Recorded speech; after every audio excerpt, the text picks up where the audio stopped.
Chapter 41. In Mr. Tulkinghorn's room. Mr. Tulkinghorn arrives in his turret room a little breathed by the journey up, though leisurely performed. There is an expression on his face as if he had discharged his mind of some grave matter and were, in his close way, satisfied. To say of a man so severely and strictly self-repressed that he is triumphant would be to do him as great an injustice as to suppose him troubled with love or sentiment or any romantic weakness. He is sedately satisfied. Perhaps there is a rather increased sense of power upon him as he loosely grasps one of his veinous wrists with his other hand and holding it behind his back walks noiselessly up and down. There is a capacious writing table in the room on which is a pretty large accumulation of papers. The green lamp is lighted, his reading glasses lie upon the desk, the easy chair is wheeled up to it. And it would seem as though he had intended to bestow an hour or so upon these claims on his attention before going to bed. But he happens not to be in a business mind. After a glance at the documents awaiting his notice, with his head bent low over the table, the old man's sight for print or writing being defective at night, he opens the French window and steps out upon the leads. There he again walks slowly up and down in the same attitude, subsiding, if a man so cool may have any need to subside, from the story he has related downstairs. The time was once when men as knowing as Mr. Tulkinghorn would walk on turret tops in the starlight and look up into the sky to read their fortunes there. Hosts of stars are visible tonight, though their brilliancy is eclipsed by the splendor of the moon. If he be seeking his own star as he methodically turns and turns upon the leads, it should be but a pale one to be so rustily represented below. If he be tracing out his destiny, that may be written in other characters nearer to his hand.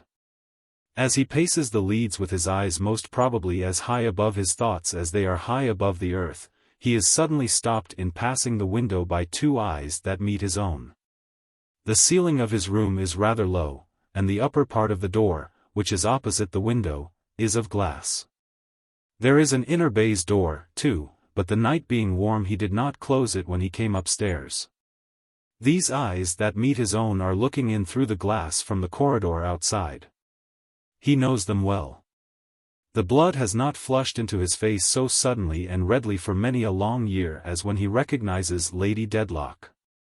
He steps into the room, and she comes in too, closing both the doors behind her. There is a wild disturbance, is it fear or anger, in her eyes. In her carriage and all else she looks as she looked downstairs 2 hours ago. Is it fear or is it anger now? He cannot be sure. Both might be as pale, both as intent. Lady Dedlock? She does not speak at first, nor even when she has slowly dropped into the easy chair by the table. They look at each other, like two pictures. Why have you told my story to so many persons? Lady Dedlock, it was necessary for me to inform you that I knew it. How long have you known it? I have suspected it a long while, fully known it a little while. Months? Days. He stands before her with one hand on a chair back and the other in his old-fashioned waistcoat and shirt frill, exactly as he has stood before her at any time since her marriage. The same formal politeness, the same composed deference that might as well be defiance, the whole man the same dark, cold object, at the same distance, which nothing has ever diminished. Is this true concerning the poor girl? He slightly inclines and advances his head as not quite understanding the question. You know what you related. Is it true? Do her friends know my story also? Is it the town talk yet? Is it chalked upon the walls and cried in the streets? So. Anger, and fear, and shame. All three contending. What power this woman has to keep these raging passions down. Mr. Tulkinghorn's thoughts take such form as he looks at her, with his ragged grey eyebrows a hair's breadth more contracted than usual under her gaze. No, Lady Dedlock. That was a hypothetical case, arising out of Sir Leicester's unconsciously carrying the matter with so high a hand. But it would be a real case if they knew what we know. Then they do not know it yet? No. Can I save the poor girl from injury before they know it? Really, Lady Dedlock, Mr. Tulkinghorn replies, I cannot give a satisfactory opinion on that point. And he thinks, with the interest of attentive curiosity, as he watches the struggle in her breast, the power and force of this woman are astonishing. Sir, she says, for the moment obliged to set her lips with all the energy she has, that she may speak distinctly, I will make it plainer. I do not dispute your hypothetical case. I anticipated it, and felt its truth as strongly as you can do, when I saw Mr. Rouncewell here. I knew very well that if he could have had the power of seeing me as I was, he would consider the poor girl tarnished by having for a moment been, although most innocently, the subject of my great and distinguished patronage. But I have an interest in her, or I should rather say, no longer belonging to this place, I had, and if you can find so much consideration for the woman under your foot as to remember that, she will be very sensible of your mercy. Mr. Tulkinghorn, profoundly attentive, throws this off with a shrug of self-depreciation and contracts his eyebrows a little more. You have prepared me for my exposure, and I thank you for that too. Is there anything that you require of me? Is there any claim that I can release or any charge or trouble that I can spare my husband in obtaining his release by certifying to the exactness of your discovery? I will write anything, here and now, that you will dictate. I am ready to do it. And she would do it, thinks the lawyer, watchful of the firm hand with which she takes the pen. I will not trouble you, Lady Dedlock. Pray spare yourself. I have long expected this, as you know. I neither wish to spare myself nor to be spared. You can do nothing worse to me than you have done. Do what remains now. Lady Dedlock, there is nothing to be done. I will take leave to say a few words when you have finished. Their need for watching one another should be over now, but they do it all this time, and the stars watch them both through the opened window. Away in the moonlight lie the woodland fields at rest, and the wide house is as quiet as the narrow one. The narrow one. Where are the digger and the spade, this peaceful night, destined to add the last great secret to the many secrets of the Tulkinghorn existence? Is the man born yet, is the spade wrought yet? Curious questions to consider, more curious perhaps not to consider, under the watching stars upon a summer night. Of repentance or remorse or any feeling of mine, Lady Dedlock presently proceeds, I say not a word. If I were not dumb, you would be deaf. Let that go by. It is not for your ears. He makes a feint of offering a protest, but she sweeps it away with her disdainful hand. Of other and very different things I come to speak to you. My jewels are all in their proper places of keeping. They will be found there. So, my dresses. So, all the valuables I have. Some ready money I had with me, pleased to say, but no large amount. I did not wear my own dress, in order that I might avoid observation. I went to be henceforward lost. Make this known. I leave no other charge with you. Excuse me, Lady Dedlock, says Mr. Tulkinghorn, quite unmoved. I am not sure that I understand you. You want to be lost to all here. I leave Chesney Wold tonight. I go this hour. Mr. Tulkinghorn shakes his head. She rises, but he, without moving hand from chair back or from old-fashioned waistcoat and shirt frill, shakes his head. What? Not go as I have said? No, Lady Dedlock, he very calmly replies. Do you know the relief that my disappearance will be? Have you forgotten the stain and blot upon this place, and where it is, and who it is? No, Lady Dedlock, not by any means. Without deigning to rejoin, she moves to the inner door and has it in her hand when he says to her, without himself stirring hand or foot or raising his voice, Lady Dedlock, have the goodness to stop and hear me, or before you reach the staircase I shall ring the alarm bell and rouse the house. And then I must speak out before every guest and servant, every man and woman, in it. He has conquered her. She falters, trembles, and puts her hand confusedly to her head. Slight tokens these in anyone else, but when so practiced an eye as Mr. Tulkinghorn sees indecision for a moment in such a subject, he thoroughly knows its value. He promptly says again, "Have the goodness to hear me, Lady Dedlock," and motions to the chair from which she has risen. She hesitates, but he motions again, and she sits down. "The relations between us are of an unfortunate description, Lady Dedlock, but as they are not of my making, I will not apologize for them. The position I hold in reference to Sir Leicester is so well known to you that I can hardly imagine but that I must long have appeared in your eyes the natural person to make this discovery. Sir," she returns without looking up from the ground on which her eyes are now fixed, "I had better have gone. It would have been far better not to have detained me. I have no more to say. Excuse me, Lady Dedlock, if I add a little more to hear. I wish to hear it at the window, then. I can't breathe where I am." His jealous glance as she walks that way betrays an instant's misgiving that she may have it in her thoughts to leap over, and dashing against ledge and cornice, strike her life out upon the terrace below. But a moment's observation of her figure as she stands in the window without any support, looking out at the stars, not up, gloomily out at those stars which are low in the heavens, reassures him.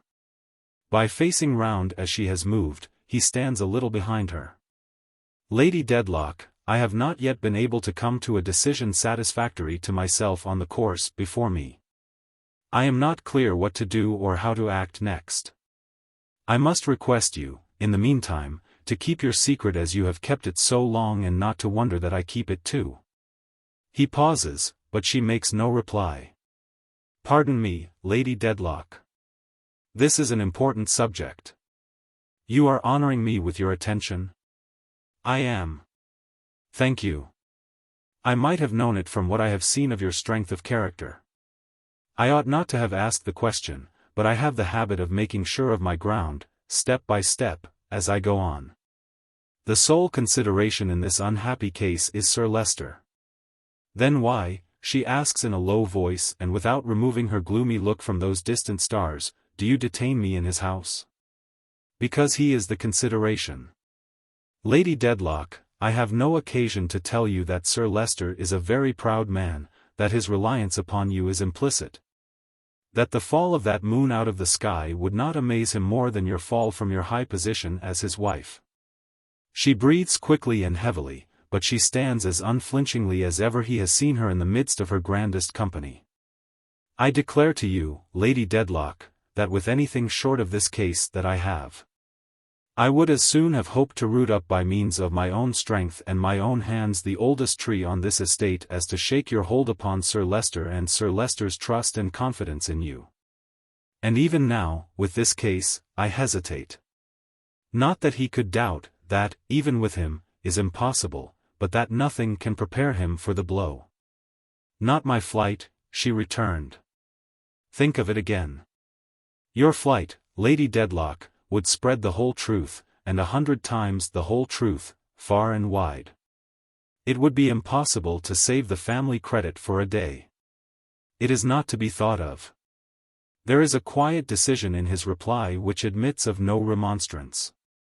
"When I speak of Sir Leicester being the sole consideration, he and the family credit are one. Sir Leicester and the baronetcy, Sir Leicester and Chesney Wold, Sir Leicester and his ancestors and his patrimony, Mr. Tulkinghorn very dry here, are, I need not say to you, Lady Dedlock, inseparable. Go on." "Therefore," says Mr. Tulkinghorn, pursuing his case in his jog-trot style, "I have much to consider. This is to be hushed up if it can be. How can it be, if Sir Leicester is driven out of his wits or laid upon a deathbed? If I inflicted this shock upon him tomorrow morning, how could the immediate change in him be accounted for? What could have caused it? What could have divided you? Lady Dedlock, the wall chalking and the street crying would come on directly. And you are to remember that it would not affect you merely, whom I cannot at all consider in this business, but your husband, Lady Dedlock, your husband. He gets plainer as he gets on, but not an atom more emphatic or animated. There is another point of view," he continues, "in which the case presents itself.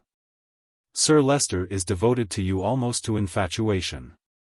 He might not be able to overcome that infatuation, even knowing what we know. I am putting an extreme case, but it might be so. If so, it were better that he knew nothing. Better for common sense, better for him, better for me.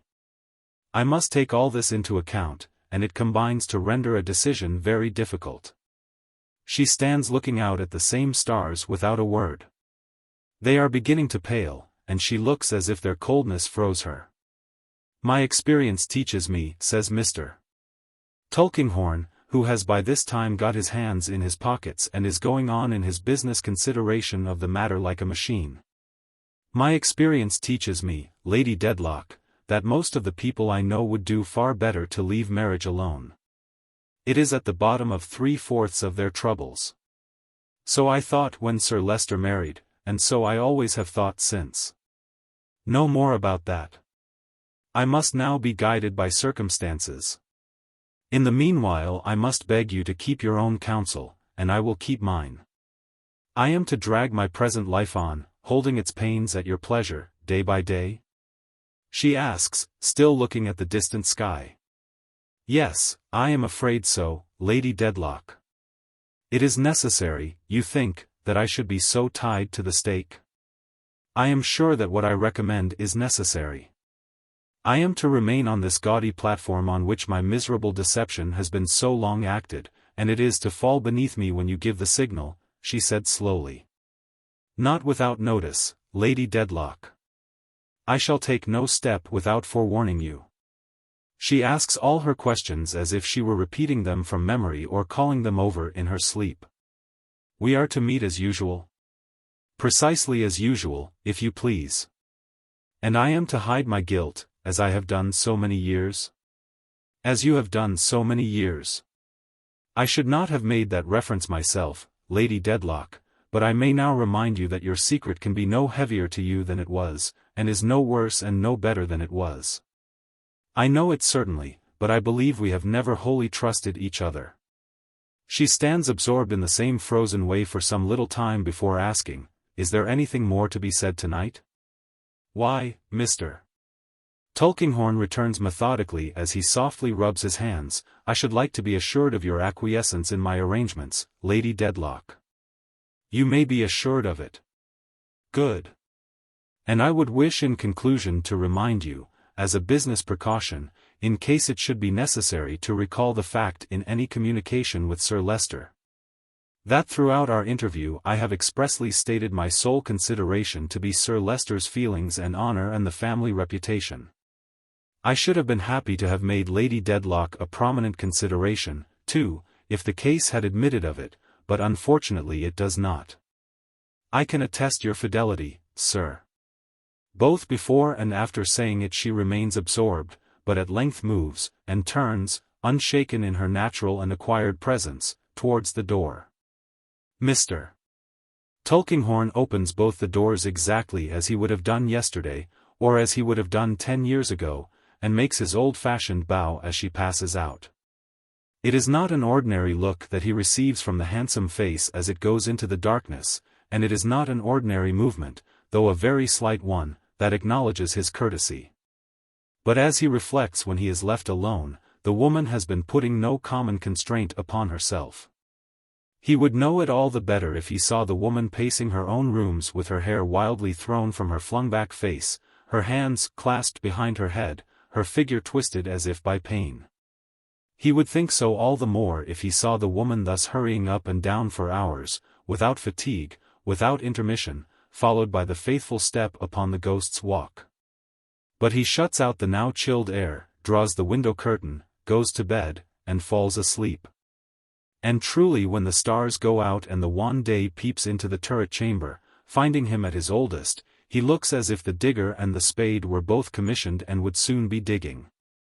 The same wan day peeps in at Sir Leicester pardoning the repentant country in a majestically condescending dream. And at the cousins entering on various public employments, principally receipt of salary. And at the chaste Volumnia, bestowing a dower of £50,000 upon a hideous old general with a mouth of false teeth like a pianoforte too full of keys. long the admiration of Bath and the terror of every other community. Also into rooms high in the roof, and into offices in courtyards, and over stables, where humbler ambition dreams of bliss, in keepers' lodges, and in holy matrimony with Will or Sally. Up comes the bright sun, drawing everything up with it, the Wills and Sallys, the latent vapor in the earth, the drooping leaves and flowers, the birds and beasts and creeping things.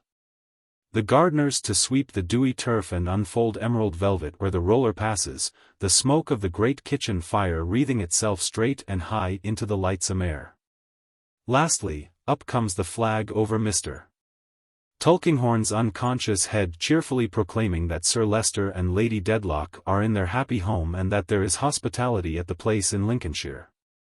Chapter 42. In Mr. Tulkinghorn's chambers. From the verdant undulations and the spreading oaks of the Dedlock property, Mr. Tulkinghorn transfers himself to the stale heat and dust of London. His manner of coming and going between the two places is one of his impenetrabilities. He walks into Chesney Wold as if it were next door to his chambers and returns to his chambers as if he had never been out of Lincoln's Inn Fields. He neither changes his dress before the journey nor talks of it afterwards. He melted out of his turret room this morning, just as now, in the late twilight, he melts into his own square. Like a dingy London bird among the birds at roost in these pleasant fields, where the sheep are all made into parchment, the goats into wigs, and the pasture into chaff, the lawyer. Smoke-dried and faded, dwelling among mankind but not consorting with them, aged without experience of genial youth. And so long used to make his cramped nest in holes and corners of human nature that he has forgotten its broader and better range, comes sauntering home. In the oven made by the hot pavements and hot buildings, he has baked himself drier than usual, and he has in his thirsty mind his mellowed port wine half a century old. The lamplighter is skipping up and down his ladder on Mr. Tulkinghorn's side of the fields when that high priest of noble mysteries arrives at his own dull courtyard. He ascends the doorsteps and is gliding into the dusky hall when he encounters, on the top step, a bowing and propitiatory little man. "Is that Snagsby?" "Yes, sir." "I hope you are well, sir." "I was just giving you up, sir, and going home." "What is it? What do you want with me?" "Well, sir," says Mr. Snagsby, holding his hat at the side of his head in his deference towards his best customer, "I was wishful to say a word to you, sir." "Can you say it here?" "Perfectly, sir." "Say it then." The lawyer turns, leans his arms on the iron railing at the top of the steps, and looks at the lamplighter lighting the courtyard. "It is relating," says Mr. Snagsby in a mysterious low voice, "it is relating, not to put too fine a point upon it, to the foreigner, sir." Mr. Tulkinghorn eyes him with some surprise. "What foreigner?" "The foreign female, sir." "French, if I don't mistake." "I am not acquainted with that language myself, but I should judge from her manners and appearance that she was French. Anyways, certainly foreign. Her that was upstairs, sir, when Mr. Bucket and me had the honor of waiting upon you with the sweeping boy that night." "Oh. Yes, yes. Mademoiselle Hortense." "Indeed, sir." Mr. Snagsby coughs his cough of submission behind his hat. "I am not acquainted myself with the names of foreigners in general, but I have no doubt it would be that." Mr. Snagsby appears to have set out in this reply with some desperate design of repeating the name, but on reflection coughs again to excuse himself. "And what can you have to say, Snagsby?" demands Mr. Tulkinghorn, "about her?" "Well, sir," returns the stationer, shading his communication with his hat, "it falls a little hard upon me. My domestic happiness is very great, at least, it's as great as can be expected, I'm sure, but my little woman is rather given to jealousy. Not to put too fine a point upon it, she is very much given to jealousy. And you see, a foreign female of that genteel appearance coming into the shop, and hovering, should be the last to make use of a strong expression if I could avoid it, but hovering. Sir, in the court, you know it is, now ain't it? I only put it to yourself, sir. Mr. Snagsby, having said this in a very plaintive manner, throws in a cough of general application to fill up all the blanks. Why, what do you mean? Asks Mr. Tulkinghorn. Just so, sir, returns Mr. Snagsby. I was sure you would feel it yourself and would excuse the reasonableness of my feelings when coupled with the known excitableness of my little woman. You see, the foreign female, which you mentioned her name just now, with quite a native sound I am sure, caught up the word Snagsby that night, being uncommon quick, and made inquiry. And got the direction and come at dinner time. Now Guster, our young woman, is timid and has fits, and she, taking fright at the foreigner's looks, which are fierce, and at a grinding manner that she has of speaking, which is calculated to alarm a weak mind, gave way to it. Instead of bearing up against it, and tumbled down the kitchen stairs out of one into another, such fits as I do sometimes think are never gone into, or come out of, in any house but ours. Consequently there was by good fortune ample occupation for my little woman, and only me to answer the shop. When she did say that Mr. Tulkinghorn, being always denied to her by his employer, which I had no doubt at the time was a foreign mode of viewing a clerk, she would do herself the pleasure of continually calling at my place until she was let in here. Since then she has been, as I began by saying, hovering, sir, Mr. Snagsby repeats the word with pathetic emphasis, in the court. The effects of which movement it is impossible to calculate. I shouldn't wonder if it might have already given rise to the painfulest mistakes even in the neighbors' minds, not mentioning, if such a thing was possible, my little woman. Whereas, goodness knows, says Mr.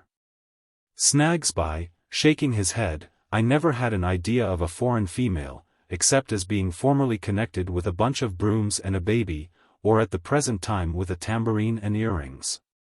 I never had, I do assure you, sir. Mr. Tulkinghorn had listened gravely to this complaint and inquires when the stationer has finished, and that's all, is it, Snagsby? Why yes, sir, that's all, says Mr. Snagsby, ending with a cough that plainly adds, and it's enough too, for me. I don't know what Mademoiselle Hortense may want or mean, unless she is mad, says the lawyer. Even if she was, you know, sir, Mr. Snagsby pleads, it wouldn't be a consolation to have some weapon or another in the form of a foreign dagger planted in the family. No, says the other. Well, this shall be stopped. I am sorry you have been inconvenienced. If she comes again, send her here.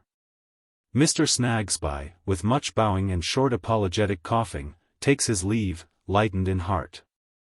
Mr. Tulkinghorn goes upstairs, saying to himself, these women were created to give trouble the whole earth over.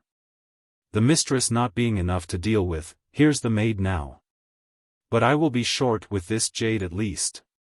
So saying, he unlocks his door, gropes his way into his murky rooms, lights his candles, and looks about him. It is too dark to see much of the allegory overhead there, but that importunate Roman, who is forever toppling out of the clouds and pointing, is at his old work pretty distinctly. Not honoring him with much attention, Mr. Tulkinghorn takes a small key from his pocket, unlocks a drawer in which there is another key, which unlocks a chest in which there is another, and so comes to the cellar key, with which he prepares to descend to the regions of old wine. He is going towards the door with a candle in his hand when a knock comes. Who's this? Aye, mistress, it's you, is it? You appear at a good time. I have just been hearing of you. Now, what do you want? He stands the candle on the chimney-piece in the clerk's hall and taps his dry cheek with the key as he addresses these words of welcome to Mademoiselle Hortense. That feline personage, with her lips tightly shut and her eyes looking out at him sideways, softly closes the door before replying. I have had great deal of trouble to find you, sir. Have you? I have been here very often, sir. It has always been said to me, he is not at home, he is engaged, he is this and that, he is not for you. Quite right, and quite true. Not true. Lies. At times there is a suddenness in the manner of Mademoiselle Hortense so like a bodily spring upon the subject of it that such subject involuntarily starts and fails back. It is Mr. Tulkinghorn's case at present, though Mademoiselle Hortense, with her eyes almost shut up, but still looking out sideways, is only smiling contemptuously and shaking her head. "Now, mistress," says the lawyer, tapping the key hastily upon the chimney-piece. "If you have anything to say, say it, say it. Sir, you have not used me well. You have been mean and shabby." "Mean and shabby, returns the lawyer, rubbing his nose with the key. "Yes. What is it that I tell you? You know you have. You have attrapped me, catched me, to give you information. You have asked me to show you the dress of mine my lady must have wore that night, you have prayed me to come in it here to meet that boy. Say. Is it not?" Mademoiselle Hortense makes another spring. "You are a vixen, a vixen." Mr. Tulkinghorn seems to meditate as he looks distrustfully at her, then he replies, "Well, wench, well. I paid you." "You paid me," she repeats with fierce disdain. "2 sovereign. I have not changed them, I refuse them, I despise them, I throw them from me." Which she literally does. Taking them out of her bosom as she speaks and flinging them with such violence on the floor that they jerk up again into the light before they roll away into corners and slowly settle down there after spinning vehemently. "Now," says Mademoiselle Hortense, darkening her large eyes again. "You have paid me? My God, oh yes." Mr. Tulkinghorn rubs his head with the key while she entertains herself with a sarcastic laugh. "You must be rich, my fair friend," he composedly observes, "to throw money about in that way." "I am rich," she returns. "I am very rich in hate. I hate my lady, of all my heart. You know that." "Know it? How should I know it?" "Because you have known it perfectly before you prayed me to give you that information. Because you have known perfectly that I was NRR-aged. It appears impossible for Mademoiselle to roll the letter R sufficiently in this word, notwithstanding that she assists her energetic delivery by clenching both her hands and setting all her teeth. "Oh. I knew that, did I?" says Mr. Tulkinghorn, examining the wards of the key. "Yes, without doubt. I am not blind. You have made sure of me because you knew that. You had reason. I detest her." Mademoiselle folds her arms and throws this last remark at him over one of her shoulders. "Having said this, have you anything else to say, mademoiselle? I am not yet placed. Place me well. Find me a good condition. If you cannot, or do not choose to do that, employ me to pursue her, to chase her, to disgrace and to dishonor her. I will help you well, and with a good will. It is what you do. Do I not know that?" "You appear to know a good deal," Mr. Tulkinghorn retorts. "Do I not? Is it that I am so weak as to believe, like a child, that I come here in that dress to receive that boy only to decide a little bet, a wager? My God, oh yes." In this reply, down to the word wager, inclusive, Mademoiselle has been ironically polite and tender, then as suddenly dashed into the bitterest and most defiant scorn. With her black eyes in one and the same moment very nearly shut and staringly wide open. "Now, let us see," says Mr. Tulkinghorn, tapping his chin with the key and looking imperturbably at her, "how this matter stands." "Ah. Let us see," Mademoiselle assents, with many angry and tight nods of her head. "You come here to make a remarkably modest demand, which you have just stated, and it not being conceded, you will come again. And again," says Mademoiselle with more tight and angry nods. "And yet again. And yet again. And many times again. In effect, forever. And not only here, but you will go to Mr. Snagsby's too, perhaps? That visit not succeeding either, you will go again perhaps? And again, repeats Mademoiselle, cataleptic with determination. And yet again. And yet again. And many times again. In effect, forever. Very well. Now, Mademoiselle Hortense, let me recommend you to take the candle and pick up that money of yours. I think you will find it behind the clerk's partition in the corner yonder. She merely throws a laugh over her shoulder and stands her ground with folded arms. You will not, eh? No, I will not. So much the poorer you, so much the richer I. Look, mistress, this is the key of my wine cellar. It is a large key, but the keys of prisons are larger. In this city there are houses of correction, where the treadmills are, for women, the gates of which are very strong and heavy, and no doubt the keys too. I am afraid a lady of your spirit and activity would find it an inconvenience to have one of those keys turned upon her for any length of time. What do you think? I think, Mademoiselle replies without any action and in a clear, obliging voice, that you are a miserable wretch. Probably, returns Mr. Tulkinghorn, quietly blowing his nose. But I don't ask what you think of myself, I ask what you think of the prison. Nothing. What does it matter to me? Why, it matters this much, mistress, says the lawyer, deliberately putting away his handkerchief and adjusting his frill. The law is so despotic here that it interferes to prevent any of our good English citizens from being troubled, even by a lady's visits against his desire. And on his complaining that he is so troubled, it takes hold of the troublesome lady and shuts her up in prison under hard discipline. Turns the key upon her, mistress. Illustrating with the cellar key. Truly, returns Mademoiselle in the same pleasant voice. That is droll. But, my faith, still what does it matter to me? My fair friend, says Mr. Tulkinghorn, make another visit here, or at Mr. Snagsby's, and you shall learn. In that case you will send me to the prison, perhaps? Perhaps. It would be contradictory for one in Mademoiselle's state of agreeable jocularity to foam at the mouth. Otherwise a tigerish expansion thereabouts might look as if a very little more would make her do it.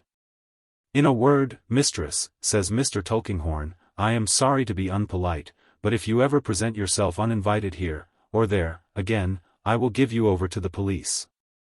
Their gallantry is great, but they carry troublesome people through the streets in an ignominious manner, strapped down on a board, my good wench. I will prove you, whispers Mademoiselle, stretching out her hand, I will try if you dare to do it. And if, pursues the lawyer without minding her, I place you in that good condition of being locked up in jail, it will be some time before you find yourself at liberty again. I will prove you, repeats Mademoiselle in her former whisper. And now, proceeds the lawyer, still without minding her, you had better go. Think twice before you come here again. Think you, she answers, twice 200 times. You were dismissed by your lady, you know, Mr. Tulkinghorn observes, following her out upon the staircase, as the most implacable and unmanageable of women. Now turn over a new leaf and take warning by what I say to you. For what I say, I mean. And what I threaten, I will do, mistress. She goes down without answering or looking behind her.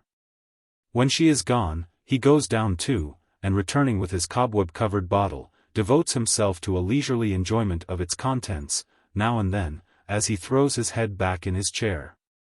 Catching sight of the pugnacious Roman pointing from the ceiling. Chapter 43. Esther's Narrative. It matters little now how much I thought of my living mother who had told me evermore to consider her dead. I could not venture to approach her or to communicate with her in writing, for my sense of the peril in which her life was passed was only to be equalled by my fears of increasing it.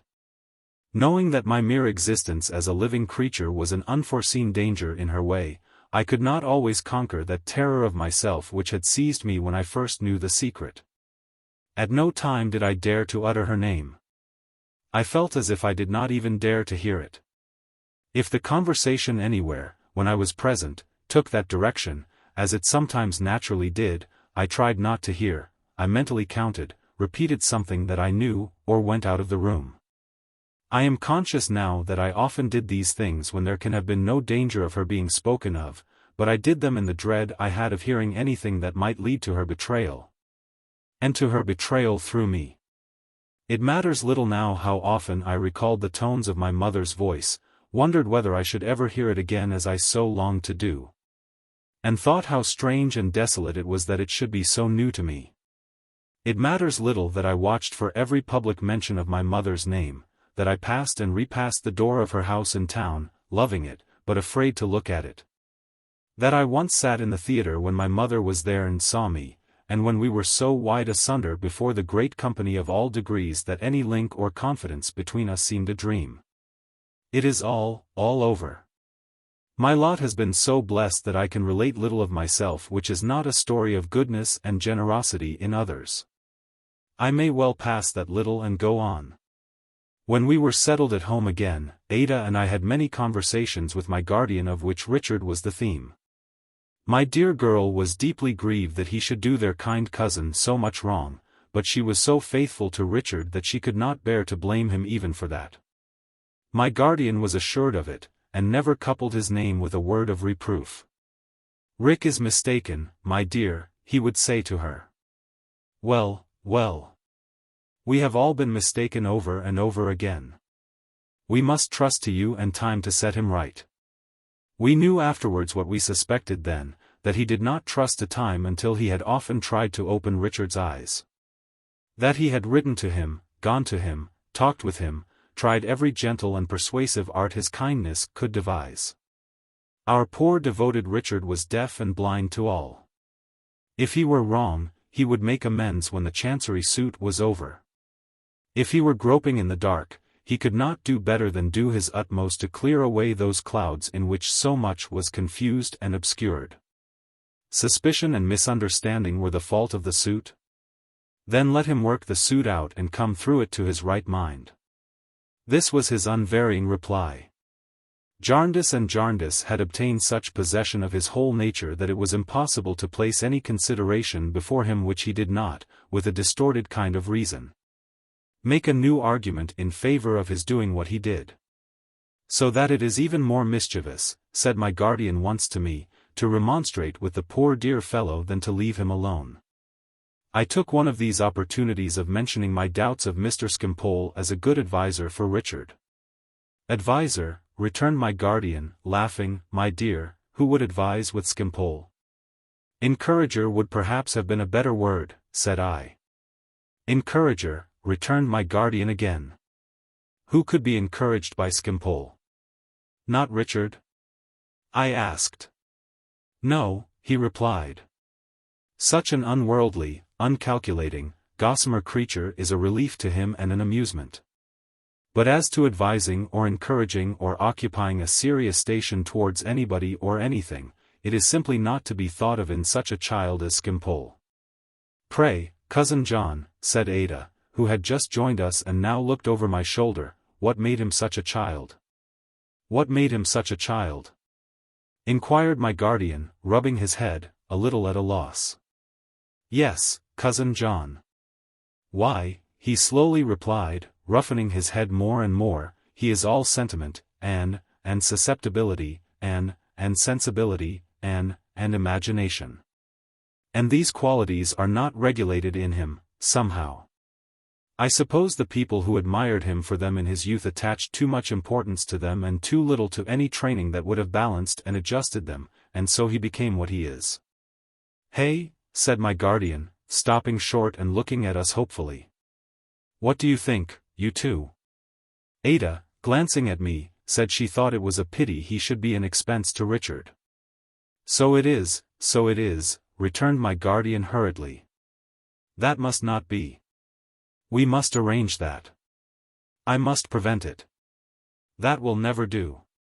And I said I thought it was to be regretted that he had ever introduced Richard to Mr. Vholes for a present of £5.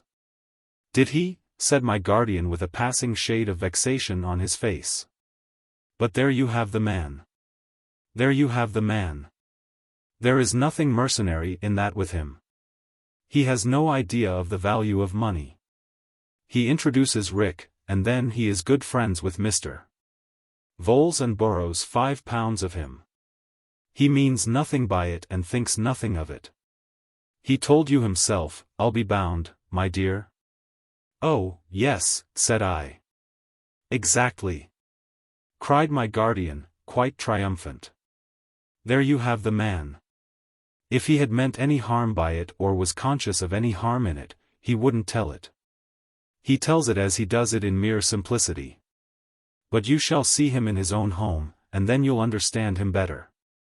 We must pay a visit to Harold Skimpole and caution him on these points. Lord bless you, my dears, an infant, an infant. In pursuance of this plan, we went into London on an early day and presented ourselves at Mr. Skimpole's door. He lived in a place called the Polygon, in Somers Town, where there were at that time a number of poor Spanish refugees walking about in cloaks, smoking little paper cigars. Whether he was a better tenant than one might have supposed, in consequence of his friend somebody always paying his rent at last, or whether his inaptitude for business rendered it particularly difficult to turn him out, I don't know. But he had occupied the same house some years. It was in a state of dilapidation quite equal to our expectation. 2 or 3 of the area railings were gone, the water butt was broken, the knocker was loose, the bell handle had been pulled off a long time to judge from the rusty state of the wire. And dirty footprints on the steps were the only signs of its being inhabited. A slatternly full-blown girl who seemed to be bursting out at the rents in her gown and the cracks in her shoes like an overripe berry answered our knock by opening the door a very little way and stopping up the gap with her figure. As she knew Mr. Jarndyce, indeed Ada and I both thought that she evidently associated him with the receipt of her wages, she immediately relented and allowed us to pass in. The lock of the door being in a disabled condition, she then applied herself to securing it with the chain, which was not in good action either, and said would we go upstairs. We went upstairs to the first floor, still seeing no other furniture than the dirty footprints. Mr. Jarndyce without further ceremony entered a room there, and we followed. It was dingy enough and not at all clean, but furnished with an odd kind of shabby luxury, with a large footstool, a sofa, and plenty of cushions, an easy chair, and plenty of pillows, a piano, books, drawing materials, music, newspapers, and a few sketches and pictures. A broken pane of glass in one of the dirty windows was papered and wafered over, but there was a little plate of hothouse nectarines on the table, and there was another of grapes, and another of sponge cakes, and there was a bottle of light wine. Mr. Skimpole himself reclined upon the sofa in a dressing gown, drinking some fragrant coffee from an old china cup. It was then about midday, and looking at a collection of wallflowers in the balcony. He was not in the least disconcerted by our appearance, but rose and received us in his usual airy manner. "Here I am, you see," he said when we were seated, not without some little difficulty, the greater part of the chairs being broken. "Here I am. This is my frugal breakfast. Some men want legs of beef and mutton for breakfast, I don't. Give me my peach, my cup of coffee, and my claret, I am content. I don't want them for themselves, but they remind me of the sun. There's nothing solar about legs of beef and mutton. Mere animal satisfaction. This is our friend's consulting room, or would be, if he ever prescribed, his sanctum, his studio," said my guardian to us. "Yes," said Mr. Skimpole, turning his bright face about, "this is the bird's cage. This is where the bird lives and sings. They pluck his feathers now and then and clip his wings, but he sings, he sings." He handed us the grapes, repeating in his radiant way, "He sings." Not an ambitious note, but still he sings. "These are very fine," said my guardian. "A present?" "No," he answered. "No. Some amiable gardener sells them.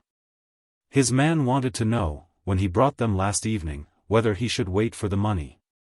"Really, my friend," I said, "I think not, if your time is of any value to you." I suppose it was, for he went away. My guardian looked at us with a smile, as though he asked us, is it possible to be worldly with this baby? This is a day, said Mr. Skimpole, gaily taking a little claret in a tumbler, that will ever be remembered here. We shall call it St. Clare and St. Summerson Day. You must see my daughters. I have a blue-eyed daughter who is my beauty daughter, I have a sentiment daughter, and I have a comedy daughter. You must see them all. They'll be enchanted. He was going to summon them when my guardian interposed and asked him to pause a moment, as he wished to say a word to him first. My dear Jarndyce, he cheerfully replied, going back to his sofa, as many moments as you please. Time is no object here. We never know what o'clock it is, and we never care. Not the way to get on in life, you'll tell me? Certainly.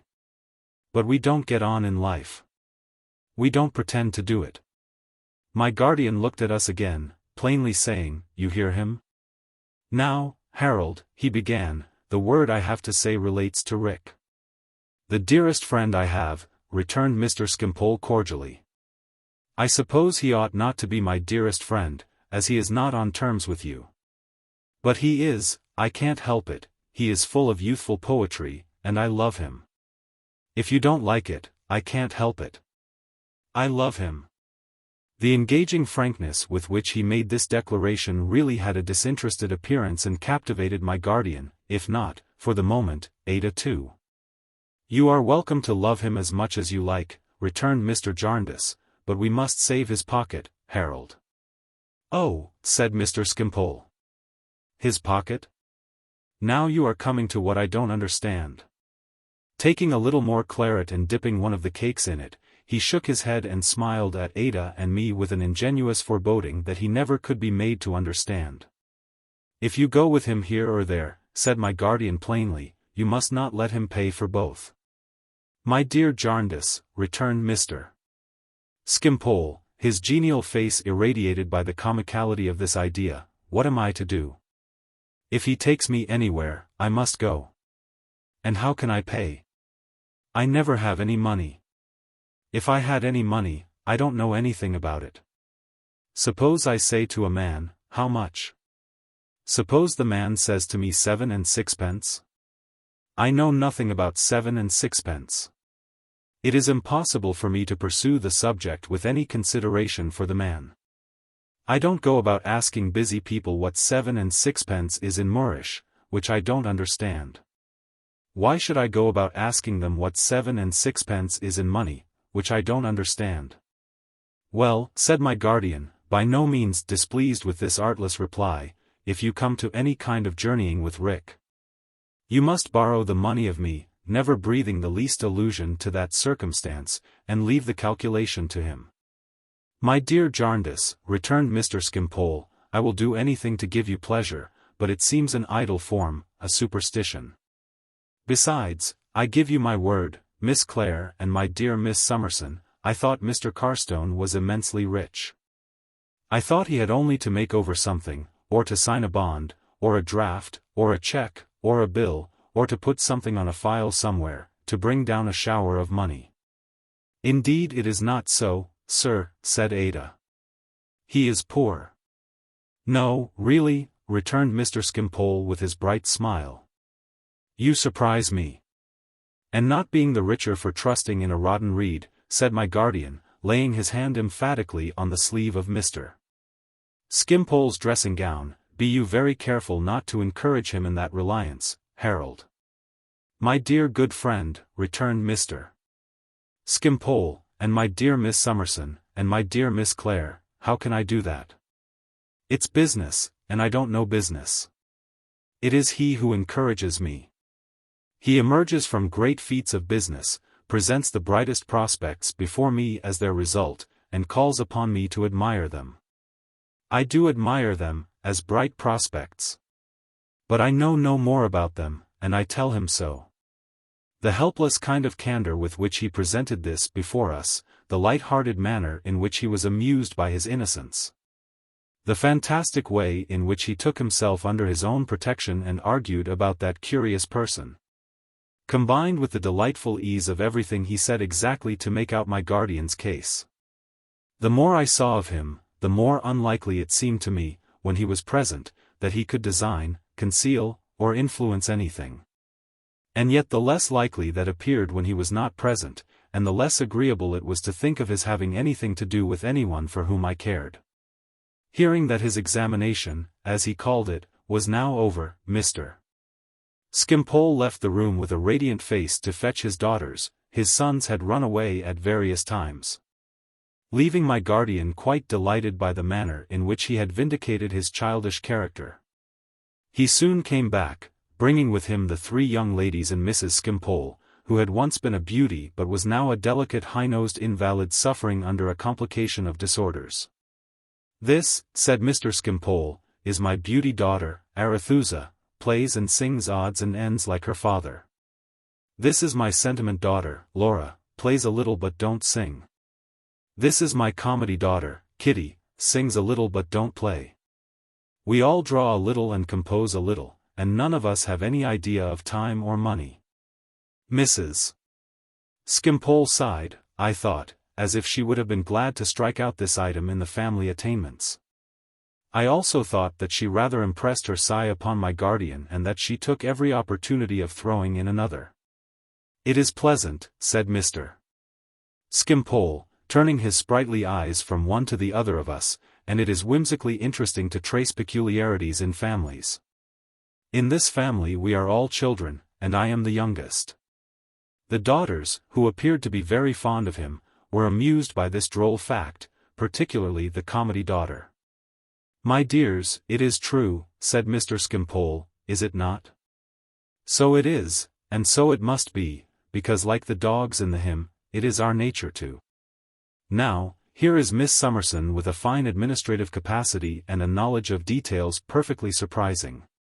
It will sound very strange in Miss Summerson's ears, I dare say, that we know nothing about chops in this house. But we don't, not the least. We can't cook anything whatever. A needle and thread we don't know how to use. We admire the people who possess the practical wisdom we want, but we don't quarrel with them. Then why should they quarrel with us?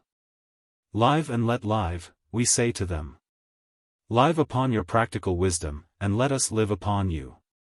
He laughed, but as usual seemed quite candid and really to mean what he said. "We have sympathy, my roses," said Mr. Skimpole, "sympathy for everything. Have we not?" "Oh, yes, Papa," cried the 3 daughters. "In fact, that is our family department," said Mr. Skimpole, "in this hurly-burly of life. We are capable of looking on and of being interested, and we do look on, and we are interested. What more can we do? Here is my beauty daughter, married these 3 years. Now I dare say her marrying another child, and having 2 more, was all wrong in point of political economy, but it was very agreeable. We had our little festivities on those occasions and exchanged social ideas. She brought her young husband home one day, and they and their young fledglings have their nest upstairs. I dare say at some time or other sentiment and comedy will bring their husbands home and have their nests upstairs too. So we get on, we don't know how, but somehow. She looked very young indeed to be the mother of 2 children, and I could not help pitying both her and them. It was evident that the 3 daughters had grown up as they could and had had just as little haphazard instruction as qualified them to be their father's playthings in his idlest hours. His pictorial tastes were consulted, I observed, in their respective styles of wearing their hair, the beauty daughter being in the classic manner, the sentiment daughter luxuriant and flowing, and the comedy daughter in the arch style, with a good deal of sprightly forehead, and vivacious little curls dotted about the corners of her eyes. They were dressed to correspond, though in a most untidy and negligent way. Ada and I conversed with these young ladies and found them wonderfully like their father. In the meanwhile Mr. Jarndyce, who had been rubbing his head to a great extent, and hinted at a change in the wind, talked with Mrs. Skimpole in a corner, where we could not help hearing the chink of money. Mr. Skimpole had previously volunteered to go home with us and had withdrawn to dress himself for the purpose. "My roses," he said when he came back, "take care of Mamma. She is poorly today. By going home with Mr. Jarndyce for a day or two, I shall hear the larks sing and preserve my amiability. It has been tried, you know, and would be tried again if I remained at home. That bad man, said the comedy daughter. At the very time when he knew Papa was lying ill by his wallflowers, looking at the blue sky, Laura complained. And when the smell of hay was in the air, said Arethusa. It showed a want of poetry in the man, Mr. Skimpole assented, but with perfect good humor.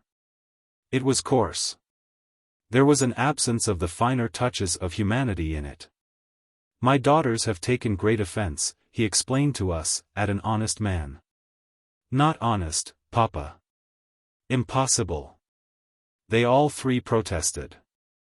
At a rough kind of fellow, a sort of human hedgehog rolled up, said Mr. Skimpole, who is a baker in this neighborhood and from whom we borrowed a couple of armchairs. We wanted a couple of armchairs, and we hadn't got them, and therefore of course we looked to a man who had got them, to lend them. Well.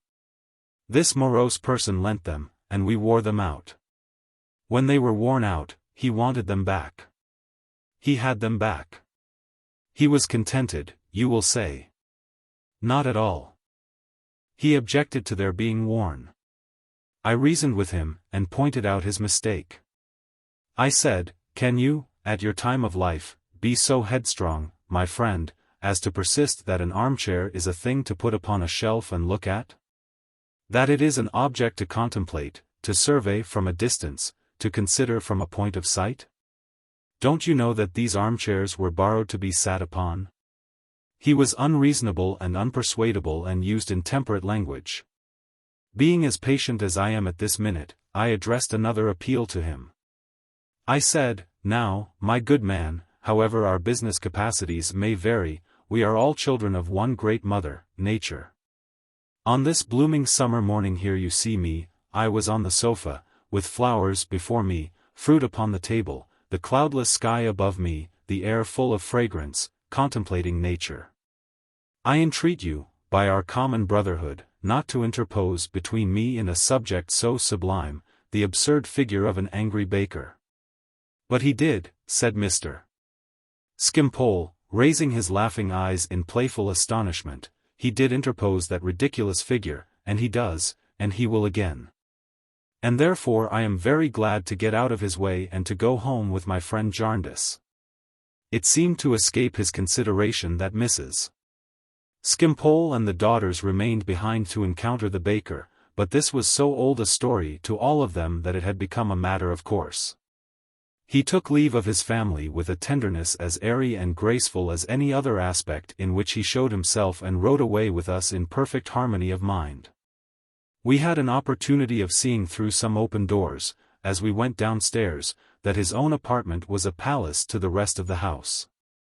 I could have no anticipation, and I had none, that something very startling to me at the moment, and ever memorable to me in what ensued from it, was to happen before this day was out. Our guest was in such spirits on the way home that I could do nothing but listen to him and wonder at him, nor was I alone in this, for Ada yielded to the same fascination. As to my guardian, the wind, which had threatened to become fixed in the east when we left Somers Town, veered completely round before we were a couple of miles from it. Whether of questionable childishness or not in any other matters, Mr. Skimpole had a child's enjoyment of change and bright weather. In no way wearied by his sallies on the road, he was in the drawing-room before any of us. And I heard him at the piano while I was yet looking after my housekeeping, singing refrains of barcarolles and drinking songs, Italian and German, by the score. We were all assembled shortly before dinner, and he was still at the piano idly picking out in his luxurious way little strains of music. And talking between whiles of finishing some sketches of the ruined old Verulam wall tomorrow, which he had begun a year or two ago and had got tired of. When a card was brought in and my guardian read aloud in a surprised voice, Sir Leicester Dedlock. The visitor was in the room while it was yet turning round with me and before I had the power to stir. If I had had it, I should have hurried away. I had not even the presence of mind, in my giddiness, to retire to Ada in the window, or to see the window, or to know where it was. I heard my name and found that my guardian was presenting me before I could move to a chair. "Pray be seated, Sir Leicester." "Mr.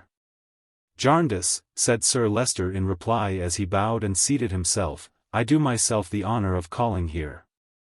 "You do me the honor, Sir Leicester." "Thank you, of calling here on my road from Lincolnshire to express my regret that any cause of complaint, however strong, that I may have against a gentleman who is known to you and has been your host, and to whom therefore I will make no farther reference, should have prevented you, still more ladies under your escort and charge, from seeing whatever little there may be to gratify a polite and refined taste at my house, Chesney Wold. You are exceedingly obliging, Sir Leicester, and on behalf of those ladies, who are present, and for myself, I thank you very much. It is possible, Mr. Jarndyce, that the gentleman to whom, for the reasons I have mentioned, I refrain from making further allusion, it is possible, Mr. Jarndyce, that gentleman may have done me the honor so far to misapprehend my character as to induce you to believe that you would not have been received by my local establishment in Lincolnshire with that urbanity, that courtesy, which its members are instructed to show to all ladies and gentlemen who present themselves at that house. I merely beg to observe, sir, that the fact is the reverse." My guardian delicately dismissed this remark without making any verbal answer. "It has given me pain, Mr. Jarndyce," Sir Leicester weightily proceeded. "I assure you, sir, it has given me pain, to learn from the housekeeper at Chesney Wold that a gentleman who was in your company in that part of the county, and who would appear to possess a cultivated taste for the fine arts, was likewise deterred by some such cause from examining the family pictures with that leisure, that attention, that care, which he might have desired to bestow upon them and which some of them might possibly have repaid." Here he produced a card and read, with much gravity and a little trouble, through his eyeglass, "Mr. Harold, Scumpling, I beg your pardon, Skimpole." "This is Mr. Harold Skimpole," said my guardian, evidently surprised. "Oh," exclaimed Sir Leicester, "I am happy to meet Mr. Skimpole and to have the opportunity of tendering my personal regrets. I hope, sir, that when you again find yourself in my part of the county, you will be under no similar sense of restraint. You are very obliging, Sir Leicester Dedlock. So encouraged, I shall certainly give myself the pleasure and advantage of another visit to your beautiful house. The owners of such places as Chesney Wold," said Mr. Skimpole with his usual happy and easy air, "are public benefactors. They are good enough to maintain a number of delightful objects for the admiration and pleasure of us poor men.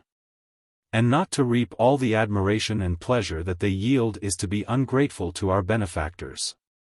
Sir Leicester seemed to approve of this sentiment highly. "An artist, sir?" "No," returned Mr. Skimpole. "A perfectly idle man. A mere amateur." Sir Leicester seemed to approve of this even more.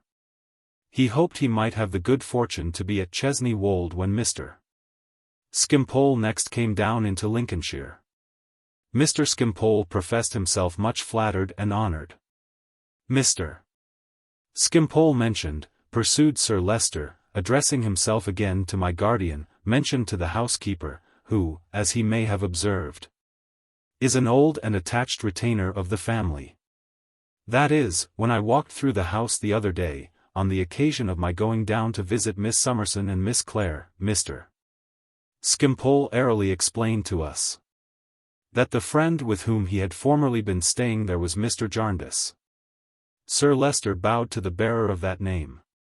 "And hence I became aware of the circumstance for which I have professed my regret. That this should have occurred to any gentleman, Mr.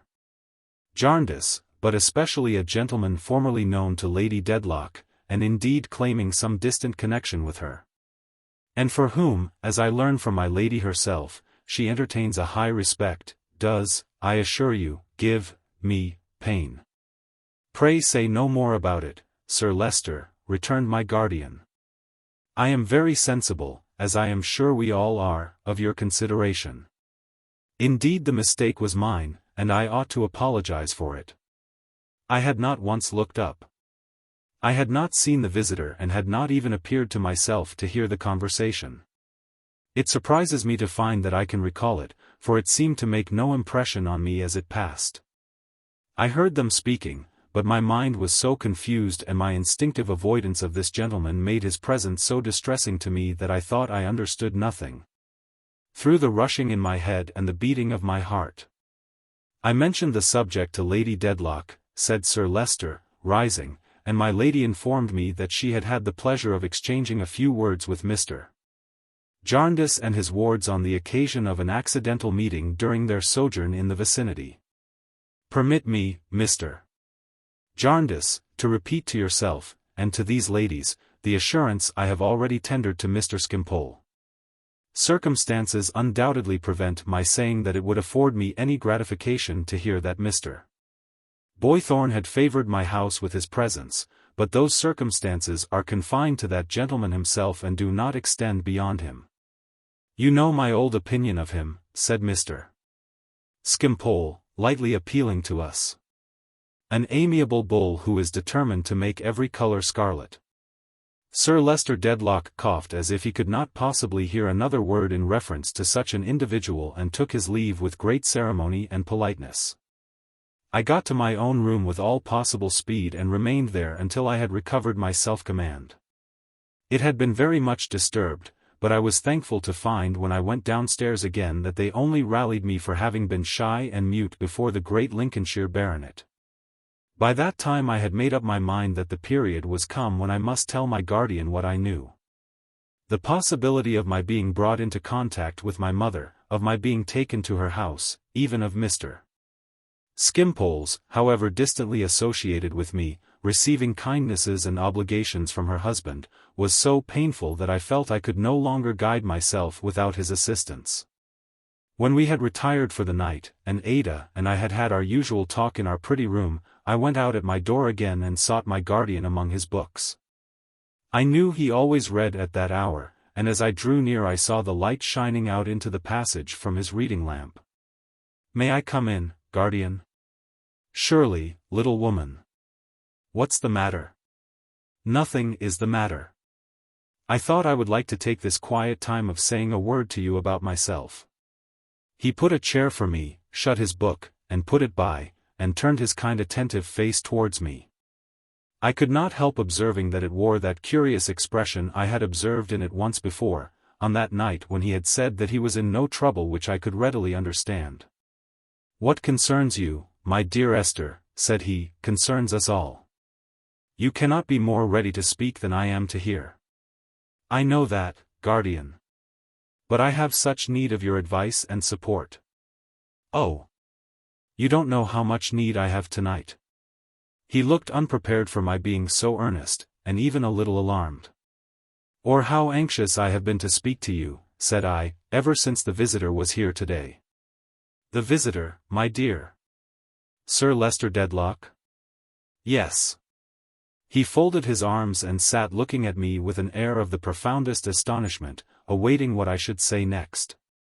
I did not know how to prepare him. Why, Esther, said he, breaking into a smile, our visitor and you are the two last persons on earth I should have thought of connecting together. Oh, yes, guardian, I know it. And I too, but a little while ago. The smile passed from his face, and he became graver than before. He crossed to the door to see that it was shut, but I had seen to that, and resumed his seat before me. Guardian, said I, do you remember, when we were overtaken by the thunderstorm, Lady Dedlock speaking to you of her sister? Of course. Of course I do. And reminding you that she and her sister had differed, had gone their several ways? Of course.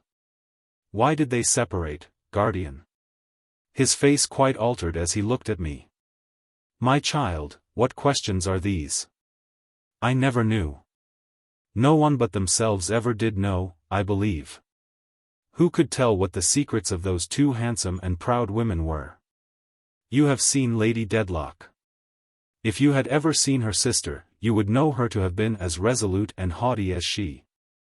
Oh, guardian, I have seen her many and many a time. Seen her? He paused a little, biting his lip.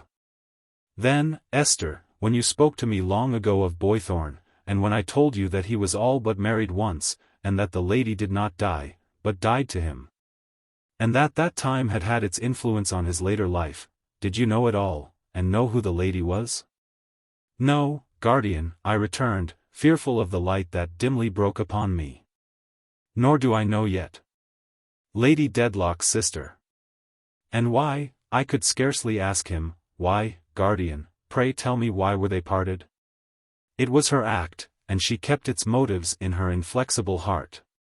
He afterwards did conjecture, but it was mere conjecture, that some injury which her haughty spirit had received in her cause of quarrel with her sister had wounded her beyond all reason. But she wrote him that from the date of that letter she died to him, as in literal truth she did, and that the resolution was exacted from her by her knowledge of his proud temper and his strained sense of honor, which were both her nature too. In consideration for those master points in him, and even in consideration for them in herself, she made the sacrifice, she said, and would live in it and die in it. She did both, I fear. Certainly he never saw her, never heard of her from that hour. Nor did anyone. Oh, guardian, what have I done? I cried, giving way to my grief. What sorrow have I innocently caused? You caused, Esther? Yes, guardian. Innocently, but most surely. That secluded sister is my first remembrance. No, no, he cried, starting. Yes, guardian, yes. And her sister is my mother. I would have told him all my mother's letter, but he would not hear it then. He spoke so tenderly and wisely to me, and he put so plainly before me all I had myself imperfectly thought and hoped in my better state of mind, that, penetrated as I had been with fervent gratitude towards him through so many years, I believed I had never loved him so dearly, never thanked him in my heart so fully, as I did that night.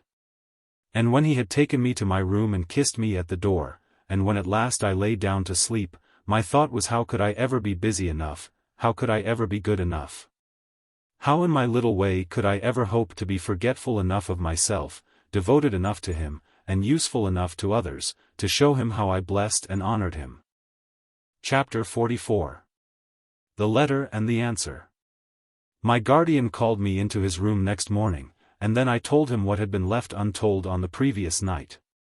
There was nothing to be done, he said, but to keep the secret and to avoid another such encounter as that of yesterday. He understood my feeling and entirely shared it. He charged himself even with restraining Mr. Skimpole from improving his opportunity. One person whom he need not name to me, it was not now possible for him to advise or help. He wished it were, but no such thing could be. If her mistrust of the lawyer whom she had mentioned were well founded, which he scarcely doubted, he dreaded discovery. He knew something of him, both by sight and by reputation, and it was certain that he was a dangerous man. Whatever happened, he repeatedly impressed upon me with anxious affection and kindness, I was as innocent of as himself and as unable to influence. Nor do I understand, said he, that any doubts tend towards you, my dear. Much suspicion may exist without that connection. With the lawyer, I returned. But two other persons have come into my mind since I have been anxious. Then I told him all about Mr. Guppy, who I feared might have had his vague surmises when I little understood his meaning, but in whose silence after our last interview I expressed perfect confidence. Well, said my guardian. Then we may dismiss him for the present. Who is the other? I called to his recollection the French maid and the eager offer of herself she had made to me. Ha, he returned thoughtfully. That is a more alarming person than the clerk. But after all, my dear, it was but seeking for a new service. She had seen you and Ada a little while before, and it was natural that you should come into her head. She merely proposed herself for your maid, you know. She did nothing more. Her manner was strange, said I. Yes, and her manner was strange when she took her shoes off and showed that cool relish for a walk that might have ended in her deathbed, said my guardian. It would be useless self-distress and torment to reckon up such chances and possibilities. There are very few harmless circumstances that would not seem full of perilous meaning, so considered. Be hopeful, little woman. You can be nothing better than yourself, be that, through this knowledge, as you were before you had it. It is the best you can do for everybody's sake. I, sharing the secret with you. Enlightening it, guardian, so much, said I. Will be attentive to what passes in that family, so far as I can observe it from my distance. And if the time should come when I can stretch out a hand to render the least service to one whom it is better not to name even here, I will not fail to do it for her dear daughter's sake. I thanked him with my whole heart. What could I ever do but thank him? I was going out at the door when he asked me to stay a moment. Quickly turning round, I saw that same expression on his face again, and all at once, I don't know how, it flashed upon me as a new and far-off possibility that I understood it. My dear Esther, said my guardian, I have long had something in my thoughts that I have wished to say to you. Indeed? I have had some difficulty in approaching it, and I still have. I should wish it to be so deliberately said, and so deliberately considered. Would you object to my writing it? Dear guardian, how could I object to your writing anything for me to read? Then see, my love, said he with his cheery smile, am I at this moment quite as plain and easy, do I seem as open, as honest and old-fashioned, as I am at any time? I answered in all earnestness, quite. With the strictest truth, for his momentary hesitation was gone, it had not lasted a minute, and his fine, sensible, cordial, sterling manner was restored. Do I look as if I suppressed anything, meant anything but what I said, had any reservation at all, no matter what, said he with his bright clear eyes on mine. I answered, most assuredly he did not. Can you fully trust me, and thoroughly rely on what I profess, Esther? Most thoroughly, said I with my whole heart. My dear girl, returned my guardian, give me your hand. He took it in his, holding me lightly with his arm. And looking down into my face with the same genuine freshness and faithfulness of manner, the old protecting manner which had made that house my home in a moment, said, You have wrought changes in me, little woman, since the winter day in the stagecoach. First and last you have done me a world of good since that time. Ah, guardian, what have you done for me since that time? But, said he, that is not to be remembered now. It never can be forgotten. Yes, Esther, said he with a gentle seriousness, it is to be forgotten now, to be forgotten for a while. You are only to remember now that nothing can change me as you know me. Can you feel quite assured of that, my dear? I can, and I do, I said. That's much, he answered. That's everything. But I must not take that at a word. I will not write this something in my thoughts until you have quite resolved within yourself that nothing can change me as you know me. If you doubt that in the least degree, I will never write it. If you are sure of that, on good consideration, send Charlie to me this night week, for the letter.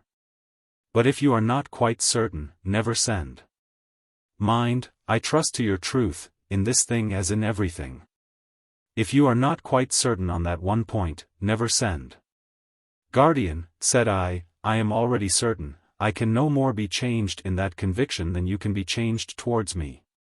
I shall send Charlie for the letter. He shook my hand and said no more.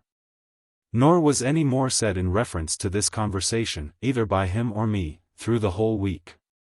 When the appointed night came, I said to Charlie as soon as I was alone, Go and knock at Mr. Jarndyce's door, Charlie, and say you have come from me, for the letter.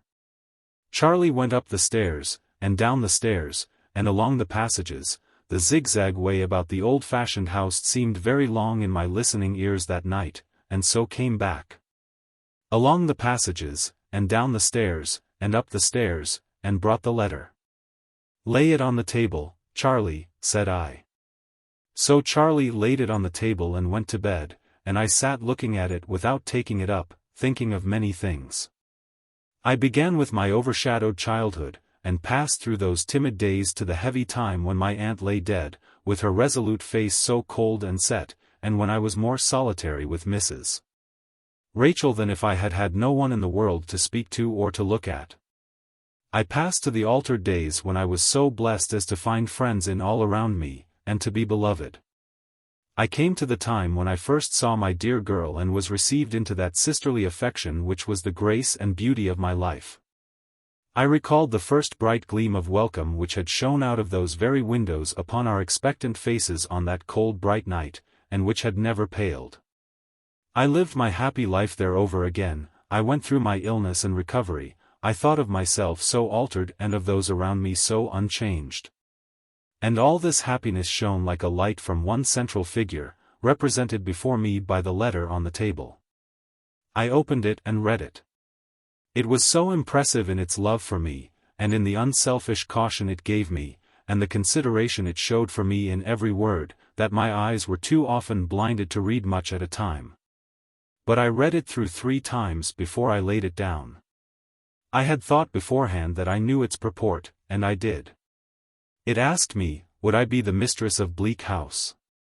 It was not a love letter, though it expressed so much love, but was written just as he would at any time have spoken to me. I saw his face, and heard his voice, and felt the influence of his kind protecting manner in every line. It addressed me as if our places were reversed, as if all the good deeds had been mine and all the feelings they had awakened his.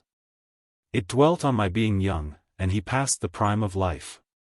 On his having attained a ripe age, while I was a child, on his writing to me with a silvered head, and knowing all this so well as to set it in full before me for mature deliberation. It told me that I would gain nothing by such a marriage and lose nothing by rejecting it, for no new relation could enhance the tenderness in which he held me, and whatever my decision was, he was certain it would be right. But he had considered this step anew since our late confidence and had decided on taking it. If it only served to show me through one poor instance that the whole world would readily unite to falsify the stern prediction of my childhood. I was the last to know what happiness I could bestow upon him, but of that he said no more, for I was always to remember that I owed him nothing and that he was my debtor, and for very much. He had often thought of our future, and foreseeing that the time must come, and fearing that it might come soon, when Ada, now very nearly of age, would leave us. And when our present mode of life must be broken up, had become accustomed to reflect on this proposal. Thus he made it. If I felt that I could ever give him the best right, he could have to be my protector, and if I felt that I could happily and justly become the dear companion of his remaining life, superior to all lighter chances and changes than death, even then he could not have me bind myself irrevocably while this letter was yet so new to me. But even then I must have ample time for reconsideration. In that case, or in the opposite case, let him be unchanged in his old relation, in his old manner, in the old name by which I called him. And as to his bright Dame Durden and little housekeeper, she would ever be the same, he knew. This was the substance of the letter. Written throughout with a justice and a dignity as if he were indeed my responsible guardian, impartially representing the proposal of a friend against whom in his integrity he stated the full case. But he did not hint to me that when I had been better looking he had had this same proceeding in his thoughts and had refrained from it. That when my old face was gone from me, and I had no attractions, he could love me just as well as in my fairer days. That the discovery of my birth gave him no shock. That his generosity rose above my disfigurement and my inheritance of shame. That the more I stood in need of such fidelity, the more firmly I might trust in him to the last. But I knew it well now. It came upon me as the close of the benignant history I had been pursuing, and I felt that I had but one thing to do. To devote my life to his happiness was to thank him poorly, and what had I wished for the other night but some new means of thanking him? Still I cried very much, not only in the fullness of my heart after reading the letter, not only in the strangeness of the prospect, for it was strange though I had expected the contents, but as if something for which there was no name or distinct idea were indefinitely lost to me. I was very happy, very thankful, very hopeful, but I cried very much. By and by I went to my old glass. My eyes were red and swollen, and I said, "Oh, Esther, Esther, can that be you?" I am afraid the face in the glass was going to cry again at this reproach, but I held up my finger at it, and it stopped. "That is more like the composed look you comforted me with, my dear, when you showed me such a change," said I, beginning to let down my hair.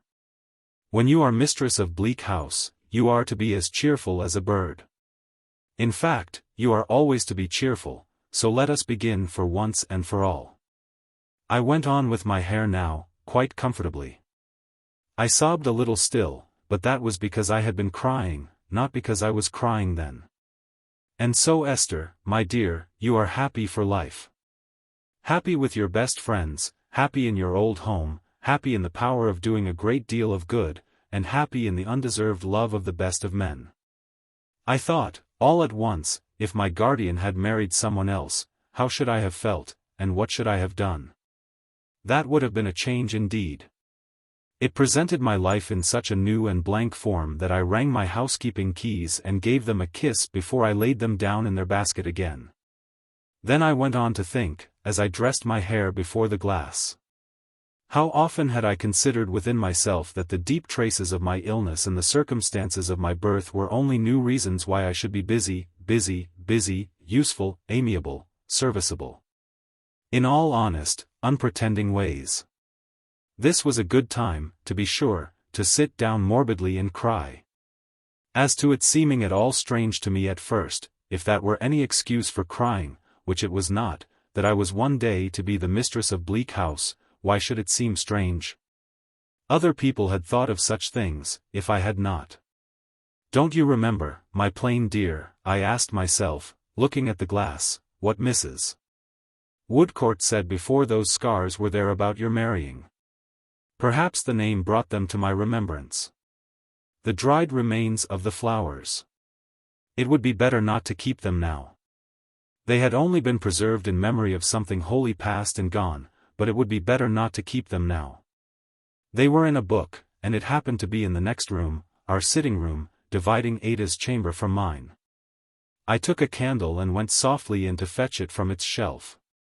After I had it in my hand, I saw my beautiful darling, through the open door, lying asleep, and I stole in to kiss her. It was weak in me, I know, and I could have no reason for crying. But I dropped a tear upon her dear face, and another, and another. Weaker than that, I took the withered flowers out and put them for a moment to her lips. I thought about her love for Richard, though, indeed, the flowers had nothing to do with that. Then I took them into my own room and burned them at the candle, and they were dust in an instant. On entering the breakfast room next morning, I found my guardian just as usual, quite as frank, as open, and free. There being not the least constraint in his manner, there was none, or I think there was none, in mine. I was with him several times in the course of the morning, in and out, when there was no one there, and I thought it not unlikely that he might speak to me about the letter. But he did not say a word. So, on the next morning, and the next, and for at least a week, over which time Mr. Skimpole prolonged his stay, I expected, every day, that my guardian might speak to me about the letter, but he never did. I thought then, growing uneasy, that I ought to write an answer. I tried over and over again in my own room at night, but I could not write an answer that at all began like a good answer, so I thought each night I would wait one more day. And I waited 7 more days, and he never said a word. At last, Mr. Skimpole having departed, we 3 were one afternoon going out for a ride. And I, being dressed before Ada and going down, came upon my guardian, with his back towards me, standing at the drawing-room window looking out. He turned on my coming in and said, smiling, "Aye, it's you, little woman, is it?" and looked out again. I had made up my mind to speak to him now.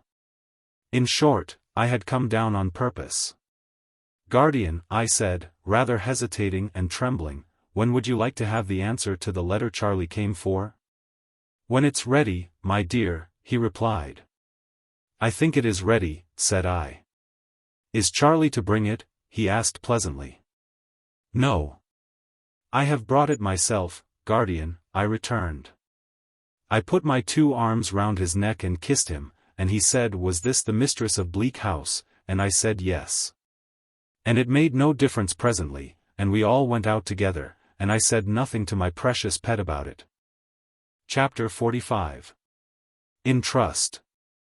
One morning when I had done jingling about with my baskets of keys, as my beauty and I were walking round and round the garden, I happened to turn my eyes towards the house and saw a long thin shadow going in which looked like Mr.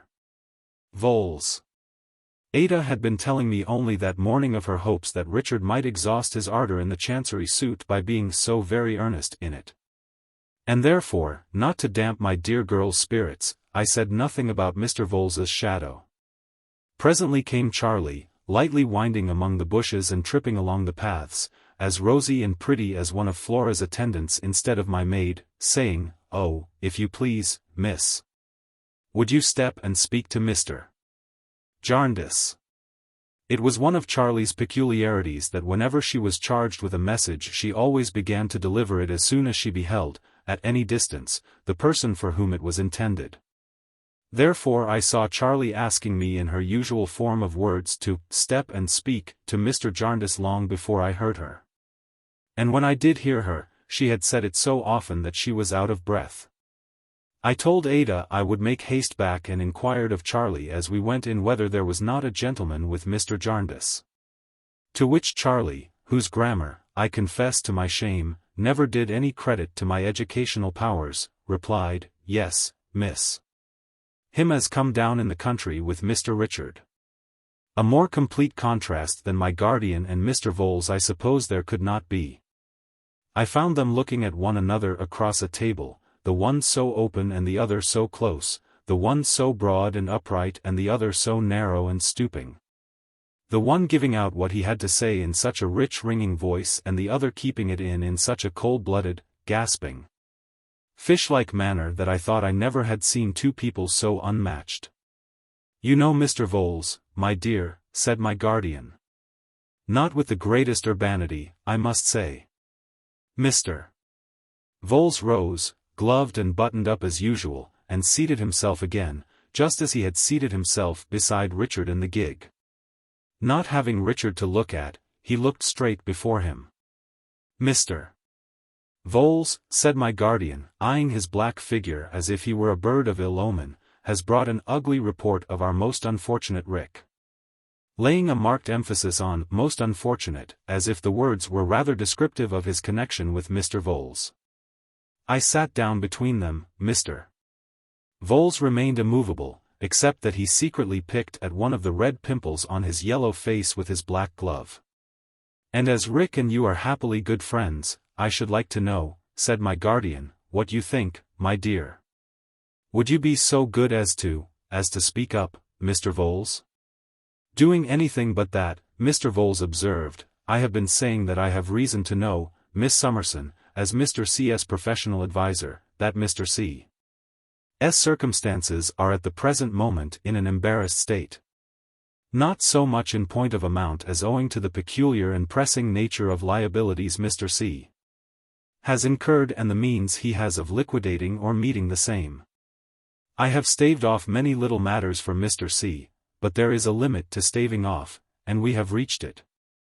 I have made some advances out of pocket to accommodate these unpleasantnesses, but I necessarily look to being repaid, for I do not pretend to be a man of capital. And I have a father to support in the Vale of Taunton, besides striving to realize some little independence for 3 dear girls at home. My apprehension is, Mr. C.'s circumstances being such, lest it should end in his obtaining leave to part with his commission, which at all events is desirable to be made known to his connections. Mr. Vholes, who had looked at me while speaking, here emerged into the silence he could hardly be said to have broken, so stifled was his tone, and looked before him again. "Imagine the poor fellow without even his present resource," said my guardian to me. "Yet what can I do? You know him, Esther. He would never accept of help from me now.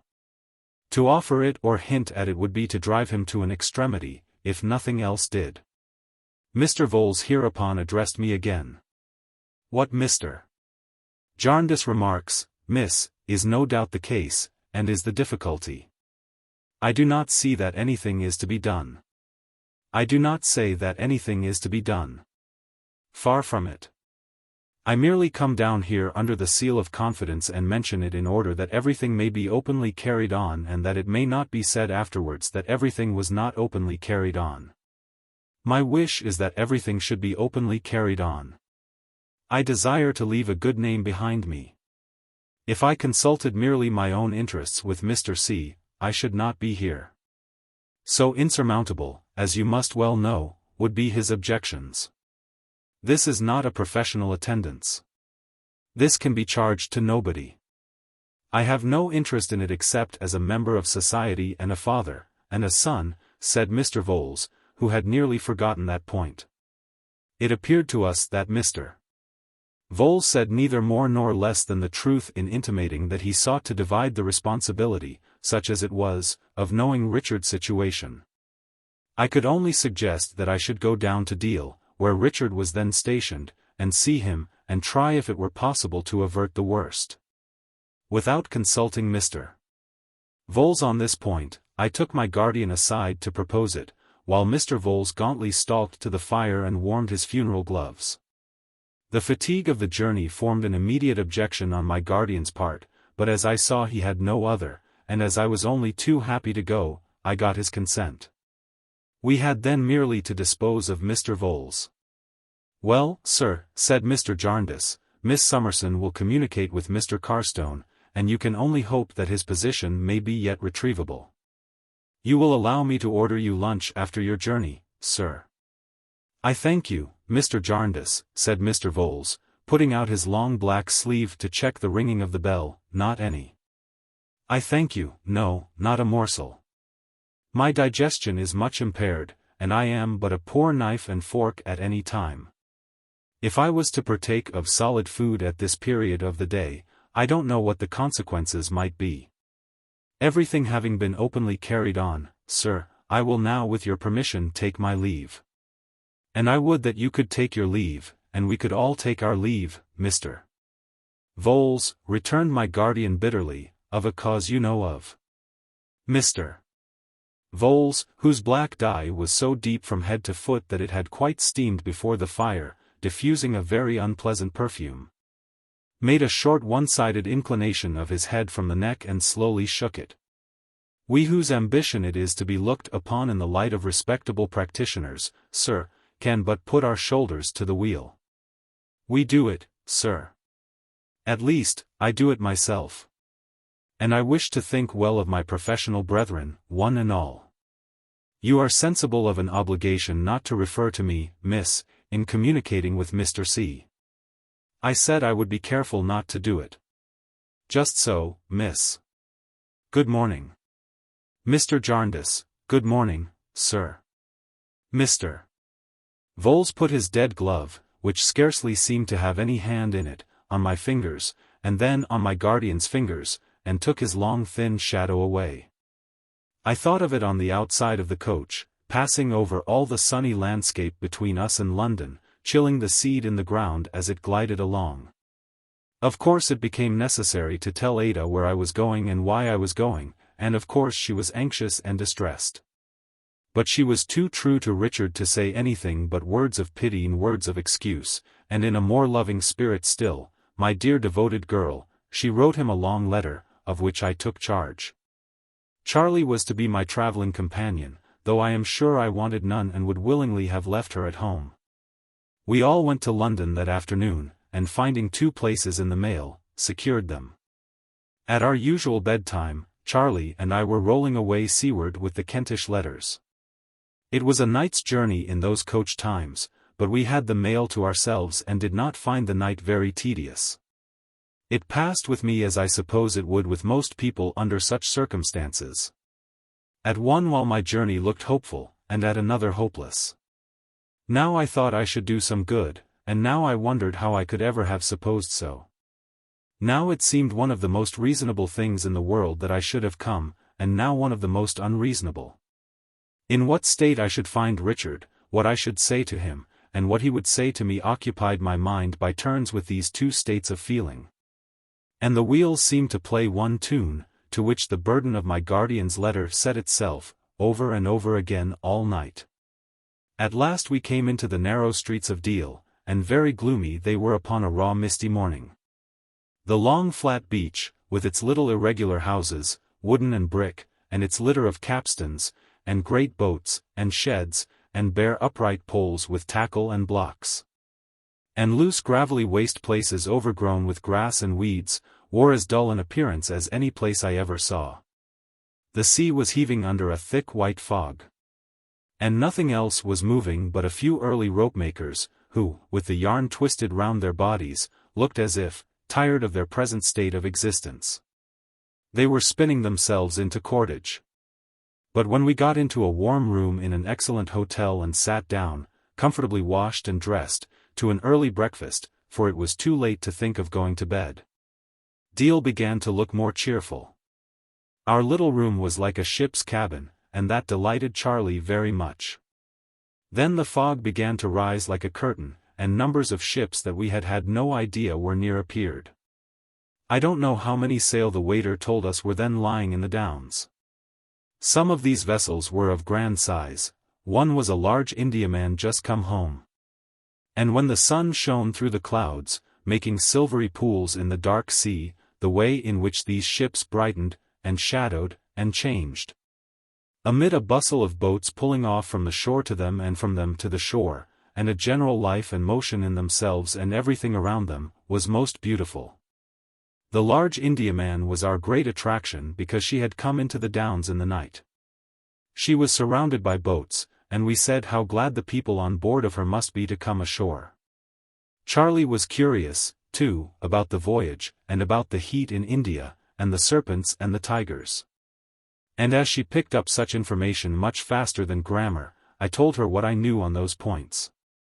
I told her, too, how people in such voyages were sometimes wrecked and cast on rocks, where they were saved by the intrepidity and humanity of one man. And Charlie asking how that could be, I told her how we knew at home of such a case. I had thought of sending Richard a note saying I was there, but it seemed so much better to go to him without preparation. As he lived in barracks I was a little doubtful whether this was feasible, but we went out to reconnoiter. Peeping in at the gate of the barrack-yard, we found everything very quiet at that time in the morning, and I asked a sergeant standing on the guardhouse steps where he lived. He sent a man before to show me, who went up some bare stairs, and knocked with his knuckles at a door, and left us. "Now then," cried Richard from within.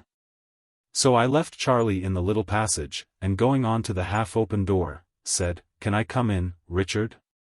It's only Dame Durden."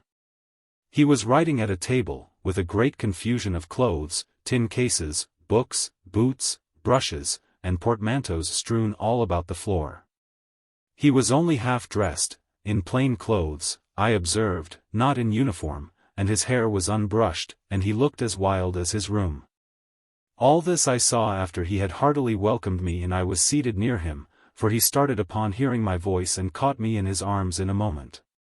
Dear Richard! He was ever the same to me. Down to, poor fellow, to the end, he never received me but with something of his old merry boyish manner. "Good heaven, my dear little woman," said he, "how do you come here? Who could have thought of seeing you? Nothing the matter? Ada is well?" "Quite well. Lovelier than ever, Richard." "Ah," he said, leaning back in his chair. "My poor cousin. I was writing to you, Esther."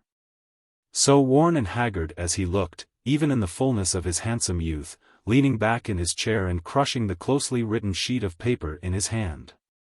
"Have you been at the trouble of writing all that, and am I not to read it after all?" I asked. "Oh, my dear," he returned with a hopeless gesture. "You may read it in the whole room. It is all over here." I mildly entreated him not to be despondent. I told him that I had heard by chance of his being in difficulty and had come to consult with him what could best be done. "Like you, Esther, but useless, and so not like you," said he with a melancholy smile. "I am away on leave this day, should have been gone in another hour, and that is to smooth it over, for my selling out." "Well, Let bygones be bygones. So this calling follows the rest. I only want to have been in the church to have made the round of all the professions. Richard, I urged, it is not so hopeless as that. Esther, he returned, it is indeed. I am just so near disgrace as that those who are put in authority over me, as the catechism goes, would far rather be without me than with me. And they are right. Apart from debts and duns and all such drawbacks, I am not fit even for this employment. I have no care, no mind, no heart, no soul, but for one thing. Why, if this bubble hadn't broken now, he said, tearing the letter he had written into fragments and moodily casting them away, by driblets, how could I have gone abroad? I must have been ordered abroad, but how could I have gone? How could I, with my experience of that thing, trust even Voles unless I was at his back? I suppose he knew by my face what I was about to say, but he caught the hand I had laid upon his arm and touched my own lips with it to prevent me from going on. No, Dame Durden. 2 subjects I forbid, must forbid. The first is John Jarndyce. The second, you know what. Call it madness, and I tell you I can't help it now, and can't be sane. But it is no such thing. It is the one object I have to pursue. It is a pity I ever was prevailed upon to turn out of my road for any other. It would be wisdom to abandon it now, after all the time, anxiety, and pains I have bestowed upon it. Oh, yes, true wisdom. It would be very agreeable, too, to some people, but I never will. He was in that mood in which I thought it best not to increase his determination, if anything could increase it, by opposing him. I took out Ada's letter and put it in his hand. Am I to read it now? He asked. As I told him yes, he laid it on the table, and resting his head upon his hand, began. He had not read far when he rested his head upon his 2 hands, to hide his face from me. In a little while he rose as if the light were bad and went to the window. He finished reading it there, with his back towards me, and after he had finished and had folded it up, stood there for some minutes with the letter in his hand. When he came back to his chair, I saw tears in his eyes. Of course, Esther, you know what she says here? He spoke in a softened voice and kissed the letter as he asked me. Yes, Richard. Offers me, he went on, tapping his foot upon the floor, the little inheritance she is certain of so soon, just as little and as much as I have wasted, and begs and prays me to take it. Set myself right with it, and remain in the service. I know your welfare to be the dearest wish of her heart, said I, and, oh, my dear Richard, Ada's is a noble heart. I am sure it is. I wish I was dead. He went back to the window, and laying his arm across it, leaned his head down on his arm. It greatly affected me to see him so, but I hoped he might become more yielding, and I remained silent. My experience was very limited. I was not at all prepared for his rousing himself out of this emotion to a new sense of injury. And this is the heart that the same John Jarndyce, who is not otherwise to be mentioned between us, stepped in to estrange from me, said he indignantly. And the dear girl makes me this generous offer from under the same John Jarndyce roof, and with the same John Jarndyce's gracious consent and connivance, I dare say. As a new means of buying me off. Richard. I cried out, rising hastily. I will not hear you say such shameful words. I was very angry with him indeed, for the first time in my life, but it only lasted a moment. When I saw his worn young face looking at me as if he were sorry, I put my hand on his shoulder and said, if you please, my dear Richard, do not speak in such a tone to me. Consider. He blamed himself exceedingly and told me in the most generous manner that he had been very wrong and that he begged my pardon 1,000 times. At that I laughed, but trembled a little too, for I was rather fluttered after being so fiery. To accept this offer, my dear Esther, said he, sitting down beside me and resuming our conversation, once more, pray forgive me.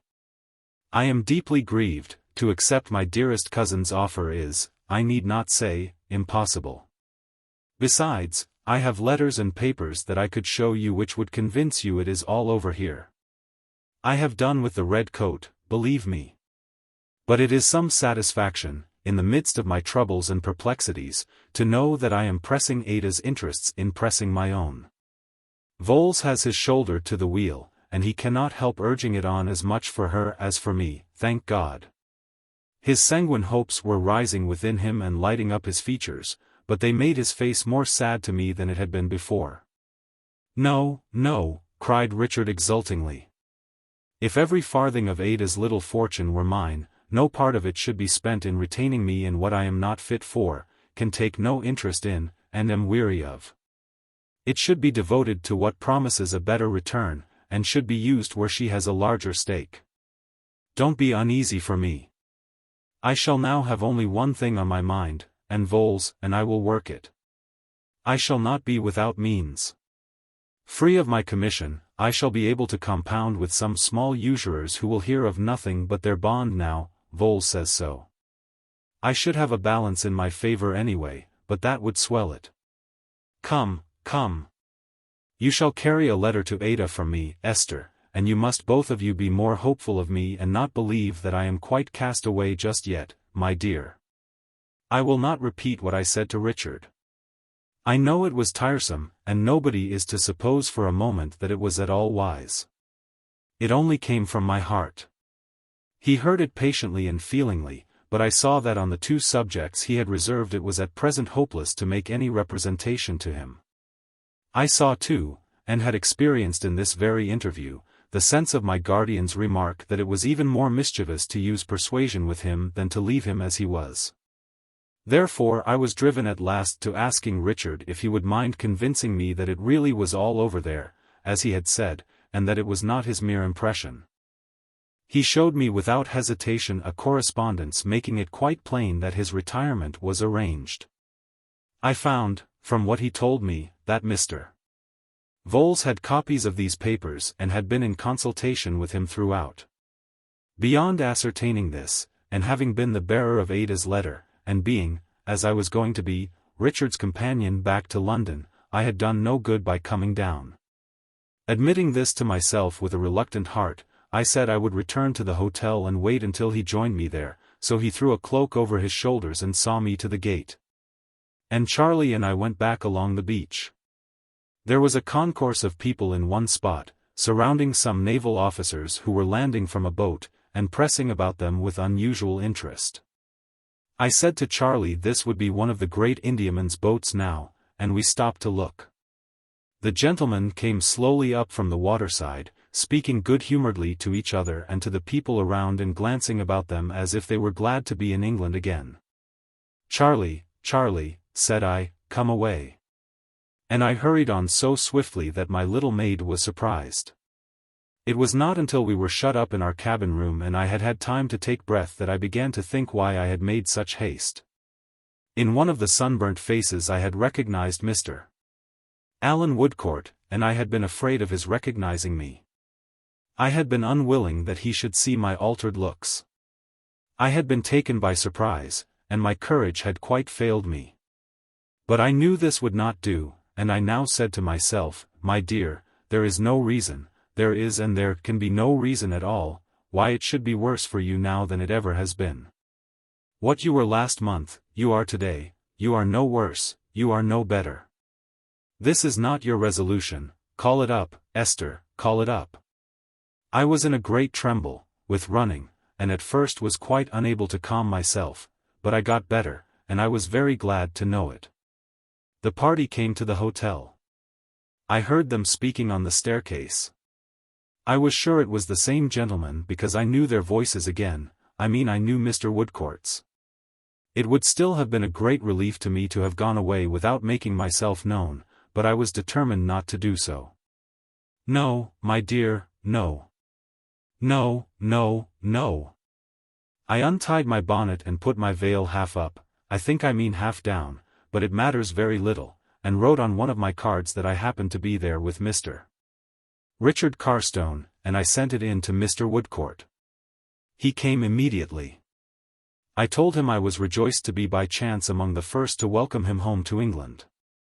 And I saw that he was very sorry for me. You have been in shipwreck and peril since you left us, Mr. Woodcourt, said I, but we can hardly call that a misfortune which enabled you to be so useful and so brave. We read of it with the truest interest. It first came to my knowledge through your old patient, poor Miss Flight, when I was recovering from my severe illness. Ah! Little Miss Flight, he said. She lives the same life yet? Just the same. I was so comfortable with myself now as not to mind the veil and to be able to put it aside. Her gratitude to you, Mr. Woodcourt, is delightful. She is a most affectionate creature, as I have reason to say. You have found her so, he returned.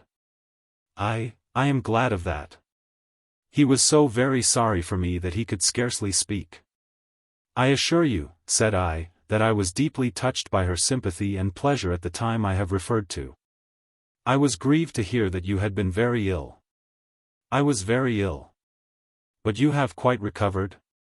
I have quite recovered my health and my cheerfulness, said I. You know how good my guardian is and what a happy life we lead, and I have everything to be thankful for and nothing in the world to desire. I felt as if he had greater commiseration for me than I had ever had for myself. It inspired me with new fortitude and new calmness to find that it was I who was under the necessity of reassuring him. I spoke to him of his voyage out and home, and of his future plans, and of his probable return to India. He said that was very doubtful. He had not found himself more favored by fortune there than here. He had gone out a poor ship surgeon and had come home nothing better. While we were talking, and when I was glad to believe that I had alleviated, if I may use such a term, the shock he had had in seeing me, Richard came in. He had heard downstairs who was with me, and they met with cordial pleasure. I saw that after their first greetings were over, and when they spoke of Richard's career, Mr. Woodcourt had a perception that all was not going well with him. He frequently glanced at his face as if there were something in it that gave him pain, and more than once he looked towards me as though he sought to ascertain whether I knew what the truth was. Yet Richard was in one of his sanguine states and in good spirits and was thoroughly pleased to see Mr. Woodcourt again, whom he had always liked. Richard proposed that we all should go to London together, but Mr. Woodcourt, having to remain by his ship a little longer, could not join us. He dined with us, however, at an early hour, and became so much more like what he used to be that I was still more at peace to think I had been able to soften his regrets. Yet his mind was not relieved of Richard. When the coach was almost ready and Richard ran down to look after his luggage, he spoke to me about him. I was not sure that I had a right to lay his whole story open, but I referred in a few words to his estrangement from Mr. Jarndyce and to his being entangled in the ill-fated Chancery suit. Mr. Woodcourt listened with interest and expressed his regret. I saw you observe him rather closely, said I. Do you think him so changed? He is changed, he returned, shaking his head. I felt the blood rush into my face for the first time, but it was only an instantaneous emotion. I turned my head aside, and it was gone. It is not, said Mr. Woodcourt, his being so much younger or older, or thinner or fatter, or paler or ruddier, as there being upon his face such a singular expression. I never saw so remarkable a look in a young person. One cannot say that it is all anxiety or all weariness, yet it is both, and like ungrown despair. You do not think he is ill, said I. No. He looked robust in body. That he cannot be at peace in mind, we have too much reason to know, I proceeded. Mr. Woodcourt, you are going to London? Tomorrow or the next day. There is nothing Richard wants so much as a friend. He always liked you. Pray see him when you get there. Pray help him sometimes with your companionship if you can. You do not know of what service it might be. You cannot think how Ada, and Mr. Jarndyce, and even I, how we should all thank you, Mr. Woodcourt. Miss Summerson, he said, more moved than he had been from the first, before heaven, I will be a true friend to him. I will accept him as a trust, and it shall be a sacred one. God bless you. said I, with my eyes filling fast, but I thought they might, when it was not for myself. Ada loves him, we all love him, but Ada loves him as we cannot. I will tell her what you say. Thank you, and God bless you, in her name. Richard came back as we finished exchanging these hurried words and gave me his arm to take me to the coach. Woodcourt, he said, unconscious with what application, pray let us meet in London. Meet, returned the other. I have scarcely a friend there now but you. Where shall I find you? Why, I must get a lodging of some sort, said Richard, pondering. Say at Volza's, Simon's Inn. Good. Without loss of time. They shook hands heartily. When I was seated in the coach and Richard was yet standing in the street, Mr. Woodcourt laid his friendly hand on Richard's shoulder and looked at me. I understood him and waved mine in thanks. And in his last look as we drove away, I saw that he was very sorry for me. I was glad to see it. I felt for my old self as the dead may feel if they ever revisit these scenes. I was glad to be tenderly remembered, to be gently pitied, not to be quite forgotten. Chapter 46. Stop him. Darkness rests upon Tom all alones. Dilating and dilating since the sun went down last night, it has gradually swelled until it fills every void in the place. For a time there were some dungeon lights burning, as the lamp of life hums in Tom all alones, heavily, heavily, in the nauseous air, and winking, as that lamp, too, winks in Tom all alones, at many horrible things. But they are blotted out. The moon has eyed Tom with a dull cold stare, as admitting some puny emulation of herself in his desert region unfit for life and blasted by volcanic fires. But she has passed on and is gone. The blackest nightmare in the infernal stables grazes on Tom all alones, and Tom is fast asleep. Much mighty speech-making there has been, both in and out of Parliament, concerning Tom, and much wrathful disputation how Tom shall be got right. Whether he shall be put into the main road by constables, or by beadles, or by bell-ringing, or by force of figures, or by correct principles of taste, or by high church, or by low church, or by no church. Whether he shall be set to splitting trusses of polemical straws with the crooked knife of his mind or whether he shall be put to stone-breaking instead. In the midst of which dust and noise there is but one thing perfectly clear, to wit, that Tom only may and can, or shall and will, be reclaimed according to somebody's theory but nobody's practice. And in the hopeful meantime, Tom goes to perdition head foremost in his old determined spirit. But he has his revenge. Even the winds are his messengers, and they serve him in these hours of darkness. There is not a drop of Tom's corrupted blood but propagates infection and contagion somewhere.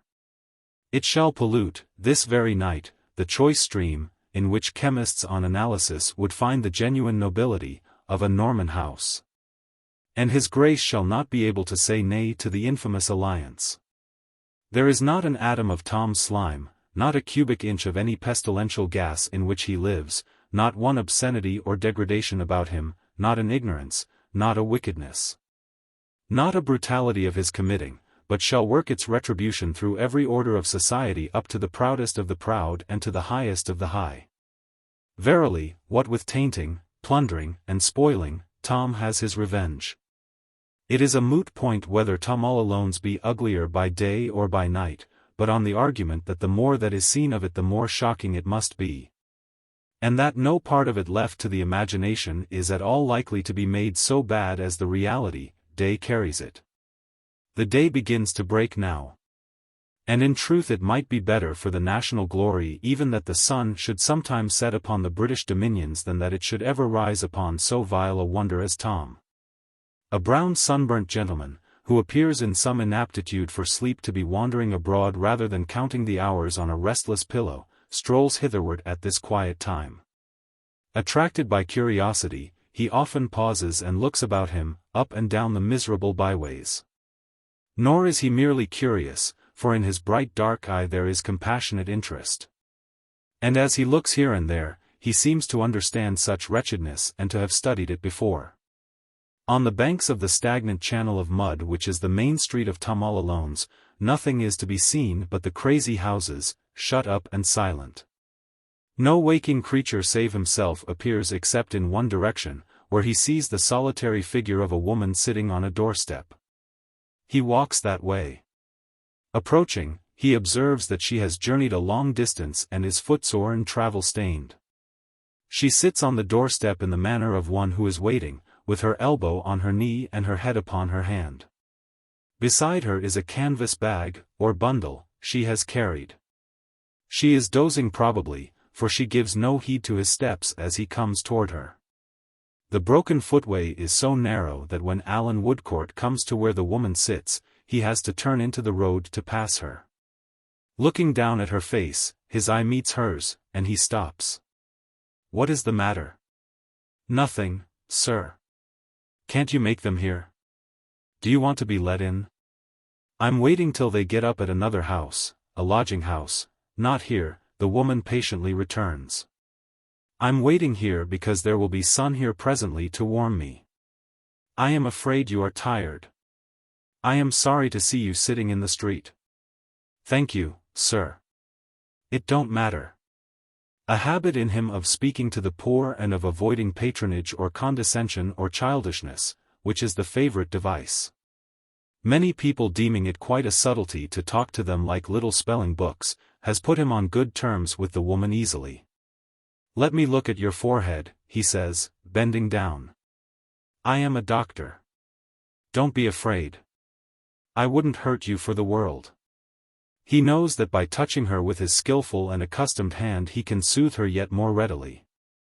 She makes a slight objection, saying, "It's nothing." But he has scarcely laid his fingers on the wounded place when she lifts it up to the light. "Aye. A bad bruise, and the skin sadly broken. This must be very sore." "It do ache a little, sir," returns the woman with a started tear upon her cheek.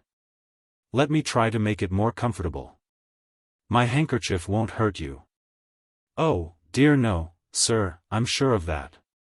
He cleanses the injured place and dries it, and having carefully examined it and gently pressed it with the palm of his hand, takes a small case from his pocket, dresses it, and binds it up. While he is thus employed, he says, after laughing at his establishing a surgery in the street, "And so your husband is a brickmaker?" "How do you know that, sir?" asks the woman, astonished. "Why, I suppose so from the color of the clay upon your bag and on your dress. And I know brickmakers go about working at piecework in different places. And I am sorry to say I have known them cruel to their wives too." The woman hastily lifts up her eyes as if she would deny that her injury is referable to such a cause.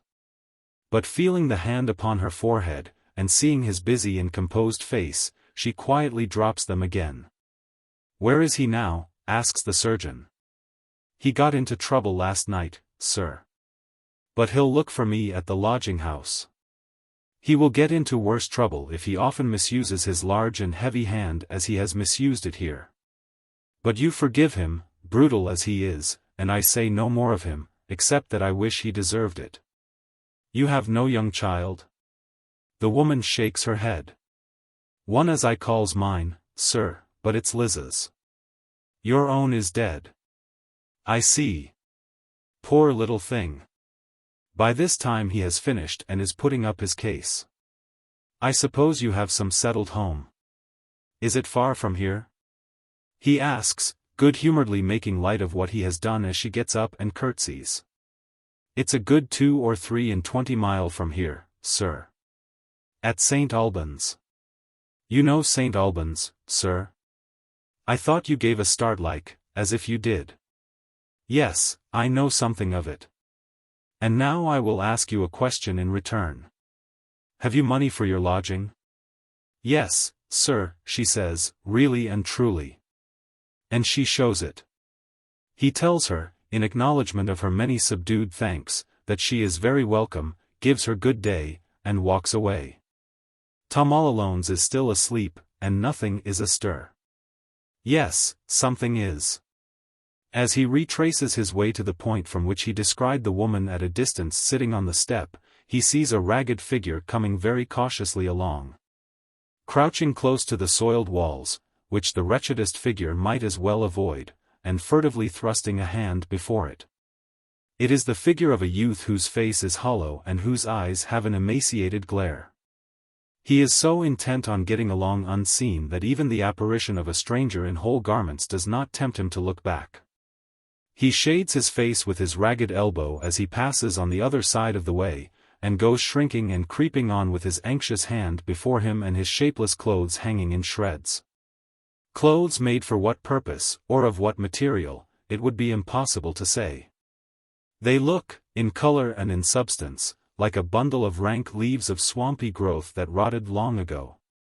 Alan Woodcourt pauses to look after him and note all this, with a shadowy belief that he has seen the boy before. He cannot recall how or where, but there is some association in his mind with such a form. He imagines that he must have seen it in some hospital or refuge, still, cannot make out why it comes with any special force on his remembrance. He is gradually emerging from Tom all Alone's in the morning light, thinking about it, when he hears running feet behind him, and looking round, sees the boy scouring towards him at great speed, followed by the woman. "Stop him, cries the woman, almost breathless. "Stop him, sir." He darts across the road into the boy's path, but the boy is quicker than he, makes a curve, ducks, dives under his hands, comes up half a dozen yards beyond him and scours away again. Still the woman follows, crying, "Stop him, sir, pray stop him." Alan, not knowing but that he has just robbed her of her money, follows in chase and runs so hard that he runs the boy down a dozen times, but each time he repeats the curve, the duck, the dive, and scours away again. To strike at him on any of these occasions would be to fell and disable him, but the pursuer cannot resolve to do that, and so the grimly ridiculous pursuit continues. At last the fugitive, hard-pressed, takes to a narrow passage and a court which has no thoroughfare. Here, against a hoarding of decaying timber, he is brought to bay and tumbles down, lying gasping at his pursuer, who stands and gasps at him until the woman comes up. "Oh, you, Joe!" cries the woman. "What? I have found you at last." "Joe," repeats Alan, looking at him with attention, "Joe. Stay. To be sure. I recollect this lad some time ago being brought before the coroner." "Yes, I see you once afore at the Inkwich," whimpers Joe. "What of that? Can't you never let such an unfortunate as me alone? Ain't I unfortunate enough for you yet? How unfortunate do you want me fur to be? I've been a-chivied and a-chivied, fussed by one on you and nixed by another on you, till I'm worrited to skins and bones. The Inkwich warn't my fault. I done nothink. He was wery good to me, he was the only one I knowed to speak to, as ever come across my crossing. It ain't wery likely I should want him to be inkwiched. I only wish I was, myself. I don't know why I don't go and make a hole in the water, I'm sure I don't." He says it with such a pitiable air, and his grimy tears appear so real.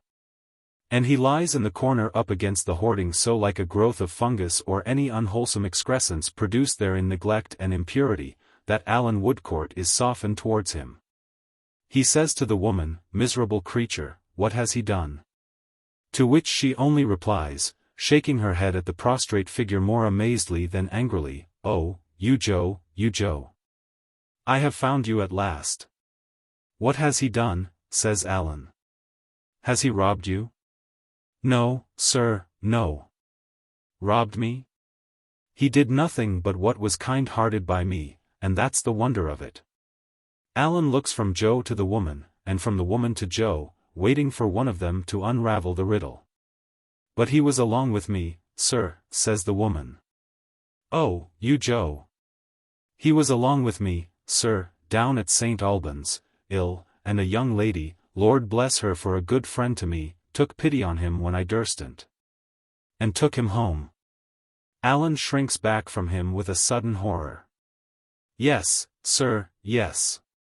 Took him home, and made him comfortable, and like a thankless monster he ran away in the night and never has been seen or heard of since till I set eyes on him just now. And that young lady that was such a pretty dear caught his illness, lost her beautiful looks, and wouldn't hardly be known for the same young lady now if it wasn't for her angel temper. And her pretty shape, and her sweet voice. Do you know it? You ungrateful wretch, do you know that this is all along of you and of her goodness to you? Demands the woman, beginning to rage at him as she recalls it and breaking into passionate tears. The boy, in rough sort stunned by what he hears, falls to smearing his dirty forehead with his dirty palm, and to staring at the ground. And to shaking from head to foot until the crazy hoarding against which he leans rattles. Alan restrains the woman, merely by a quiet gesture, but effectually. Richard told me, he falters. I mean, I have heard of this, don't mind me for a moment, I will speak presently. He turns away and stands for a while looking out at the covered passage.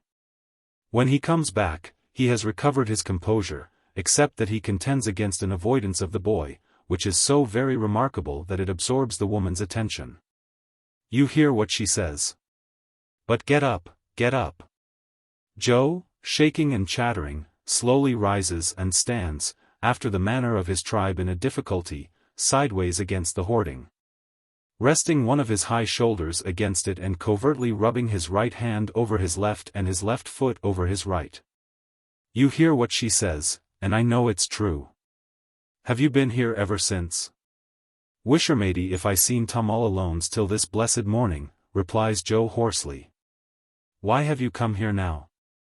Joe looks all round the confined court, looks at his questioner no higher than the knees, and finally answers, I don't know how to do nothink, and I can't get nothink to do. I'm wery poor and ill, and I thought I'd come back here when there warn't nobody about, and lay down and hide somewheres as I knows on till arter dark, and then go and beg a trifle of Mr. Snagsby. He was allus willin' fur to give me somethink he was, though Mrs. Snagsby she was allus HIVing on me, like everybody everywheres. Where have you come from? Joe looks all round the court again, looks at his questioner's knees again, and concludes by laying his profile against the hoarding in a sort of resignation. Did you hear me ask you where you have come from? Tramp then, says Joe. Now tell me, proceeds Alan, making a strong effort to overcome his repugnance, going very near to him, and leaning over him with an expression of confidence. Tell me how it came about that you left that house when the good young lady had been so unfortunate as to pity you and take you home. Joe suddenly comes out of his resignation and excitedly declares, addressing the woman, that he never known about the young lady, that he never hearn about it, that he never went fur to hurt her. That he would sooner have hurt his own self, that he'd sooner have had his unfortunate 'ead chopped off than ever gone anigh her, and that she was wery good to him, she was. Conducting himself throughout as if in his poor fashion he really meant it, and winding up with some very miserable sobs. Alan Woodcourt sees that this is not a sham. He constrains himself to touch him. Come, Joe. Tell me. No. I dustn't, says Joe, relapsing into the profile state. I dustn't, or I would. But I must know, returns the other, all the same. Come, Joe. After 2 or 3 such adjurations, Joe lifts up his head again, looks round the court again, and says in a low voice, well, I'll tell you something. I was took away. There. Took away. In the night? Ah. Very apprehensive of being overheard. Joe looks about him and even glances up some 10 feet at the top of the hoarding and through the cracks in it lest the object of his distrust should be looking over or hidden on the other side. Who took you away? I dustn't name him, says Joe. I dustn't do it, sir. But I want, in the young lady's name, to know. You may trust me. No one else shall hear. Ah, but I don't know, replies Joe, shaking his head fearfully, as he don't hear. Why, he is not in this place. Oh, ain't he though, says Joe. He's in all manner of places, all at oncet. Alan looks at him in perplexity, but discovers some real meaning and good faith at the bottom of this bewildering reply. He patiently awaits an explicit answer. And Joe, more baffled by his patience than by anything else, at last desperately whispers a name in his ear. "I," says Alan. "Why, what had you been doing?" "Nothink, sir. Never done nothink to get myself into no trouble, 'cept in not moving on and the inkwhich. But I'm moving on now. I'm moving on to the burying ground, that's the move as I'm up to." "No, no, we will try to prevent that." "But what did he do with you?" "Put me in a hospital," replied Joe, whispering, "till I was discharged, then give me a little money, for half bulls, what you may call half crowns, and hook it. Nobody wants you here, ses. You hook it. You go and tramp, ses. You move on, ses. Don't let me ever see you nowheres within 40 mile of London, or you'll repent it." "So I shall, if ever he do see me, and he'll see me if I'm above ground," concludes Joe, nervously repeating all his former precautions and investigations. Alan considers a little, then remarks, turning to the woman but keeping an encouraging eye on Joe, "He is not so ungrateful as you supposed. He had a reason for going away, though it was an insufficient one." "Thankee, sir, thankee," exclaims Joe. "There now. See how hard you was upon me. But only you tell the young lady what the gentleman ses, and it's all right. For you was wery good to me too, and I knows it. Now, Joe," says Alan, keeping his eye upon him, "come with me and I will find you a better place than this to lie down and hide in. If I take one side of the way and you the other to avoid observation, you will not run away, I know very well, if you make me a promise." "I won't, not unless I was to see him coming, sir." "Very well. I take your word. Half the town is getting up by this time, and the whole town will be broad awake in another hour. Come along. Good day again, my good woman." "Good day again, sir, and I thank you kindly many times again." She has been sitting on her bag, deeply attentive, and now rises and takes it up. Joe, repeating, "Only you tell the young lady as I never went fur to hurt her and what the gentleman ses." Nods and shambles and shivers, and smears and blinks, and half laughs and half cries, a farewell to her, and takes his creeping way along after Alan Woodcourt. Close to the houses on the opposite side of the street. In this order, the two come up out of Tom all Alone's into the broad rays of the sunlight and the purer air. Chapter 47. Joe's Will. As Alan Woodcourt and Joe proceed along the streets where the high church spires and the distances are so near and clear in the morning light that the city itself seems renewed by rest, Alan revolves in his mind how and where he shall bestow his companion. It surely is a strange fact, he considers, that in the heart of a civilized world this creature in human form should be more difficult to dispose of than an unowned dog. But it is none the less a fact because of its strangeness, and the difficulty remains. At first he looks behind him often to assure himself that Joe is still really following. But look where he will, he still beholds him close to the opposite houses, making his way with his wary hand from brick to brick and from door to door, and often, as he creeps along, glancing over at him watchfully. Soon satisfied that the last thing in his thoughts is to give him the slip, Alan goes on, considering with a less divided attention what he shall do. A breakfast stall at a street corner suggests the first thing to be done. He stops there, looks round, and beckons Joe. Joe crosses and comes halting and shuffling up, slowly scooping the knuckles of his right hand round and round in the hollowed palm of his left, kneading dirt with a natural pestle and mortar. What is a dainty repast to Joe is then set before him, and he begins to gulp the coffee and to gnaw the bread and butter, looking anxiously about him in all directions as he eats and drinks. Like a scared animal.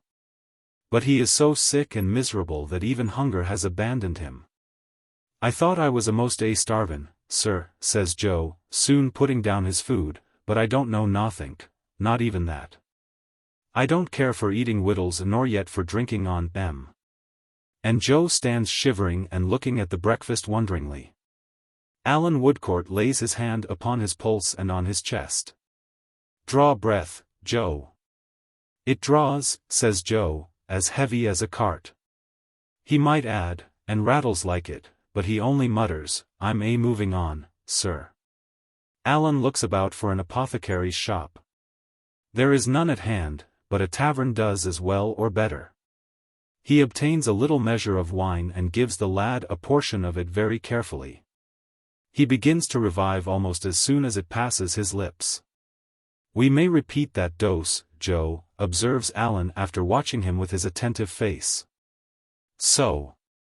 Now we will take 5 minutes rest, and then go on again." Leaving the boy sitting on the bench of the breakfast stall, with his back against an iron railing, Alan Woodcourt paces up and down in the early sunshine, casting an occasional look towards him without appearing to watch him. It requires no discernment to perceive that he is warmed and refreshed. If a face so shaded can brighten, his face brightens somewhat. And by little and little he eats the slice of bread he had so hopelessly laid down.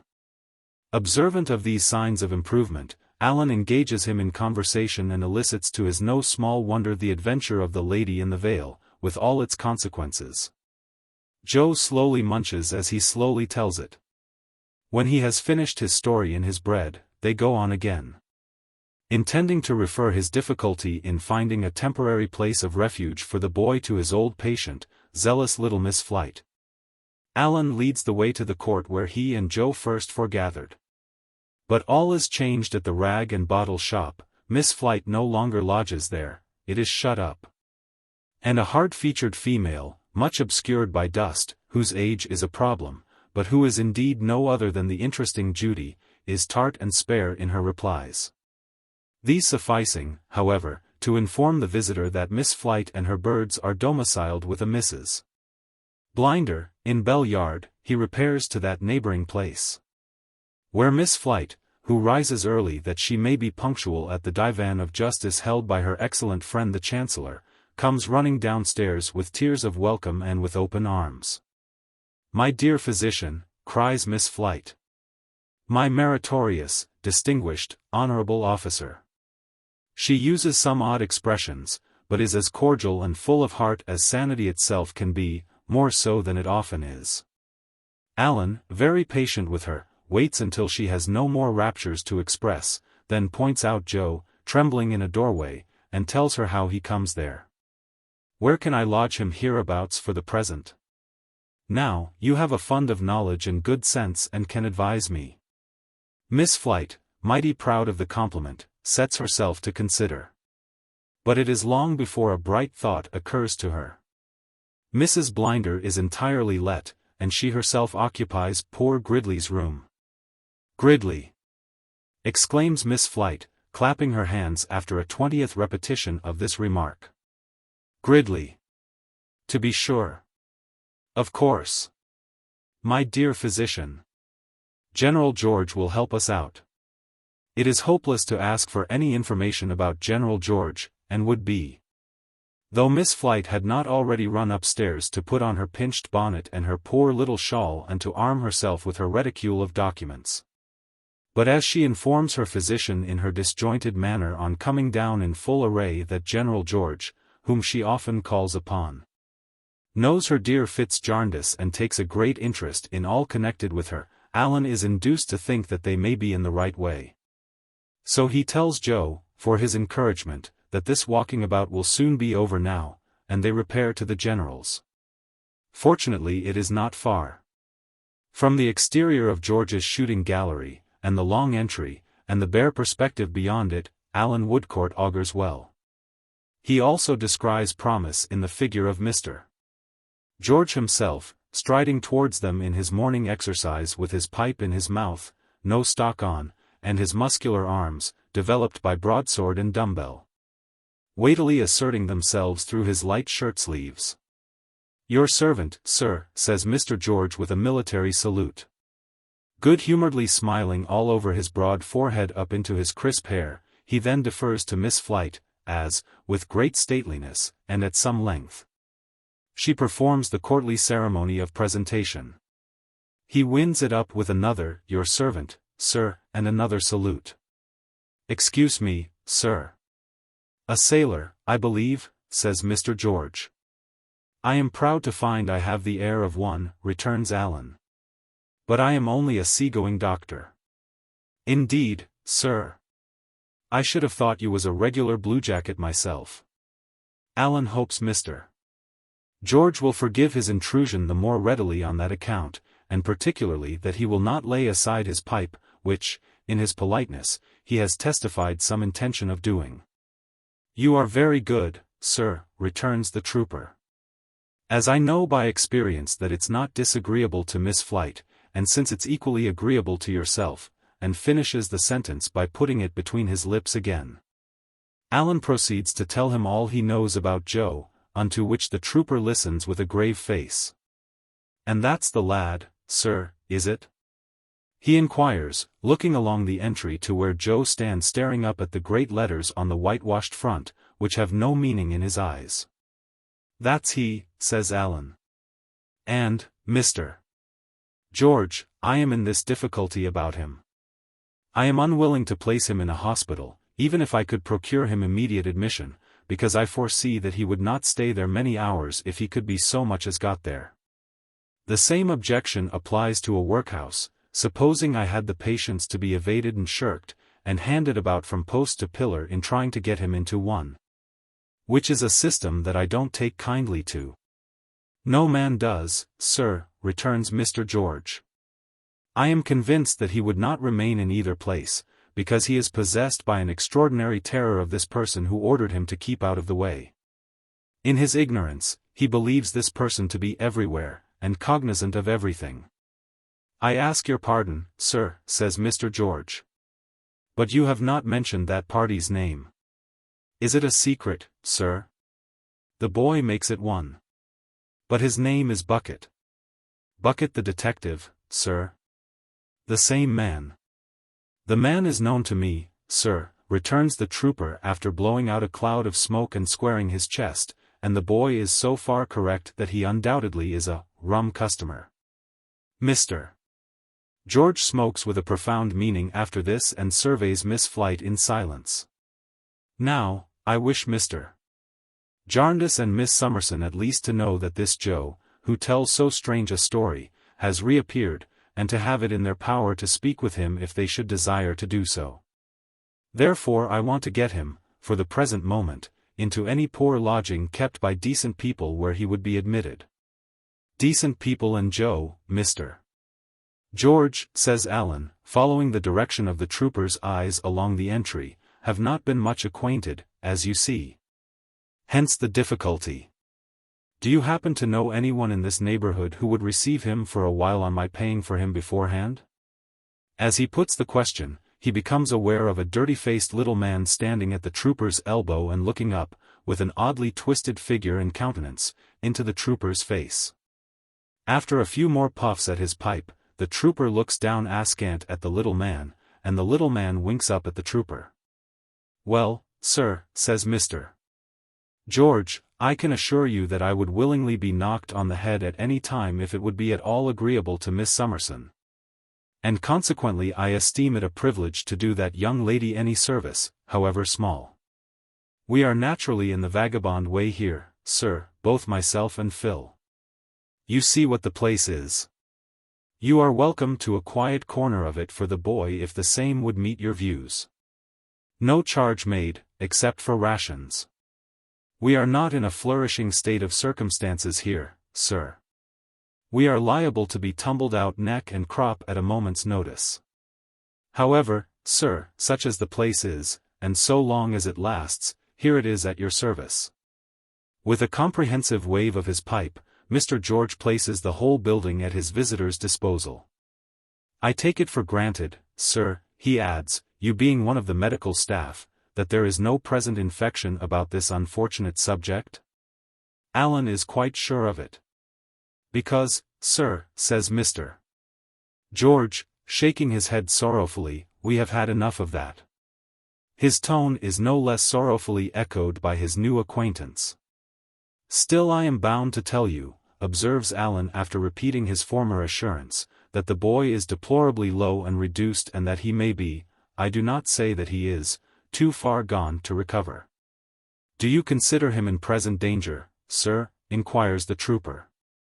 Yes, I fear so. Then, sir, returns the trooper in a decisive manner, it appears to me, being naturally in the vagabond way myself, that the sooner he comes out of the street, the better. You, Phil. Bring him in. Mr. Squad tacks out, all on one side, to execute the word of command, and the trooper, having smoked his pipe, lays it by. Joe is brought in. He is not one of Mrs. Pardiggle's Takahupo Indians, he is not one of Mrs. Jellybys' lambs, being wholly unconnected with Boreobulaga, he is not softened by distance and unfamiliarity. He is not a genuine foreign-grown savage, he is the ordinary homemade article. Dirty, ugly, disagreeable to all the senses, in body a common creature of the common streets, only in soul a heathen. Homely filth begrimes him, homely parasites devour him, homely sores are in him, homely rags are on him. Native ignorance, the growth of English soil and climate, sinks his immortal nature lower than the beasts that perish. Stand forth, Joe, in uncompromising colors. From the sole of thy foot to the crown of thy head, there is nothing interesting about thee. He shuffles slowly into Mr. George's gallery and stands huddled together in a bundle, looking all about the floor. He seems to know that they have an inclination to shrink from him, partly for what he is and partly for what he has caused. He, too, shrinks from them. He is not of the same order of things, not of the same place in creation. He is of no order and no place, neither of the beasts nor of humanity. Look here, Joe, says Alan. This is Mr. George. Joe searches the floor for some time longer, then looks up for a moment, and then down again. He is a kind friend to you, for he is going to give you lodging room here. Joe makes a scoop with one hand, which is supposed to be a bow. After a little more consideration and some backing and changing of the foot on which he rests, he mutters that he is very thankful. You are quite safe here. All you have to do at present is to be obedient and to get strong. And mind you tell us the truth here, whatever you do, Joe. Wishermatey if I don't, sir, says Joe, reverting to his favorite declaration. I never done nothink yet, but what you knows on, to get myself into no trouble. I never was in no other trouble at all, sir, 'cept not knowin' nothink and starwation. I believe it. Now attend to Mr. George.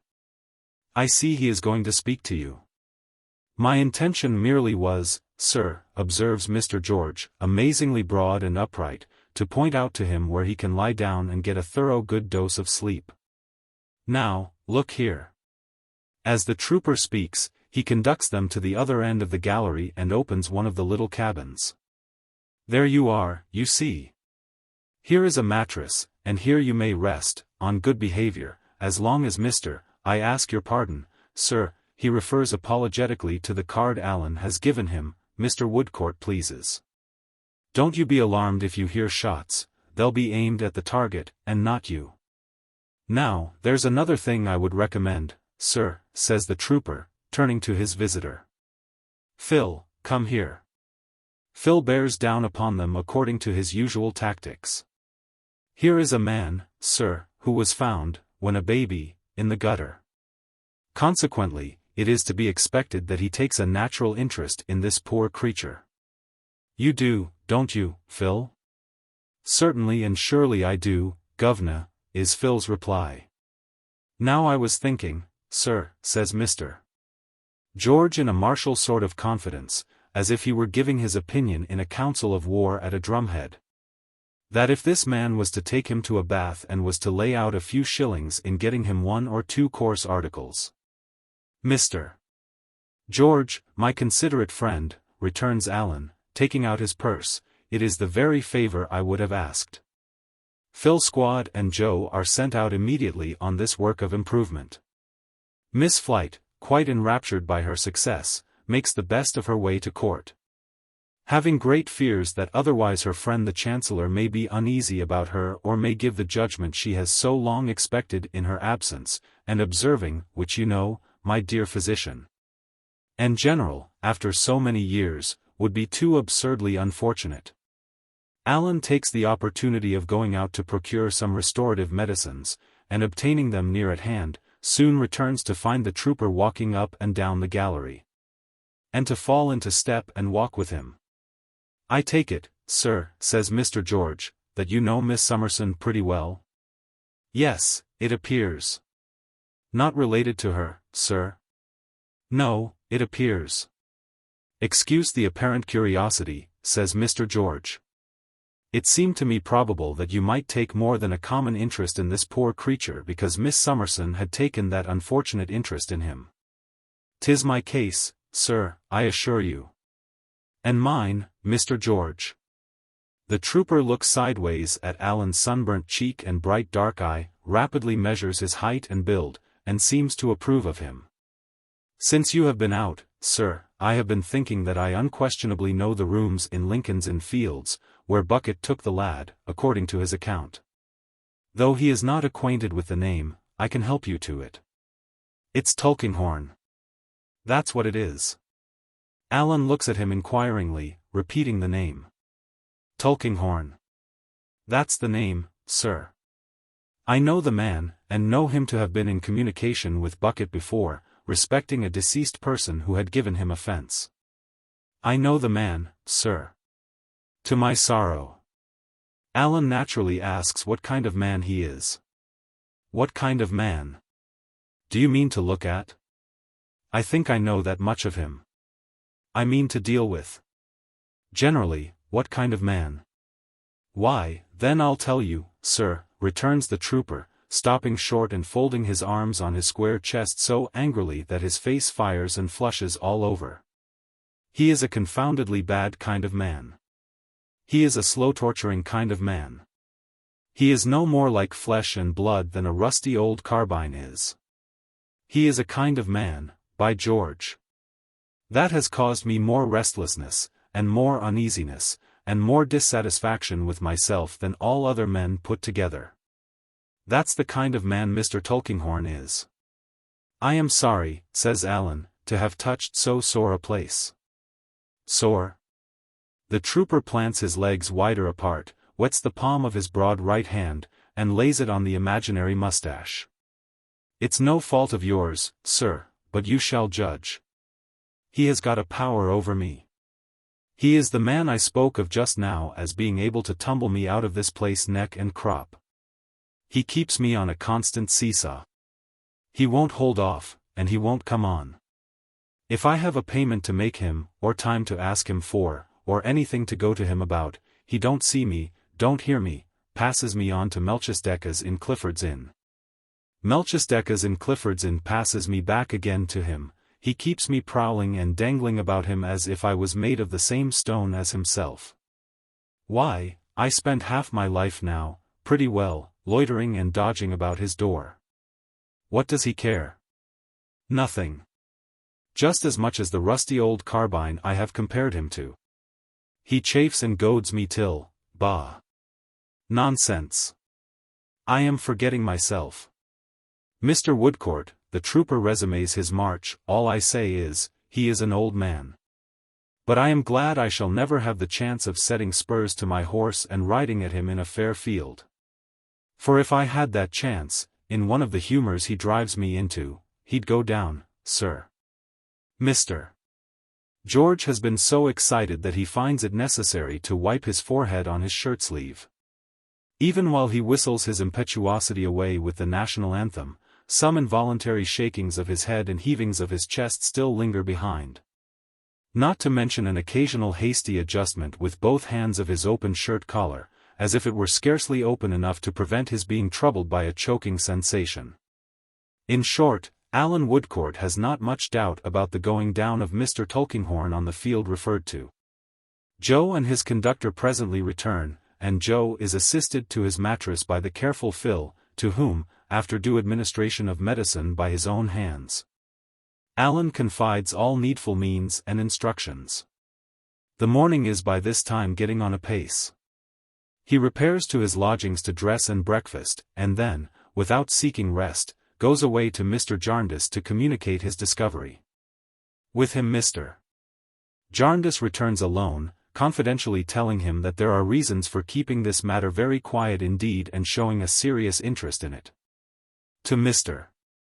Jarndyce, Joe repeats in substance what he said in the morning, without any material variation. Only that cart of his is heavier to draw, and draws with a hollower sound. "Let me lay here quiet and not be chivied no more," falters Joe, "and be so kind any person as is a passin' nigh where I used fur to sleep, as jist to say to Mr. Snagsby that Joe, what he known once, is a moving on right for'ards with his duty, and I'll be werry thankful. I'd be more thankful than I am already if it was any ways possible for an unfort'nate to be it." He makes so many of these references to the law stationer in the course of a day or two that Alan, after conferring with Mr. Jarndyce, good-naturedly resolves to call in Cook's Court, the rather, as the cart seems to be breaking down. To Cook's Court, therefore, he repairs. Mr. Snagsby is behind his counter in his grey coat and sleeves, inspecting an indenture of several skins which has just come in from the engrosser's, an immense desert of lawhand and parchment. With here and there a resting place of a few large letters to break the awful monotony and save the traveller from despair. Mr. Snagsby puts up at one of these inky wells and greets the stranger with his cough of general preparation for business. "You don't remember me, Mr. Snagsby?" The stationer's heart begins to thump heavily, for his old apprehensions have never abated. It is as much as he can do to answer, "No, sir, I can't say I do. I should have considered, not to put too fine a point upon it, that I never saw you before, sir." "Twice before," says Alan Woodcourt. "Once at a poor bedside, and once. It's come at last," thinks the afflicted stationer, as recollection breaks upon him. "It's got to a head now and is going to burst." But he has sufficient presence of mind to conduct his visitor into the little counting-house and to shut the door. "Are you a married man, sir?" "No, I am not." "Would you make the attempt, though single," says Mr. Snagsby in a melancholy whisper, "to speak as low as you can? For my little woman is a-listening somewheres, or I'll forfeit the business and £500. In deep dejection Mr. Snagsby sits down on his stool, with his back against his desk, protesting, "I never had a secret of my own, sir. I can't charge my memory with ever having once attempted to deceive my little woman on my own account since she named the day. I wouldn't have done it, sir. Not to put too fine a point upon it, I couldn't have done it, I dursn't have done it. Whereas, and nevertheless, I find myself wrapped round with secrecy and mystery, till my life is a burden to me." His visitor professes his regret to hear it and asks him does he remember Joe. Mr. Snagsby answers with a suppressed groan, "Oh, don't he? You couldn't name an individual human being, except myself, that my little woman is more set and determined against than Joe," says Mr. Snagsby. Alan asks why. "Why?" repeats Mr. Snagsby, in his desperation clutching at the clump of hair at the back of his bald head. "How should I know why? But you are a single person, sir, and may you long be spared to ask a married person such a question." With this beneficent wish, Mr. Snagsby coughs a cough of dismal resignation and submits himself to hear what the visitor has to communicate. "There again," says Mr. Snagsby, who, between the earnestness of his feelings and the suppressed tones of his voice is discolored in the face. "At it again, in a new direction. A certain person charges me, in the solemnest way, not to talk of Joe to anyone, even my little woman.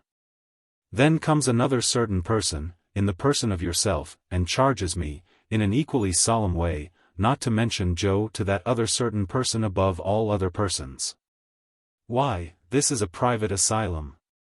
Why, not to put too fine a point upon it, this is Bedlam, sir," says Mr. Snagsby. But it is better than he expected after all, being no explosion of the mine below him or deepening of the pit into which he has fallen. And being tender-hearted and affected by the account he hears of Joe's condition, he readily engages to look round, as early in the evening as he can manage it quietly. He looks round very quietly when the evening comes, but it may turn out that Mrs. Snagsby is as quiet a manager as he. Joe is very glad to see his old friend and says, when they are left alone, that he takes it uncommon kind as Mr. Snagsby should come so far out of his way on accounts of sich as him. Mr. Snagsby, touched by the spectacle before him, immediately lays upon the table half a crown, that magic balsam of his for all kinds of wounds.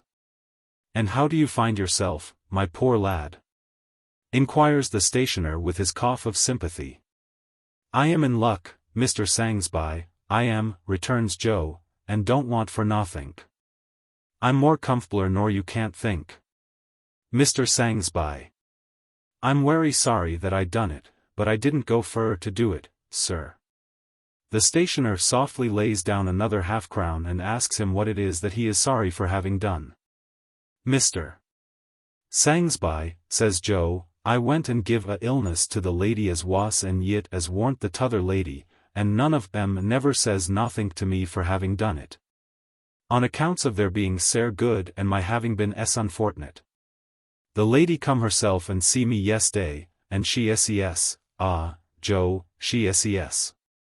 We thought we'd lost you, Joe, she ses. And she sits down a-smilin' so quiet, and don't pass a word or yet a look upon me for having done it, she don't, and I turns egg in the wall, I doos, Mr. Snagsby.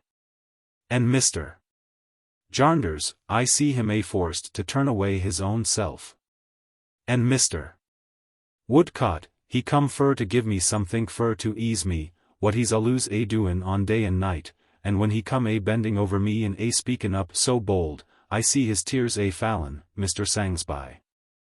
The softened stationer deposits another half-crown on the table. Nothing less than a repetition of that infallible remedy will relieve his feelings. "What I was thinkin' on, Mr. Snagsby," proceeds Joe, "was, as you was able to write wery large, perhaps?" "Yes, Joe, please God," returns the stationer. "Uncommon precious large, perhaps," says Joe with eagerness. "Yes, my poor boy." Joe laughs with pleasure. "What I was thinking on then, Mr. Snagsby, was, that when I was moved on as fur as ever I could go and couldn't be moved no furder, whether you might be so good perhaps as to write out wery large so that anyone could see it anywheres, as that I was wery truly hearty sorry that I done it and that I never went fur to do it, and that though I didn't know nothink at all, I knowed as Mr. Woodcott once cried over it and was allus grieved over it, and that I hoped as he'd be able to forgive me in his mind. If the writin' could be made to say it wery large, he might. It shall say it, Joe. Very large." Joe laughs again. "Thankee, Mr. Snagsby. It's wery kind of you, sir, and it makes me more comfortabler nor I was afore." The meek little stationer, with a broken and unfinished cough, slips down his fourth half-crown. He has never been so close to a case requiring so many, and is fain to depart. And Joe and he, upon this little earth, shall meet no more. No more. For the cart so hard to draw is near its journey's end and drags over stony ground. All round the clock it labors up the broken steps, shattered and worn. Not many times can the sun rise and behold it still upon its weary road. Phil Squad, with his smoky gunpowder visage, at once acts as nurse and works as armorer at his little table in a corner. Often looking round and saying with a nod of his green baize cap and an encouraging elevation of his one eyebrow, "Hold up, my boy. Hold up." There, too, is Mr. Jarndyce many a time, and Alan Woodcourt almost always, both thinking, much, how strangely fate has entangled this rough outcast in the web of very different lives. There, too, the trooper is a frequent visitor, filling the doorway with his athletic figure and, from his superfluity of life and strength, seeming to shed down temporary vigor upon Joe. who never fails to speak more robustly in answer to his cheerful words. Joe is in a sleep or in a stupor today, and Alan Woodcourt, newly arrived, stands by him, looking down upon his wasted form. After a while he softly seats himself upon the bedside with his face towards him, just as he sat in the lowrider's room, and touches his chest and heart. The cart had very nearly given up, but labors on a little more. The trooper stands in the doorway, still and silent. Phil has stopped in a low clinking noise, with his little hammer in his hand. Mr. Woodcourt looks round with that grave professional interest and attention on his face, and glancing significantly at the trooper, signs to Phil to carry his table out. When the little hammer is next used, there will be a speck of rust upon it. "Well, Joe. What is the matter? Don't be frightened." "I thought," says Joe, who has started and is looking round, "I thought I was in Tom all alone's agin. Ain't there nobody here but you, Mr. Woodcourt?" "Nobody. And I ain't took back to Tom all alone's. Am I, sir?" "No." Joe closes his eyes, muttering, "I'm wery thankful." After watching him closely a little while, Alan puts his mouth very near his ear and says to him in a low, distinct voice, "Joe, did you ever know a prayer?" "Never knowed nothink, sir." "Not so much as one short prayer?" "No, sir. Nothink at all. Mr. Chadbands he was a prayin' onct at Mr. Snagsby's and I heard him, but he sounded as if he was a speakin' to hisself, and not to me. He prayed a lot, but I couldn't make out nothink on it. Different times there was other gentlemen come down Tom all alone's a prayin', but they all mostly said as the t'other ones prayed wrong, and all mostly sounded to be a talking to theirselves. Or a passing blame on the t'others, and not a talkin' to us. We never knowed nothink. I never knowed what it was all about." It takes him a long time to say this, and few but an experienced and attentive listener could hear, or, hearing, understand him. After a short relapse into sleep or stupor, he makes, of a sudden, a strong effort to get out of bed. "Stay, Joe." "What now?" "It's time for me to go to that there burying ground, sir," he returns with a wild look. "Lie down, and tell me." "What burying ground, Joe?" "Where they laid him as was wery good to me indeed, he was." "It's time for me to go down to that there burying ground, sir, and ask to be put along with him. I wants to go there and be buried. He used fur to say to me, 'I am as poor as you today, Joe,' yes. I wants to tell him that I am as poor as him now and have come there to be laid along with him. By and by, Joe. By and by. Ah. P'raps they wouldn't do it if I was to go myself. But will you promise to have me took there, sir, and laid along with him?" "I will, indeed." "Thankee, sir. Thankee, sir. They'll have to get the key of the gate afore they can take me in, for it's allus locked. And there's a step there, as I used for to clean with my broom.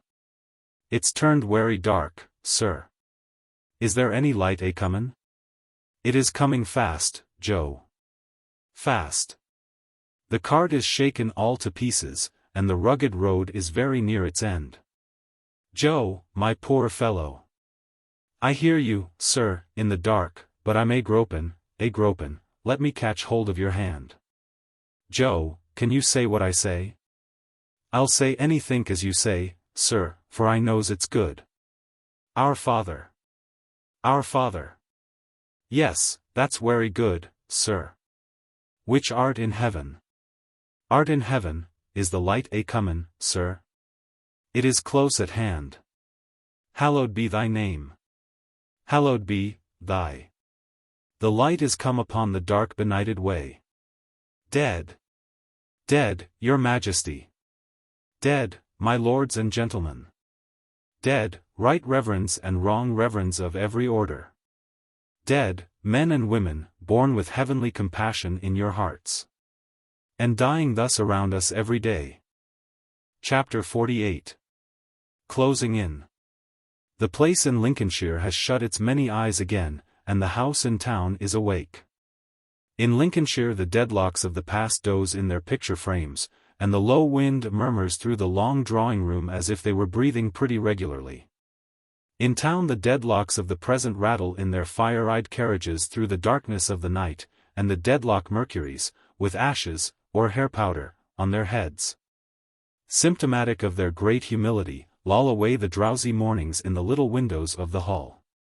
The fashionable world, tremendous orb, nearly 5 miles round, is in full swing, and the solar system works respectfully at its appointed distances.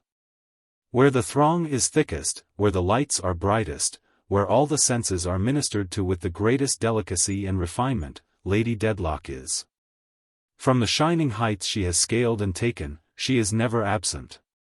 Though the belief she of old reposed in herself as one able to reserve whatsoever she would under her mantle of pride is beaten down. Though she has no assurance that what she is to those around her she will remain another day, it is not in her nature when envious eyes are looking on to yield or to droop. They say of her that she has lately grown more handsome and more haughty. The debilitated cousin says of her that she's beauty enough, set up shop of women, but rather larming kind, reminding man fact, inconvenient woman, who will get out off bedan both stablishment, Shakespeare. Mr. Tulkinghorn says nothing, looks nothing.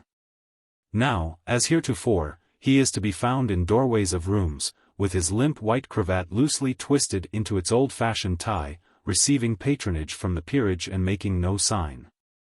Of all men he is still the last who might be supposed to have any influence upon my lady. Of all women she is still the last who might be supposed to have any dread of him.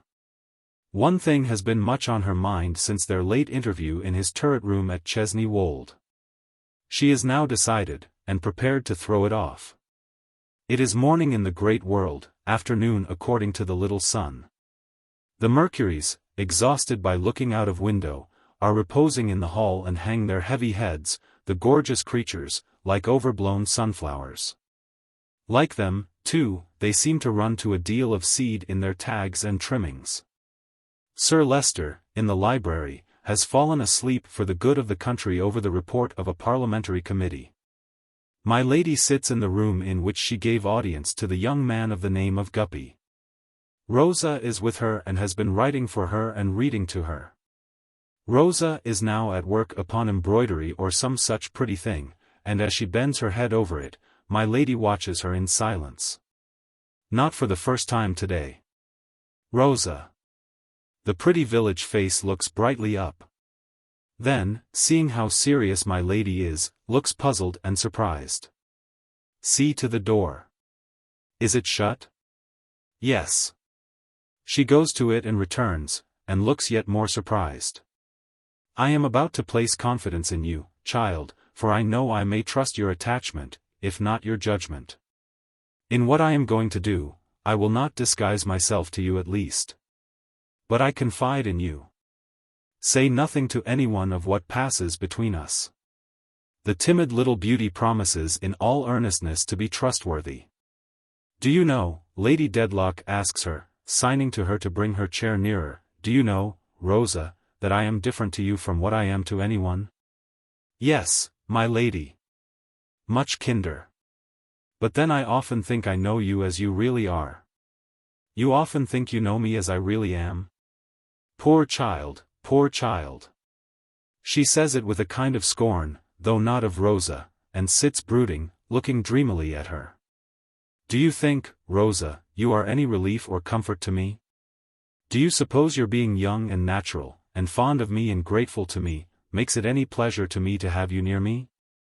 I don't know, my lady, I can scarcely hope so. But with all my heart, I wish it was so. It is so, little one. The pretty face is checked in its flush of pleasure by the dark expression on the handsome face before it. It looks timidly for an explanation. And if I were to say today, go. Leave me. I should say what would give me great pain and disquiet, child, and what would leave me very solitary. My lady. Have I offended you? In nothing. Come here. Rosa bends down on the footstool at my lady's feet. My lady, with that motherly touch of the famous ironmaster knight, lays her hand upon her dark hair and gently keeps it there. I told you, Rosa, that I wished you to be happy and that I would make you so if I could make anybody happy on this earth. I cannot. There are reasons now known to me, reasons in which you have no part, rendering it far better for you that you should not remain here. You must not remain here. I have determined that you shall not. I have written to the father of your lover, and he will be here today. All this I have done for your sake. The weeping girl covers her hand with kisses and says what shall she do, when they are separated? Her mistress kisses her on the cheek and makes no other answer. Now, be happy, child, under better circumstances. Be beloved and happy. Ah, my lady, I have sometimes thought, forgive my being so free, that you are not happy. Will you be more so when you have sent me away? Pray, think again. Let me stay a little while. I have said, my child, that what I do for your sake, not my own. It is done. What I am towards you, Rosa, is what I am now, not what I shall be a little while hence. Remember this, and keep my confidence. Do so much for my sake, and thus all ends between us. She detaches herself from her simple-hearted companion and leaves the room. Late in the afternoon, when she next appears upon the staircase, she is in her haughtiest and coldest state. As indifferent as if all passion, feeling, and interest had been worn out in the earlier ages of the world and had perished from its surface with its other departed monsters. Mercury has announced Mr. Rouncewell, which is the cause of her appearance. Mr. Rouncewell is not in the library, but she repairs to the library. Sir Leicester is there, and she wishes to speak to him first. Sir Leicester, I am desirous, but you are engaged. Oh, dear no. Not at all. Only Mr. Tulkinghorn. Always at hand. Haunting every place. No relief or security from him for a moment. I beg your pardon, Lady Dedlock. Will you allow me to retire? With a look that plainly says, you know you have the power to remain if you will, she tells him it is not necessary and moves towards a chair. Mr. Tulkinghorn brings it a little forward for her with his clumsy bow and retires into a window opposite. Interposed between her and the fading light of day in the now quiet street, his shadow falls upon her, and he darkens all before her. Even so does he darken her life. It is a dull street under the best conditions. Where the two long rows of houses stare at each other with that severity that half a dozen of its greatest mansions seem to have been slowly stared into stone rather than originally built in that material. It is a street of such dismal grandeur, so determined not to condescend to liveliness, that the doors and windows hold a gloomy state of their own in black paint and dust. And the echoing mews behind have a dry and massive appearance, as if they were reserved to stable the stone chargers of noble statues. Complicated garnish of ironwork entwines itself over the flights of steps in this awful street, and from these petrified bowers, extinguishers for obsolete flambeaux gasp at the upstart gas. Here and there a weak little iron hoop, through which bold boys aspire to throw their friends' caps, its only present use, retains its place among the rusty foliage. Sacred to the memory of departed oil. Nay, even oil itself, yet lingering at long intervals in a little absurd glass pot, with a knob in the bottom like an oyster, blinks and sulks at newer lights every night. Like its high and dry master in the House of Lords. Therefore there is not much that Lady Dedlock, seated in her chair, could wish to see through the window in which Mr. Tulkinghorn stands. And yet, she sends a look in that direction as if it were her heart's desire to have that figure moved out of the way. Sir Leicester begs his lady's pardon. She was about to say. Only that Mr. Rouncewell is here, he has called by my appointment, and that we had better make an end of the question of that girl. I am tired to death of the matter. What can I do, to assist? Demands Sir Leicester in some considerable doubt. Let us see him here and have done with it. Will you tell them to send him up? Mr. Tulkinghorn, be so good as to ring. Thank you. Request, says Sir Leicester to Mercury, not immediately remembering the business term, request the iron gentleman to walk this way. Mercury departs in search of the iron gentleman, finds, and produces him. Sir Leicester receives that ferruginous person graciously. I hope you are well, Mr. Rouncewell. Be seated. My solicitor, Mr. Tulkinghorn. My lady was desirous, Mr. Rouncewell, Sir Leicester skillfully transfers him with a solemn wave of his hand, was desirous to speak with you. Hem. I shall be very happy, returns the iron gentleman, to give my best attention to anything Lady Dedlock does me the honor to say. As he turns towards her, he finds that the impression she makes upon him is less agreeable than on the former occasion. A distant supercilious air makes a cold atmosphere about her, and there is nothing in her bearing, as there was before, to encourage openness. Pray, sir, says Lady Dedlock listlessly, may I be allowed to inquire whether anything has passed between you and your son respecting your son's fancy? It is almost too troublesome to her languid eyes to bestow a look upon him as she asks this question. If my memory serves me, Lady Dedlock, I said, when I had the pleasure of seeing you before, that I should seriously advise my son to conquer that fancy. The ironmaster repeats her expression with a little emphasis. And did you? Oh. Of course I did.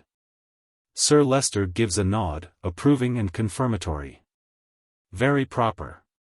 The iron gentleman, having said that he would do it, was bound to do it. No difference in this respect between the base metals and the precious. Highly proper. And pray has he done so? Really, Lady Dedlock, I cannot make you a definite reply. I fear not.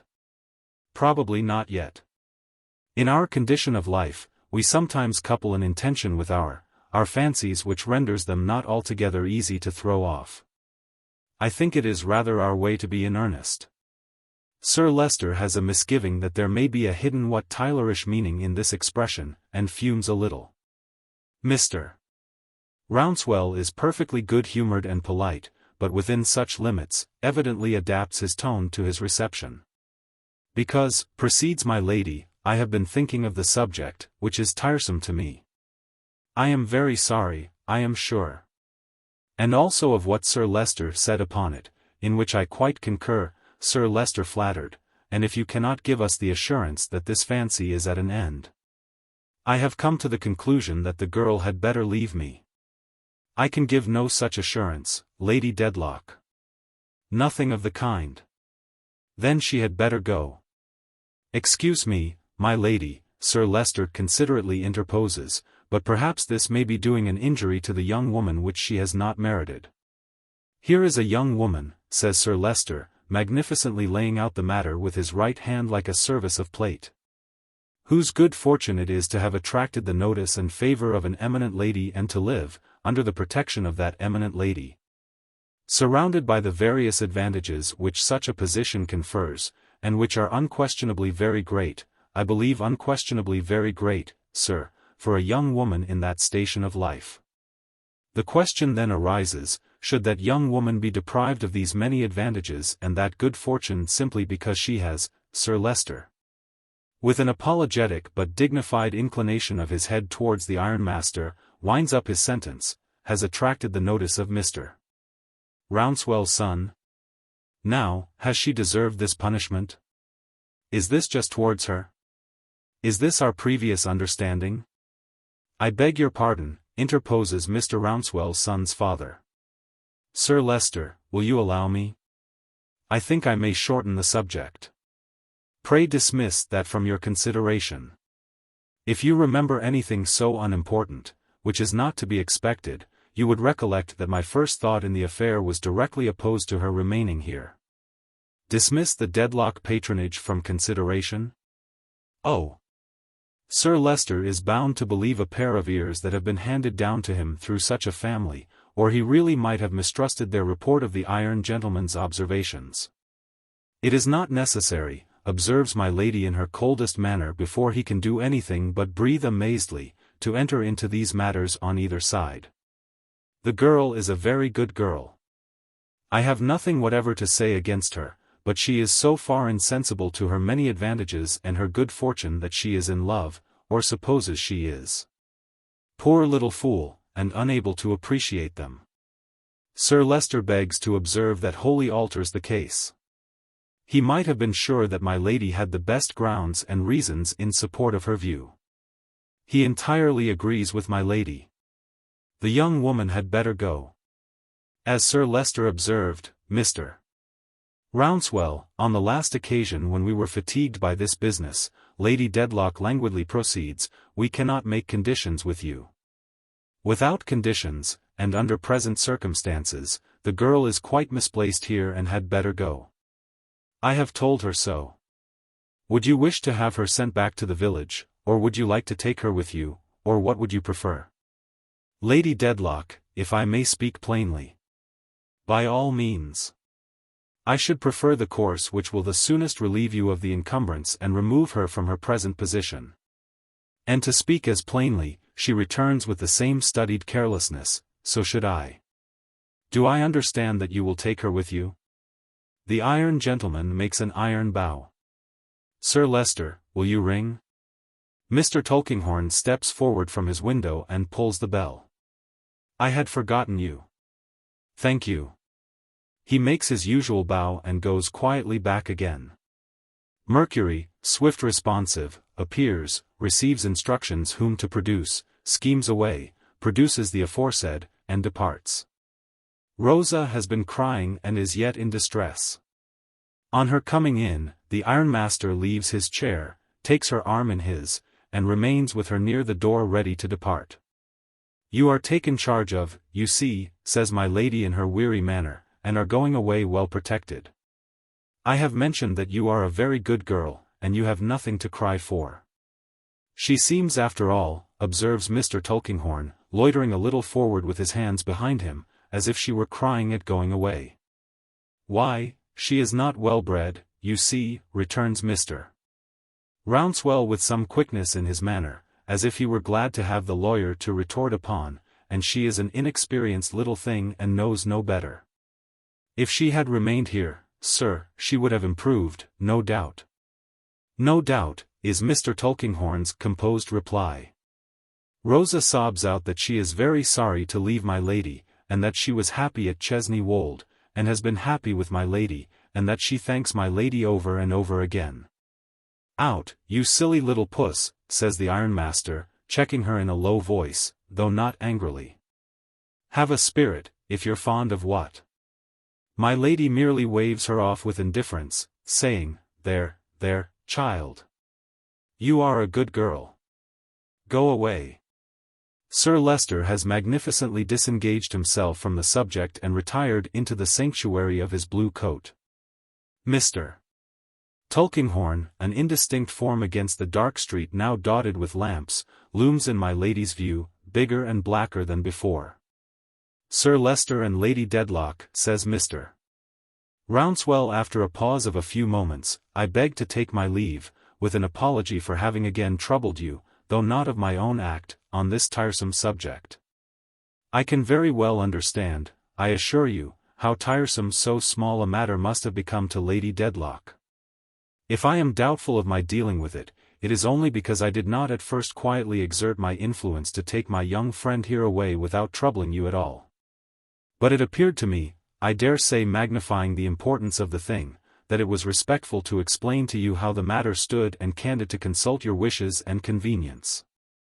I hope you will excuse my want of acquaintance with the polite world. Sir Leicester considers himself evoked out of the sanctuary by these remarks. Mr. Rouncewell, he returns, do not mention it. Justifications are unnecessary, I hope, on either side. I am glad to hear it, Sir Leicester. And if I may, by way of a last word, revert to what I said before of my mother's long connection with the family and the worth it bespeaks on both sides. I would point out this little instance here on my arm who shows herself so affectionate and faithful in parting and in whom my mother, I dare say, has done something to awaken such feelings, though of course Lady Dedlock, by her heartfelt interest and her genial condescension, has done much more. If he mean this ironically, it may be truer than he thinks.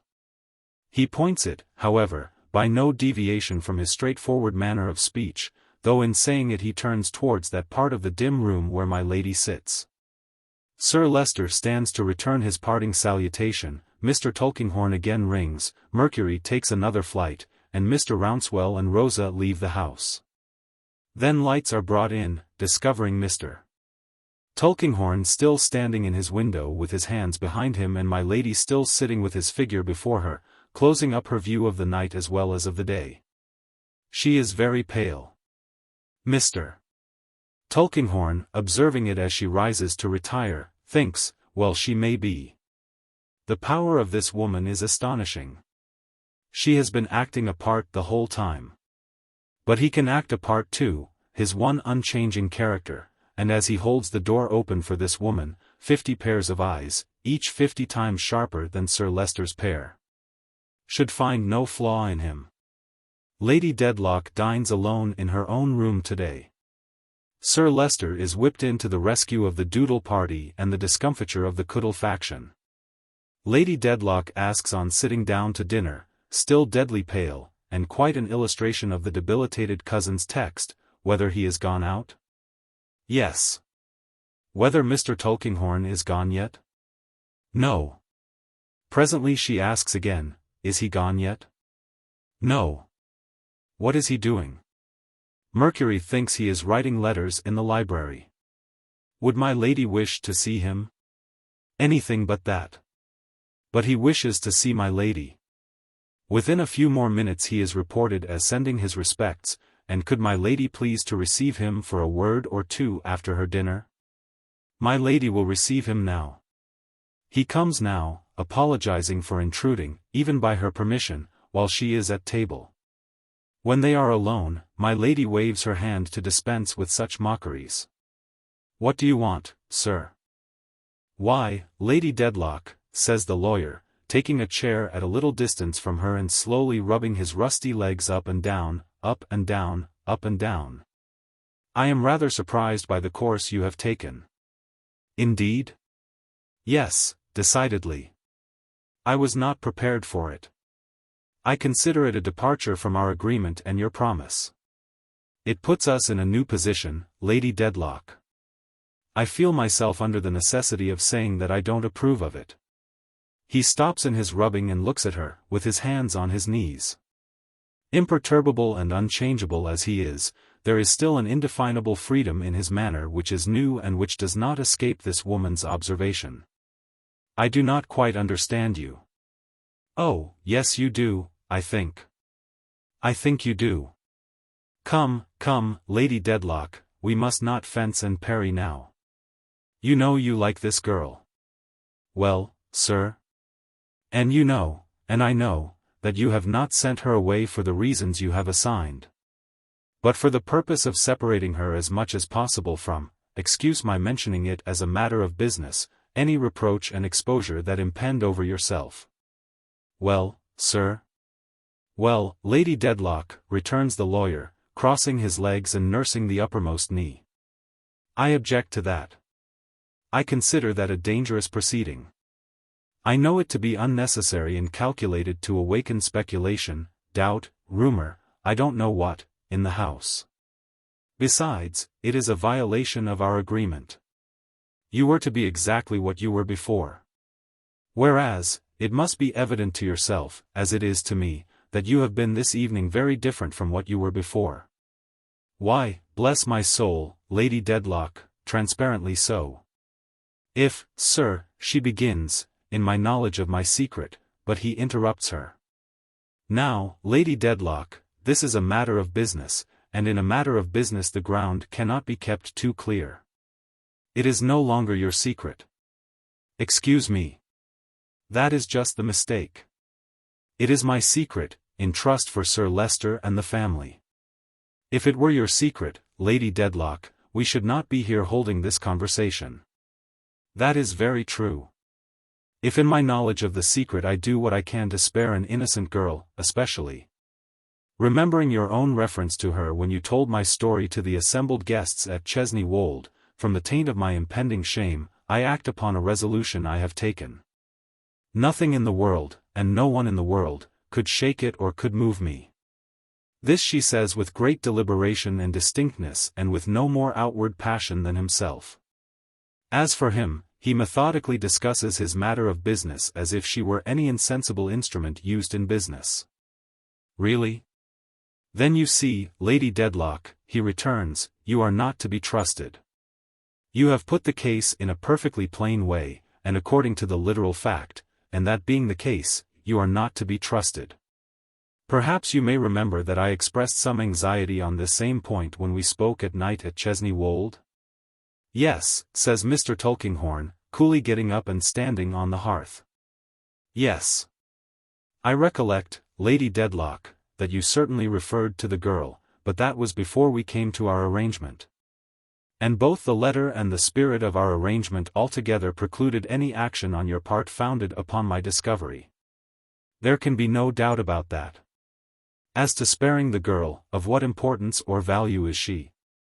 Spare. Lady Dedlock, here is a family name compromised. One might have supposed that the course was straight on, over everything, neither to the right nor to the left, regardless of all considerations in the way, sparing nothing. Treading everything underfoot. She has been looking at the table. She lifts up her eyes and looks at him. There is a stern expression on her face and a part of her lower lip is compressed under her teeth. This woman understands me, Mr. Tulkinghorn thinks as she lets her glance fall again. She cannot be spared. Why should she spare others? For a little while they are silent. Lady Dedlock has eaten no dinner, but has twice or thrice poured out water with a steady hand and drunk it. She rises from table, takes a lounging chair, and reclines in it, shading her face. There is nothing in her manner to express weakness or excite compassion. It is thoughtful, gloomy, concentrated. This woman, thinks Mr. Tulkinghorn, standing on the hearth, again a dark object closing up her view, is a study. He studies her at his leisure, not speaking for a time. She too studies something at her leisure. She is not the first to speak, appearing indeed so unlikely to be so, though he stood there until midnight, that even he is driven upon breaking silence. Lady Dedlock, the most disagreeable part of this business interview remains, but it is business. Our agreement is broken. A lady of your sense and strength of character will be prepared for my now declaring it void and taking my own course. I am quite prepared. Mr. Tulkinghorn inclines his head. That is all I have to trouble you with, Lady Dedlock. She stops him as he is moving out of the room by asking, "This is the notice I was to receive?" I wish not to misapprehend you.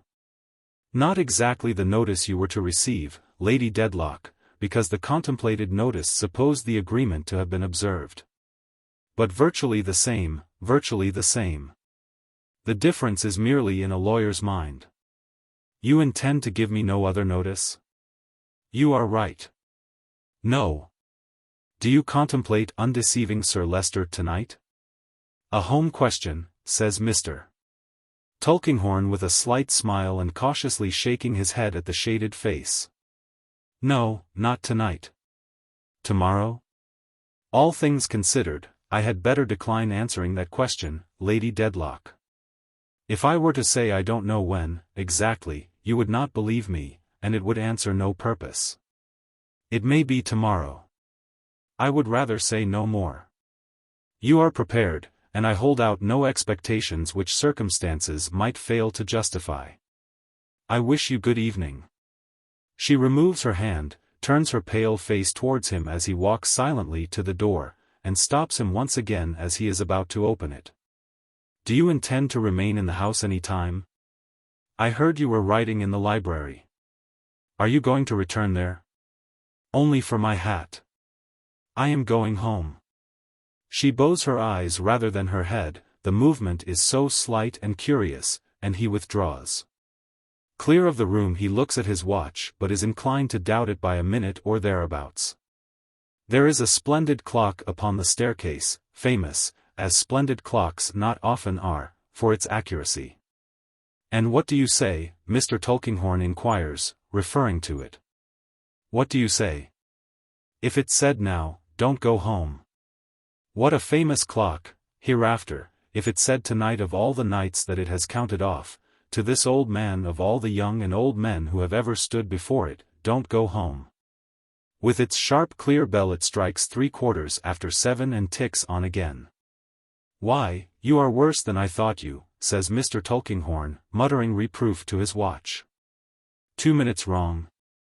At this rate you won't last my time. What a watch to return good for evil if it ticked in answer, 'Don't go home.'" He passes out into the streets and walks on, with his hands behind him, under the shadow of the lofty houses, many of whose mysteries, difficulties, mortgages, delicate affairs of all kinds, are treasured up within his old black satin waistcoat. He is in the confidence of the very bricks and mortar. The high chimney stacks telegraph family secrets to him. Yet there is not a voice in a mile of them to whisper, "Don't go home." Through the stir and motion of the commoner streets, through the roar and jar of many vehicles, many feet, many voices, with the blazing shop lights lighting him on, the west wind blowing him on, and the crowd pressing him on, he is pitilessly urged upon his way, and nothing meets him murmuring, "Don't go home." Arrived at last in his dull room to light his candles, and look round and up, and see the Roman pointing from the ceiling. There is no new significance in the Roman's hand tonight or in the flutter of the attendant groups to give him the late warning, "Don't come here." It is a moonlight night, but the moon, being past the full, is only now rising over the great wilderness of London. The stars are shining as they shone above the turret leads at Chesney Wold. This woman, as he has of late been so accustomed to call her, looks out upon them. Her soul is turbulent within her, she is sick at heart and restless. The large rooms are too cramped and close. She cannot endure their restraint and will walk alone in a neighboring garden. Too capricious and imperious in all she does to be the cause of much surprise in those about her as to anything she does, this woman, loosely muffled, goes out into the moonlight. Mercury attends with the key. Having opened the garden gate, he delivers the key into his lady's hands at her request and is bidden to go back. She will walk there some time to ease her aching head. She may be an hour, she may be more. She needs no further escort. The gate shuts upon its spring with a clash, and he leaves her passing on into the dark shade of some trees. A fine night, and a bright large moon, and multitudes of stars. Mr. Tulkinghorn, in repairing to his cellar and in opening and shutting those resounding doors, has to cross a little prison-like yard. He looks up casually, thinking what a fine night, what a bright large moon, what multitudes of stars. A quiet night, too. A very quiet night. When the moon shines very brilliantly, a solitude and stillness seem to proceed from her that influence even crowded places full of life. Not only is it a still night on dusty high roads and on hill summits, whence a wide expanse of country may be seen in repose. Quieter and quieter as it spreads away into a fringe of trees against the sky with the grey ghost of a bloom upon them. Not only is it a still night in gardens and in woods, and on the river where the water meadows are fresh and green, and the stream sparkles on among pleasant islands, murmuring weirs and whispering rushes. Not only does the stillness attend it as it flows where houses cluster thick, where many bridges are reflected in it, where wharves and shipping make it black and awful. Where it winds from these disfigurements through marshes whose grim beacons stand like skeletons washed ashore, where it expands through the bolder region of rising grounds, rich in cornfield, windmill and steeple, and where it mingles with the ever-heaving sea. Not only is it a still night on the deep, and on the shore where the watcher stands to see the ship with her spread wings cross the path of light that appears to be presented to only him. But even on this stranger's wilderness of London there is some rest. Its steeples and towers and its one great dome grow more ethereal. Its smoky housetops lose their grossness in the pale effulgence, the noises that arise from the streets are fewer and are softened, and the footsteps on the pavements pass more tranquilly away. In these fields of Mr. Tulkinghorn's inhabiting, where the shepherds play on chancery pipes that have no stop, and keep their sheep in the fold by hook and by crook until they have shorn them exceeding close. Every noise is merged, this moonlight night, into a distant ringing hum, as if the city were a vast glass, vibrating. What's that? Who fired a gun or pistol? Where was it? The few foot passengers start, stop, and stare about them. Some windows and doors are opened, and people come out to look. It was a loud report and echoed and rattled heavily. It shook one house, or so a man says who was passing. It has aroused all the dogs in the neighborhood, who bark vehemently. Terrified cats scamper across the road. While the dogs are yet barking and howling, there is one dog howling like a demon. The church clocks, as if they were startled too, begin to strike. The hum from the streets, likewise, seems to swell into a shout. But it is soon over. Before the last clock begins to strike 10, there is a lull. When it has ceased, the fine night, the bright large moon, and multitudes of stars, are left at peace again. Has Mr. Tulkinghorn been disturbed? His windows are dark and quiet, and his door is shut. It must be something unusual indeed to bring him out of his shell. Nothing is heard of him, nothing is seen of him. What power of cannon might it take to shake that rusty old man out of his immovable composure? For many years the persistent Roman has been pointing, with no particular meaning, from that ceiling. It is not likely that he has any new meaning in him tonight. Once pointing, always pointing, like any Roman, or even Briton, with a single idea. There he is, no doubt, in his impossible attitude, pointing, unavailingly, all night long. Moonlight, darkness, dawn, sunrise, day. There he is still, eagerly pointing, and no one minds him. But a little after the coming of the day come people to clean the rooms. And either the Roman has some new meaning in him, not expressed before, or the foremost of them goes wild, for looking up at his outstretched hand and looking down at what is below it. That person shrieks and flies. The others, looking in as the first one looked, shriek and fly too, and there is an alarm in the street. What does it mean? No light is admitted into the darkened chamber, and people unaccustomed to it enter, and treading softly but heavily, carry a weight into the bedroom and lay it down. There is whispering and wondering all day, strict search of every corner, careful tracing of steps, and careful noting of the disposition of every article of furniture. All eyes look up at the Roman, and all voices murmur, if he could only tell what he saw. He is pointing at a table with a bottle, nearly full of wine, and a glass upon it and 2 candles that were blown out suddenly soon after being lighted. He is pointing at an empty chair and at a stain upon the ground before it that might be almost covered with a hand. These objects lie directly within his range. An excited imagination might suppose that there was something in them so terrific as to drive the rest of the composition, not only the attendant big-legged boys, but the clouds and flowers and pillars too, in short, the very body and soul of allegory, and all the brains it has, stark mad. It happens surely that everyone who comes into the darkened room and looks at these things looks up at the Roman, and that he is invested in all eyes with mystery and awe, as if he were a paralyzed dumb witness. So it shall happen surely, through many years to come, that ghostly stories shall be told of the stain upon the floor, so easy to be covered, so hard to be got out, and that the Roman, pointing from the ceiling, shall point, so long as dust and damp and spiders spare him, with far greater significance than he ever had in Mr. Tulkinghorn's time, and with a deadly meaning. For Mr.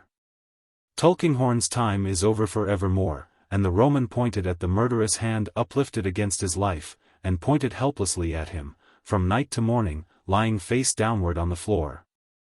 Shot through the heart. Chapter 49. Dutiful Friendship. A great annual occasion has come round in the establishment of Mr. Matthew Bagnet, otherwise Lignum Vitae, ex-artilleryman and present bassoon-player. An occasion of feasting and festival. The celebration of a birthday in the family. It is not Mr. Bagnet's birthday. Mr. Bagnet merely distinguishes that epoch in the musical instrument business by kissing the children with an extra smack before breakfast, smoking an additional pipe after dinner, and wondering towards evening what his poor old mother is thinking about it, a subject of infinite speculation, and rendered so by his mother having departed this life 20 years. Some men rarely revert to their father, but seem, in the bankbooks of their remembrance, to have transferred all the stock of filial affection into their mother's name. Mr. Bagnet is one of these. Perhaps his exalted appreciation of the merits of the old girl causes him usually to make the noun substantive, goodness, of the feminine gender. It is not the birthday of one of the 3 children. Those occasions are kept with some marks of distinction, but they rarely overleap the bounds of happy returns and a pudding. On young Woolidge's last birthday, Mr. Bagnet certainly did, after observing on his growth and general advancement, proceed, in a moment of profound reflection on the changes wrought by time, to examine him in the catechism. Accomplishing with extreme accuracy the questions number 1 and 2, what is your name? And, who gave you that name, but there failing in the exact precision of his memory and substituting for number 3 the question, and how do you like that name? Which he propounded with a sense of its importance, in itself so edifying and improving as to give it quite an orthodox air. This, however, was a speciality on that particular birthday, and not a general solemnity. It is the old girl's birthday, and that is the greatest holiday and reddest letter day in Mr. Bagnet's calendar. The auspicious event is always commemorated according to certain forms settled and prescribed by Mr. Bagnet some years since. Mr. Bagnet, being deeply convinced that to have a pair of fowls for dinner is to attain the highest pitch of imperial luxury, invariably goes forth himself very early in the morning of this day to buy a pair. He is, as invariably, taken in by the vendor and installed in the possession of the oldest inhabitants of any coop in Europe. Returning with these triumphs of toughness tied up in a clean blue and white cotton handkerchief, essential to the arrangements, he in a casual manner invites Mrs. Bagnet to declare at breakfast what she would like for dinner. Mrs. Bagnet, by a coincidence never known to fail, replying fowls, Mr. Bagnet instantly produces his bundle from a place of concealment amidst general amazement and rejoicing. He further requires that the old girl shall do nothing all day long but sit in her very best gown and be served by himself and the young people. As he is not illustrious for his cookery, this may be supposed to be a matter of state rather than enjoyment on the old girl's part, but she keeps her state with all imaginable cheerfulness. On this present birthday, Mr. Bagnet has accomplished the usual preliminaries. He has bought 2 specimens of poultry, which, if there be any truth in adages, were certainly not caught with chaff, to be prepared for the spit. He has amazed and rejoiced the family by their unlooked-for production. He is himself directing the roasting of the poultry, and Mrs. Bagnet, with her wholesome brown fingers itching to prevent what she sees going wrong, sits in her gown of ceremony, an honored guest. Quebec and Malta lay the cloth for dinner, while Woolidge, serving, as beseems him, under his father, keeps the fowls revolving. To these young scullions Mrs. Bagnet occasionally imparts a wink, or a shake of the head, or a crooked face, as they made mistakes. At 1:30, says Mr. Bagnet. To the minute. They'll be done. Mrs.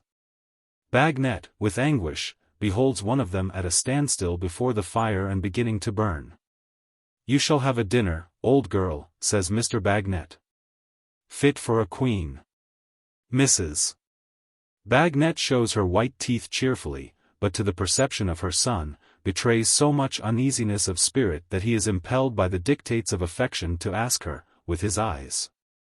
What is the matter, thus standing, with his eyes wide open, more oblivious of the fowls than before, and not affording the least hope of a return to consciousness? Fortunately his elder sister perceives the cause of the agitation in Mrs. Bagnet's breast and with an admonitory poke recalls him. The stopped fowls going round again, Mrs. Bagnet closes her eyes in the intensity of her relief. George will look us up, says Mr. Bagnet. At 4:30.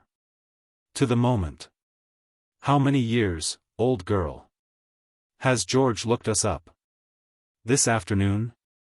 Ah, lignum, as many as make an old woman of a young one, I begin to think. Just about that, and no less, returns Mrs. Bagnet, laughing and shaking her head. Old girl, says Mr. Bagnet, never mind. You'd be as young as ever you was. If you wasn't younger. Which you are.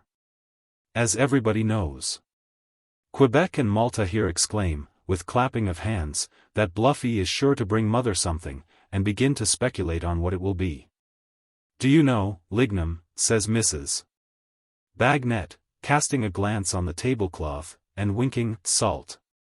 At Malta with her right eye, and shaking the pepper away from Quebec with her head, I begin to think George is in the roving way again. George, returns Mr. Bagnet, will never desert. And leave his old comrade. In the lurch. Don't be afraid of it. No, lignum. No. I don't say he will. I don't think he will. But if he could get over this money trouble of his, I believe he would be off. Mr. Bagnet asks why. Well, returns his wife, considering, George seems to me to be getting not a little impatient and restless. I don't say but what he's as free as ever. Of course he must be free or he wouldn't be George, but he smarts and seems put out. He's extra drilled, says Mr. Bagnet. By a lawyer. Who would put the devil out? There's something in that, his wife assents, but so it is, lignum. Further conversation is prevented, for the time, by the necessity under which Mr. Bagnet finds himself of directing the whole force of his mind to the dinner, which is a little endangered by the dry humor of the fowls in not yielding any gravy. And also by the made gravy acquiring no flavor and turning out of a flaxen complexion. With a similar perverseness, the potatoes crumble off forks in the process of peeling, upheaving from their centers in every direction, as if they were subject to earthquakes. The legs of the fowls, too, are longer than could be desired, and extremely scaly. Overcoming these disadvantages to the best of his ability, Mr. Bagnet at last dishes and they sit down at table, Mrs. Bagnet occupying the guest's place at his right hand. It is well for the old girl that she has but one birthday in a year, for two such indulgences in poultry might be injurious. Every kind of finer tendon and ligament that is in the nature of poultry to possess is developed in these specimens in the singular form of guitar strings. Their limbs appear to have struck roots into their breasts and bodies, as aged trees strike roots into the earth. Their legs are so hard as to encourage the idea that they must have devoted the greater part of their long and arduous lives to pedestrian exercises and the walking of matches. But Mr. Bagnet, unconscious of these little defects, sets his heart on Mrs. Bagnet eating a most severe quantity of the delicacies before her. And as that good old girl would not cause him a moment's disappointment on any day, least of all on such a day, for any consideration, she imperils her digestion fearfully. How young Woolwich cleans the drumsticks without being of ostrich descent, his anxious mother is at a loss to understand. The old girl has another trial to undergo after the conclusion of the repast in sitting in state to see the room cleared, the hearth swept, and the dinner service washed up and polished in the backyard. The great delight and energy with which the two young ladies apply themselves to these duties, turning up their skirts in imitation of their mother and skating in and out on little scaffolds of pattens, inspire the highest hopes for the future, but some anxiety for the present. The same causes lead to confusion of tongues, a clattering of crockery, a rattling of tin mugs, a whisking of brooms, and an expenditure of water, all in excess. While the saturation of the young ladies themselves is almost too moving a spectacle for Mrs. Bagnet to look upon with the calmness proper to her position. At last the various cleansing processes are triumphantly completed, Quebec and Malta appear in fresh attire, smiling and dry. Pipes, tobacco, and something to drink are placed upon the table, and the old girl enjoys the first peace of mind she ever knows on the day of this delightful entertainment. When Mr. Bagnet takes his usual seat, the hands of the clock are very near to 4:30, as they mark it accurately, Mr. Bagnet announces, George. Military time. It is George, and he has hearty congratulations for the old girl, whom he kisses on the great occasion, and for the children, and for Mr. Bagnet. Happy returns to all, says Mr. George. But, George, old man, cries Mrs. Bagnet, looking at him curiously. What's come to you? Come to me? Ah. You are so white, George, for you, and look so shocked. Now don't he, Lignum? George, says Mr. Bagnet, tell the old girl. What's the matter? I didn't know I looked white, says the trooper, passing his hand over his brow, and I didn't know I looked shocked, and I'm sorry I do. But the truth is, that boy who was taken in at my place died yesterday afternoon, and it has rather knocked me over. Poor creetur, says Mrs. Bagnet with a mother's pity. Is he gone? Dear, dear. I didn't mean to say anything about it, for it's not birthday talk, but you have got it out of me, you see, before I sit down. I should have roused up in a minute, says the trooper, making himself speak more gaily, but you're so quick, Mrs. Bagnet. You're right.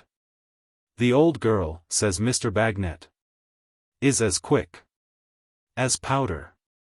And what's more, she's the subject of the day, and will stick to her, cries Mr. George. See here, I have brought a little brooch along with me. It's a poor thing, you know, but it's a keepsake. That's all the good it is, Mrs. Bagnet. Mr. George produces his present, which is greeted with admiring leapings and clappings by the young family, and with a species of reverential admiration by Mr. Bagnet. Old girl, says Mr. Bagnet. Tell him my opinion of it. Why, it's a wonder, George. Mrs. Bagnet exclaims. It's the beautifulest thing that ever was seen. Good, says Mr. Bagnet. My opinion. It's so pretty, George, cries Mrs. Bagnet, turning it on all sides and holding it out at arm's length, that it seems too choice for me. Bad, says Mr. Bagnet. Not my opinion. But whatever it is, 100,000 thanks, old fellow, says Mrs. Bagnet, her eyes sparkling with pleasure and her hand stretched out to him. And though I have been a cross-grained soldier's wife to you sometimes, George, we are as strong friends, I am sure, in reality, as ever can be. Now you shall fasten it on yourself, for good luck, if you will, George. The children close up to see it done, and Mr. Bagnet looks over young Woolidge's head to see it done with an interest so maturely wooden, yet pleasantly childish, that Mrs. Bagnet cannot help laughing in her airy way and saying, Oh, Lignum, Lignum, what a precious old chap you are. But the trooper fails to fasten the brooch. His hand shakes, he is nervous, and it falls off. Would anyone believe this, says he, catching it as it drops and looking round. I am so out of sorts that I bungle at an easy job like this. Mrs. Bagnet concludes that for such a case there is no remedy like a pipe, and fastening the brooch herself in a twinkling, causes the trooper to be inducted into his usual snug place and the pipes to be got into action.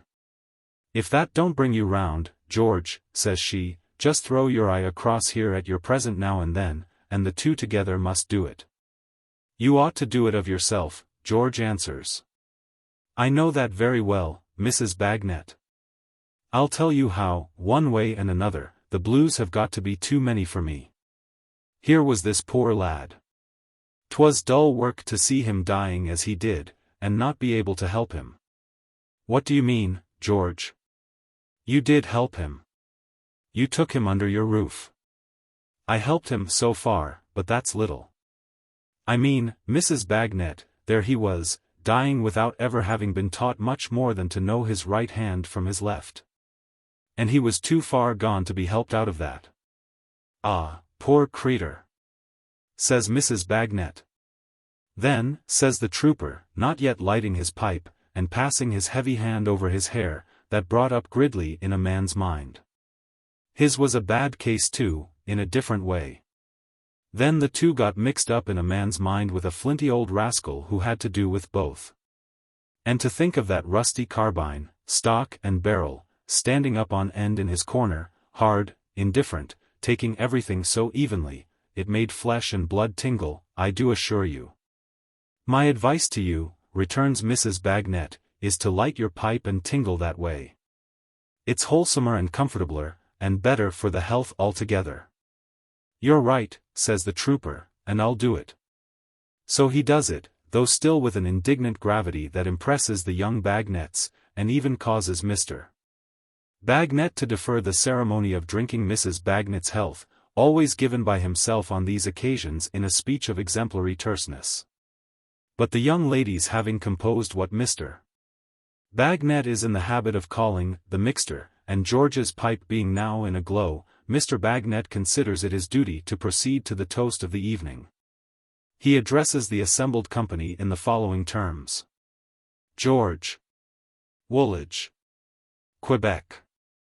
Malta. This is her birthday. Take a day's march. And you won't find such another. Here's towards her. The toast having been drunk with enthusiasm, Mrs. Bagnet returns thanks in a neat address of corresponding brevity. This model composition is limited to the 3 words, and wishing yours. Which the old girl follows up with a nod at everybody in succession and a well-regulated swig of the mixture.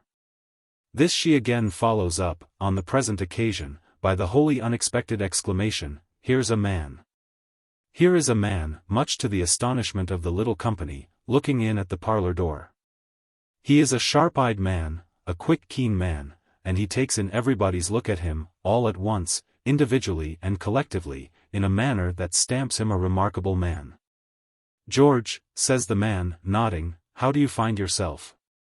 Why, it's Bucket, cries Mr. George. Yes, says the man, coming in and closing the door. I was going down the street here when I happened to stop and look in at the musical instruments in the shop window. A friend of mine is in want of a second-hand violoncello of a good tone, and I saw a party enjoying themselves. And I thought it was you in the corner. I thought I couldn't be mistaken. How goes the world with you, George, at the present moment? Pretty smooth. And with you, ma'am? And with you, governor? And Lord, says Mr. Bucket, opening his arms, here's children too. You may do anything with me if you only show me children. Give us a kiss, my pets. No occasion to inquire who your father and mother is. Never saw such a likeness in my life. Mr. Bucket, not unwelcome, has sat himself down next to Mr. George and taken Quebec and Malta on his knees. You pretty dears, says Mr. Bucket, give us another kiss, it's the only thing I'm greedy in. Lord bless you, how healthy you look. And what may be the ages of these two, ma'am? I should put M down at the figures of about 8 and 10. You're very near, sir, says Mrs. Bagnet. I generally am near, returns Mr. Bucket, being so fond of children. A friend of mine has had 19 of them, ma'am, all by one mother, and she's still as fresh and rosy as the morning. Not so much so as yourself, but, upon my soul, she comes near you. And what do you call these, my darling, pursues Mr. Bucket, pinching Malta's cheeks. These are peaches, these are. Bless your heart. And what do you think about father? Do you think father could recommend a second-hand violoncello of a good tone for Mr. Bucket's friend, my dear? My name's Bucket. Ain't that a funny name? These blandishments have entirely won the family heart.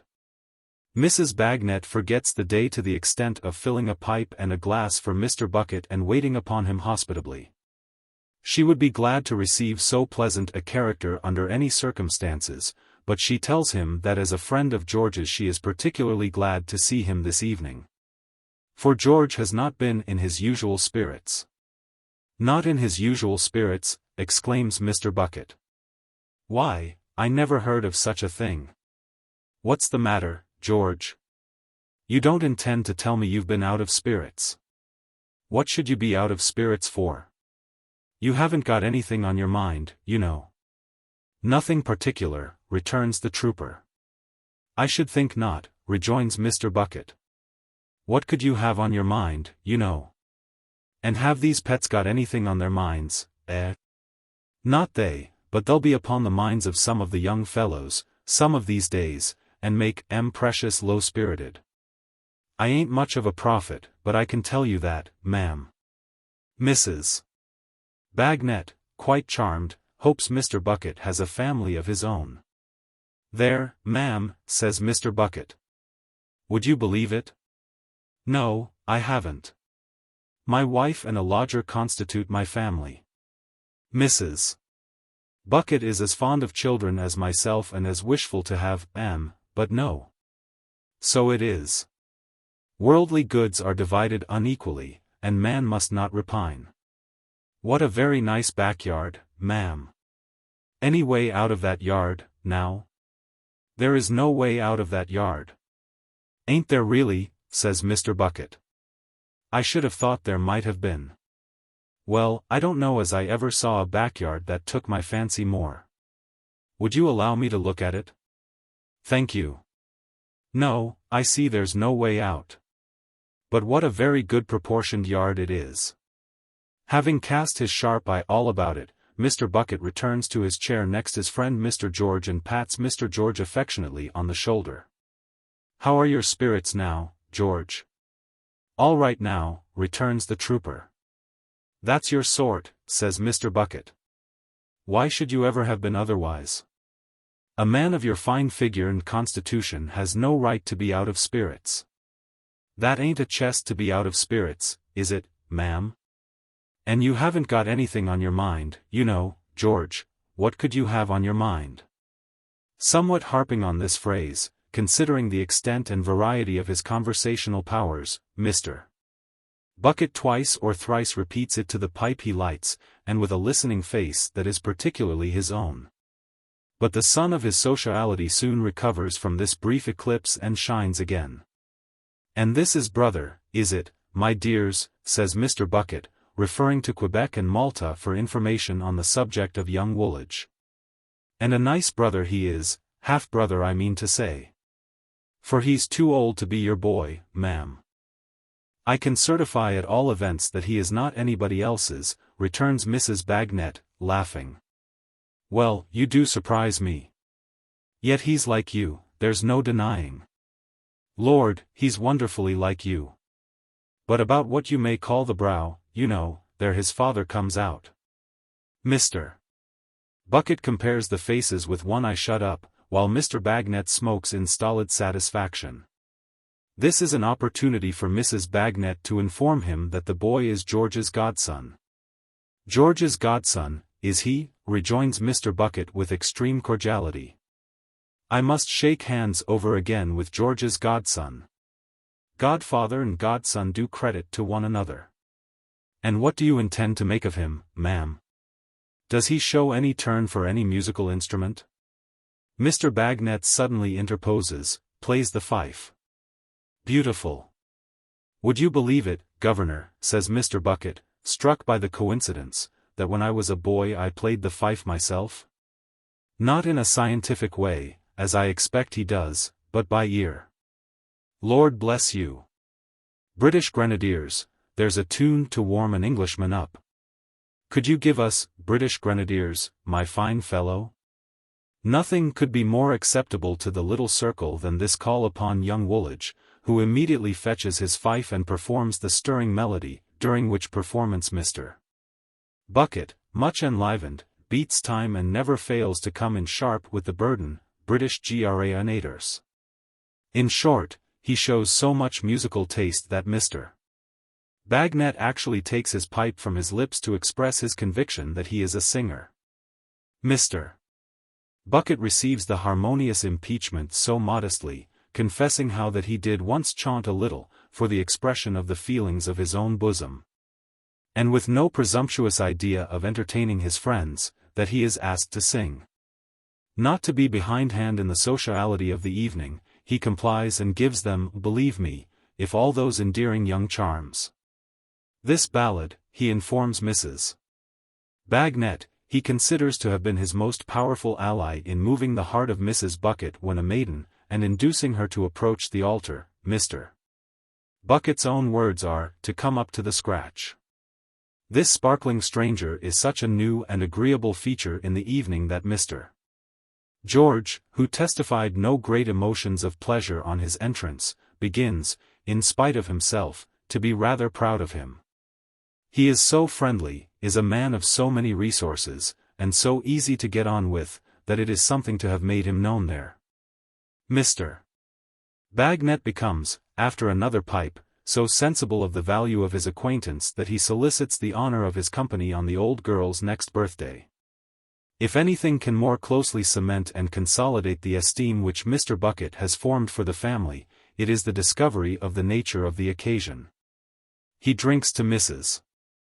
Bagnet with a warmth approaching to rapture, engages himself for that day 12-month more than thankfully, makes a memorandum of the day in a large black pocketbook with a girdle to it, and breathes a hope that Mrs. Bucket and Mrs. Bagnet may before then become, in a manner, sisters. As he says himself, what is public life without private ties? He is in his humble way a public man, but it is not in that sphere that he finds happiness. No, it must be sought within the confines of domestic bliss. It is natural, under these circumstances, that he, in his turn, should remember the friend to whom he is indebted for so promising an acquaintance. And he does. He keeps very close to him. Whatever the subject of the conversation, he keeps a tender eye upon him. He waits to walk home with him. He is interested in his very boots and observes even them attentively as Mr. George sits smoking cross-legged in the chimney corner. At length Mr. George rises to depart. At the same moment Mr. Bucket, with the secret sympathy of friendship, also rises. He dotes upon the children to the last and remembers the commission he has undertaken for an absent friend. Respecting that second-hand violin seller, Governor, could you recommend me such a thing?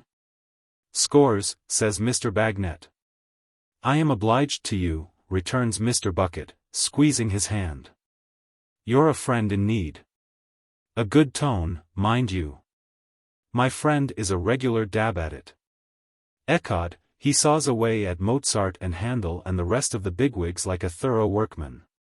And you needn't, says Mr. Bucket in a considerate and private voice, you needn't commit yourself to too low a figure, Governor. I don't want to pay too large a price for my friend, but I want you to have your proper percentage and be remunerated for your loss of time. That is but fair. Every man must live, and ought to it. Mr. Bagnet shakes his head at the old girl to the effect that they have found a jewel of price. Suppose I was to give you a look in, say, at 10:30 tomorrow morning. Perhaps you could name the figures of a few violin sellers of a good tone, says Mr. Bucket. Nothing easier. Mr. and Mrs. Bagnet both engage to have the requisite information ready and even hint to each other at the practicability of having a small stock collected there for approval. Thank you, says Mr. Bucket, thank you. Good night, ma'am. Good night, Governor. Good night, darlings. I am much obliged to you for one of the pleasantest evenings I ever spent in my life. They, on the contrary, are much obliged to him for the pleasure he has given them in his company, and so they part with many expressions of goodwill on both sides. Now George, old boy, says Mr. Bucket, taking his arm at the shop door, come along. As they go down the little street and the Bagnets pause for a minute looking after them, Mrs. Bagnet remarks to the worthy Lignum that Mr. Bucket almost clings to George like, and seems to be really fond of him. The neighboring streets being narrow and ill-paved, it is a little inconvenient to walk there two abreast and arm in arm. Mr. George therefore soon proposes to walk singly. But Mr. Bucket, who cannot make up his mind to relinquish his friendly hold, replies, "Wait half a minute, George. I should wish to speak to you first." Immediately afterwards, he twists him into a public house and into a parlor, where he confronts him and claps his own back against the door. "Now, George," says Mr. Bucket, "duty is duty, and friendship is friendship. I never want the two to clash if I can help it. I have endeavored to make things pleasant tonight, and I put it to you whether I have done it or not. You must consider yourself in custody, George. Custody? What for? Returns the trooper, thunderstruck. Now, George, says Mr.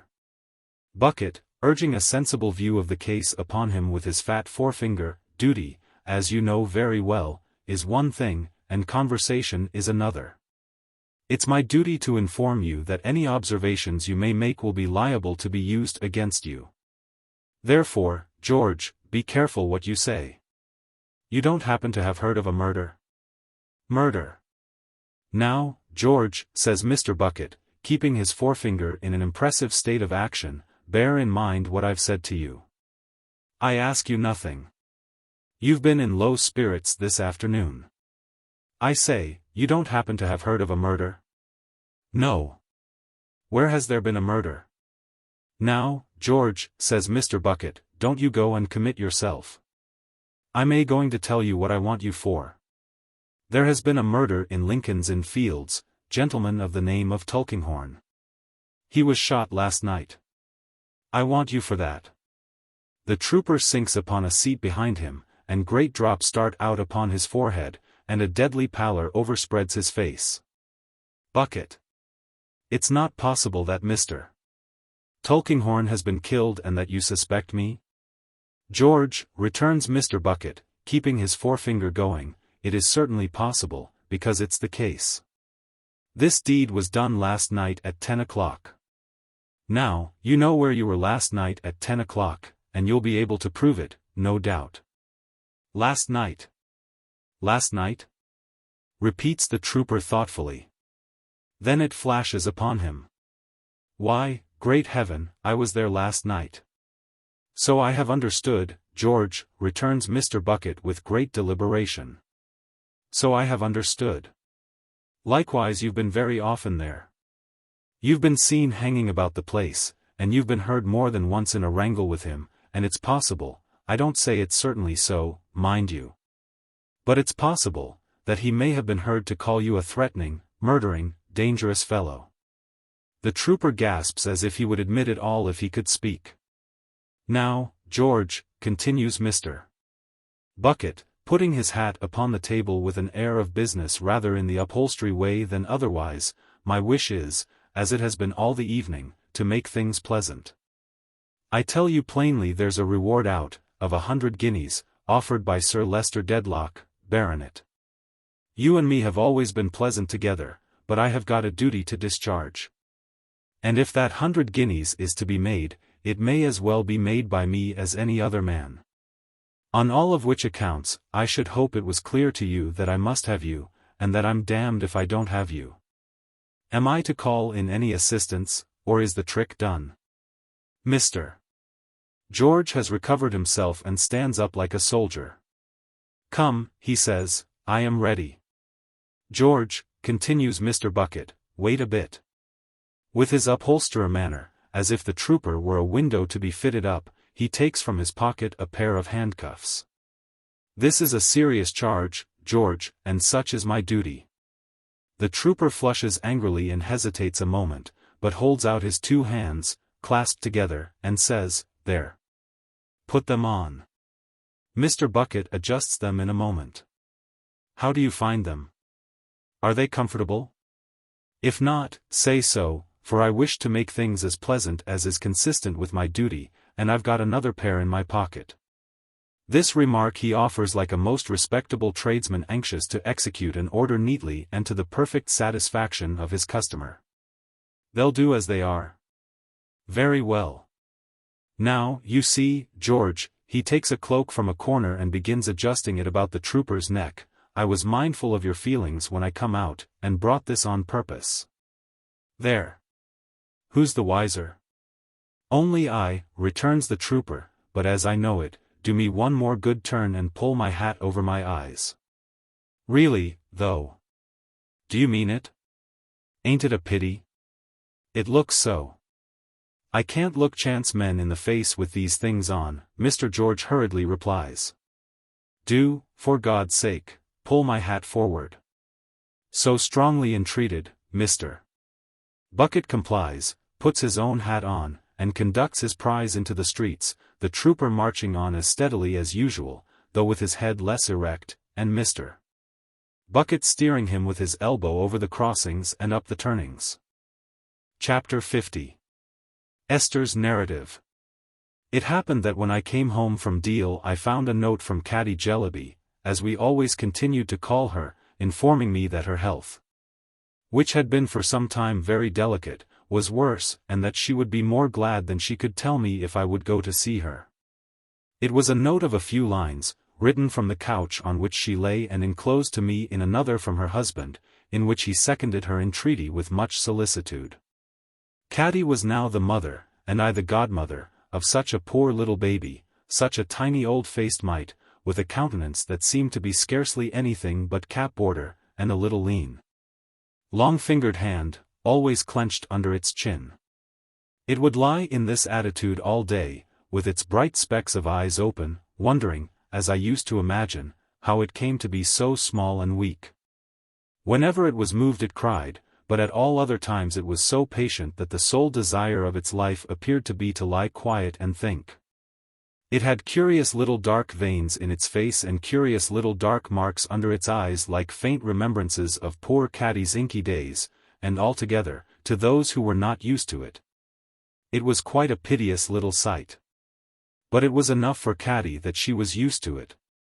The projects with which she beguiled her illness, for little Esther's education, and little Esther's marriage, and even for her own old age as the grandmother of little Esther's, was so prettily expressive of devotion to this pride of her life that I should be tempted to recall some of them but for the timely remembrance that I am getting on irregularly as it is.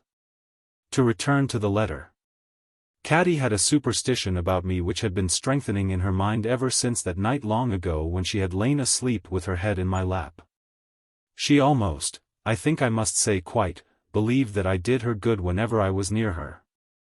Now although this was such a fancy of the affectionate girl's that I am almost ashamed to mention it, still it might have all the force of a fact when she was really ill. Therefore I set off to Caddy, with my guardian's consent, post-haste, and she and Prince made so much of me that there never was anything like it. Next day I went again to sit with her, and next day I went again. It was a very easy journey, for I had only to rise a little earlier in the morning, and keep my accounts, and attend to housekeeping matters before leaving home. But when I had made these 3 visits, my guardian said to me, on my return at night, "Now, little woman, this will never do. Constant dropping will wear away a stone, and constant coaching will wear out a Dame Durden. We will go to London for a while and take possession of our old lodgings." "Not for me, dear guardian," said I, "for I never feel tired," which was strictly true.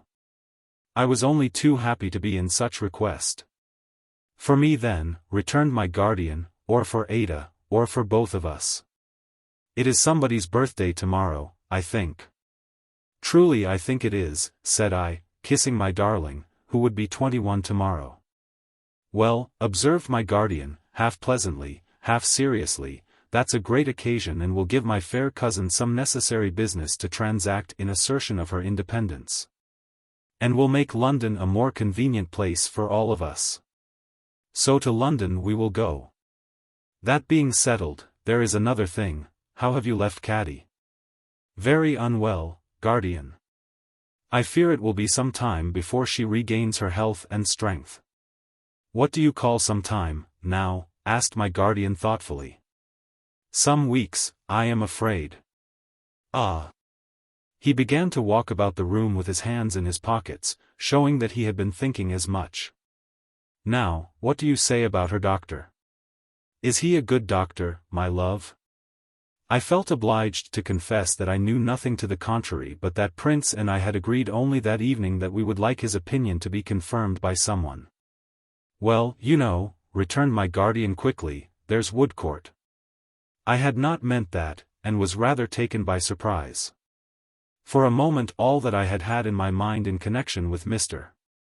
Woodcourt seemed to come back and confuse me. "You don't object to him, little woman?"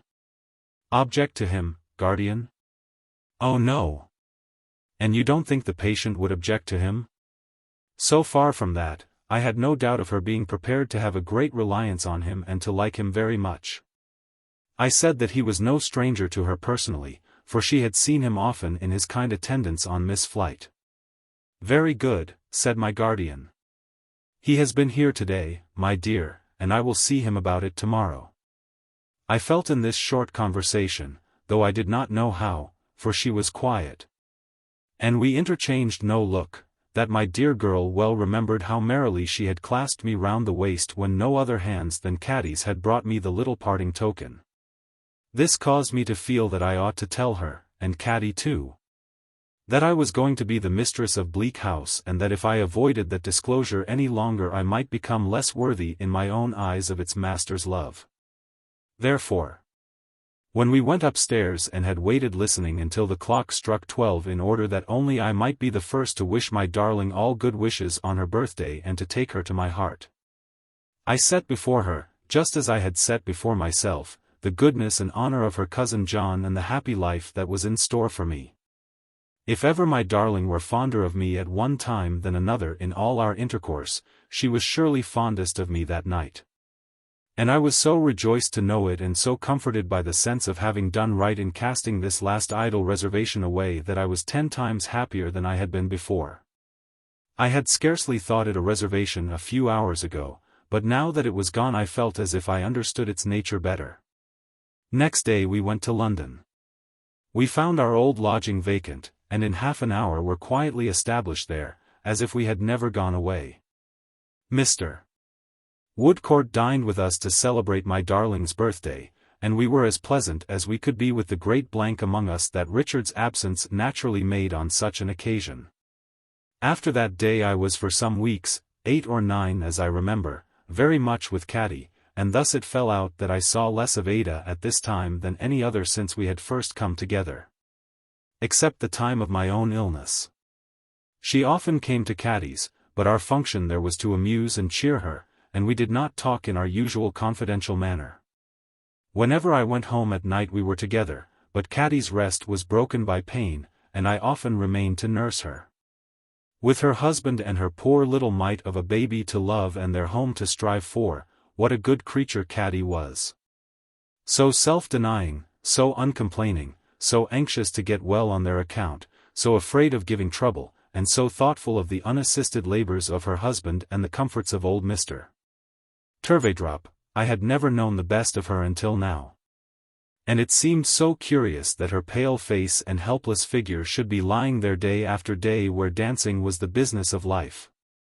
Where the kit and the apprentices began early every morning in the ballroom, and where the untidy little boy waltzed by himself in the kitchen all the afternoon. At Caddy's request I took the supreme direction of her apartment, trimmed it up, and pushed her, couch and all, into a lighter and more airy and more cheerful corner than she had yet occupied. Then, every day, when we were in our neatest array, I used to lay my small namesake in her arms and sit down to chat or work or read to her. It was at one of the first of these quiet times that I told Caddy about Bleak House. We had other visitors besides Ada. First of all we had Prince, who in his hurried intervals of teaching used to come softly in and sit softly down, with a face of loving anxiety for Caddy and the very little child. Whatever Caddy's condition really was, she never failed to declare to Prince that she was all but well, which I, heaven forgive me, never failed to confirm. This would put Prince in such good spirits that he would sometimes take the kit from his pocket and play a chord or two to astonish the baby, which I never knew it to do in the least degree. For my tiny namesake never noticed it at all. Then there was Mrs. Jellyby. She would come occasionally, with her usual distraught manner, and sit calmly looking miles beyond her grandchild as if her attention were absorbed by a young boreobullon on its native shores. As bright-eyed as ever, as serene, and as untidy, she would say, "Well, Caddy, child, and how do you do today?" And then would sit amiably smiling and taking no notice of the reply, or would sweetly glide off into a calculation of the number of letters she had lately received and answered, or of the coffee-bearing power of Boreobulaga. This she would always do with a serene contempt for our limited sphere of action, not to be disguised. Then there was old Mr. Turveydrop, who was from morning to night and from night to morning the subject of innumerable precautions. If the baby cried, it was nearly stifled lest the noise should make him uncomfortable. If the fire wanted stirring in the night, it was surreptitiously done lest his rest should be broken. If Caddy required any little comfort that the house contained, she first carefully discussed whether he was likely to require it too. In return for this consideration he would come into the room once a day, all but blessing it, showing a condescension and a patronage and a grace of manner in dispensing the light of his high-shouldered presence from which I might have supposed him, if I had not known better, to have been the benefactor of Caddy's life. "My Caroline," he would say, making the nearest approach that he could to bending over her. "Tell me that you are better today." "Oh, much better, thank you, Mr. Turveydrop," Caddy would reply. "Delighted. Enchanted. And our dear Miss Summerson? She is not quite prostrated by fatigue?" Here he would crease up his eyelids and kiss his fingers to me, though I am happy to say he had ceased to be particular in his attentions since I had been so altered. "Not at all," I would assure him. "Charming. We must take care of our dear Caroline, Miss Summerson. We must spare nothing that will restore her. We must nourish her. My dear Caroline," he would turn to his daughter-in-law with infinite generosity and protection, "want for nothing, my love. Frame a wish and gratify it, my daughter. Everything this house contains, everything my room contains, is at your service, my dear. Do not," he would sometimes add in a burst of deportment, "even allow my simple requirements to be considered if they should at any time interfere with your own, my Caroline. Your necessities are greater than mine." He had established such a long prescriptive right to this deportment, his son's inheritance from his mother, that I several times knew both Caddy and her husband to be melted to tears by these affectionate self-sacrifices. "Nay, my dears," he would remonstrate, and when I saw Caddy's thin arm about his fat neck as he said it, I would be melted too, though not by the same process. "Nay, nay. I have promised never to leave ye. Be dutiful and affectionate towards me, and I ask no other return. Now, bless ye. I am going to the park." He would take the air there presently and get an appetite for his hotel dinner. I hope I do old Mr. Turveydrop no wrong, but I never saw any better traits in him than these I faithfully record.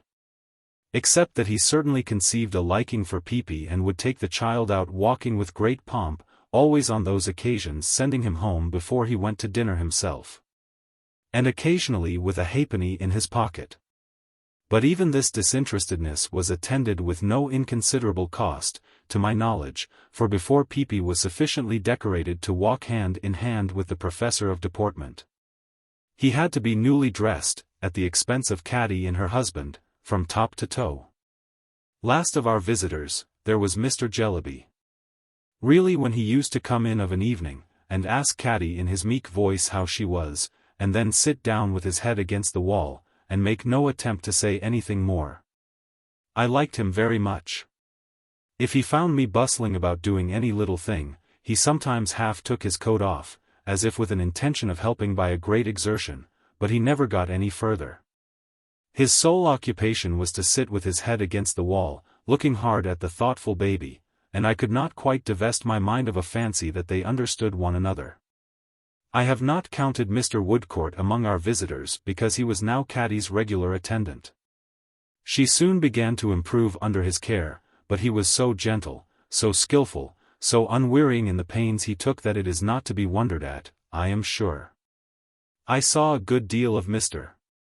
Woodcourt during this time, though not so much as might be supposed, for knowing Caddy to be safe in his hands, I often slipped home at about the hours when he was expected. We frequently met, notwithstanding. I was quite reconciled to myself now, but I still felt glad to think that he was sorry for me, and he still was sorry for me, I believed. He helped Mr. Badger in his professional engagements, which were numerous, and had as yet no settled projects for the future. It was when Caddy began to recover that I began to notice a change in my dear girl. I cannot say how it first presented itself to me, because I observed it in many slight particulars which were nothing in themselves and only became something when they were pieced together. But I made it out, by putting them together, that Ada was not so frankly cheerful with me as she used to be.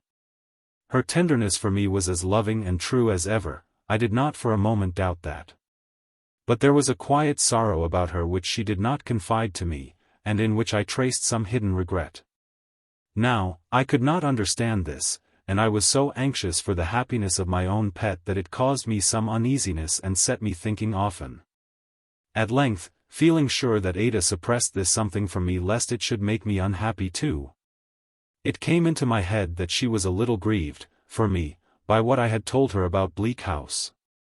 How I persuaded myself that this was likely, I don't know. I had no idea that there was any selfish reference in my doing so. I was not grieved for myself, I was quite contented and quite happy.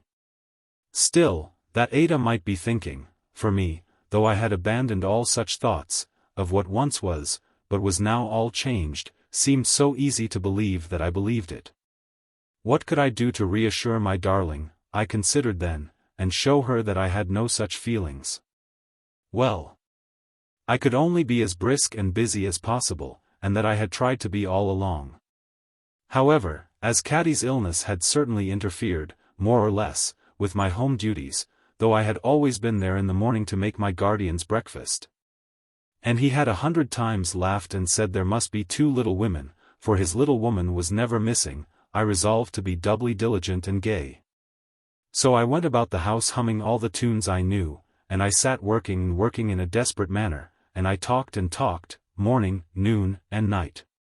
And still there was the same shade between me and my darling. So, Dame Trot, observed my guardian, shutting up his book one night when we were all 3 together, so Woodcourt has restored Caddy Jellyby to the full enjoyment of life again? Yes, I said. And to be repaid by such gratitude as hers is to be made rich, guardian. I wish it was, he returned, with all my heart. So did I too, for that matter. I said so. We would make him as rich as a Jew if we knew how. Would we not, little woman? I laughed as I worked and replied that I was not sure about that, for it might spoil him, and he might not be so useful, and there might be many who could ill spare him. As Miss Flight, and Caddy herself, and many others. True, said my guardian. I had forgotten that. But we would agree to make him rich enough to live, I suppose? Rich enough to work with tolerable peace of mind? Rich enough to have his own happy home and his own household gods, and household goddess, too, perhaps? That was quite another thing, I said. We must all agree in that. To be sure, said my guardian. All of us. I have a great regard for Woodcourt, a high esteem for him, and I have been sounding him delicately about his plans. It is difficult to offer aid to an independent man with that just kind of pride which he possesses. And yet I would be glad to do it if I might or if I knew how. He seems half inclined for another voyage. But that appears like casting such a man away. It might open a new world to him, said I. So it might, little woman, my guardian assented. I doubt if he expects much of the old world. Do you know I have fancied that he sometimes feels some particular disappointment or misfortune encountered in it. You never heard of anything of that sort? I shook my head. Humph, said my guardian. I am mistaken, I dare say. As there was a little pause here, which I thought, for my dear girl's satisfaction, had better be filled up, I hummed an air as I worked which was a favorite with my guardian. And do you think Mr. Woodcourt will make another voyage? I asked him when I had hummed it quietly all through. I don't quite know what to think, my dear, but I should say it was likely at present that he will give a long trip to another country. I am sure he will take the best wishes of all our hearts with him wherever he goes, said I, and though they are not riches, he will never be the poorer for them, guardian, at least. Never, little woman, he replied. I was sitting in my usual place, which was now beside my guardian's chair. That had not been my usual place before the letter, but it was now. I looked up to Ada, who was sitting opposite, and I saw, as she looked at me, that her eyes were filled with tears and that tears were falling down her face. I felt that I had only to be placid and merry once for all to undeceive my dear and set her loving heart at rest. I really was so, and I had nothing to do but to be myself. So I made my sweet girl lean upon my shoulder, how little thinking what was heavy on her mind, and I said she was not quite well, and put my arm about her, and took her upstairs. When we were in our own room, and when she might perhaps have told me what I was so unprepared to hear, I gave her no encouragement to confide in me. I never thought she stood in need of it. "Oh, my dear good Esther," said Ada, "if I could only make up my mind to speak to you and my cousin John when you are together." "Why, my love?" I remonstrated. "Ada, why should you not speak to us?" Ada only dropped her head and pressed me closer to her heart. "You surely don't forget, my beauty," said I, smiling, "what quiet, old-fashioned people we are and how I have settled down to be the discreetest of dames. You don't forget how happily and peacefully my life is all marked out for me, and by whom? I am certain that you don't forget by what a noble character, Ada. That can never be." "No, never, Esther." "Why then, my dear," said I, "there can be nothing amiss, and why should you not speak to us?" "Nothing amiss, Esther," returned Ada. "Oh, when I think of all these years, and of his fatherly care and kindness, and of the old relations among us, and of you, what shall I do, what shall I do?" I looked at my child in some wonder, but I thought it better not to answer otherwise than by cheering her. And so I turned off into many little recollections of our life together and prevented her from saying more. When she lay down to sleep, and not before, I returned to my guardian to say good night, and then I came back to Ada and sat near her for a little while. She was asleep, and I thought as I looked at her that she was a little changed. I had thought so more than once lately. I could not decide, even looking at her while she was unconscious, how she was changed, but something in the familiar beauty of her face looked different to me. My guardian's old hopes of her and Richard arose sorrowfully in my mind, and I said to myself, she has been anxious about him, and I wondered how that love would end.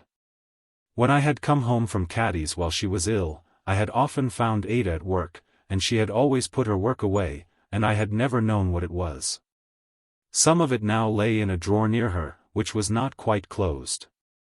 I did not open the drawer, but I still rather wondered what the work could be, for it was evidently nothing for herself.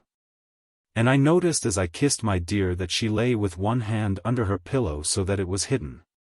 How much less amiable I must have been than they thought me, how much less amiable than I thought myself.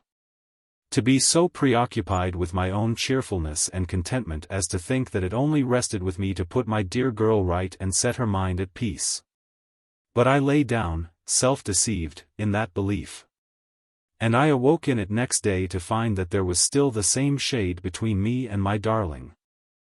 Chapter 51. Enlightened. When Mr. Woodcourt arrived in London, he went, that very same day, to Mr. Vholes's in Simon's Inn. For he never once, from the moment when I entreated him to be a friend to Richard, neglected or forgot his promise. He had told me that he accepted the charge as a sacred trust, and he was ever true to it in that spirit. He found Mr. Vholes in his office and informed Mr. Vholes of his agreement with Richard that he should call there to learn his address. "Just so, sir," said Mr. Vholes. "Mr. C.'s address is not 100 miles from here, sir. Mr. C.'s address is not 100 miles from here. Would you take a seat, sir?" Mr. Woodcourt thanked Mr. Vholes, but he had no business with him beyond what he had mentioned. "Just so, sir." "I believe, sir," said Mr. Vholes, still quietly insisting on the seat by not giving the address, "that you have influence with Mr. C." "Indeed I am aware that you have." "I was not aware of it myself," returned Mr. Woodcourt, "but I suppose you know best." "Sir," rejoined Mr. Voles, self-contained as usual, voice and all, it is a part of my professional duty to know best. It is a part of my professional duty to study and to understand a gentleman who confides his interests to me. In my professional duty I shall not be wanting, sir, if I know it. I may, with the best intentions, be wanting in it without knowing it, but not if I know it, sir. Mr. Woodcourt again mentioned the address. Give me leave, sir, said Mr. Voles. Bear with me for a moment. Sir, Mr. C. is playing for a considerable stake, and cannot play without, need I say what? Money, I presume? Sir, said Mr. Voles, to be honest with you, honesty being my golden rule, whether I gain by it or lose, and I find that I generally lose, money is the word. Now, sir, upon the chances of Mr. C. S. game I express to you no opinion, no opinion. It might be highly impolitic in Mr. C., after playing so long and so high, to leave off, it might be the reverse, I say nothing. No, sir, said Mr. Voles, bringing his hand flat down upon his desk in a positive manner, nothing. You seem to forget, returned Mr. Woodcourt, that I ask you to say nothing and have no interest in anything you say. Pardon me, sir, retorted Mr. Voles. You do yourself an injustice. No, sir. Pardon me. You shall not in my office, if I know it, do yourself an injustice. You are interested in anything, and in everything, that relates to your friend. I know human nature much better, sir, than to admit for an instant that a gentleman of your appearance is not interested in whatever concerns his friend. Well, replied Mr. Woodcourt, that may be. I am particularly interested in his address. The number, sir, said Mr. Voles parenthetically, I believe I have already mentioned. If Mr. C. is to continue to play for this considerable stake, sir, he must have funds. Understand me. There are funds in hand at present. I ask for nothing, there are funds in hand. But for the onward play, more funds must be provided, unless Mr. C. is to throw away what he has already ventured, which is wholly and solely a point for his consideration. This, sir, I take the opportunity of stating openly to you as the friend of Mr. C. Without funds I shall always be happy to appear and act for Mr. C. to the extent of all such costs as are safe to be allowed out of the estate, not beyond that.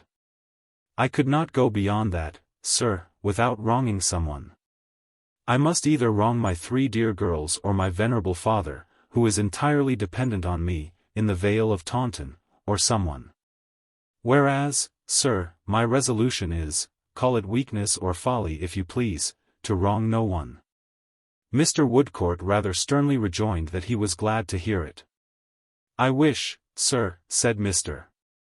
Voles, to leave a good name behind me.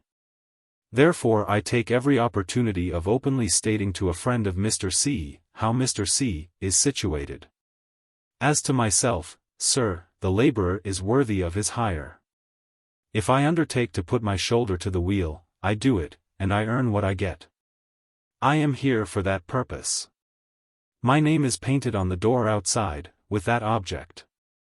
And Mr. Carstone's address, Mr. Voles? Sir, returned Mr. Voles, as I believe I have already mentioned, it is next door. On the 2nd story you will find Mr. C.'s apartments. Mr. C. desires to be near his professional adviser, and I am far from objecting, for I court inquiry. Upon this Mr. Woodcourt wished Mr. Voles good day and went in search of Richard, the change in whose appearance he began to understand now but too well. He found him in a dull room, fadedly furnished, much as I had found him in his baroque room but a little while before, except that he was not writing but was sitting with a book before him, from which his eyes and thoughts were far astray. As the door chanced to be standing open, Mr. Woodcourt was in his presence for some moments without being perceived. And he told me that he never could forget the haggardness of his face and the dejection of his manner before he was aroused from his dream. Woodcourt, my dear fellow, cried Richard, starting up with extended hands, "You come upon my vision like a ghost."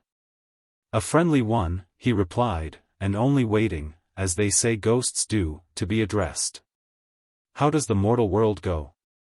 They were seated now, near together. "Badly enough, and slowly enough," said Richard, "speaking at least for my part of it." "What part is that?"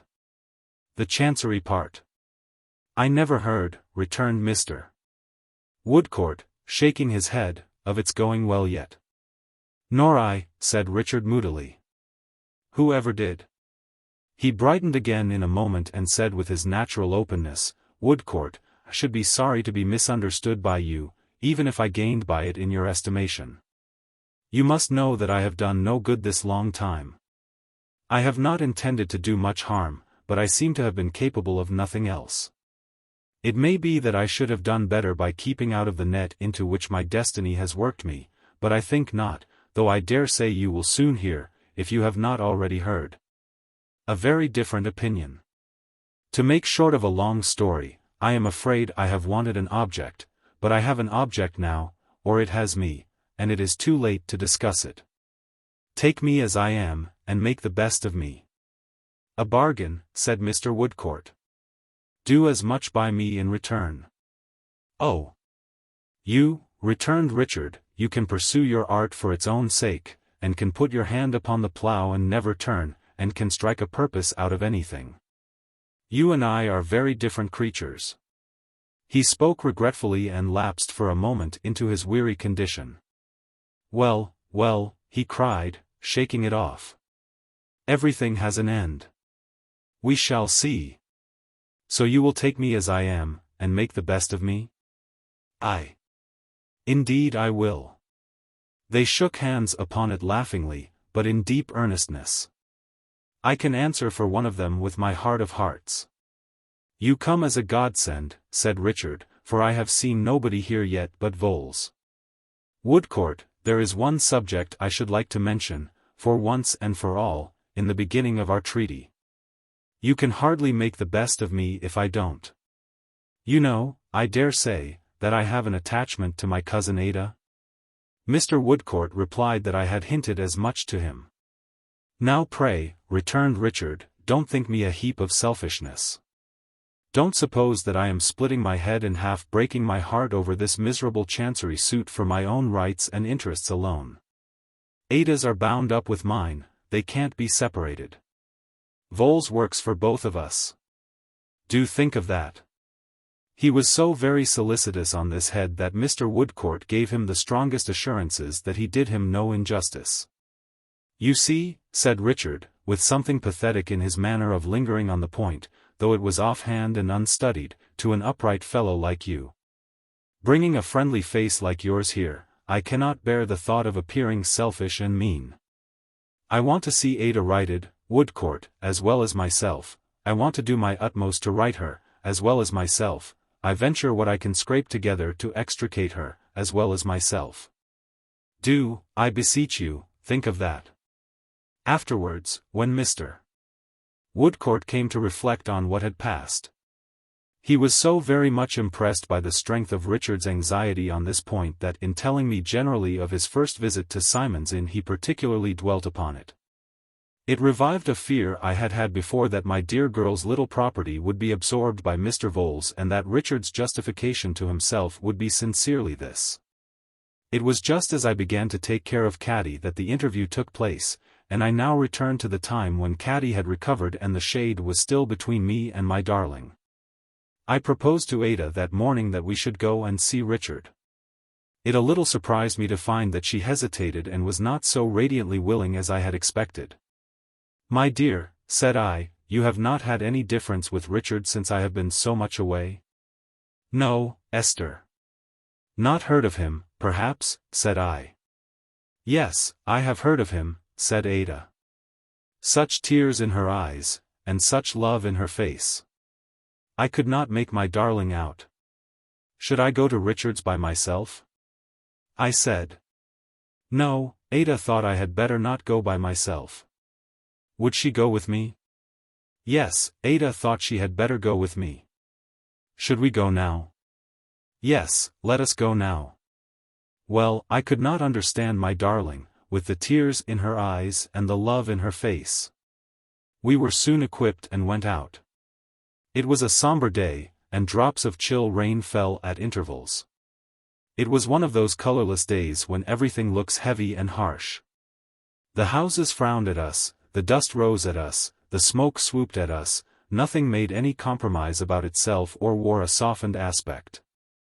I fancied my beautiful girl quite out of place in the rugged streets, and I thought there were more funerals passing along the dismal pavements than I had ever seen before. We had first to find out Simon's Inn. We were going to inquire in a shop when Ada said she thought it was near Chancery Lane. We are not likely to be far out, my love, if we go in that direction, said I. So to Chancery Lane we went, and there, sure enough, we saw it written up. Simon's Inn. We had next to find out the number. Or Mr. Vholes's office will do, I recollected, for Mr. Vholes's office is next door. Upon which Ada said, perhaps that was Mr. Vholes's office in the corner there. And it really was. Then came the question, which of the two next doors? I was going for the one, and my darling was going for the other. And my darling was right again. So up we went to the second story, when we came to Richard's name in great white letters on a hearse-like panel. I should have knocked, but Ada said perhaps we had better turn the handle and go in. Thus we came to Richard, poring over a table covered with dusty bundles of papers which seemed to me like dusty mirrors reflecting his own mind. Wherever I looked I saw the ominous words that ran in it repeated. Jarndyce and Jarndyce. He received us very affectionately, and we sat down. If you had come a little earlier, he said, you would have found Woodcourt here. There never was such a good fellow as Woodcourt is. He finds time to look in between whiles, when anybody else with half his work to do would be thinking about not being able to come. And he is so cheery, so fresh, so sensible, so earnest, so, everything that I am not, that the place brightens whenever he comes, and darkens whenever he goes again. God bless him, I thought, for his truth to me. He is not so sanguine, Ada, continued Richard, casting his dejected look over the bundles of papers, as Vholes and I are usually, but he is only an outsider and is not in the mysteries. We have gone into them, and he has not. He can't be expected to know much of such a labyrinth. As his look wandered over the papers again and he passed his two hands over his head, I noticed how sunken and how large his eyes appeared, how dry his lips were. And how his fingernails were all bitten away. Is this a healthy place to live in, Richard, do you think? Said I. Why, my dear Minerva, answered Richard with his old gay laugh, it is neither a rural nor a cheerful place. And when the sun shines here, you may lay a pretty heavy wager that it is shining brightly in an open spot. But it's well enough for the time. It's near the offices and near Vholes. Perhaps, I hinted, a change from both might do me good, said Richard, forcing a laugh as he finished the sentence. I shouldn't wonder. But it can only come in one way now, in one of two ways, I should rather say. Either the suit must be ended, Esther, or the suitor. But it shall be the suit, my dear girl, the suit, my dear girl. These latter words were addressed to Ada, who was sitting nearest to him. Her face being turned away from me and towards him, I could not see it. We are doing very well, pursued Richard. Vholes will tell you so.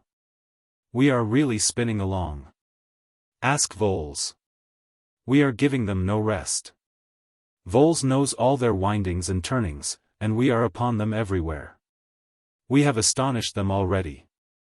We shall rouse up that nest of sleepers, mark my words. His hopefulness had long been more painful to me than his despondency. It was so unlike hopefulness, had something so fierce in its determination to be it, was so hungry and eager. And yet so conscious of being forced and unsustainable that it had long touched me to the heart. But the commentary upon it now indelibly written in his handsome face made it far more distressing than it used to be.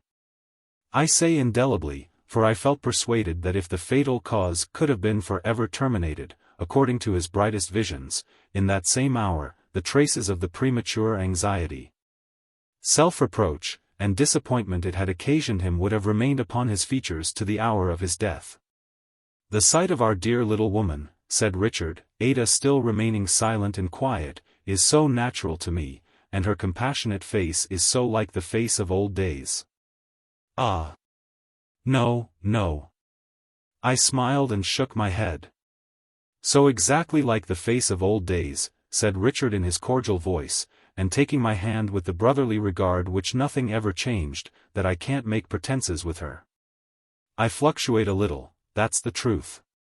Sometimes I hope, my dear, and sometimes I don't quite despair, but nearly." "I get," said Richard, relinquishing my hand gently and walking across the room, "so tired." He took a few turns up and down and sunk upon the sofa. "I get," he repeated gloomily, "so tired.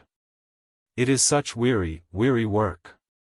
He was leaning on his arm saying these words in a meditative voice and looking at the ground when my darling rose, put off her bonnet, kneeled down beside him with her golden hair falling like sunlight on his head, clasped her 2 arms round his neck, and turned her face to me. Oh, what a loving and devoted face I saw. "Esther, dear," she said very quietly, "I am not going home again." A light shone in upon me all at once. "Never any more. I am going to stay with my dear husband. We have been married above 2 months. Go home without me, my own Esther, I shall never go home any more." With those words my darling drew his head down on her breast and held it there. And if ever in my life I saw a love that nothing but death could change, I saw it then before me. "Speak to Esther, my dearest," said Richard, breaking the silence presently. "Tell her how it was. I met her before she could come to me and folded her in my arms. We neither of us spoke, but with her cheek against my own I wanted to hear nothing. 'My pet,' said I, 'my love. My poor, poor girl.' I pitied her so much. I was very fond of Richard, but the impulse that I had upon me was to pity her so much. 'Esther, will you forgive me? Will my cousin John forgive me?' 'My dear,' said I, 'to doubt it for a moment is to do him a great wrong. And as to me—' Why, as to me, what had I to forgive? I dried my sobbing darling's eyes and sat beside her on the sofa, and Richard sat on my other side. And while I was reminded of that so different night when they had first taken me into their confidence and had gone on in their own wild happy way, they told me between them how it was. All I had was Richard's, Ada said, and Richard would not take it, Esther, and what could I do but be his wife when I loved him dearly? And you were so fully and so kindly occupied, excellent Dame Durden, said Richard, that how could we speak to you at such a time? And besides, it was not a long-considered step. We went out one morning and were married. And when it was done, Esther, said my darling, I was always thinking how to tell you and what to do for the best. And sometimes I thought you ought to know it directly, and sometimes I thought you ought not to know it and keep it from my cousin John, and I could not tell what to do, and I fretted very much. How selfish I must have been not to have thought of this before. I don't know what I said now. I was so sorry, and yet I was so fond of them and so glad that they were fond of me. I pitied them so much, and yet I felt a kind of pride in their loving one another. I never had experienced such painful and pleasurable emotion at one time, and in my own heart I did not know which predominated. But I was not there to darken their way, I did not do that. When I was less foolish and more composed, my darling took her wedding ring from her bosom, and kissed it, and put it on. Then I remembered last night and told Richard that ever since her marriage she had worn it at night when there was no one to see. Then Ada blushingly asked me how did I know that, my dear. Then I told Ada how I had seen her hand concealed under her pillow and had little thought why, my dear. Then they began telling me how it was all over again, and I began to be sorry and glad again, and foolish again, and to hide my plain old face as much as I could lest I should put them out of heart. Thus the time went on until it became necessary for me to think of returning. When that time arrived it was the worst of all, for then my darling completely broke down. She clung round my neck, calling me by every dear name she could think of and saying what should she do without me. Nor was Richard much better. And as for me, I should have been the worst of the three if I had not severely said to myself, "Now Esther, if you do, I'll never speak to you again." "Why, I declare," said I never saw such a wife. I don't think she loves her husband at all. Here, Richard, take my child, for goodness sake. But I held her tight all the while, and could have wept over her I don't know how long. "I give this dear young couple notice," said I, "that I am only going away to come back tomorrow, and that I shall be always coming backwards and forwards until Simon's Inn is tired of the sight of me. So I shall not say goodbye, Richard. For what would be the use of that, you know, when I am coming back so soon?" I had given my darling to him now, and I meant to go. But I lingered for one more look of the precious face which it seemed to rive my heart to turn from. So I said, in a merry, bustling manner, that unless they gave me some encouragement to come back, I was not sure that I could take that liberty, upon which my dear girl looked up, faintly smiling through her tears, and I folded her lovely face between my hands, and gave it one last kiss, and laughed, and ran away. And when I got downstairs, oh, how I cried! It almost seemed to me that I had lost my Ada forever. I was so lonely and so blank without her, and it was so desolate to be going home with no hope of seeing her there, that I could get no comfort for a little while as I walked up and down in a dim corner sobbing and crying. I came to myself by and by, after a little scolding, and took a coach home. The poor boy whom I had found at St. Albans had reappeared a short time before and was lying at the point of death. Indeed, was then dead, though I did not know it. My guardian had gone out to inquire about him and did not return to dinner. Being quite alone, I cried a little again, though on the whole I don't think I behaved so very, very ill. It was only natural that I should not be quite accustomed to the loss of my darling yet. 3 or 4 hours were not a long time after years. But my mind dwelt so much upon the uncongenial scene in which I had left her, and I pictured it as such an overshadowed stony-hearted one. And I so longed to be near her and taking some sort of care of her, that I determined to go back in the evening only to look up at her windows. It was foolish, I dare say, but it did not then seem at all so to me, and it does not seem quite so even now. I took Charlie into my confidence, and we went out at dusk. It was dark when we came to the new strange home of my dear girl, and there was a light behind the yellow blinds. We walked past cautiously 3 or 4 times, looking up, and narrowly missed encountering Mr. Vholes, who came out of his office while we were there and turned his head to look up too before going home. The sight of his lank black figure and the lonesome air of that nook in the dark were favorable to the state of my mind. I thought of the youth and love and beauty of my dear girl, shut up in such an ill-assorted refuge, almost as if it were a cruel place. It was very solitary and very dull, and I did not doubt that I might safely steal upstairs. I left Charlie below and went up with a light foot, not distressed by any glare from the feeble oil lanterns on the way. I listened for a few moments, and in the musty rotting silence of the house believed that I could hear the murmur of their young voices.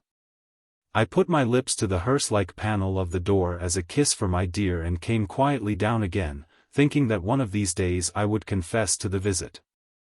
And it really did me good, for though nobody but Charlie and I knew anything about it, I somehow felt as if it had diminished the separation between Ada and me and had brought us together again for those moments. I went back, not quite accustomed yet to the change, but all the better for that hovering about my darling. My guardian had come home and was standing thoughtfully by the dark window. When I went in, his face cleared and he came to his seat, but he caught the light upon my face as I took mine. "Little woman," said he, "you have been crying." "Why, yes, guardian," said I am afraid I have been, a little. Ada has been in such distress, and is so very sorry, guardian." I put my arm on the back of his chair, and I saw in his glance that my words and my look at her empty place had prepared him. "Is she married, my dear?" I told him all about it and how her first entreaties had referred to his forgiveness. "She has no need of it," said he. "Heaven bless her and her husband." But just as my first impulse had been to pity her, so was his. Poor girl, poor girl. Poor Rick. Poor Ada. Neither of us spoke after that, until he said with a sigh, "Well, well, my dear. Bleak House is thinning fast. But its mistress remains, guardian." Though I was timid about saying it, I ventured because of the sorrowful tone in which he had spoken. "She will do all she can to make it happy," said I. "She will succeed, my love." The letter had made no difference between us except that the seat by his side had come to be mine. It made none now. He turned his old bright fatherly look upon me, laid his hand on my hand in his old way, and said again, "She will succeed, my dear. Nevertheless, Bleak House is thinning fast, oh little woman." I was sorry presently that this was all we said about that. I was rather disappointed. I feared I might not quite have been all I had meant to be since the letter and the answer. Chapter 52. Obstinacy. But one other day had intervened when, early in the morning as we were going to breakfast, Mr. Woodcourt came in haste with the astounding news that a terrible murder had been committed for which Mr. George had been apprehended and was in custody. When he told us that a large reward was offered by Sir Leicester Dedlock for the murderer's apprehension, I did not in my first consternation understand why. But a few more words explained to me that the murdered person was Sir Leicester's lawyer, and immediately my mother's dread of him rushed into my remembrance. This unforeseen and violent removal of one whom she had long watched and distrusted and who had long watched and distrusted her, one for whom she could have had few intervals of kindness, always dreading in him a dangerous and secret enemy, appeared so awful that my first thoughts were of her. How appalling to hear of such a death and be able to feel no pity. How dreadful to remember, perhaps, that she had sometimes even wished the old man away who was so swiftly hurried out of life. Such crowding reflections, increasing the distress and fear I always felt when the name was mentioned, made me so agitated that I could scarcely hold my place at the table. I was quite unable to follow the conversation until I had had a little time to recover.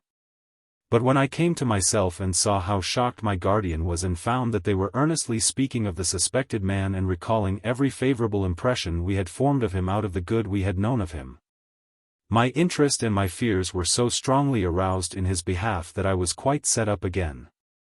"Guardian, you don't think it possible that he is justly accused?" "My dear, I can't think so. This man whom we have seen so open-hearted and compassionate, who with the might of a giant has the gentleness of a child, who looks as brave a fellow as ever lived and is so simple and quiet with it. This man justly accused of such a crime? I can't believe it. It's not that I don't or I won't.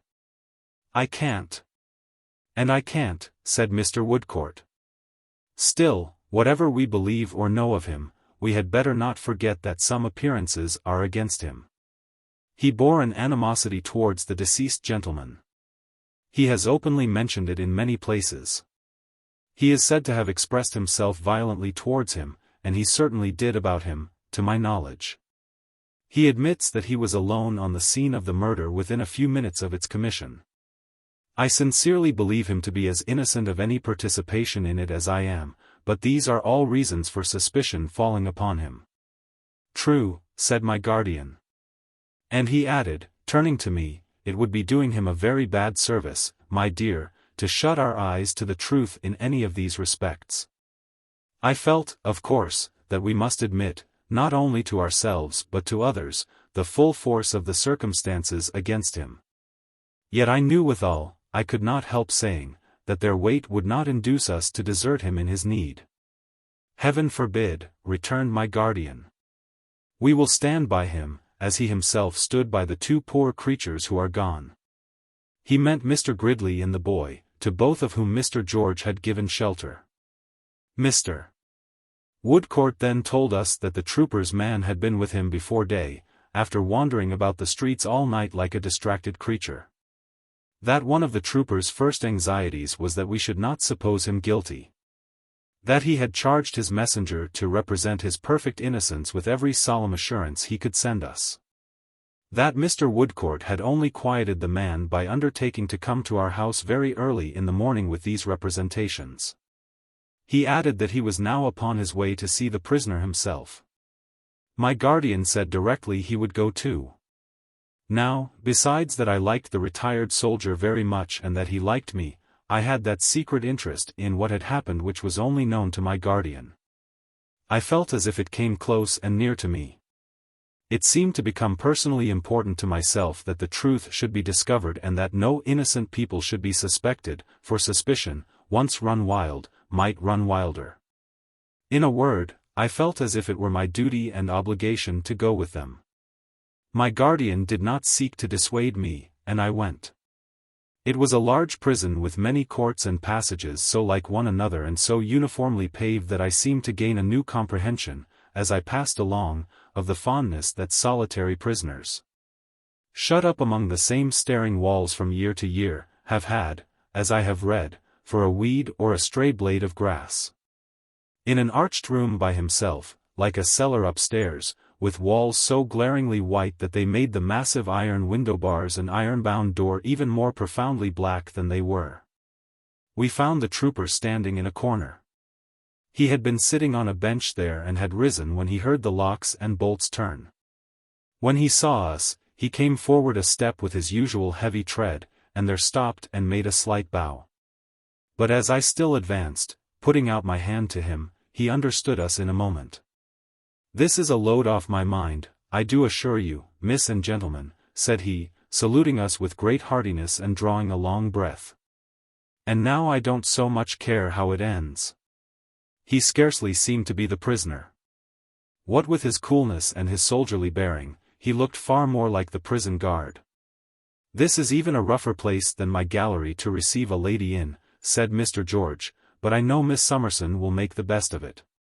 As he handed me to the bench on which he had been sitting, I sat down, which seemed to give him great satisfaction. "I thank you, miss," said he. "Now, George," observed my guardian, "as we require no new assurances on your part, so I believe we need give you none on ours." "Not at all, sir. I thank you with all my heart. If I was not innocent of this crime, I couldn't look at you and keep my secret to myself under the condescension of the present visit. I feel the present visit very much. I am not one of the eloquent sort, but I feel it, Miss Summerson and gentlemen, deeply." He laid his hand for a moment on his broad chest and bent his head to us. Although he squared himself again directly, he expressed a great amount of natural emotion by these simple means. "First," said my guardian, "can we do anything for your personal comfort, George?" "For which, sir?" he inquired, clearing his throat. "For your personal comfort. Is there anything you want that would lessen the hardship of this confinement?" "Well, sir," replied George, after a little cogitation, "I am equally obliged to you, but tobacco being against the rules, I can't say that there is. You will think of many little things perhaps, by and by. Whenever you do, George, let us know." "Thank you, sir." "Howsoever," observed Mr. George with one of his sunburnt smiles, "a man who has been knocking about the world in a vagabond kind of a way as long as I have gets on well enough in a place like the present. So far as that goes. Next, as to your case," observed my guardian. "Exactly so, sir," returned Mr. George, folding his arms upon his breast with perfect self-possession and a little curiosity. "How does it stand now?" "Why, sir, it is under remand at present. Bucket gives me to understand that he will probably apply for a series of remands from time to time until the case is more complete. How it is to be made more complete I don't myself see, but I dare say Bucket will manage it somehow." "Why, heaven save us, man," exclaimed my guardian, surprised into his old oddity in vehemence, "you talk of yourself as if you were somebody else." "No offense, sir," said Mr. George. "I am very sensible of your kindness.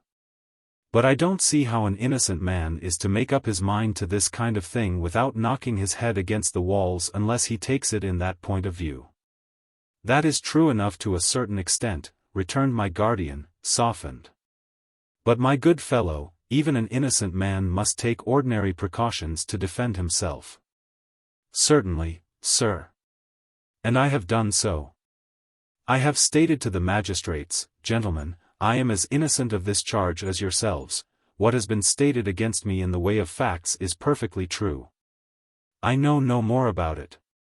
I intend to continue stating that, sir. What more can I do? It's the truth.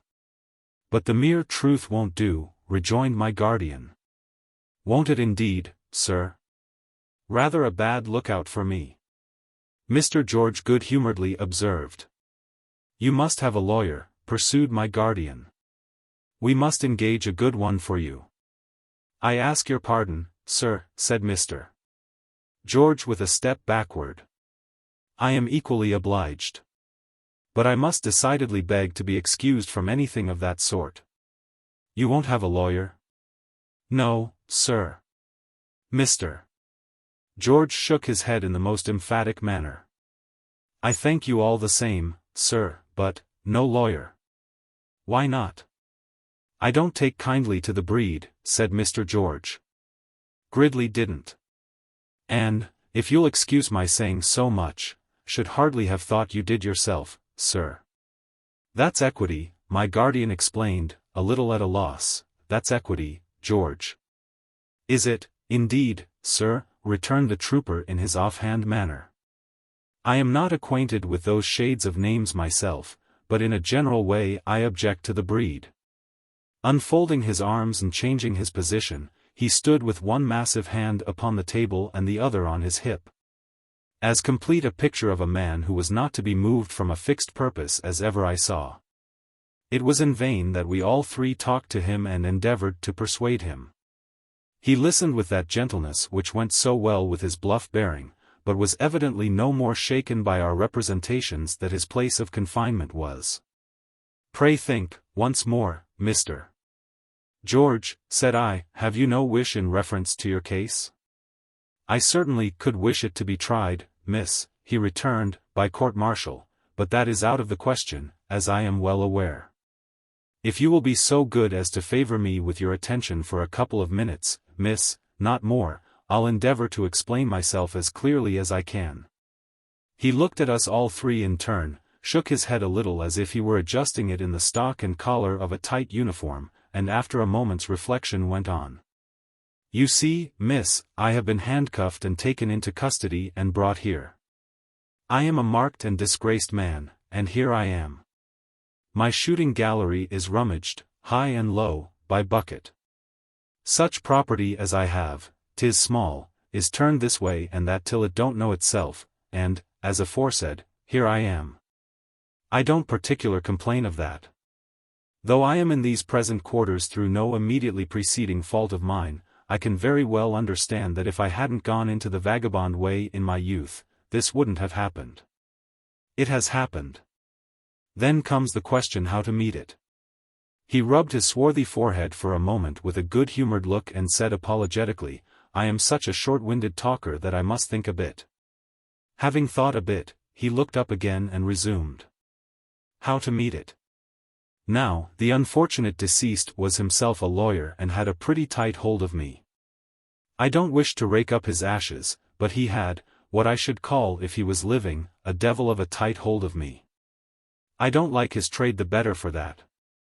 If I had kept clear of his trade, I should have kept outside this place. But that's not what I mean. Now, suppose I had killed him. Suppose I really had discharged into his body any one of those pistols recently fired off that Bucket has found at my place, and dear me, might have found there any day since it has been my place. What should I have done as soon as I was hard and fast here? Got a lawyer. He stopped on hearing someone at the locks and bolts and did not resume until the door had been opened and was shut again. For what purpose opened, I will mention presently. I should have got a lawyer, and he would have said, as I have often read in the newspapers, my client says nothing, my client reserves his defense, my client this, that, and t'other. Well, 'tis not the custom of that breed to go straight, according to my opinion, or to think that other men do. Say I am innocent and I get a lawyer. He would be as likely to believe me guilty as not, perhaps more. What would he do, whether or not? Act as if I was, shut my mouth up, tell me not to commit myself, keep circumstances back, chop the evidence small, quibble, and get me off perhaps. But, Miss Summerson, do I care for getting off in that way, or would I rather be hanged in my own way, if you'll excuse my mentioning anything so disagreeable to a lady? He had warmed into his subject now, and was under no further necessity to wait a bit. I would rather be hanged in my own way. And I mean to be. I don't intend to say, looking round upon us with his powerful arms akimbo and his dark eyebrows raised, that I am more partial to being hanged than another man. What I say is, I must come off clear and full or not at all. Therefore, when I hear stated against me what is true, I say it's true. And when they tell me, whatever you say will be used, I tell them I don't mind that, I mean it to be used. If they can't make me innocent out of the whole truth, they are not likely to do it out of anything less, or anything else. And if they are, it's worth nothing to me. Taking a pace or two over the stone floor, he came back to the table and finished what he had to say. I thank you, miss and gentlemen both, many times for your attention, and many times more for your interest. That's the plain state of the matter as it points itself out to a mere trooper with a blunt broadsword kind of a mind. I have never done well in life beyond my duty as a soldier, and if the worst comes after all, I shall reap pretty much as I have sown. When I got over the first crash of being seized as a murderer, it don't take a rover who has knocked about so much as myself so very long to recover from a crash. I worked my way round to what you find me now. As such I shall remain. No relations will be disgraced by me or made unhappy for me, and that's all I've got to say. The door had been opened to admit another soldier-looking man of less prepossessing appearance at first sight and a weather-tanned, bright-eyed wholesome woman with a basket, who, from her entrance, had been exceedingly attentive to all Mr. George had said. Mr. George had received them with a familiar nod and a friendly look, but without any more particular greeting in the midst of his address. He now shook them cordially by the hand and said, Miss Summerson and gentlemen, this is an old comrade of mine, Matthew Bagnet. And this is his wife, Mrs. Bagnet. Mr. Bagnet made us a stiff military bow, and Mrs. Bagnet dropped us a curtsy. Real good friends of mine, they are, sawed Mr. George. It was at their house I was taken. With a second-hand wile and cellar, Mr. Bagnet put in, twitching his head angrily. Of a good tone. For a friend. That money was no object to Matt, said Mr. George, you have heard pretty well all I have been saying to this lady and these two gentlemen. I know it meets your approval. Mr. Bagnet, after considering, referred the point to his wife. Old girl, said he. Tell him. Whether or not it meets my approval. Why, George, exclaimed Mrs. Bagnet, who had been unpacking her basket, in which there was a piece of cold pickled pork, a little tea and sugar, and a brown loaf, you ought to know it don't. You ought to know it's enough to drive a person wild to hear you. You won't be got off this way, and you won't be got off that way. What do you mean by such picking and choosing? It's stuff and nonsense, George. Don't be severe upon me in my misfortunes, Mrs. Bagnet, said the trooper lightly. Oh! Bother your misfortunes, cried Mrs. Bagnet, if they don't make you more reasonable than that comes to. I never was so ashamed in my life to hear a man talk folly as I have been to hear you talk this day to the present company. Lawyers? Why, what but too many cooks should hinder you from having a dozen lawyers if the gentleman recommended them to you. This is a very sensible woman, said my guardian. I hope you will persuade him, Mrs. Bagnet. Persuade him, sir, she returned. Lord bless you, no. You don't know George. Now, there. Mrs. Bagnet left her basket to point him out with both her bare brown hands. There he stands. As self-willed and as determined a man, in the wrong way, as ever put a human creature under heaven out of patience. You could as soon take up and shoulder an 8-40-pounder by your own strength as turn that man when he has got a thing into his head and fixed it there. Why, don't I know him, cried Mrs. Bagnet. Don't I know you, George? You don't mean to set up for a new character with me after all these years, I hope? Her friendly indignation had an exemplary effect upon her husband, who shook his head at the trooper several times as a silent recommendation to him to yield. Between whiles, Mrs. Bagnet looked at me, and I understood from the play of her eyes that she wished me to do something, though I did not comprehend what. But I have given up talking to you, old fellow, years and years, said Mrs. Bagnet as she blew a little dust off the pickled pork, looking at me again. And when ladies and gentlemen know you as well as I do, they'll give up talking to you too. If you are not too headstrong to accept of a bit of dinner, here it is.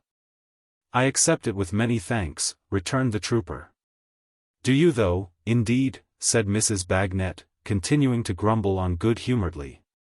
I'm sure I'm surprised at that. I wonder you don't starve in your own way also. It would only be like you.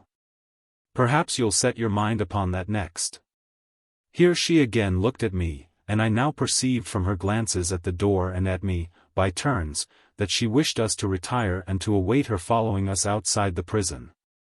Communicating this by similar means to my guardian and Mr. Woodcourt, I rose. We hope you will think better of it, Mr. George, said I, and we shall come to see you again, trusting to find you more reasonable. More grateful, Miss Summerson, you can't find me, he returned. But more persuadable we can, I hope, said I. And let me entreat you to consider that the clearing up of this mystery and the discovery of the real perpetrator of this deed may be of the last importance to others besides yourself. He heard me respectfully but without much heeding these words, which I spoke a little turned from him, already on my way to the door. He was observing, this they afterwards told me, my height and figure, which seemed to catch his attention all at once.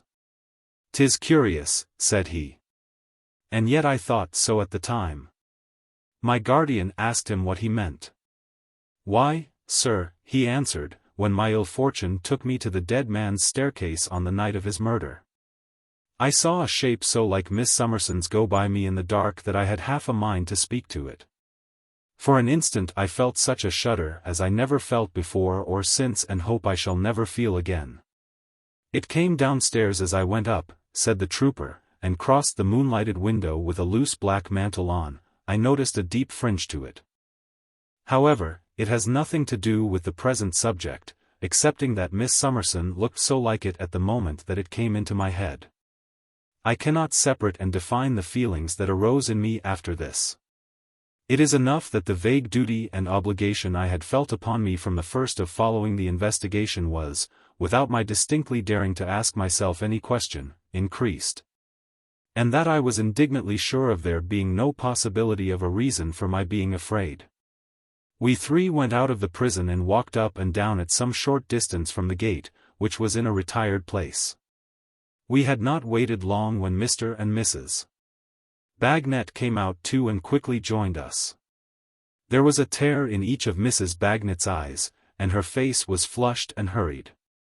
"I didn't let George see what I thought about it, you know, miss," was her first remark when she came up, "but he's in a bad way, poor old fellow." "Not with care and prudence and good help," said my guardian. "A gentleman like you ought to know best, sir," returned Mrs. Bagnet, hurriedly drying her eyes on the hem of her grey cloak, "but I am uneasy for him. He has been so careless and said so much that he never meant. The gentlemen of the juries might not understand him as Lignum and me do. And then such a number of circumstances have happened bad for him, and such a number of people will be brought forward to speak against him, and bucket is so deep. With a second-hand violin seller. And said he played the fife when a boy," Mr. Bagnet added with great solemnity. "Now, I tell you, miss," said Mrs. Bagnet, "and when I say miss, I mean all. Just come into the corner of the wall and I'll tell you." Mrs. Bagnet hurried us into a more secluded place and was at first too breathless to proceed, occasioning Mr. Bagnet to say, "Old girl. Tell em." "Why, then, miss," the old girl proceeded, untying the strings of her bonnet for more air. "You could as soon move Dover Castle as move George on this point unless you had got a new power to move him with. And I have got it." "You are a jewel of a woman," said my guardian. "Go on." "Now, I tell you, miss," she proceeded, clapping her hands in her hurry and agitation a dozen times in every sentence, "that what he says concerning no relations is all bosh. They don't know of him, but he does know of them. He has said more to me at odd times than to anybody else, and it warn't for nothing that he once spoke to my Woolwich about whitening and wrinkling mothers' heads. For £50 he had seen his mother that day. She's alive and must be brought here straight. Instantly Mrs. Bagnet put some pins into her mouth and began pinning up her skirts all round a little higher than the level of her grey cloak, which she accomplished with surpassing dispatch and dexterity. "Lignum," said Mrs. Bagnet, "you take care of the children, old man, and give me the umbrella. I'm away to Lincolnshire to bring that old lady here." "But, bless the woman," cried my guardian with his hand in his pocket, "how is she going? What money has she got?" Mrs. Bagnet made another application to her skirts and brought forth a leathern purse in which she hastily counted over a few shillings and which she then shut up with perfect satisfaction. "Never you mind for me, miss. I'm a soldier's wife and accustomed to travel my own way. Lignum, old boy," kissing him, "1 for yourself, 3 for the children. Now I'm away into Lincolnshire after George's mother." And she actually set off while we three stood looking at one another lost in amazement. She actually trudged away in her grey cloak at a sturdy pace, and turned the corner, and was gone. "Mr. Bagnet," said my guardian. "Do you mean to let her go in that way?" "Can't help it," he returned. "Made her way home once from another quarter of the world. With the same grey cloak. And same umbrella. Whatever the old girl says, do. Do it. Whenever the old girl says, I'll do it. She does it. Then she is as honest and genuine as she looks," rejoined my guardian, "and it is impossible to say more for her." "She's colour sergeant of the Nonpareil battalion," said Mr. Bagnet, looking at us over his shoulder as he went his way also. "And there's not such another. But I never owned to it before her. Discipline must be maintained." Chapter 53. The Track. Mr. Bucket and his fat forefinger are much in consultation together under existing circumstances. When Mr. Bucket has a matter of this pressing interest under his consideration, the fat forefinger seems to rise, to the dignity of a familiar demon. He puts it to his ears, and it whispers information. He puts it to his lips, and it enjoins him to secrecy. He rubs it over his nose, and it sharpens his scent. He shakes it before a guilty man, and it charms him to his destruction. The augurs of the detective temple invariably predict that when Mr. Bucket and that finger are in much conference, a terrible avenger will be heard of before long. Otherwise mildly studious in his observation of human nature, on the whole a benignant philosopher not disposed to be severe upon the follies of mankind, Mr. Bucket pervades a vast number of houses and strolls about an infinity of streets, to outward appearance rather languishing for want of an object. He is in the friendliest condition towards his species and will drink with most of them. He is free with his money, affable in his manners, innocent in his conversation, but through the placid stream of his life there glides an undercurrent of forefinger. Time and place cannot bind Mr. Bucket. Like man in the abstract, he is here today and gone tomorrow, but, very unlike man indeed, he is here again the next day. This evening he will be casually looking into the iron extinguishers at the door of Sir Leicester Dedlock's house in town. And tomorrow morning he will be walking on the leads at Chesney Wold, where erst the old man walked whose ghost is propitiated with 100 guineas. Drawers, desks, pockets, all things belonging to him, Mr. Bucket examines. A few hours afterwards, he and the Roman will be alone together comparing forefingers. It is likely that these occupations are irreconcilable with home enjoyment, but it is certain that Mr. Bucket at present does not go home. Though in general he highly appreciates the society of Mrs. Bucket, a lady of a natural detective genius, which if it had been improved by professional exercise, might have done great things. But which has paused at the level of a clever amateur, he holds himself aloof from that dear solace. Mrs. Bucket is dependent on their lodger, fortunately an amiable lady in whom she takes an interest, for companionship and conversation. A great crowd assembles in Lincoln's Inn Fields on the day of the funeral. Sir Leicester Dedlock attends the ceremony in person. Strictly speaking, there are only 3 other human followers, that is to say, Lord Doodle, William Buffy, and the debilitated cousin, thrown in as a makeweight. But the amount of inconsolable carriages is immense. The peerage contributes more four-wheeled affliction than has ever been seen in that neighborhood.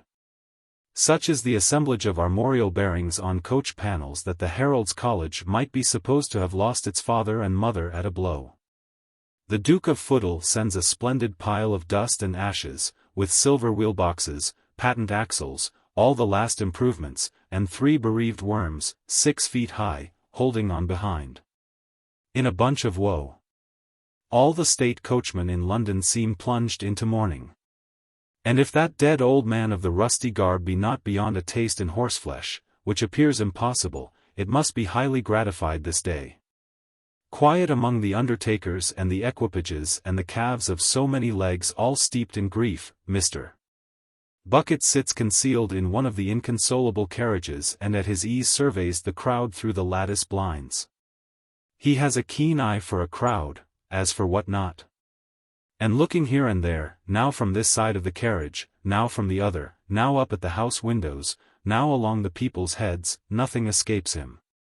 And there you are, my partner, says Mr. Bucket to himself, apostrophizing Mrs. Bucket, stationed, by his favor, on the steps of the deceased's house.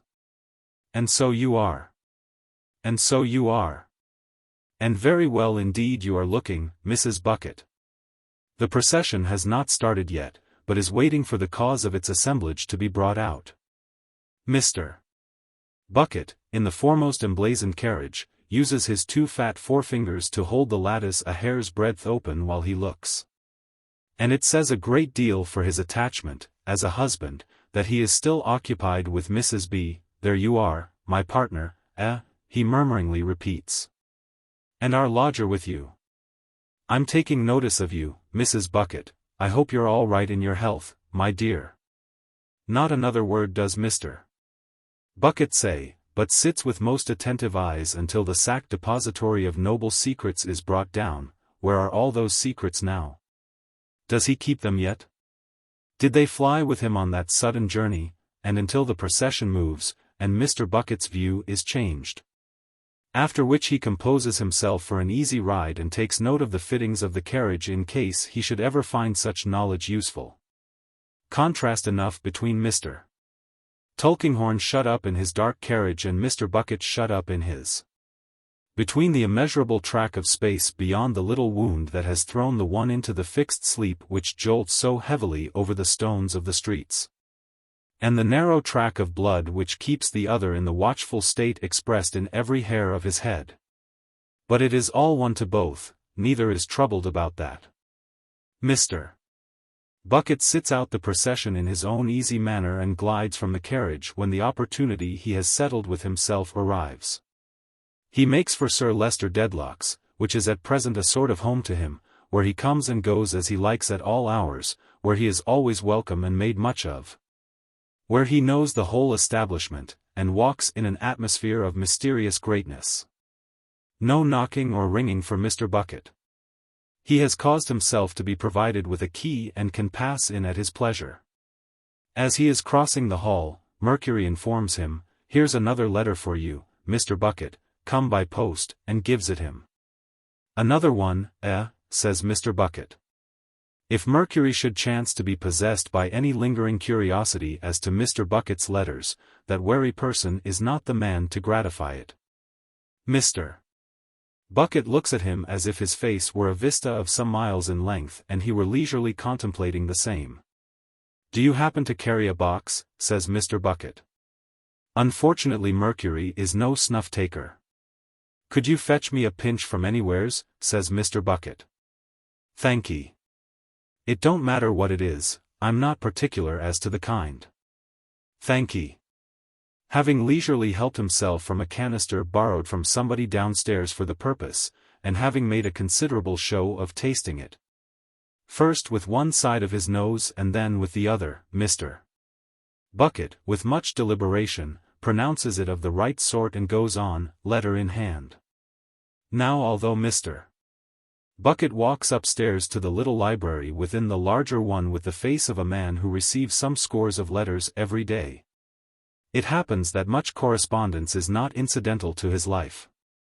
He is no great scribe, rather handling his pen like the pocket staff he carries about with him always convenient to his grasp, and discourages correspondence with himself and others as being too artless and direct a way of doing delicate business. Further, he often sees damaging letters produced in evidence and has occasion to reflect that it was a green thing to write them. For these reasons he has very little to do with letters, either as sender or receiver. And yet he has received a round half-dozen within the last 24 hours. "And this," says Mr. Bucket, spreading it out on the table, "is in the same hand, and consists of the same 2 words. "What 2 words?" He turns the key in the door, ungirdles his black pocketbook, book of fate to many, lays another letter by it, and reads, boldly written in each, "Lady Dedlock." "Yes, yes," says Mr. Bucket. "But I could have made the money without this anonymous information." Having put the letters in his book of fate and girdled it up again, he unlocks the door just in time to admit his dinner, which is brought upon a goodly tray with a decanter of sherry. Mr. Bucket frequently observes, in friendly circles where there is no restraint, that he likes a toothful of your fine old brown East Inder sherry better than anything you can offer him. Consequently he fills and empties his glass with a smack of his lips and is proceeding with his refreshment when an idea enters his mind. Mr.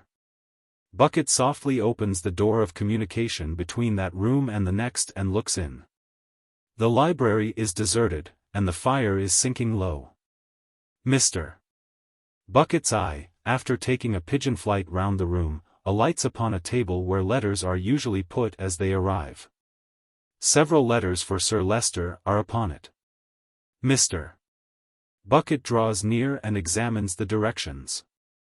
"No," he says, "there's none in that hand. It's only me as is written to. I can break it to Sir Leicester Dedlock, Baronet, tomorrow." With that he returns to finish his dinner with a good appetite, and after a light nap, is summoned into the drawing-room. Sir Leicester has received him there these several evenings past to know whether he has anything to report. The debilitated cousin, much exhausted by the funeral, and Volumnia are in attendance. Mr.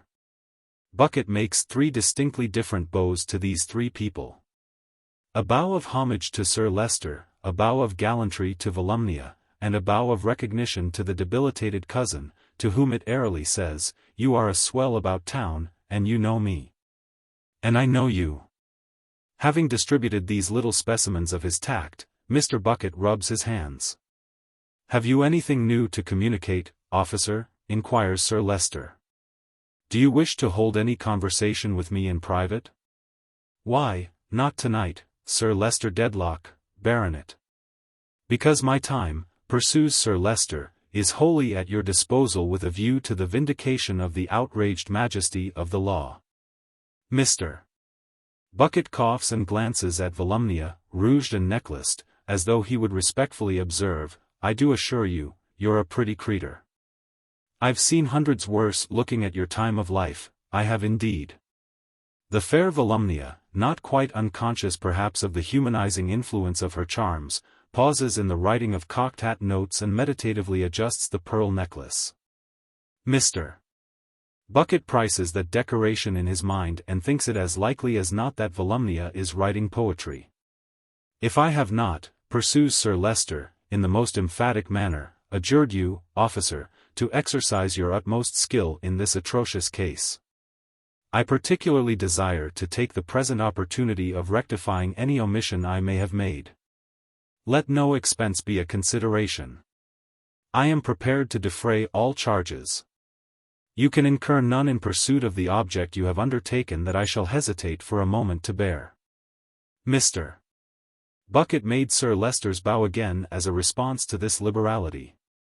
My mind, Sir Leicester adds with a generous warmth, has not, as may be easily supposed, recovered its tone since the late diabolical occurrence. It is not likely ever to recover its tone. But it is full of indignation tonight after undergoing the ordeal of consigning to the tomb the remains of a faithful, a zealous, a devoted adherent. Sir Leicester's voice trembles and his grey hair stirs upon his head. Tears are in his eyes, the best part of his nature is aroused.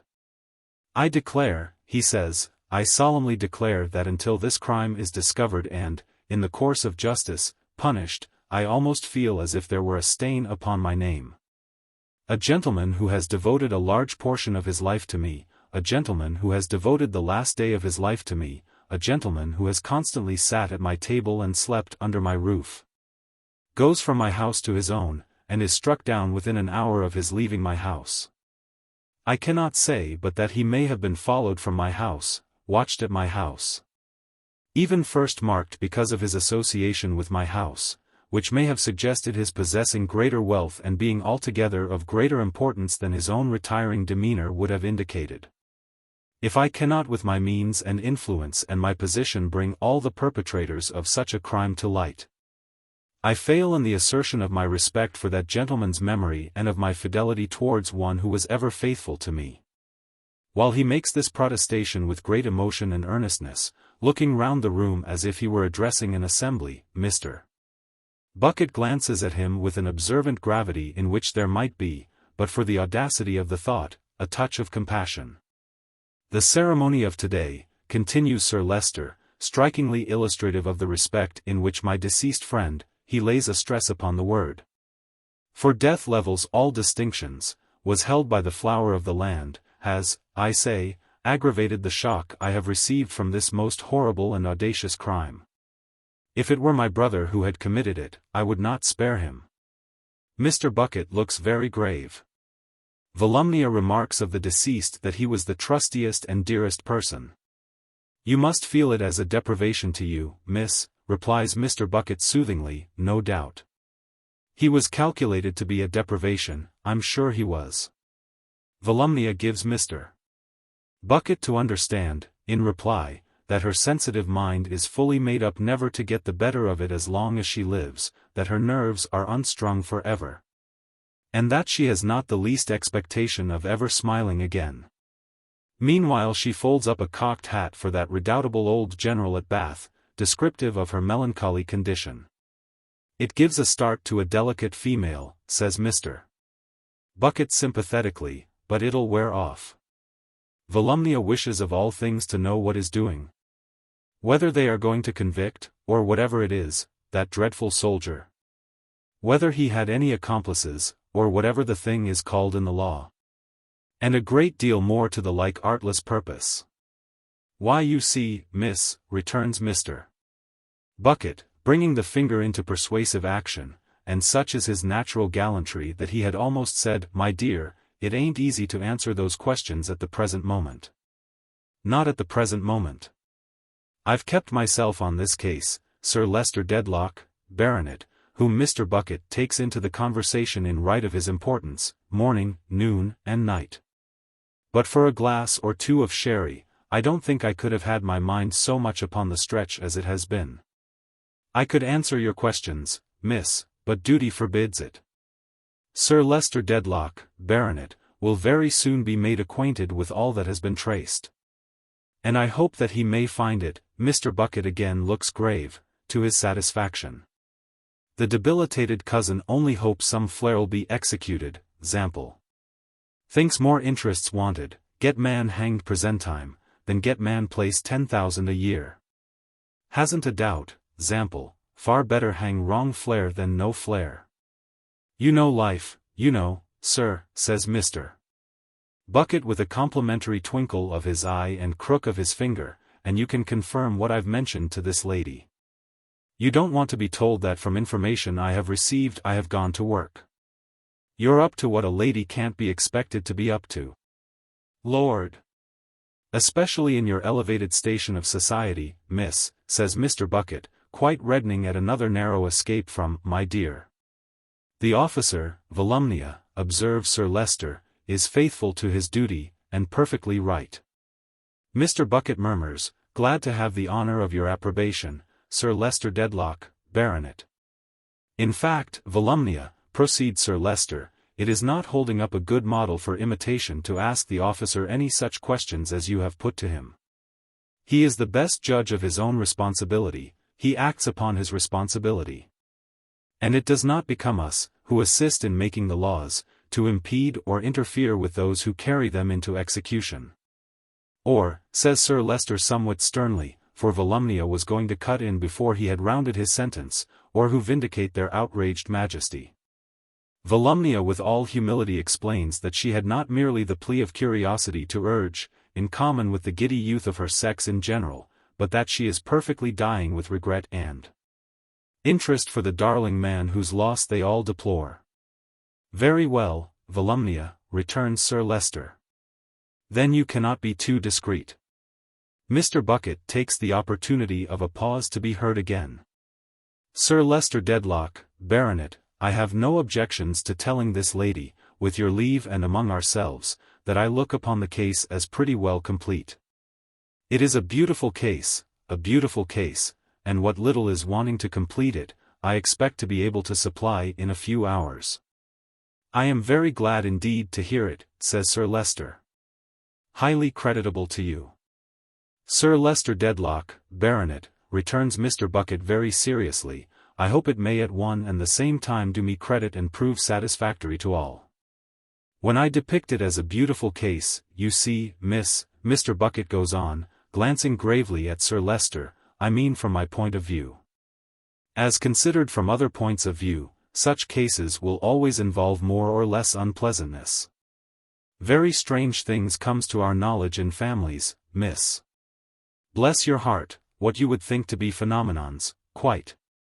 Volumnia, with her innocent little scream, supposes so. Aye, and even in genteel families, in high families, in great families, says Mr. Bucket, again gravely eyeing Sir Leicester aside. I have had the honor of being employed in high families before, and you have no idea, come, I'll go so far as to say not even you have any idea, sir, this to the debilitated cousin. What games goes on? The cousin, who has been casting sofa pillows on his head, in a prostration of boredom yawns, Valley, being the used up for, very likely. Sir Leicester, deeming it time to dismiss the officer, here majestically interposes with the words, very good. Thank you. And also with a wave of his hand, implying not only that there is an end of the discourse, but that if high families fall into low habits they must take the consequences. You will not forget, officer, he adds with condescension, that I am at your disposal when you please. Mr. Bucket, still grave, inquires if tomorrow morning, now, would suit, in case he should be as forward as he expects to be. Sir Leicester replies, all times are alike to me. Mr. Bucket makes his three bows and is withdrawing when a forgotten point occurs to him. Might I ask, by the by, he says in a low voice, cautiously returning, who posted the reward bill on the staircase. I ordered it to be put up there, replies Sir Leicester. Would it be considered a liberty, Sir Leicester Dedlock, Baronet, if I was to ask you why? Not at all. I chose it as a conspicuous part of the house. I think it cannot be too prominently kept before the whole establishment. I wish my people to be impressed with the enormity of the crime, the determination to punish it, and the hopelessness of escape. At the same time, officer, if you in your better knowledge of the subject see any objection. Mr. Bucket sees none now, the bill having been put up, had better not be taken down. Repeating his three bows he withdraws, closing the door on Volumnia's little scream, which is a preliminary to her remarking that that charmingly horrible person is a perfect blue chamber. In his fondness for society and his adaptability to all grades, Mr. Bucket is presently standing before the hall fire, bright and warm on the early winter night, admiring Mercury. "Why, you're 6'2", I suppose," says Mr. Bucket.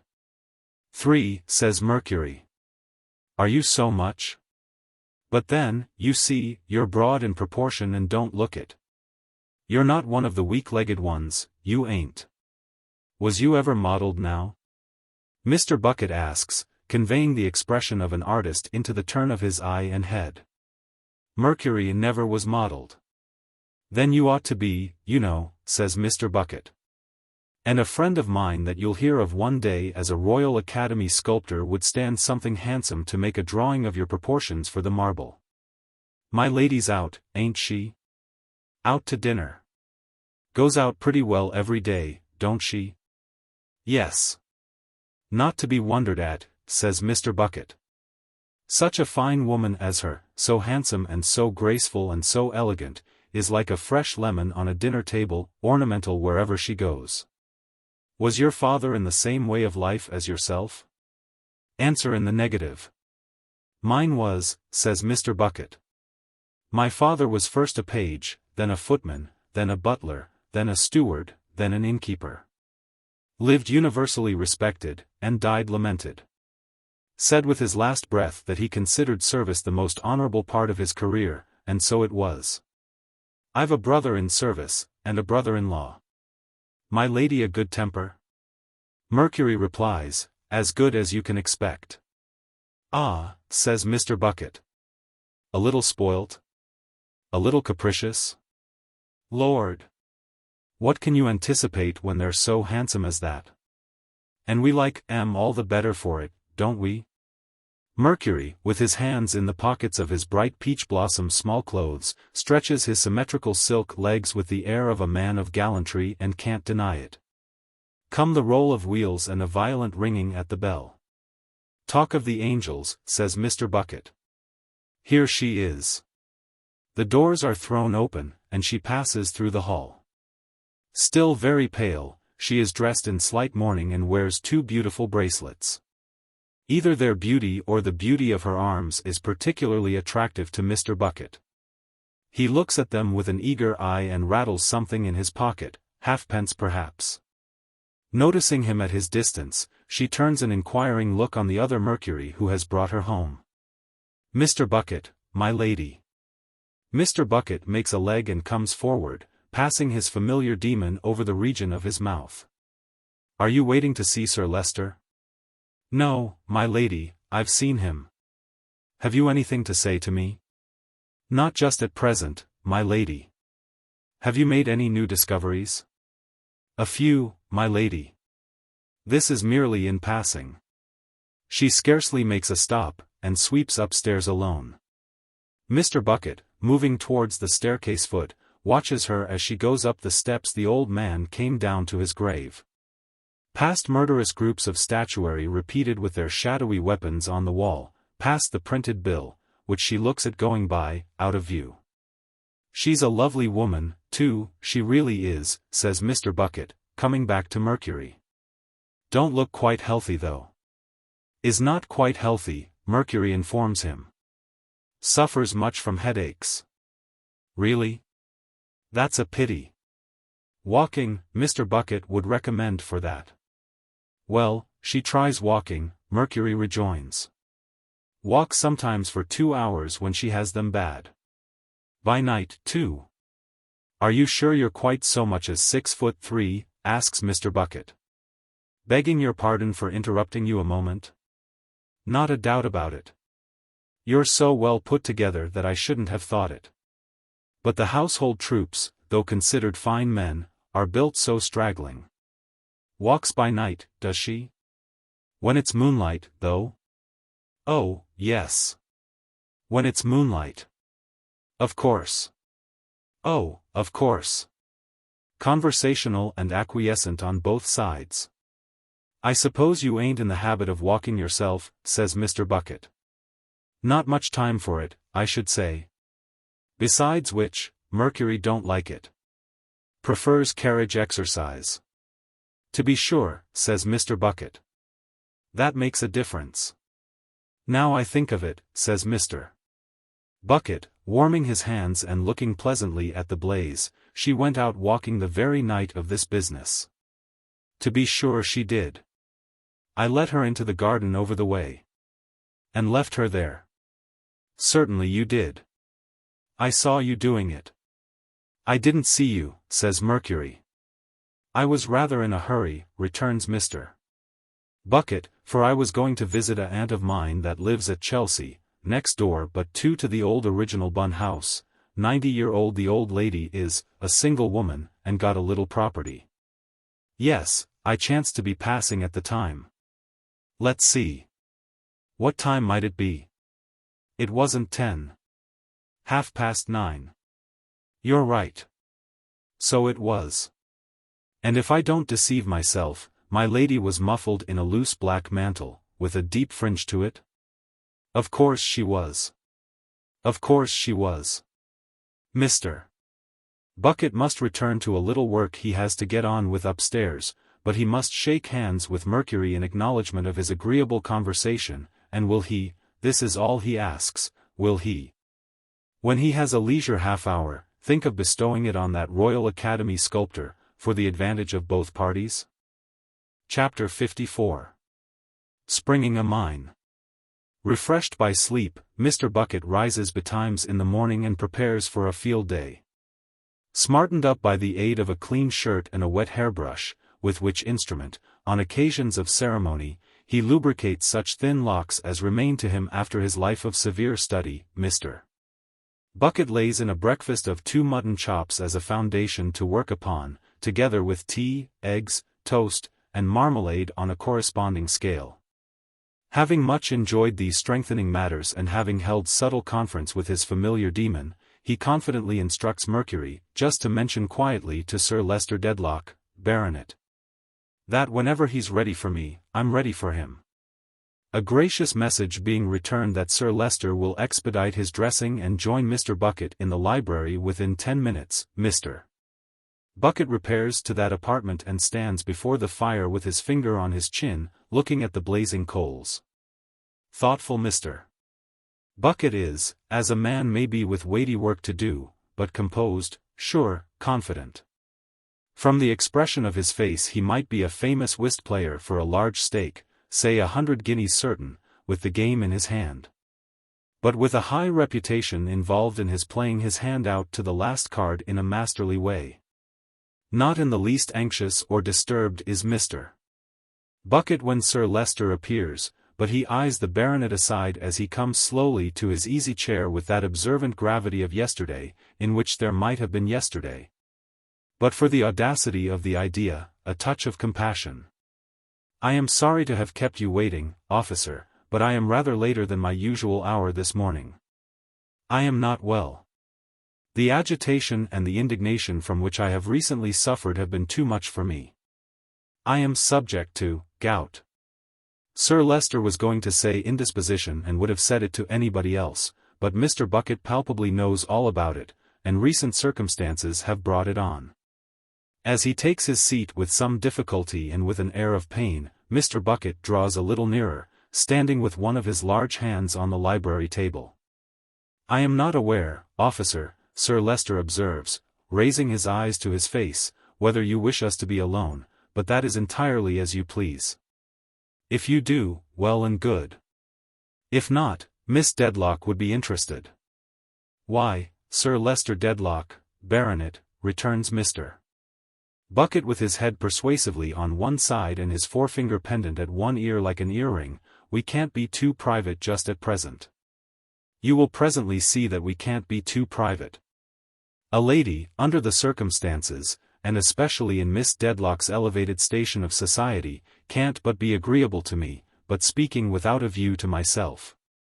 I will take the liberty of assuring you that I know we can't be too private. That is enough. So much so, Sir Leicester Dedlock, Baronet, Mr. Bucket resumes, that I was on the point of asking your permission to turn the key in the door. By all means. Mr. Bucket skillfully and softly takes that precaution, stooping on his knee for a moment from mere force of habit so to adjust the key in the lock as that no one shall peep in from the outer side. Sir Leicester Dedlock, Baronet, I mentioned yesterday evening that I wanted but a very little to complete this case. I have now completed it and collected proof against the person who did this crime. Against the soldier? No, Sir Leicester Dedlock, not the soldier. Sir Leicester looks astounded and inquires, is the man in custody? Mr. Bucket tells him, after a pause, it was a woman. Sir Leicester leans back in his chair, and breathlessly ejaculates, good heaven. Now, Sir Leicester Dedlock, Baronet, Mr. Bucket begins, standing over him with one hand spread out on the library table and the forefinger of the other in impressive use, it's my duty to prepare you for a train of circumstances that may. And I go so far as to say that will, give you a shock. But Sir Leicester Dedlock, Baronet, you are a gentleman, and I know what a gentleman is and what a gentleman is capable of. A gentleman can bear a shock when it must come, boldly and steadily. A gentleman can make up his mind to stand up against almost any blow. Why, take yourself, Sir Leicester Dedlock, Baronet. If there's a blow to be inflicted on you, you naturally think of your family. You ask yourself, how would all them ancestors of yours, away to Julius Caesar, not to go beyond him at present, have borne that blow? You remember scores of them that would have borne it well. And you bear it well on their accounts, and to maintain the family credit. That's the way you argue, and that's the way you act, Sir Leicester Dedlock, Baronet. Sir Leicester, leaning back in his chair and grasping the elbows, sits looking at him with a stony face. Now, Sir Leicester Dedlock, proceeds Mr. Bucket, thus preparing you, let me beg of you not to trouble your mind for a moment as to anything having come to my knowledge. I know so much about so many characters, high and low, that a piece of information more or less don't signify a straw. I don't suppose there's a move on the board that would surprise me, and as to this or that move having taken place, why my knowing it is no odds at all.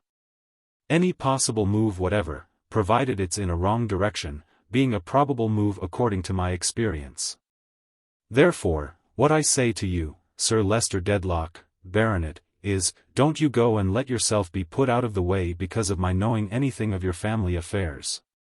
I thank you for your preparation, returned Sir Leicester after a silence, without moving hand, foot, or feature, which I hope is not necessary, though I give it credit for being well intended. Be so good as to go on. Also, Sir Leicester seems to shrink in the shadow of his figure, also, to take a seat, if you have no objection. None at all. Mr. Bucket brings a chair and diminishes his shadow.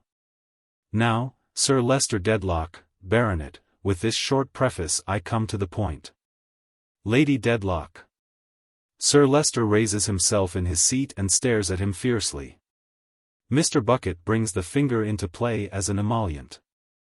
Lady Dedlock, you see she's universally admired. That's what her ladyship is, she's universally admired, says Mr. Bucket. I would greatly prefer, officer, Sir Leicester returned stiffly, my lady's name being entirely omitted from this discussion. So would I, Sir Leicester Dedlock, Baronet, but, it's impossible. Impossible? Mr. Bucket shakes his relentless head. Sir Leicester Dedlock, Baronet, it's altogether impossible. What I have got to say is about her ladyship. She is the pivot it all turns on. Officer, retorts Sir Leicester with a fiery eye and a quivering lip, you know your duty. Do your duty, but be careful not to overstep it. I would not suffer it. I would not endure it. You bring my lady's name into this communication upon your responsibility, upon your responsibility. My lady's name is not a name for common persons to trifle with. Sir Leicester Dedlock, Baronet, I say what I must say, and no more. I hope it may prove so. Very well. Go on. Go on, sir.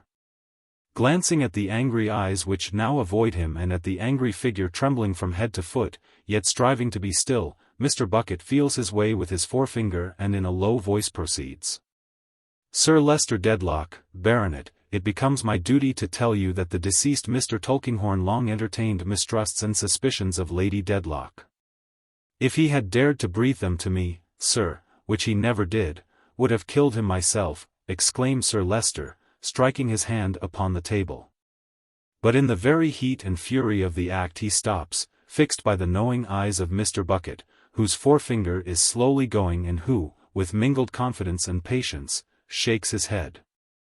Sir Leicester Dedlock, the deceased Mr. Tulkinghorn was deep and close, and what he fully had in his mind in the very beginning I can't quite take upon myself to say.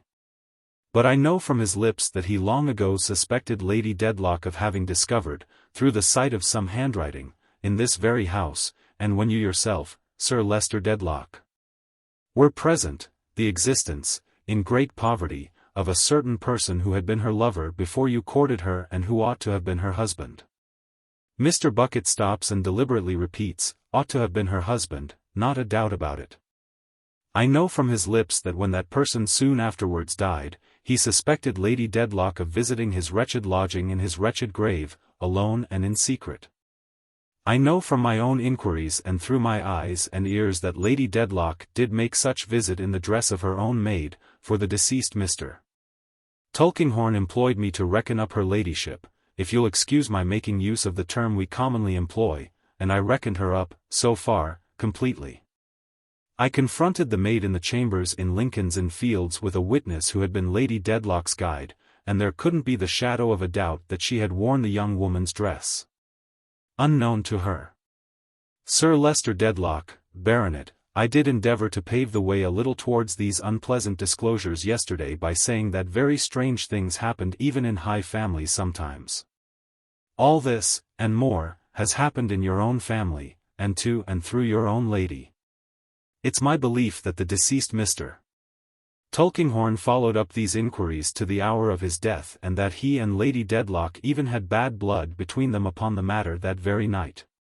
Now, only you put that to Lady Dedlock, Sir Leicester Dedlock, Baronet, and ask her ladyship whether, even after he had left here, she didn't go down to his chambers with the intention of saying something further to him, dressed in a loose black mantle with a deep fringe to it. Sir Leicester sits like a statue, gazing at the cruel finger that is probing the lifeblood of his heart. You put that to her ladyship, Sir Leicester Dedlock, Baronet, from me, Inspector Bucket of the detective. And if her ladyship makes any difficulty about admitting of it, you tell her that it's no use.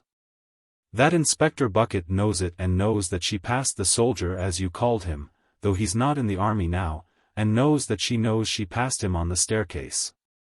Now, Sir Leicester Dedlock, Baronet, why do I relate all this? Sir Leicester, who has covered his face with his hands, uttering a single groan, requests him to pause for a moment. By and by he takes his hands away, and so preserves his dignity and outward calmness, though there is no more colour in his face than in his white hair, that Mr. Bucket is a little awed by him.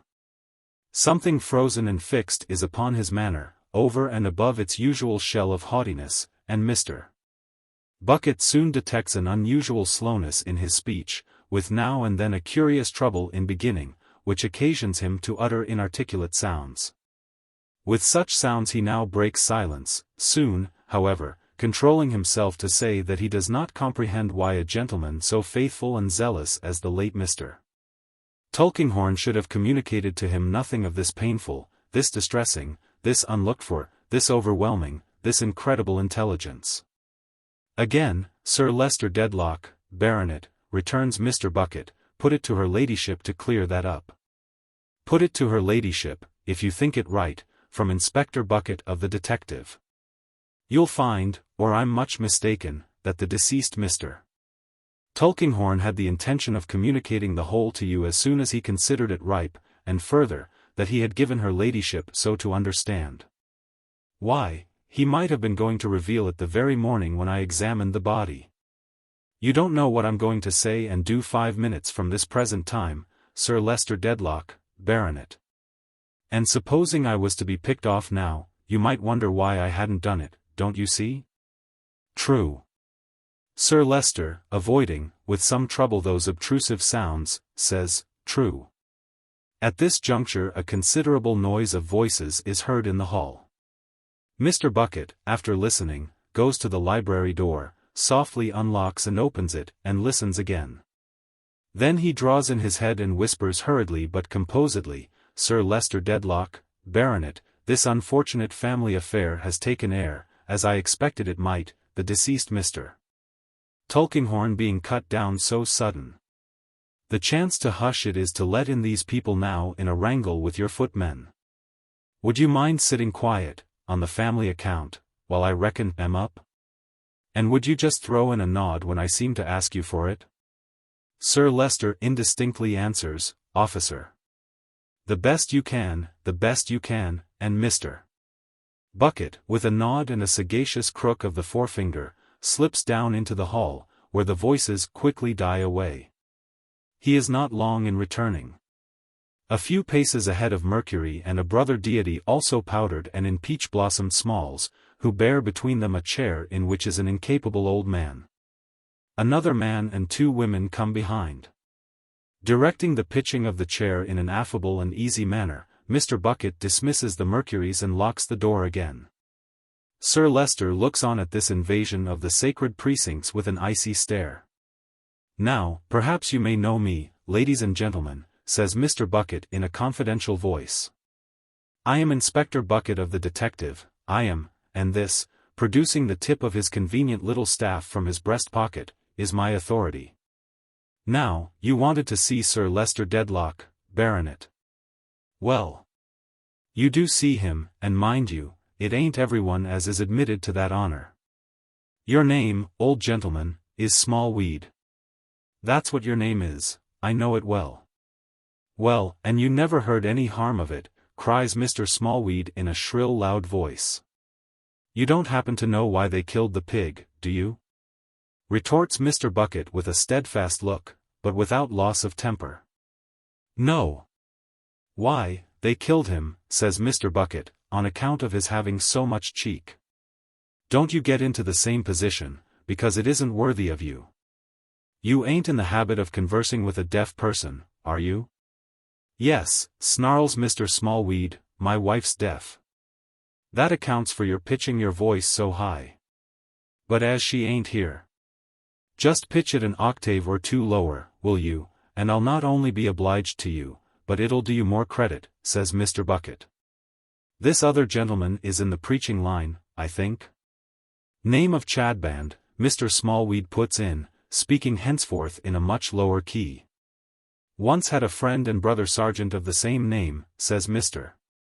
Bucket, offering his hand, and consequently feel a liking for it. "Mrs. Chadband, no doubt?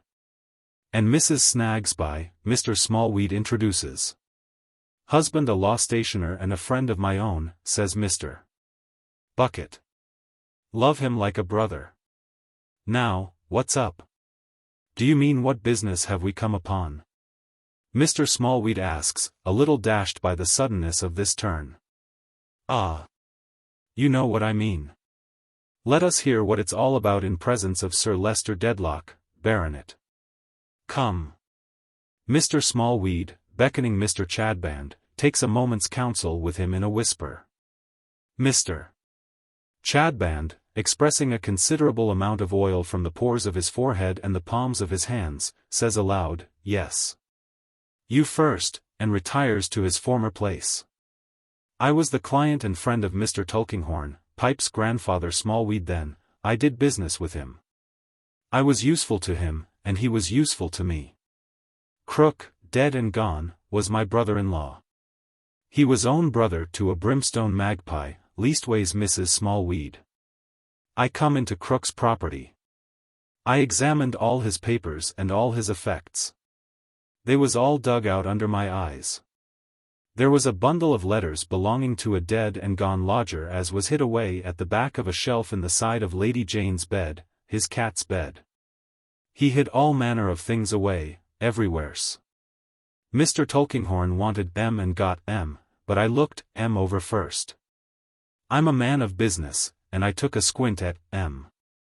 They was letters from the lodger's sweetheart, and she signed Honoria.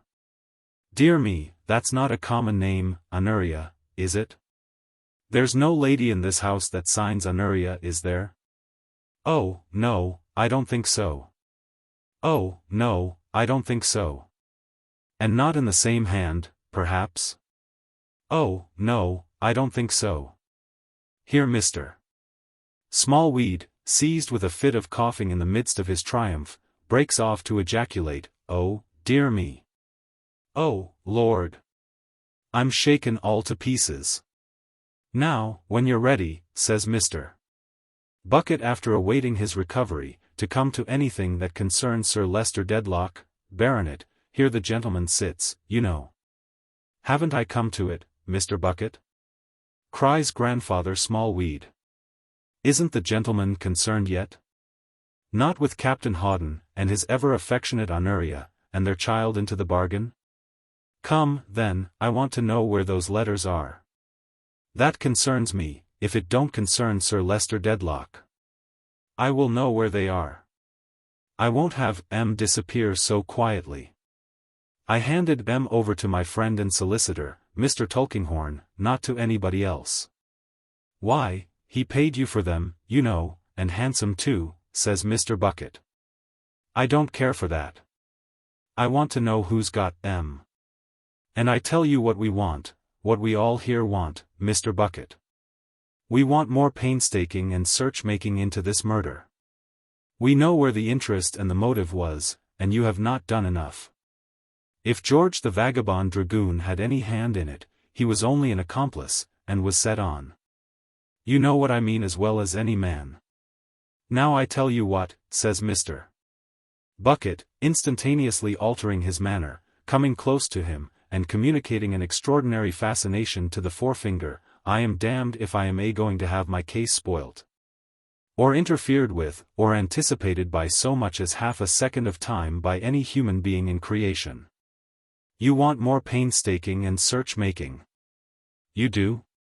Do you see this hand, and do you think that I don't know the right time to stretch it out and put it on the arm that fired that shot? Such is the dread power of the man, and so terribly evident it is that he makes no idle boast, that Mr. Smallweed begins to apologize. Mr. Bucket, dismissing his sudden anger, checks him. "The advice I give you is, don't you trouble your head about the murder. That's my affair. You keep half an eye on the newspapers, and I shouldn't wonder if you was to read something about it before long, if you look sharp. I know my business, and that's all I've got to say to you on that subject. Now about those letters. You want to know who's got them. I don't mind telling you. I have got them. Is that the packet?" Mr. Smallweed looks, with greedy eyes, at the little bundle Mr. Bucket produces from a mysterious part of his coat, and identifies it as the same. "What have you got to say next?" asks Mr. Bucket. "Now, don't open your mouth too wide, because you don't look handsome when you do it. I want £500. "No, you don't, you mean 50, says Mr. Bucket humorously. It appears, however, that Mr. Smallweed means 500. "That is, I am deputed by Sir Leicester Dedlock, Baronet, to consider, without admitting or promising anything, this bit of business," says Mr. Bucket. Sir Leicester mechanically bows his head, "and you ask me to consider a proposal of £500. Why, it's an unreasonable proposal. 250 would be bad enough, but better than that. Hadn't you better say 250? Mr. Smallweed is quite clear that he had better not. "Then," says Mr. Bucket, "let's hear Mr. Chadband." "Lord! Many a time I've heard my old fellow sergeant of that name, and a moderate man he was in all respects, as ever I come across." Thus invited, Mr. Chadband steps forth, and after a little sleek smiling and a little oil grinding with the palms of his hands, delivers himself as follows: "My friends, we are now, Rachel, my wife, and I, in the mansions of the rich and great." Why are we now in the mansions of the rich and great, my friends? Is it because we are invited? Because we are bidden to feast with them, because we are bidden to rejoice with them, because we are bidden to play the lute with them, because we are bidden to dance with them? No. Then why are we here, my friends? Are we in possession of a sinful secret, and do we require corn, and wine, and oil, or what is much the same thing, money, for the keeping thereof? Probably so, my friends. You're a man of business, you are, returns Mr. Bucket, very attentive, and consequently you're going on to mention what the nature of your secret is. You are right. You couldn't do better. Let us then, my brother, in a spirit of love, says Mr. Chadband with a cunning eye, proceed unto it. Rachel, my wife, advance. Mrs. Chadband, more than ready, so advances as to jostle her husband into the background and confronts Mr. Bucket with a hard, frowning smile.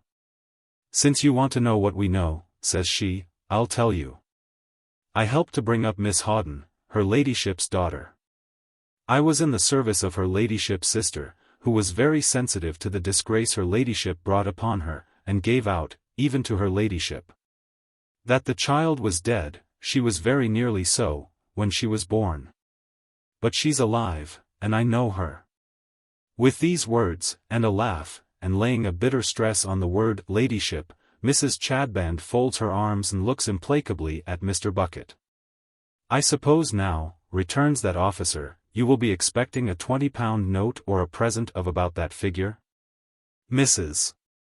Chadband merely laughs and contemptuously tells him he can offer 20 pence.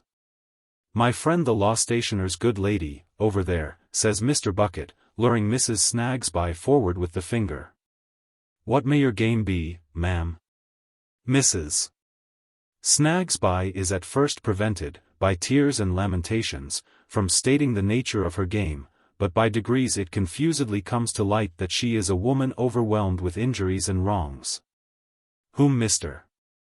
Snagsby has habitually deceived, abandoned, and sought to keep in darkness, and whose chief comfort, under her afflictions, has been the sympathy of the late Mr. Tulkinghorn, who showed so much commiseration for her on one occasion of his calling in Cook's Court in the absence of her perjured husband that she has of late habitually carried to him all her woes. Everybody, it appears, the present company excepted, has plotted against Mrs. Snagsby's peace. There is Mr. Guppy, clerk to Kenge and Carboy, who was at first as open as the sun at noon, but who suddenly shut up as close as midnight, under the influence, no doubt, of Mr. Snagsby's suborning and tampering. There is Mr. Weevil, friend of Mr. Guppy, who lived mysteriously up a court, owing to the like coherent causes. There was Krook, deceased, there was Nimrod, deceased, and there was Joe, deceased. And they were all in it. In what, Mrs. Snagsby does not with particularity express, but she knows that Joe was Mr. Snagsby's son, as well as if a trumpet had spoken it, and she followed Mr. Snagsby when he went on his last visit to the boy, and if he was not his son, why did he go? The one occupation of her life has been, for some time back, to follow Mr. Snagsby to and fro, and up and down, and to piece suspicious circumstances together, and every circumstance that has happened has been most suspicious. And in this way she has pursued her object of detecting and confounding her false husband, night and day. Thus did it come to pass that she brought the Chadbands and Mr. Tulkinghorn together, and conferred with Mr. Tulkinghorn on the change in Mr. Guppy, and helped to turn up the circumstances in which the present company are interested, casually, by the wayside, being still and ever on the great high road that is to terminate in Mr. Snagsby's full exposure and a matrimonial separation. All this, Mrs. Snagsby, as an injured woman, and the friend of Mrs. Chadband, and the follower of Mr. Chadband, and the mourner of the late Mr. Tulkinghorn, is here to certify under the seal of confidence, with every possible confusion and involvement possible and impossible, having no pecuniary motive whatever. No scheme or project but the one mentioned, and bringing here, and taking everywhere, her own dense atmosphere of dust, arising from the ceaseless working of her mill of jealousy. While this exordium is in hand, and it takes some time, Mr. Bucket, who has seen through the transparency of Mrs. Snagsby's vinegar at a glance, confers with his familiar demon and bestows his shrewd attention on the Chadbands and Mr. Smallweed. Sir Leicester Dedlock remains immovable, with the same icy surface upon him, except that he once or twice looks towards Mr. Bucket, as relying on that officer alone of all mankind. "Very good," says Mr. Bucket. "Now I understand you, you know," and being deputed by Sir Leicester Dedlock, Baronet, to look into this little matter, again Sir Leicester mechanically bows in confirmation of the statement. "Can give it my fair and full attention. Now I won't allude to conspiring to extort money or anything of that sort, because we are men and women of the world here, and our object is to make things pleasant. But I tell you what I do wonder at, I am surprised that you should think of making a noise below in the hall. It was so opposed to your interests. That's what I look at." "We wanted to get in," pleads Mr. Smallweed. "Why, of course you wanted to get in," Mr. Bucket asserts with cheerfulness. "But for a old gentleman at your time of life, what I call truly venerable, mind you. With his wits sharpened, as I have no doubt they are, by the loss of the use of his limbs, which occasions all his animation to mount up into his head. Not to consider that if he don't keep such a business as the present as close as possible it can't be worth a mag to him, is so curious. You see your temper got the better of you, that's where you lost ground," says Mr. Bucket in an argumentative and friendly way. "I only said I wouldn't go without one of the servants came up to Sir Leicester Dedlock," returns Mr. Smallweed. "That's it. That's where your temper got the better of you. Now, you keep it under another time and you'll make money by it. Shall I ring for them to carry you down? When are we to hear more of this?" Mrs. Chadband sternly demands. "Bless your heart for a true woman. Always curious, your delightful sex is," replies Mr. Bucket with gallantry. "I shall have the pleasure of giving you a call tomorrow or next day, not forgetting Mr. Smallweed and his proposal of £250. 500, exclaims Mr. Smallweed. "All right. Nominally 500. Mr. Bucket has his hand on the bell rope. "Shall I wish you good day for the present on the part of myself and the gentlemen of the house?" he asks in an insinuating tone. Nobody having the hardihood to object to his doing so, he does it, and the party retire as they came up. Mr. Bucket follows them to the door, and returning, says with an air of serious business, "Sir Leicester Dedlock, Baronet, it's for you to consider whether or not to buy this up. I should recommend, on the whole, its being bought up myself, and I think it may be bought pretty cheap. You see, that little pickled cowcumber of a Mrs. Snagsby has been used by all sides of the speculation and has done a deal more harm in bringing odds and ends together than if she had meant it. Mr. Tulkinghorn, deceased, he held all these horses in his hand and could have drove 'em his own way, I haven't a doubt. But he was fetched off the box head foremost, and now they have got their legs over the traces, and are all dragging and pulling their own ways. So it is, and such is life. The cat's away, and the mice they play, the frost breaks up, and the water runs. Now, with regard to the party to be apprehended. Sir Leicester seems to wake, though his eyes have been wide open, and he looks intently at Mr. Bucket as Mr. Bucket refers to his watch. The party to be apprehended is now in this house, proceeds Mr. Bucket, putting up his watch with a steady hand and with rising spirits, and I'm about to take her into custody in your presence. Sir Leicester Dedlock, Baronet, don't you say a word nor yet stir. There'll be no noise and no disturbance at all. I'll come back in the course of the evening, if agreeable to you, and endeavour to meet your wishes respecting this unfortunate family matter and the nobbiest way of keeping it quiet. Now, Sir Leicester Dedlock, Baronet, don't you be nervous on account of the apprehension at present coming off. You shall see the whole case clear, from first to last. Mr.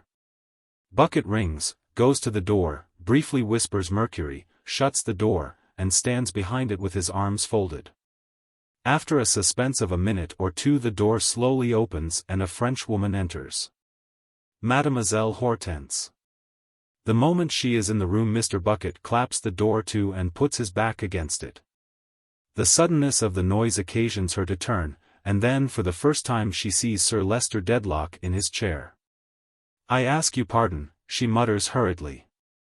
"They tell me there was no one here." Her step towards the door brings her front to front with Mr. Bucket.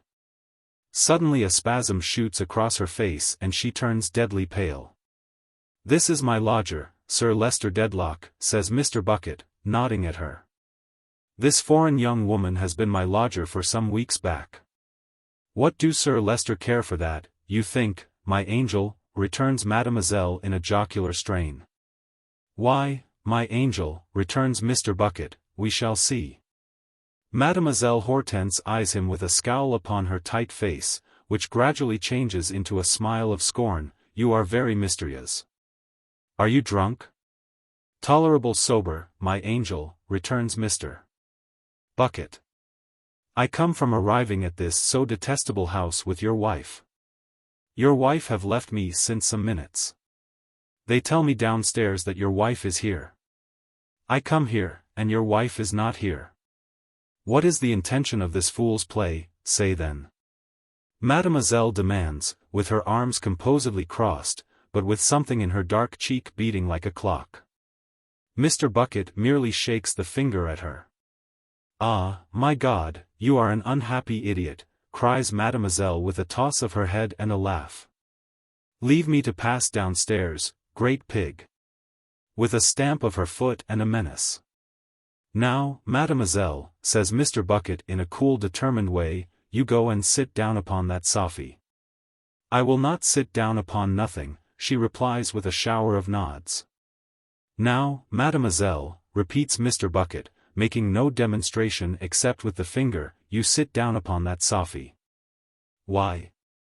"Because I take you into custody on a charge of murder, and you don't need to be told it. Now, I want to be polite to one of your sex and a foreigner if I can. If I can't, I must be rough, and there's rougher ones outside. What I am to be depends on you. So I recommend you, as a friend, afore another half a blessed moment has passed over your head, to go and sit down upon that sophie." Mademoiselle complies, saying in a concentrated voice while that something in her cheek beats fast and hard, "You are a devil." "Now, you see, Mr. Bucket," proceeds approvingly, "you're comfortable and conducting yourself as I should expect a foreign young woman of your sense to do. So I'll give you a piece of advice, and it's this: don't you talk too much. You're not expected to say anything here, and you can't keep too quiet a tongue in your head. In short, the less you parley, the better, you know." Mr. Bucket is very complacent over this French explanation. Mademoiselle, with that tigerish expansion of the mouth and her black eyes darting fire upon him, sits upright on the sofa in a rigid state, with her hands clenched, and her feet too. One might suppose, muttering, "Oh, you Bucket, you are a devil." "Now, Sir Leicester Dedlock, Baronet," says Mr. Bucket, and from this time forth the finger never rests, "this young woman, my lodger, was her ladyship's maid at the time I have mentioned to you. And this young woman, besides being extraordinary vehement and passionate against her ladyship after being discharged." "Lie," cries Mademoiselle. "I discharge myself." "Now, why don't you take my advice?" returns Mr. Bucket in an impressive, almost in an imploring, tone. "I'm surprised at the indiscreetness you commit. You'll say something that'll be used against you, you know. You're sure to come to it. Never you mind what I say till it's given in evidence. It is not addressed to you." "Discharge, too," cries Mademoiselle furiously, "by her ladyship. My faith, a pretty ladyship. Why, I ruin my character by remaining with a ladyship so infame. Upon my soul I wonder at you." Mr. Bucket remonstrates. "I thought the French were a polite nation, I did, really. Yet to hear a female going on like that before Sir Leicester Dedlock, Baronet. He is a poor abused," cries Mademoiselle. "I spit upon his house, upon his name, upon his imbecility, all of which she makes the carpet represent. Oh, that he is a great man. Oh, yes, superb. Oh, heaven. Bah. Well, Sir Leicester Dedlock, proceeds Mr. Bucket, this intemperate foreigner also angrily took it into her head that she had established a claim upon Mr. Tulkinghorn, deceased, by attending on the occasion I told you of at his chambers, though she was liberally paid for her time and trouble. Lie, cries Mademoiselle. I refuse his money altogether. If you will parley, you know, says Mr. Bucket parenthetically, you must take the consequences.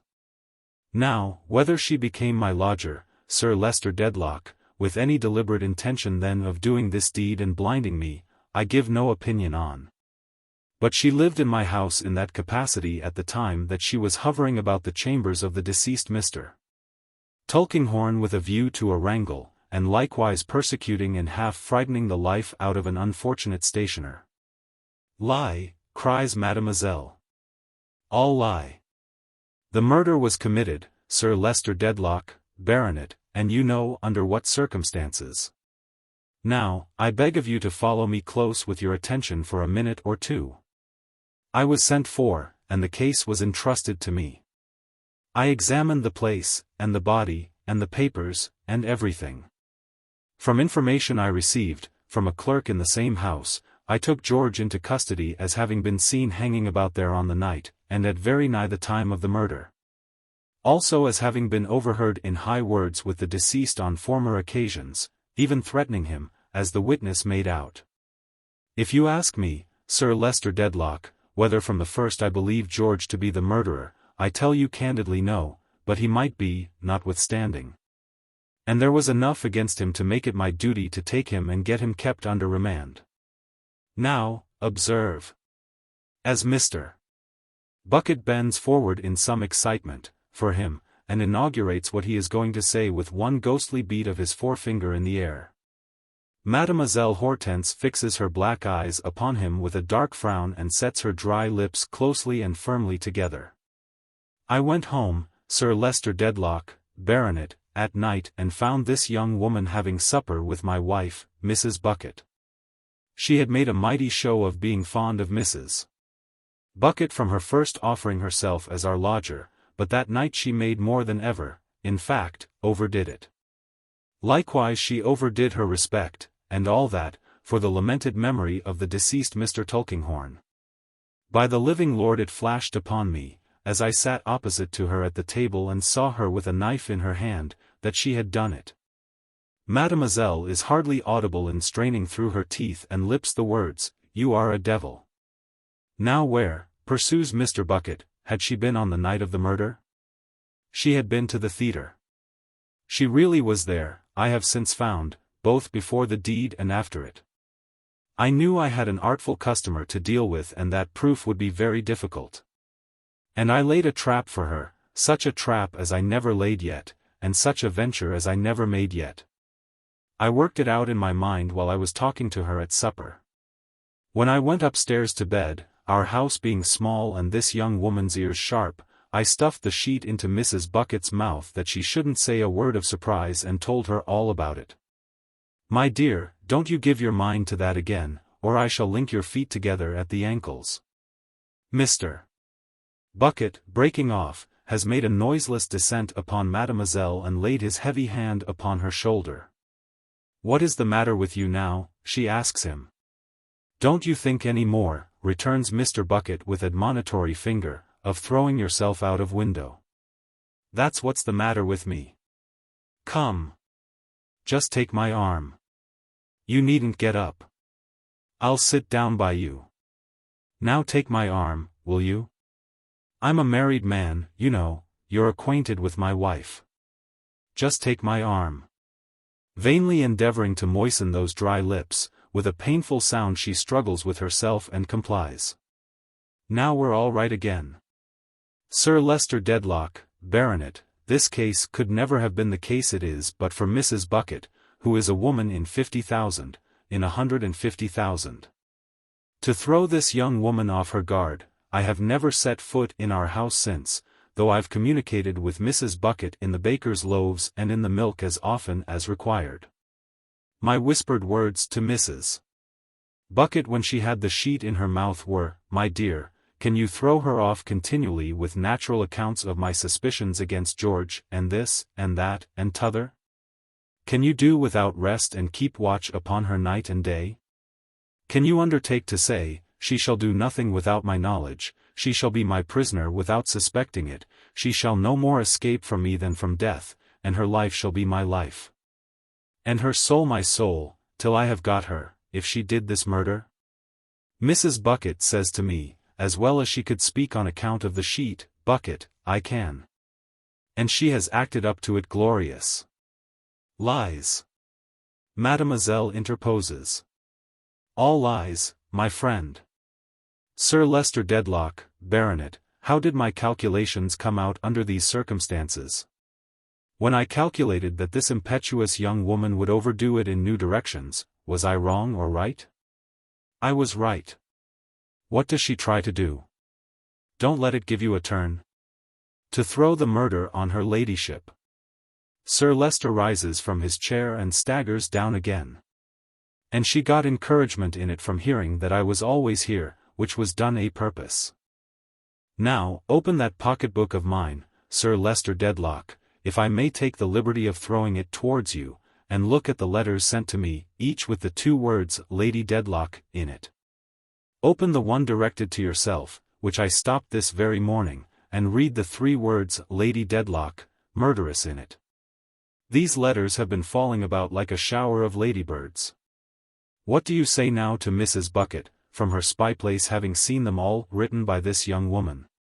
What do you say to Mrs. Bucket having, within this half-hour, secured the corresponding ink and paper, fellow half-sheets and what-not? What do you say to Mrs. Bucket having watched the posting of them every one by this young woman, Sir Leicester Dedlock, Baronet? Mr. Bucket asks, triumphant in his admiration of his lady's genius. 2 things are especially observable as Mr. Bucket proceeds to a conclusion. First, that he seems imperceptibly to establish a dreadful right of property in Mademoiselle. Secondly, that the very atmosphere she breathes seems to narrow and contract about her as if a close net or a pall were being drawn nearer and yet nearer around her breathless figure. There is no doubt that her ladyship was on the spot at the eventful period, says Mr. Bucket, and my foreign friend here saw her, I believe, from the upper part of the staircase. Her ladyship and George and my foreign friend were all pretty close on one another's heels. But that don't signify any more, so I'll not go into it. I found the wadding of the pistol with which the deceased Mr. Tulkinghorn was shot. It was a bit of the printed description of your house at Chesney Wold. Not much in that, you'll say, Sir Leicester Dedlock, Baronet. No. But when my foreign friend here is so thoroughly off her guard as to think it a safe time to tear up the rest of that leaf, and when Mrs. Bucket puts the pieces together and finds the wadding wanting, it begins to look like Queer Street. These are very long lies, Mademoiselle interposes. You prose great deal. Is it that you have almost all finished, or are you speaking always? Sir Leicester Dedlock, Baronet, proceeds Mr. Bucket, who delights in a full title and does violence to himself when he dispenses with any fragment of it. The last point in the case which I am now going to mention shows the necessity of patience in our business, and never doing a thing in a hurry. I watched this young woman yesterday without her knowledge when she was looking at the funeral, in company with my wife, who planned to take her there. And I had so much to convict her, and I saw such an expression in her face, and my mind so rose against her malice towards her ladyship. And the time was altogether such a time for bringing down what you may call retribution upon her, that if I had been a younger hand with less experience, I should have taken her, certain. Equally, last night, when her ladyship, as is so universally admired I am sure, come home looking, why, Lord, a man might almost say like Venus rising from the ocean, it was so unpleasant and inconsistent to think of her being charged with a murder of which she was innocent that I felt quite to want to put an end to the job. What should I have lost? Sir Leicester Dedlock, Baronet, I should have lost the weapon. My prisoner here proposed to Mrs. Bucket, after the departure of the funeral, that they should go per bus a little ways into the country and take tea at a very decent house of entertainment. Now, near that house of entertainment there's a piece of water. At tea, my prisoner got up to fetch her pocket handkerchief from the bedroom where the bonnets was. She was rather a long time gone and came back a little out of wind. As soon as they came home this was reported to me by Mrs. Bucket, along with her observations and suspicions. I had the piece of water dragged by moonlight, in presence of a couple of our men, and the pocket pistol was brought up before it had been there half a dozen hours. Now, my dear, put your arm a little further through mine, and hold it steady, and I shan't hurt you. In a trice Mr. Bucket snaps a handcuff on her wrist. That's one, says Mr. Bucket. Now the other, darling. Two, and all told.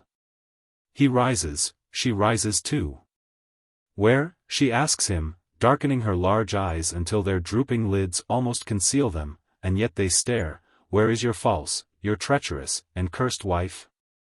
She's gone forward to the police office, returns Mr. Bucket. You'll see her there, my dear. I would like to kiss her, exclaims Mademoiselle Hortense, panting tigress-like. You'd bite her, I suspect, says Mr. Bucket. I would, making her eyes very large. I would love to tear her limb from limb. Bless you, darling, says Mr. Bucket with the greatest composure, I'm fully prepared to hear that. Your sex have such a surprising animosity against one another when you do differ. You don't mind me half so much, do you? No. Though you are a devil still. Angel and devil by turns, cries Mr. Bucket. But I am in my regular employment, you must consider. Let me put your shawl tidy. I've been lady's maid to a good many before now. Anything wanting to the bonnet? There's a cab at the door. Mademoiselle Hortense, casting an indignant eye at the glass, shakes herself perfectly neat in one shake and looks, to do her justice, uncommonly genteel. Listen then, my angel, says she after several sarcastic nods. You are very spiritual. But can you restore him back to life? Mr. Bucket answers, not exactly. That is droll. Listen yet one time. You are very spiritual. Can you make a honorable lady of her? Don't be so malicious, says Mr. Bucket.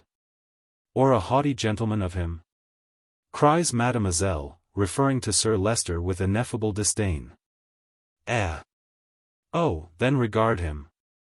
The poor infant. Ha! Ha! Ha! Come, come, why this is worse parlaying than the other, says Mr. Bucket.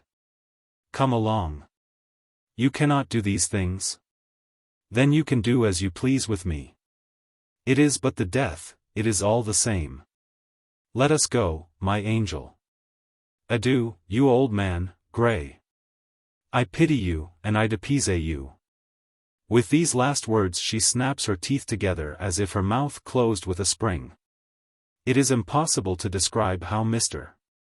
Bucket gets her out, but he accomplishes that feat in a manner so peculiar to himself, enfolding and pervading her like a cloud, and hovering away with her as if he were a homely Jupiter and she the object of his affections.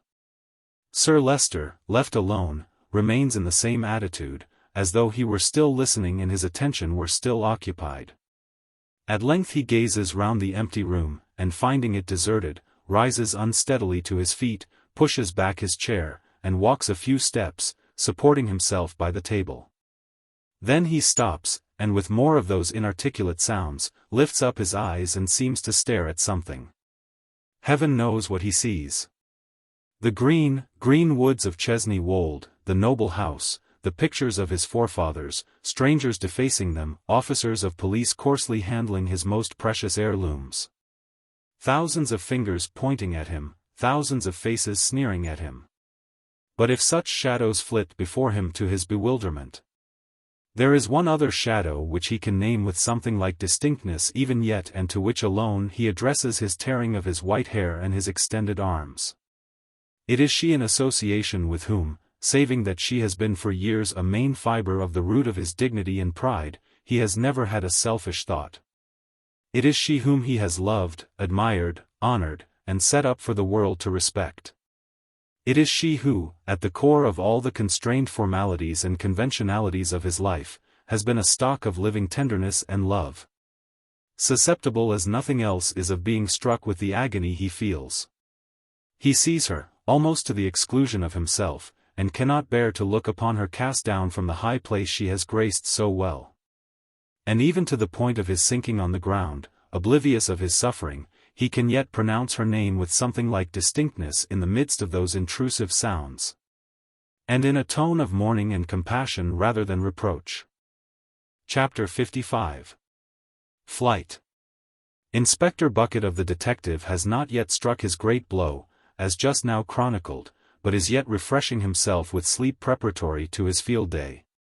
When through the night and along the freezing wintry roads a chaise and pair comes out of Lincolnshire, making its way towards London. Railroads shall soon traverse all this country, and with a rattle and a glare the engine train shall shoot like a meteor over the wide night landscape, turning the moon paler. But as yet such things are non-existent in these parts, though not wholly unexpected. Preparations are afoot, measurements are made, ground is staked out. Bridges are begun, and their not yet united piers desolately look at one another over roads and streams like brick and mortar couples with an obstacle to their union. Fragments of embankments are thrown up and left as precipices with torrents of rusty carts and barrows tumbling over them. Tripods of tall poles appear on hilltops, where there are rumors of tunnels. Everything looks chaotic and abandoned in full hopelessness. Along the freezing roads, and through the night, the post-chaise makes its way without a railroad on its mind. Mrs. Rouncewell, so many years housekeeper at Chesney Wold, sits within the chaise. And by her side sits Mrs. Bagnet with her grey cloak and umbrella.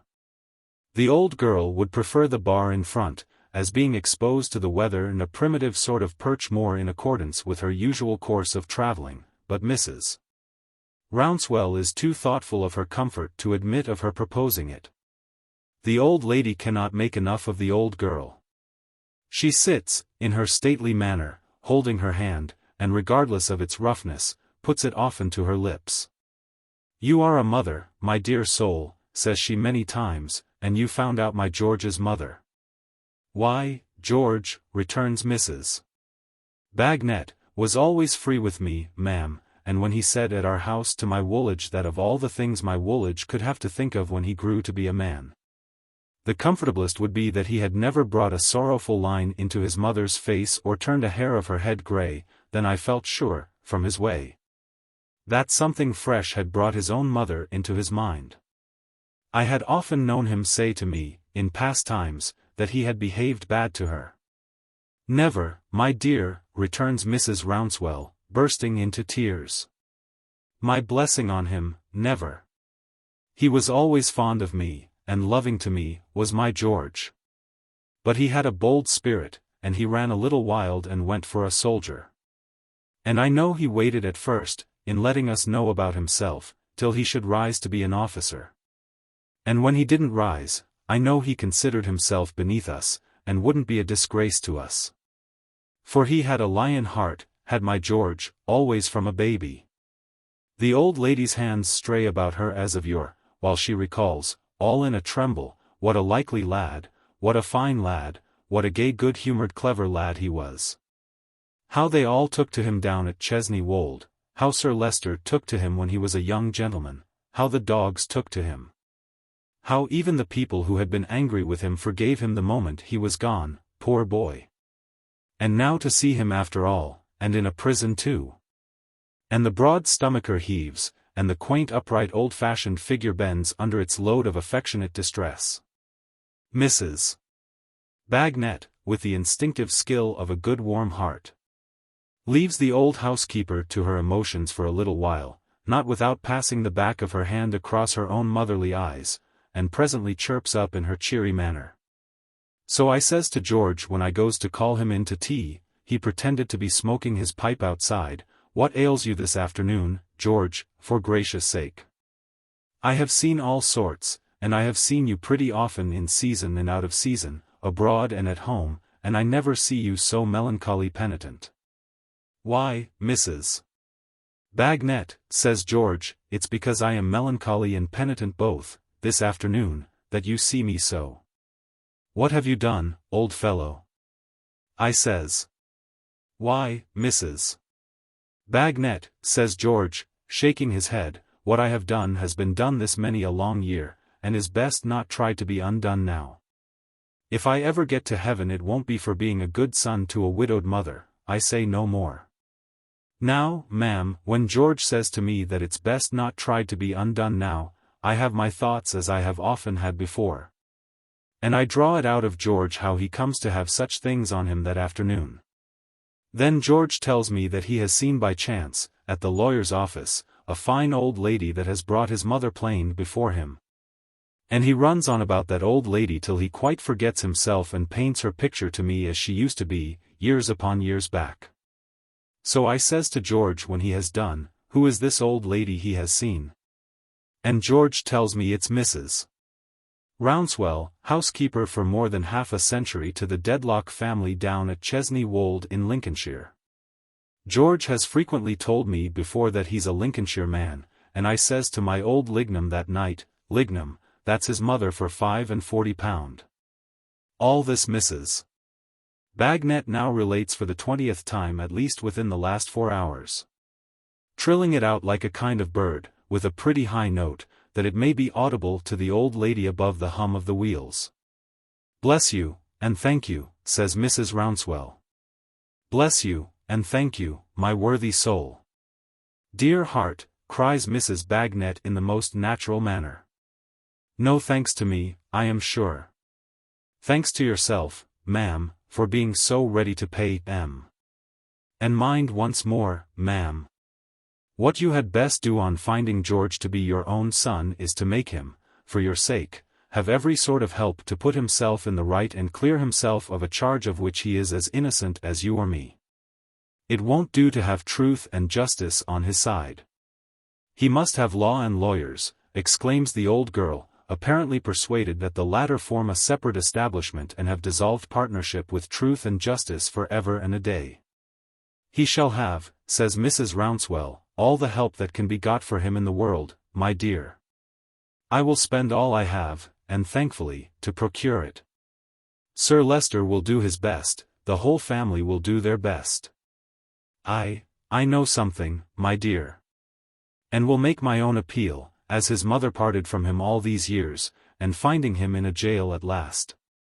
The extreme disquietude of the old housekeeper's manner in saying this, her broken words, and her wringing of her hands make a powerful impression on Mrs.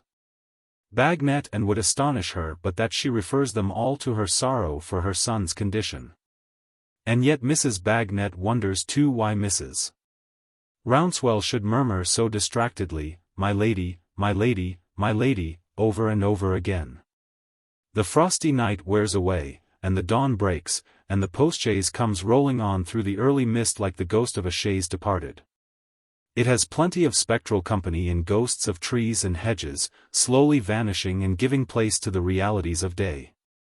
London reached, the travellers alight, the old housekeeper in great tribulation and confusion, Mrs.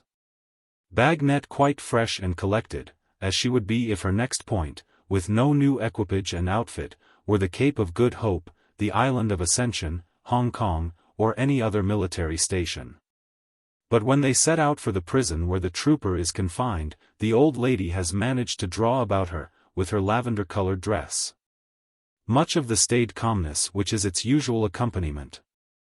A wonderfully grave, precise, and handsome piece of old china she looks. Though her heart beats fast and her stomacher is ruffled more than even the remembrance of this wayward son has ruffled it these many years. Approaching the cell, they find the door opening and a warder in the act of coming out. The old girl promptly makes a sign of entreaty to him to say nothing. Assenting with a nod, he suffers them to enter as he shuts the door. So George, who is writing at his table, supposing himself to be alone, does not raise his eyes, but remains absorbed. The old housekeeper looks at him, and those wandering hands of hers are quite enough for Mrs. Bagnet's confirmation. even if she could see the mother and the son together, knowing what she knows, and doubt their relationship. Not a rustle of the housekeeper's dress, not a gesture, not a word betrays her. She stands looking at him as he writes on, all unconscious, and only her fluttering hands give utterance to her emotions.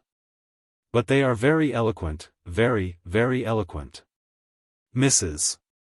Bagnet understands them. They speak of gratitude, of joy, of grief, of hope, of inextinguishable affection, cherished with no return since this stalwart man was a stripling.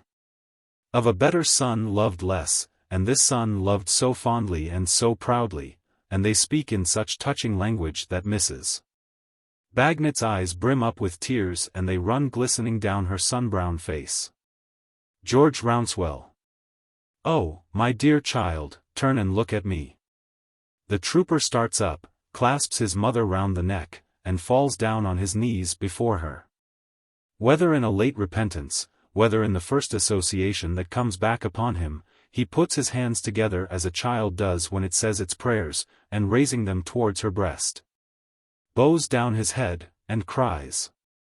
My George, my dearest son.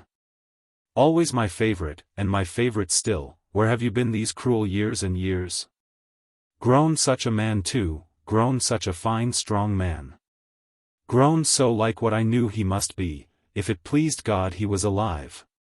She can ask, and he can answer, nothing connected for a time. All that time the old girl, turned away, leans one arm against the whitened wall, leans her honest forehead upon it, wipes her eyes with her serviceable grey cloak, and quite enjoys herself like the best of old girls as she is. Mother, says the trooper when they are more composed, forgive me first of all, for I know my need of it. Forgive him. She does it with all her heart and soul. She always has done it. She tells him how she has had it written in her will, these many years, that he was her beloved son George. She has never believed any ill of him, never. If she had died without this happiness, and she is an old woman now and can't look to live very long, she would have blessed him with her last breath, if she had had her senses. As her beloved son George. Mother, I have been an undutiful trouble to you, and I have my reward, but of late years I have had a kind of glimmering of a purpose in me too. When I left home I didn't care much, mother, I am afraid not a great deal, for leaving. And went away and listed, harum-scarum, making believe to think that I cared for nobody, no not I, and that nobody cared for me. The trooper has dried his eyes and put away his handkerchief. But there is an extraordinary contrast between his habitual manner of expressing himself and carrying himself and the softened tone in which he speaks, interrupted occasionally by a half-stifled sob. So I wrote a line home, mother, as you too well know, to say I had listed under another name, and I went abroad. Abroad, at one time I thought I would write home next year, when I might be better off, and when that year was out, I thought I would write home next year, when I might be better off. And when that year was out again, perhaps I didn't think much about it. So on, from year to year, through a service of 10 years, till I began to get older, and to ask myself why should I ever write. I don't find any fault, child, but not to ease my mind, George. Not a word to your loving mother, who was growing older too. This almost overturns the trooper afresh, but he sets himself up with a great, rough, sounding clearance of his throat. Heaven forgive me, mother, but I thought there would be small consolation then in hearing anything about me. There were you, respected and esteemed. There was my brother, as I read in chance North Country papers now and then, rising to be prosperous and famous. There was I, a dragoon, roving, unsettled, not self-made like him, but self-unmade, all my earlier advantages thrown away, all my little learning unlearnt. Nothing picked up but what unfitted me for most things that I could think of. What business had I to make myself known? After letting all that time go by me, what good could come of it? The worst was past with you, mother. I knew by that time, being a man, how you had mourned for me, and wept for me, and prayed for me, and the pain was over, or was softened down, and I was better in your mind as it was. The old lady sorrowfully shakes her head, and taking one of his powerful hands, lays it lovingly upon her shoulder. No, I don't say that it was so, mother, but that I made it out to be so. I said just now, what good could come of it? Well, my dear mother, some good might have come of it to myself, and there was the meanness of it. You would have sought me out. You would have purchased my discharge, you would have taken me down to Chesney Wold, you would have brought me and my brother's family together. You would all have considered anxiously how to do something for me and set me up as a respectable civilian. But how could any of you feel sure of me when I couldn't so much as feel sure of myself? How could you help regarding as an encumbrance and a discredit to you an idle dragooning chap who was an encumbrance and a discredit to himself, excepting under discipline? How could I look my brother's children in the face and pretend to set them an example? The vagabond boy who had run away from home and been the grief and unhappiness of my mother's life. No, George. Such were my words, mother, when I passed this in review before me. You have made your bed. Now, lie upon it. Mrs. Rouncewell, drawing up her stately form, shakes her head at the old girl with a swelling pride upon her, as much as to say, I told you so. The old girl relieves her feelings and testifies her interest in the conversation by giving the trooper a great poke between the shoulders with her umbrella. This action she afterwards repeats, at intervals, in a species of affectionate lunacy, never failing, after the administration of each of these remonstrances, to resort to the whitened wall and the grey cloak again.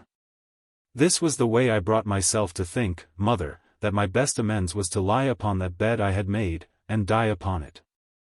And I should have done it, though I have been to see you more than once down at Chesney Wold, when you little thought of me, but for my old comrade's wife here, who I find has been too many for me. But I thank her for it. I thank you for it, Mrs. Bagnet, with all my heart and might. To which Mrs. Bagnet responds with 2 pokes.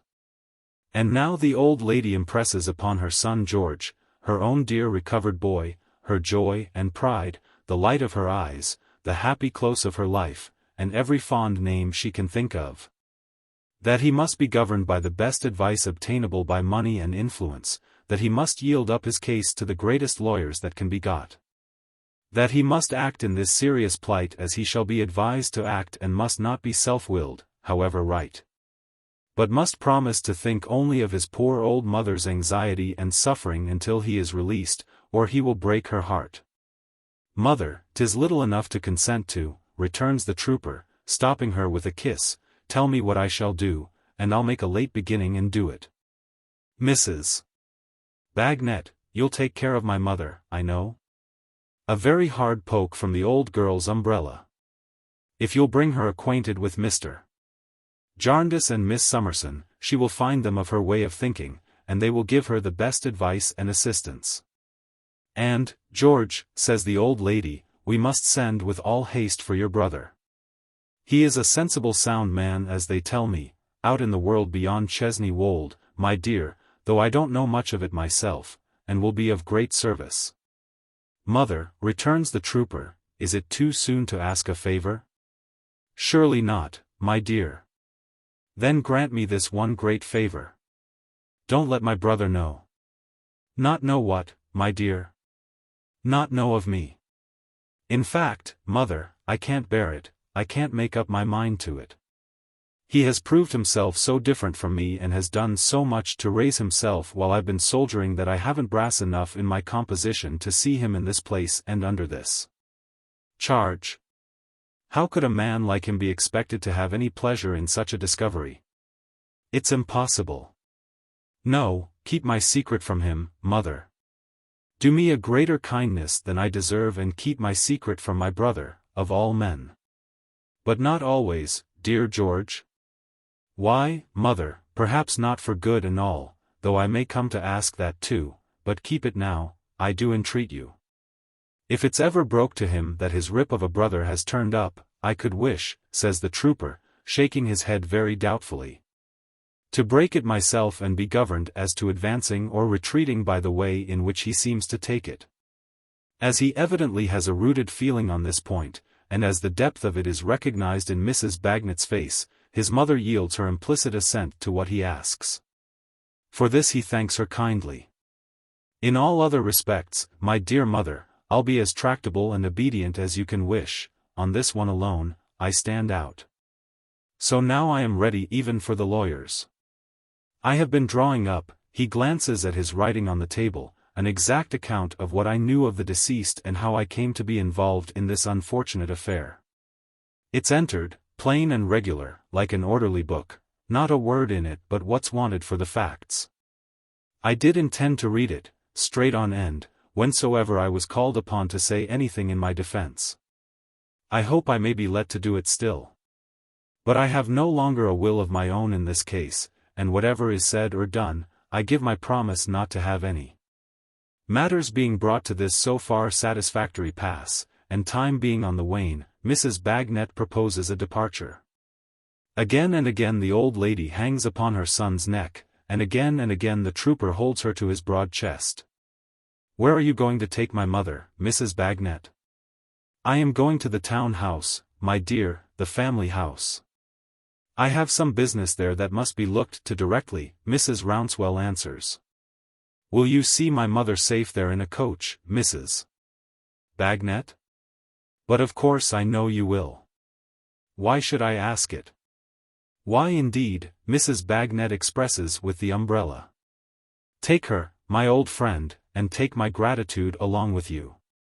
Kisses to Quebec and Malta, love to my godson, a hearty shake of the hand to Lignum, and this for yourself, and I wish it was £10,000 in gold, my dear. So saying, the trooper puts his lips to the old girl's tanned forehead, and the door shuts upon him in his cell. No entreaties on the part of the good old housekeeper will induce Mrs. Bagnet to retain the coach for her own conveyance home. Jumping out cheerfully at the door of the Dedlock mansion and handing Mrs. Rouncewell up the steps, the old girl shakes hands and trudges off, arriving soon afterwards in the bosom of the Bagnet family and falling to washing the greens as if nothing had happened. My lady is in that room in which she held her last conference with the murdered man, and is sitting where she sat that night. And is looking at the spot where he stood upon the hearth studying her so leisurely, when a tap comes at the door. Who is it? Mrs. Rouncewell. What has brought Mrs. Rouncewell to town so unexpectedly? Trouble, my lady. Sad trouble.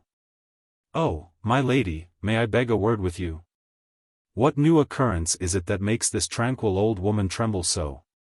Far happier than her lady, as her lady has often thought, why does she falter in this manner and look at her with such strange mistrust? What is the matter? Sit down and take your breath. Oh, my lady, my lady.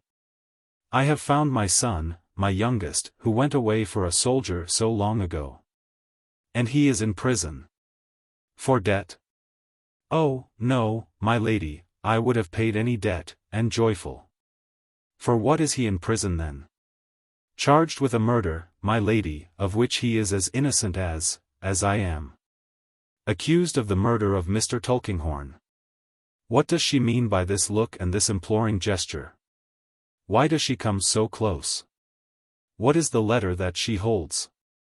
Lady Dedlock, my dear lady, my good lady, my kind lady. You must have a heart to feel for me, you must have a heart to forgive me. I was in this family before you were born. I am devoted to it. But think of my dear son wrongfully accused. I do not accuse him. No, my lady, no.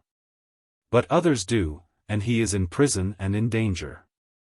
Oh, Lady Dedlock, if you can say but a word to help to clear him, say it. What delusion can this be? What power does she suppose is in the person she petitions to avert this unjust suspicion, if it be unjust? Her lady's handsome eyes regard her with astonishment, almost with fear.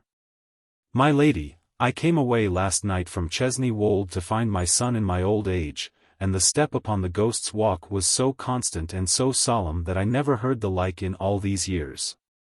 Night after night, as it has fallen dark, the sound has echoed through your rooms, but last night it was awfulest. And as it fell dark last night, my lady, I got this letter. What letter is it? Hush. Hush.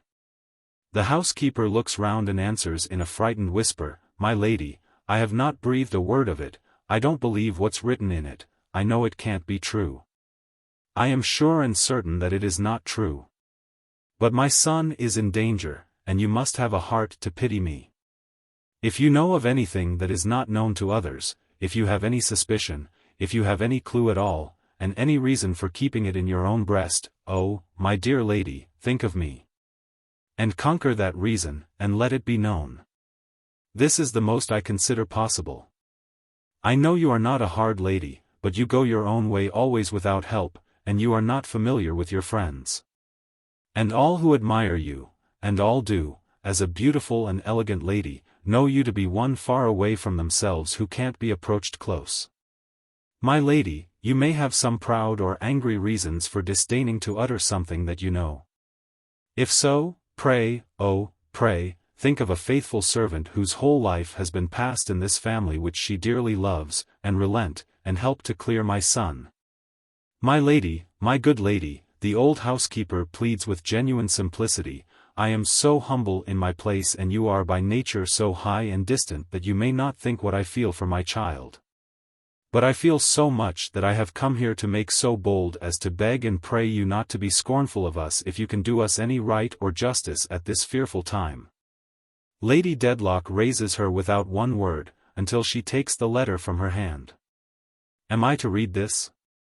When I am gone, my lady, if you please, and then remembering the most that I consider possible. I know of nothing I can do. I know of nothing I reserve that can affect your son. I have never accused him. My lady, you may pity him the more under a false accusation after reading the letter. The old housekeeper leaves her with the letter in her hand. In truth she is not a hard lady naturally, and the time has been when the sight of the venerable figure suing to her with such strong earnestness would have moved her to great compassion. But so long accustomed to suppress emotion and keep down reality. So long schooled for her own purposes in that destructive school which shuts up the natural feelings of the heart like flies in amber and spreads one uniform and dreary gloss over the good and bad. The feeling and the unfeeling, the sensible and the senseless, she had subdued even her wonder until now. She opens the letter. Spread out upon the paper is a printed account of the discovery of the body as it lay face downward on the floor, shot through the heart. And underneath is written her own name, with the word murderess attached. It falls out of her hand. How long it may have lain upon the ground she knows not, but it lies where it fell when a servant stands before her announcing the young man of the name of Guppy. The words have probably been repeated several times, for they are ringing in her head before she begins to understand them. Let him come in. He comes in. Holding the letter in her hand, which she has taken from the floor, she tries to collect her thoughts. In the eyes of Mr. Guppy she is the same Lady Dedlock, holding the same prepared, proud, chilling state. Your ladyship may not be at first disposed to excuse this visit from one who has never been welcome to your ladyship, which he don't complain of. For he is bound to confess that there never has been any particular reason on the face of things why he should be, but I hope when I mention my motives to your ladyship you will not find fault with me. Says Mr. Guppy. Do so. Thank your ladyship. I ought first to explain to your ladyship, Mr. Guppy sits on the edge of a chair and puts his hat on the carpet at his feet, that Miss Summerson, whose image, as I formerly mentioned to your ladyship, was at one period of my life imprinted on my heart until erased by circumstances over which I had no control, communicated to me, after I had the pleasure of waiting on your ladyship last, that she particularly wished me to take no steps whatever in any manner at all relating to her. And Miss Summerson's wishes being to me a law, except as connected with circumstances over which I have no control, I consequently never expected to have the distinguished honor of waiting on your ladyship again. And yet he is here now, Lady Dedlock moodily reminds him. And yet I am here now, Mr. Guppy admits. My object being to communicate to your ladyship, under the seal of confidence, why I am here. He cannot do so, she tells him, too plainly or too briefly. Nor can I, Mr. Guppy returns with a sense of injury upon him, to particularly request your ladyship to take particular notice that it's no personal affair of mine that brings me here. I have no interested views of my own to serve in coming here. If it was not for my promise to Miss Summerson and my keeping of it sacred, I, in point of fact, shouldn't have darkened these doors again, but should have seen them further first. Mr. Guppy considers this a favorable moment for sticking up his hair with both hands. Your ladyship will remember when I mention it that the last time I was here I run against a party very eminent in our profession and whose loss we all deplore. That party certainly did from that time apply himself to cutting in against me in a way that I will call sharp practice, and did make it, at every turn and point, extremely difficult for me to be sure that I hadn't inadvertently led up to something contrary to Miss Summerson's wishes. Self-praise is no recommendation, but I may say for myself that I am not so bad a man of business neither. Lady Dedlock looks at him in stern inquiry. Mr. Guppy immediately withdraws his eyes from her face and looks anywhere else. Indeed, it has been made so hard, he goes on, to have any idea what that party was up to in combination with others that until the loss which we all deplore I was gravelled, an expression which your ladyship, moving in the higher circles, will be so good as to consider tantamount to knocked over.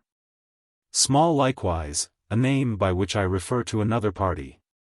A friend of mine that your ladyship is not acquainted with, got to be so close and double-faced that at times it wasn't easy to keep one's hands off his EAD. However, what with the exertion of my humble abilities, and what with the help of a mutual friend by the name of Mr. Tony Weevil, who is of a high aristocratic turn and has your ladyship's portrait always hanging up in his room, I have now reasons for an apprehension as to which I come to put your ladyship upon your guard. First, will your ladyship allow me to ask you whether you have had any strange visitors this morning? I don't mean fashionable visitors, but such visitors, for instance, as Miss Barbary's old servant, or as a person without the use of his lower extremities, carried upstairs similarly to a guy. No. Then I assure your ladyship that such visitors have been here and have been received here. Because I saw them at the door, and waited at the corner of the square till they came out, and took half an hour's turn afterwards to avoid them. What have I to do with that, or what have you? I do not understand you. What do you mean? Your ladyship, I come to put you on your guard. There may be no occasion for it. Very well. Then I have only done my best to keep my promise to Miss Summerson. I strongly suspect, from what Small has dropped, and from what we have corkscrewed out of him, that those letters I was to have brought to your ladyship were not destroyed when I supposed they were. That if there was anything to be blown upon, it is blown upon. That the visitors I have alluded to have been here this morning to make money of it. And that the money is made, or making. Mr. Guppy picks up his hat and rises. Your ladyship, you know best whether there's anything in what I say or whether there's nothing. Something or nothing, I have acted up to Miss Summerson's wishes in letting things alone and in undoing what I had begun to do, as far as possible, that's sufficient for me. In case I should be taking a liberty in putting your ladyship on your guard when there's no necessity for it, you will endeavour, I should hope, to outlive my presumption. And I shall endeavour to outlive your disapprobation. I now take my farewell of your ladyship, and assure you that there's no danger of your ever being waited on by me again. She scarcely acknowledges these parting words by any look, but when he has been gone a little while, she rings her bell. Where is Sir Leicester?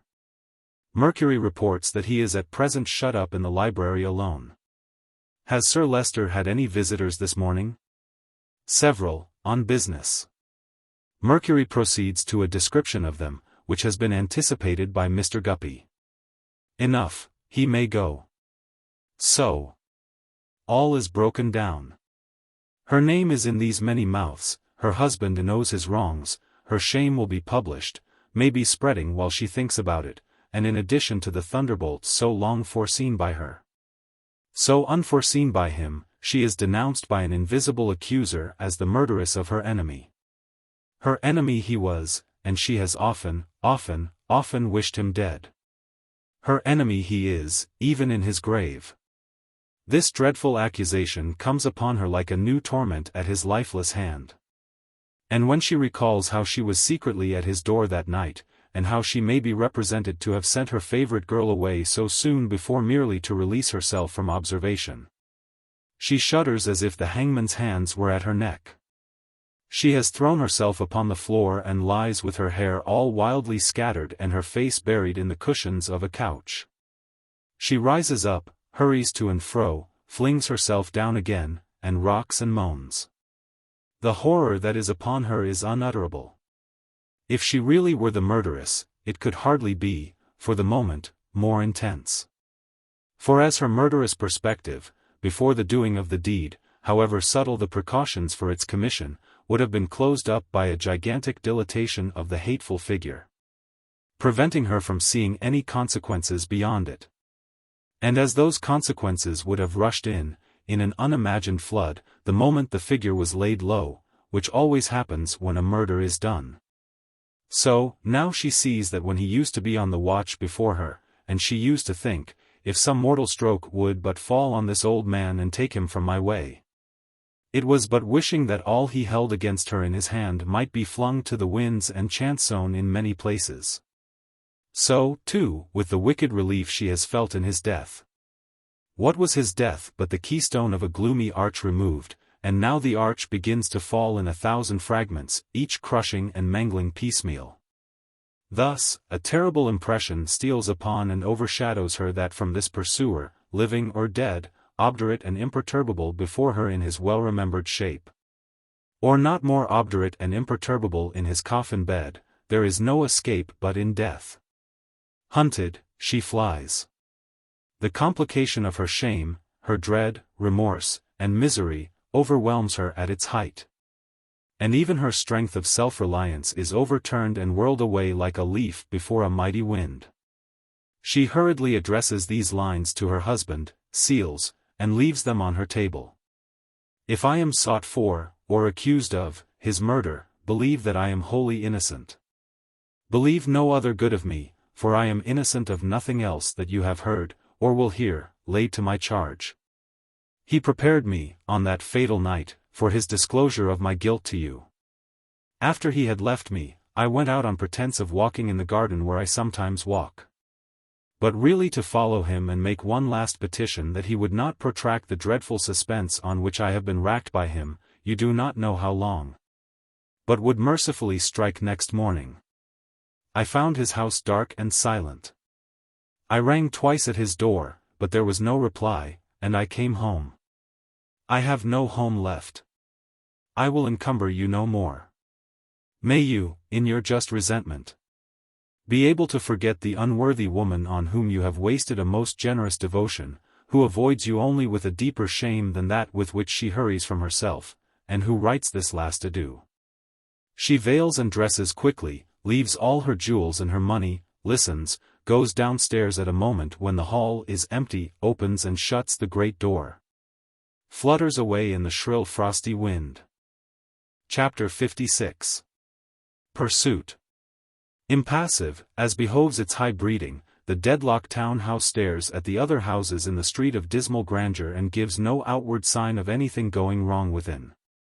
Carriages rattle, doors are battered at, the world exchanges calls. Ancient charmers with skeleton throats and peachy cheeks that have a rather ghastly bloom upon them seen by daylight. When indeed these fascinating creatures look like death and the lady fuse together, dazzle the eyes of men. Forth from the frigid mews come easily swinging carriages guided by short-legged coachmen in flaxen wigs, deep sunk into downy hammer-cloths. And up behind mount luscious Mercuries bearing sticks of state and wearing cocked hats broadwise, a spectacle for the angels. The Dedlock town-house changes not externally, and hours pass before its exalted dullness is disturbed within. But Volumnia the fair, being subject to the prevalent complaint of boredom and finding that disorder attacking her spirits with some virulence, ventures at length to repair to the library for change of scene. Her gentle tapping at the door producing no response, she opens it and peeps in, seeing no one there, takes possession. The sprightly Dedlock is reputed, in that grass-grown city of the ancients, Bath, to be stimulated by an urgent curiosity which impels her on all convenient and inconvenient occasions to sidle about with a golden glass at her eye, peering into objects of every description. Certain it is that she avails herself of the present opportunity of hovering over her kinsman's letters and papers like a bird, taking a short peck at this document and a blink with her head on one side at that document, and hopping about from table to table with her glass at her eye in an inquisitive and restless manner. In the course of these researches she stumbles over something, and turning her glass in that direction, sees her kinsman lying on the ground like a felled tree. Volumnia's pet little scream acquires a considerable augmentation of reality from this surprise, and the house is quickly in commotion. Servants tear up and down stairs, bells are violently rung, doctors are sent for, and Lady Dedlock is sought in all directions, but not found. Nobody has seen or heard her since she last rang her bell. Her letter to Sir Leicester is discovered on her table, but it is doubtful yet whether he has not received another missive from another world requiring to be personally answered. And all the living languages, and all the dead, are as one to him. They lay him down upon his bed, and chafe, and rub, and fan, and put ice to his head, and try every means of restoration. Howbeit, the day has ebbed away, and it is night in his room before his stertorous breathing lulls or his fixed eyes show any consciousness of the candle that is occasionally passed before them. But when this change begins, it goes on, and by he nods or moves his eyes or even his hand in token that he hears and comprehends. He fell down, this morning, a handsome stately gentleman, somewhat infirm, but of a fine presence, and with a well-filled face. He lies upon his bed, an aged man with sunken cheeks, the decrepit shadow of himself. His voice was rich and mellow, and he had so long been thoroughly persuaded of the weight and import to mankind of any word he said that his words really had come to sound as if there were something in them. But now he can only whisper, and what he whispers sounds like what it is, mere jumble and jargon. His favorite and faithful housekeeper stands at his bedside. It is the first act he notices, and he clearly derives pleasure from it. After vainly trying to make himself understood in speech, he makes signs for a pencil. So inexpressively that they cannot at first understand him, it is his old housekeeper who makes out what he wants and brings in a slate. After pausing for some time, he slowly scrawls upon it in a hand that is not his. Chesney Wold? No, she tells him, he is in London. He was taken ill in the library this morning. Right thankful she is that she happened to come to London and is able to attend upon him. It is not an illness of any serious consequence, Sir Leicester. You will be much better tomorrow, Sir Leicester. All the gentlemen say so. This, with the tears coursing down her fair old face. After making a survey of the room and looking with particular attention all round the bed where the doctors stand, he writes, My lady. My lady went out, Sir Leicester, before you were taken ill, and don't know of your illness yet. He points again, in great agitation, at the two words. They all try to quiet him, but he points again with increased agitation. On their looking at one another, not knowing what to say, he takes the slate once more and writes, My lady. For God's sake, where? And makes an imploring moan. It is thought better that his old housekeeper should give him Lady Dedlock's letter, the contents of which no one knows or can surmise. She opens it for him and puts it out for his perusal. Having read it twice by a great effort, he turns it down so that it shall not be seen and lies moaning. He passes into a kind of relapse or into a swoon, and it is an hour before he opens his eyes, reclining on his faithful and attached old servant's arm. The doctors know that he is best with her, and when not actively engaged about him, stand aloof. The slate comes into requisition again, but the word he wants to write he cannot remember. His anxiety, his eagerness, and affliction at this pass are pitiable to behold. It seems as if he must go mad in the necessity he feels for haste and the inability under which he labors of expressing to do what or to fetch whom. He has written the letter B, and there stopped. Of a sudden, in the height of his misery, he puts Mr. before it. The old housekeeper suggests Bucket. Thank heaven! That's his meaning. Mr. Bucket is found to be downstairs, by appointment. Shall he come up? There is no possibility of misconstruing Sir Leicester's burning wish to see him or the desire he signifies to have the room cleared of everyone but the housekeeper. It is speedily done, and Mr. Bucket appears. Of all men upon earth, Sir Leicester seems fallen from his high estate to place his sole trust and reliance upon this man. Sir Leicester Dedlock, Baronet, I'm sorry to see you like this. I hope you'll cheer up. I'm sure you will, on account of the family credit. Sir Leicester puts her letter in his hands and looks intently in his face while he reads it. A new intelligence comes into Mr. Bucket's eye as he reads on. With one hook of his finger, while that eye is still glancing over the words, he indicates, Sir Leicester Dedlock, Baronet, I understand you. Sir Leicester writes upon the slate. Full forgiveness. Find. Mr. Bucket stops his hand. Sir Leicester Dedlock, Baronet, I'll find her. But my search after her must be begun out of hand. Not a minute must be lost.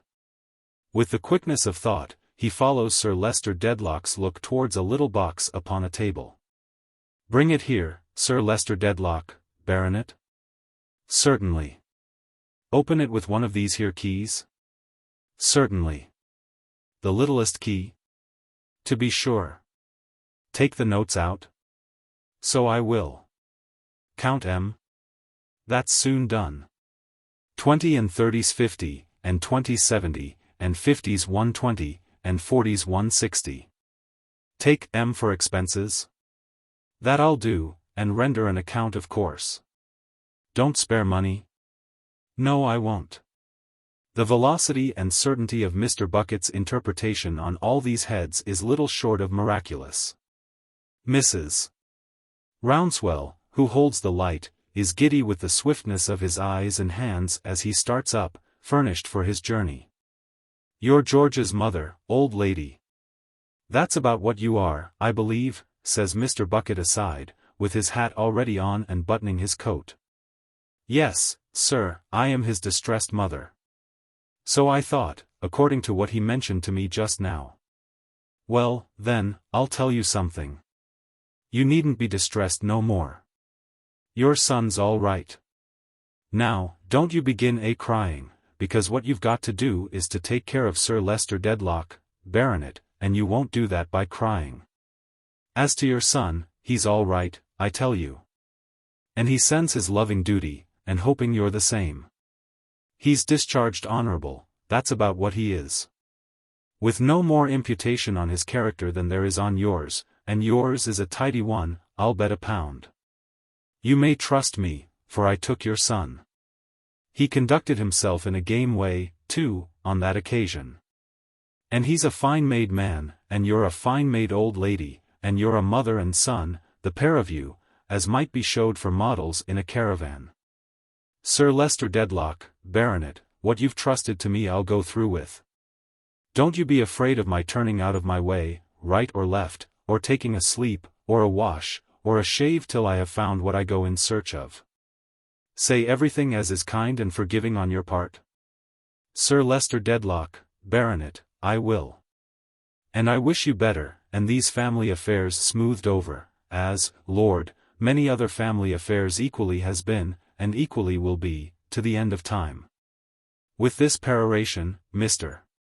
Bucket, buttoned up, goes quietly out, looking steadily before him as if he were already piercing the night in quest of the fugitive.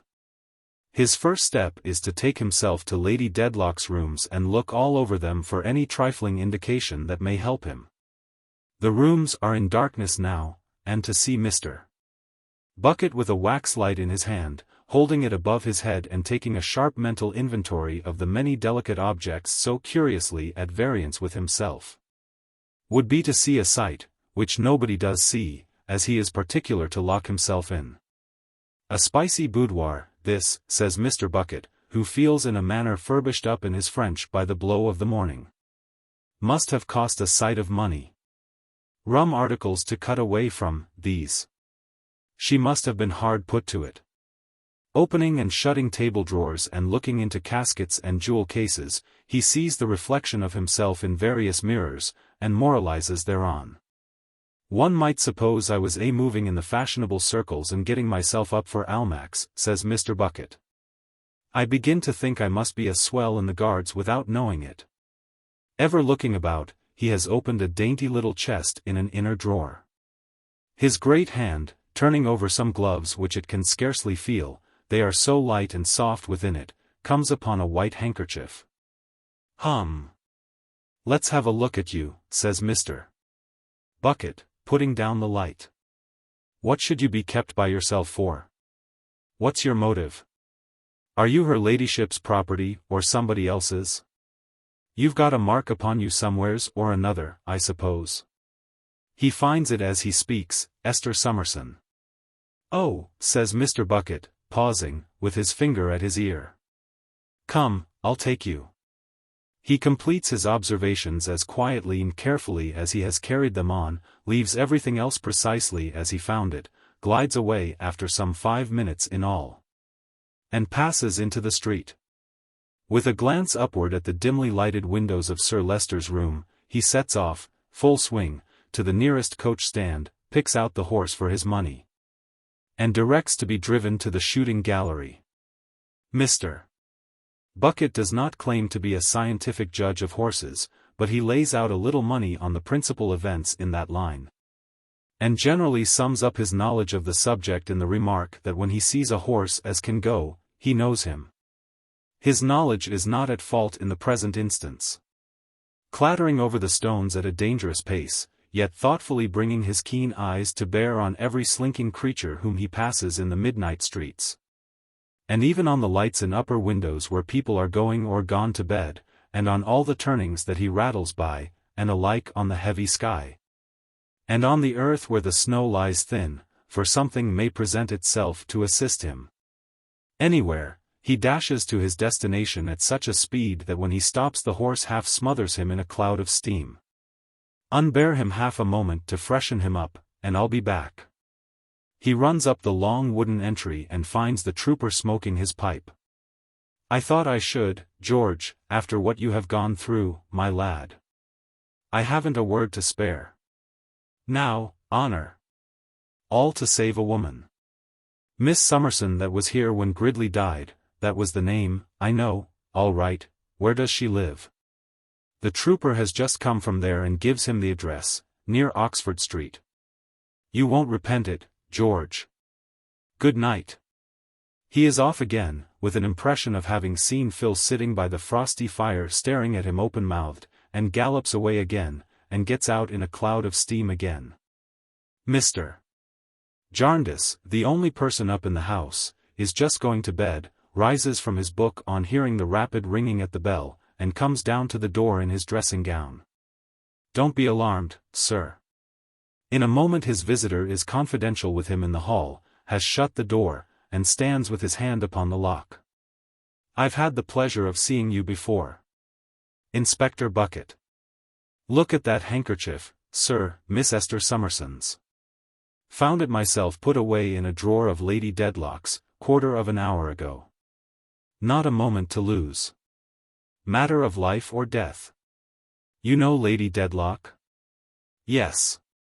There has been a discovery there today. Family affairs have come out. Sir Leicester Dedlock, Baronet, has had a fit, apoplexy or paralysis, and couldn't be brought to, and precious time has been lost. Lady Dedlock disappeared this afternoon and left a letter for him that looks bad. Run your eye over it. Here it is." Mr. Jarndyce, having read it, asks him what he thinks. "I don't know. It looks like suicide. Anyways, there's more and more danger, every minute, of its drawing to that. I'd give £100 an hour to have got the start of the present time. Now, Mr. Jarndyce, I am employed by Sir Leicester Dedlock, Baronet, to follow her and find her, to save her and take her his forgiveness. I have money and full power, but I want something else. I want Miss Summerson. Mr. Jarndyce in a troubled voice repeats, Miss Summerson? Now, Mr. Jarndyce, Mr. Bucket has read his face with the greatest attention all along. I speak to you as a gentleman of a humane heart, and under such pressing circumstances as don't often happen. If ever delay was dangerous, it's dangerous now, and if ever you couldn't afterwards forgive yourself for causing it, this is the time. 8 or 10 hours, worth, as I tell you, £100 apiece at least, have been lost since Lady Dedlock disappeared. I am charged to find her. I am Inspector Bucket. Besides all the rest that's heavy on her, she has upon her, as she believes, suspicion of murder. If I follow her alone, she, being in ignorance of what Sir Leicester Dedlock, Baronet, has communicated to me, may be driven to desperation. But if I follow her in company with a young lady, answering to the description of a young lady that she has a tenderness for, I ask no question. And I say no more than that, she will give me credit for being friendly. Let me come up with her and be able to have the hold upon her of putting that young lady forward, and I'll save her and prevail with her if she is alive. Let me come up with her alone, a hard matter, and I'll do my best, but I don't answer for what the best may be. Time flies, it's getting on for 1 o'clock. When 1 strikes, there's another hour gone, and it's worth £1,000 now instead of 100. This is all true, and the pressing nature of the case cannot be questioned. Mr. Jarndyce begs him to remain there while he speaks to Miss Summerson. Mr. Bucket says he will, but acting on his usual principle, does no such thing, following upstairs instead and keeping his man in sight. So he remains, dodging and lurking about in the gloom of the staircase while they confer. In a very little time Mr. Jarndyce comes down and tells him that Miss Summerson will join him directly and place herself under his protection to accompany him where he pleases. Mr. Bucket, satisfied, expresses high approval and awaits her coming at the door. There he mounts a high tower in his mind and looks out far and wide. Many solitary figures he perceives creeping through the streets, many solitary figures out on heaths and roads and lying under haystacks. But the figure that he seeks is not among them. Other solitaries he perceives, in nooks of bridges, looking over, and in shadowed places down by the river's level. And a dark, shapeless object drifting with the tide, more solitary than all, clings with a drowning hold on his attention. Where is she? Living or dead, where is she?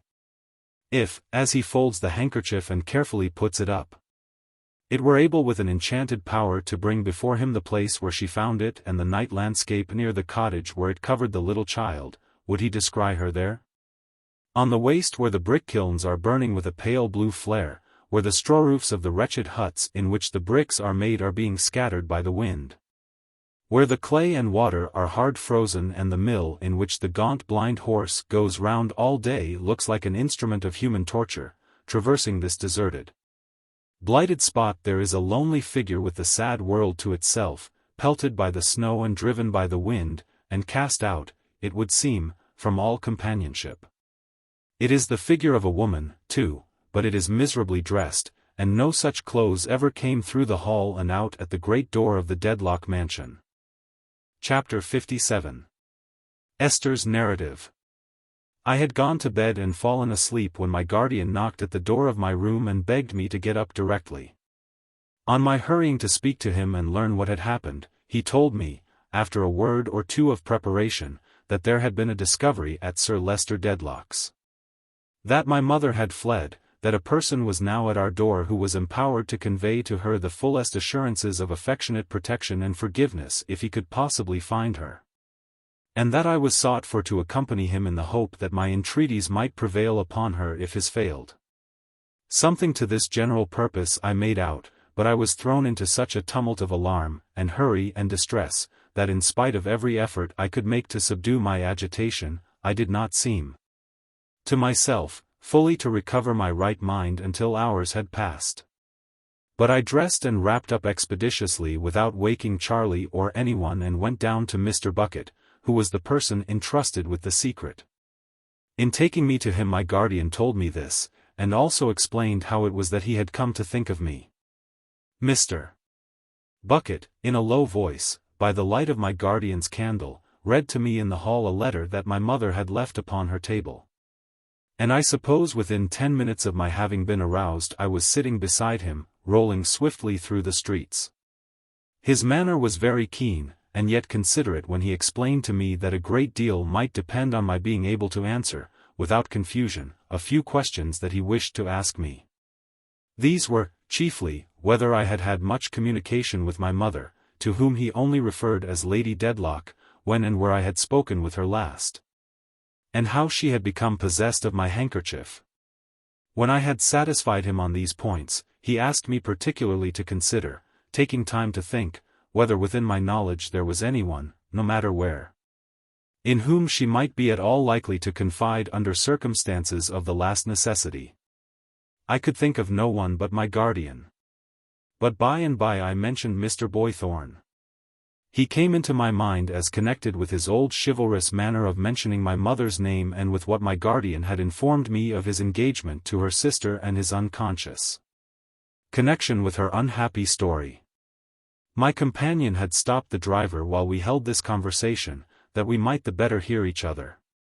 He now told him to go on again and said to me, after considering within himself for a few moments, that he had made up his mind how to proceed. He was quite willing to tell me what his plan was, but I did not feel clear enough to understand it. We had not driven very far from our lodgings when we stopped in a by-street at a public-looking place lighted up with gas. Mr. Bucket took me in and sat me in an armchair by a bright fire. It was now past 1, as I saw by the clock against the wall. 2 police officers, looking in their perfectly neat uniform not at all like people who were up all night, were quietly writing at a desk. And the place seemed very quiet altogether, except for some beating and calling out at distant doors underground, to which nobody paid any attention. A third man in uniform, whom Mr. Bucket called and to whom he whispered his instructions, went out, and then the 2 others advised together while one wrote from Mr. Bucket's subdued dictation. It was a description of my mother that they were busy with, for Mr. Bucket brought it to me when it was done and read it in a whisper. It was very accurate indeed. The second officer, who had attended to it closely, then copied it out and called in another man in uniform. There were several in an outer room, who took it up and went away with it. All this was done with the greatest dispatch and without the waste of a moment, yet nobody was at all hurried. As soon as the paper was sent out upon its travels, the 2 officers resumed their former quiet work of writing with neatness and care. Mr. Bucket thoughtfully came and warmed the soles of his boots, first one and then the other, at the fire. "Are you well wrapped up, Miss Summerson?" he asked me as his eyes met mine. "It's a desperate sharp night for a young lady to be out in." I told him I cared for no weather and was warmly clothed. "It may be a long job," he observed. "But so that it ends well, never mind, miss." "I pray to heaven it may end well," said I. He nodded comfortingly.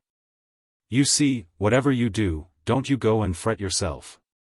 You keep yourself cool and equal for anything that may happen, and it'll be the better for you, the better for me, the better for Lady Dedlock, and the better for Sir Leicester Dedlock, Baronet." He was really very kind and gentle, and as he stood before the fire warming his boots and rubbing his face with his forefinger, I felt a confidence in his sagacity which reassured me. It was not yet 1:45 when I heard horses' feet and wheels outside. "Now, Miss Summerson," said he, "we are off, if you please."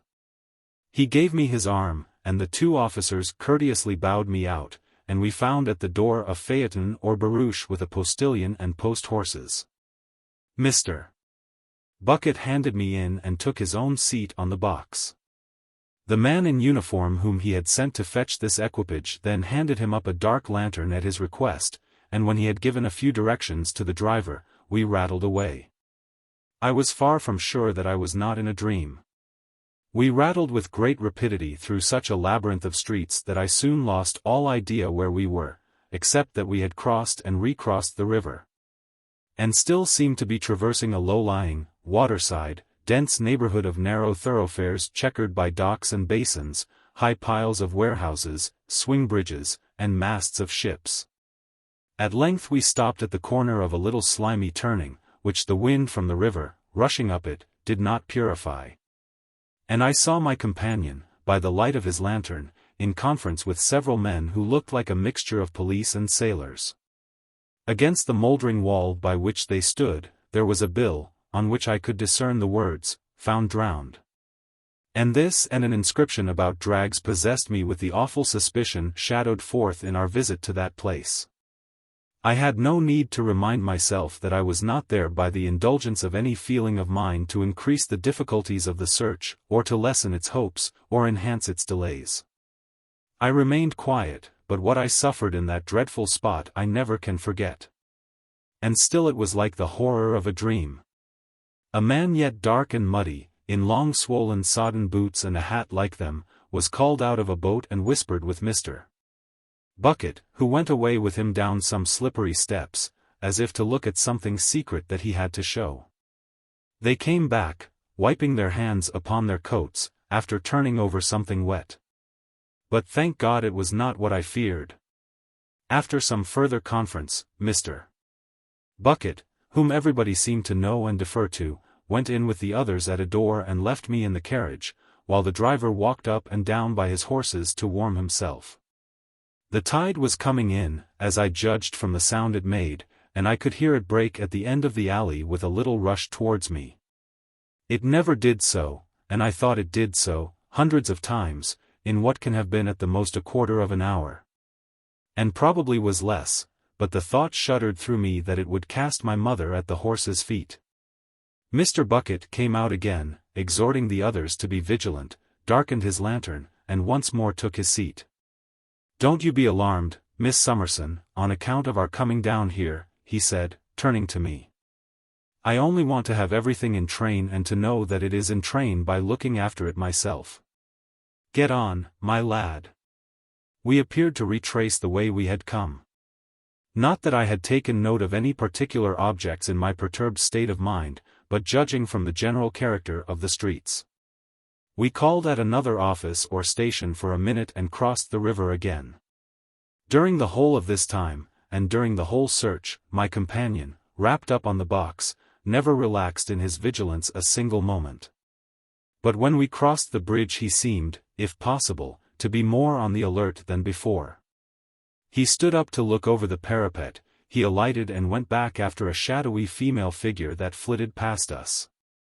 And he gazed into the profound black pit of water with a face that made my heart die within me. The river had a fearful look, so overcast and secret, creeping away so fast between the low flat lines of shore, so heavy with indistinct and awful shapes, both of substance and shadow. So deathlike and mysterious. I have seen it many times since then, by sunlight and by moonlight, but never free from the impressions of that journey. In my memory the lights upon the bridge are always burning dim, the cutting wind is eddying round the homeless woman whom we pass, the monotonous wheels are whirling on. And the light of the carriage lamps reflected back looks palely in upon me, a face rising out of the dreaded water. Clattering and clattering through the empty streets, we came at length from the pavement on to dark smooth roads and began to leave the houses behind us.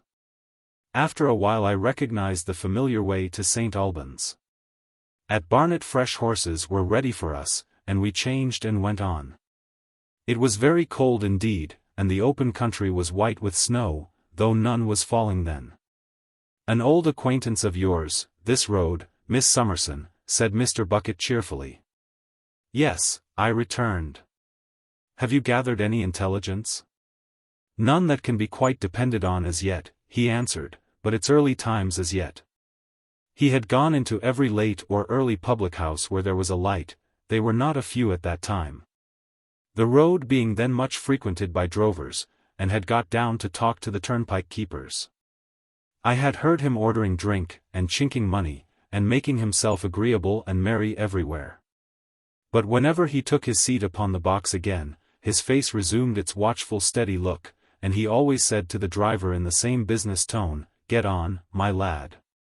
With all these stoppages, it was between 5 and 6 o'clock and we were yet a few miles short of St. Albans when he came out of one of these houses and handed me in a cup of tea.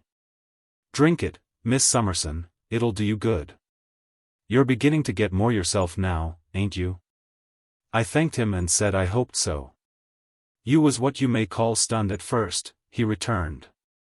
"And Lord, no wonder. Don't speak loud, my dear. It's all right. She's on ahead."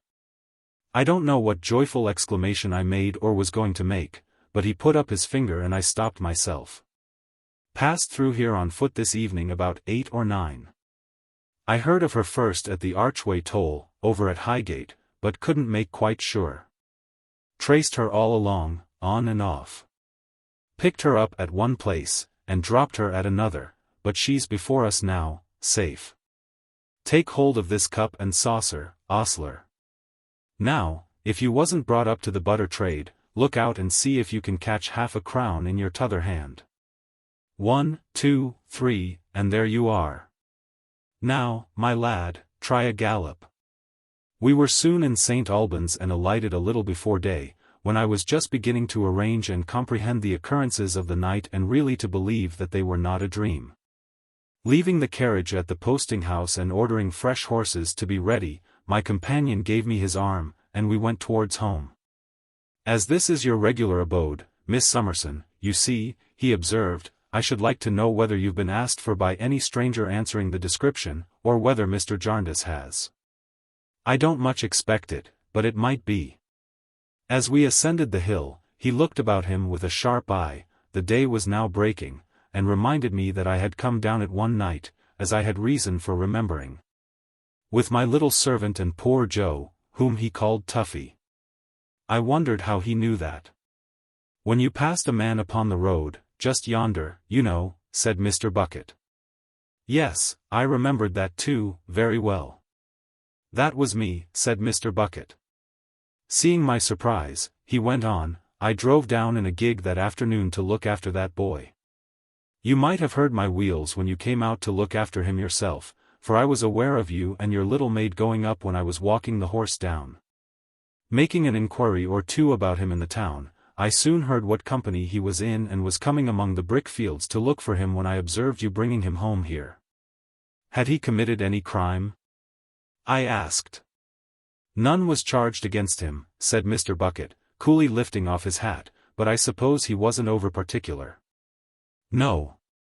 What I wanted him for was in connection with keeping this very matter of Lady Dedlock quiet.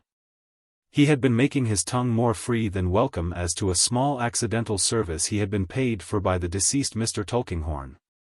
And it wouldn't do, at any sort of price, to have him playing those games. So having warned him out of London, I made an afternoon of it to warn him to keep out of it now he was away, and go farther from it. And maintain a bright lookout that I didn't catch him coming back again." "Poor creature," said I. "Poor enough," assented Mr. Bucket, "and trouble enough, and well enough away from London, or anywhere else. I was regularly turned on my back when I found him taken up by your establishment, I do assure you." I asked him why. "Why, my dear," said Mr. Bucket. "Naturally there was no end to his tongue then. He might as well have been born with 1.5 yards of it, and a remnant over." Although I remember this conversation now, my head was in confusion at the time. And my power of attention hardly did more than enable me to understand that he entered into these particulars to divert me. With the same kind intention, manifestly, he often spoke to me of indifferent things, while his face was busy with the one object that we had in view. He still pursued this subject as we turned in at the garden gate. "Ah," said Mr. Bucket. "Here we are, and a nice retired place it is. Puts a man in mind of the country house in the woodpecker tapping, that was known by the smoke which so gracefully curled. They're early with the kitchen fire, and that denotes good servants. But what you've always got to be careful of with servants is who comes to see them. You never know what they're up to if you don't know that. And another thing, my dear. Whenever you find a young man behind the kitchen door, you give that young man in charge on suspicion of being secreted in a dwelling house with an unlawful purpose." We were now in front of the house. He looked attentively and closely at the gravel for footprints before he raised his eyes to the windows. "Do you generally put that elderly young gentleman in the same room when he's on a visit here, Miss Summerson?" he inquired, glancing at Mr. Skimpole's usual chamber. "You know Mr. Skimpole," said I. "What do you call him again?" returned Mr. Bucket, bending down his ear. "Skimpole, is it? I've often wondered what his name might be." "Skimpole. Not John, should say, nor yet Jacob." "Harold," I told him. "Harold. Yes. He's a queer bird is Harold," said Mr. Bucket, eyeing me with great expression. "He is a singular character," said I. "No idea of money," observed Mr. Bucket. "He takes it, though." I involuntarily returned for answer that I perceived Mr. Bucket knew him. "Why, now I'll tell you, Miss Summerson," he replied. "Your mind will be all the better for not running on 1.2 continually, and I'll tell you for a change. It was him as pointed out to me where Tuffy was. I made up my mind that night to come to the door and ask for Tuffy, if that was all. But willing to try a move or so first, if any such was on the board, I just pitched up a morsel of gravel at that window where I saw a shadow. As soon as Harold opens it and I have had a look at him, thinks I, you're the man for me.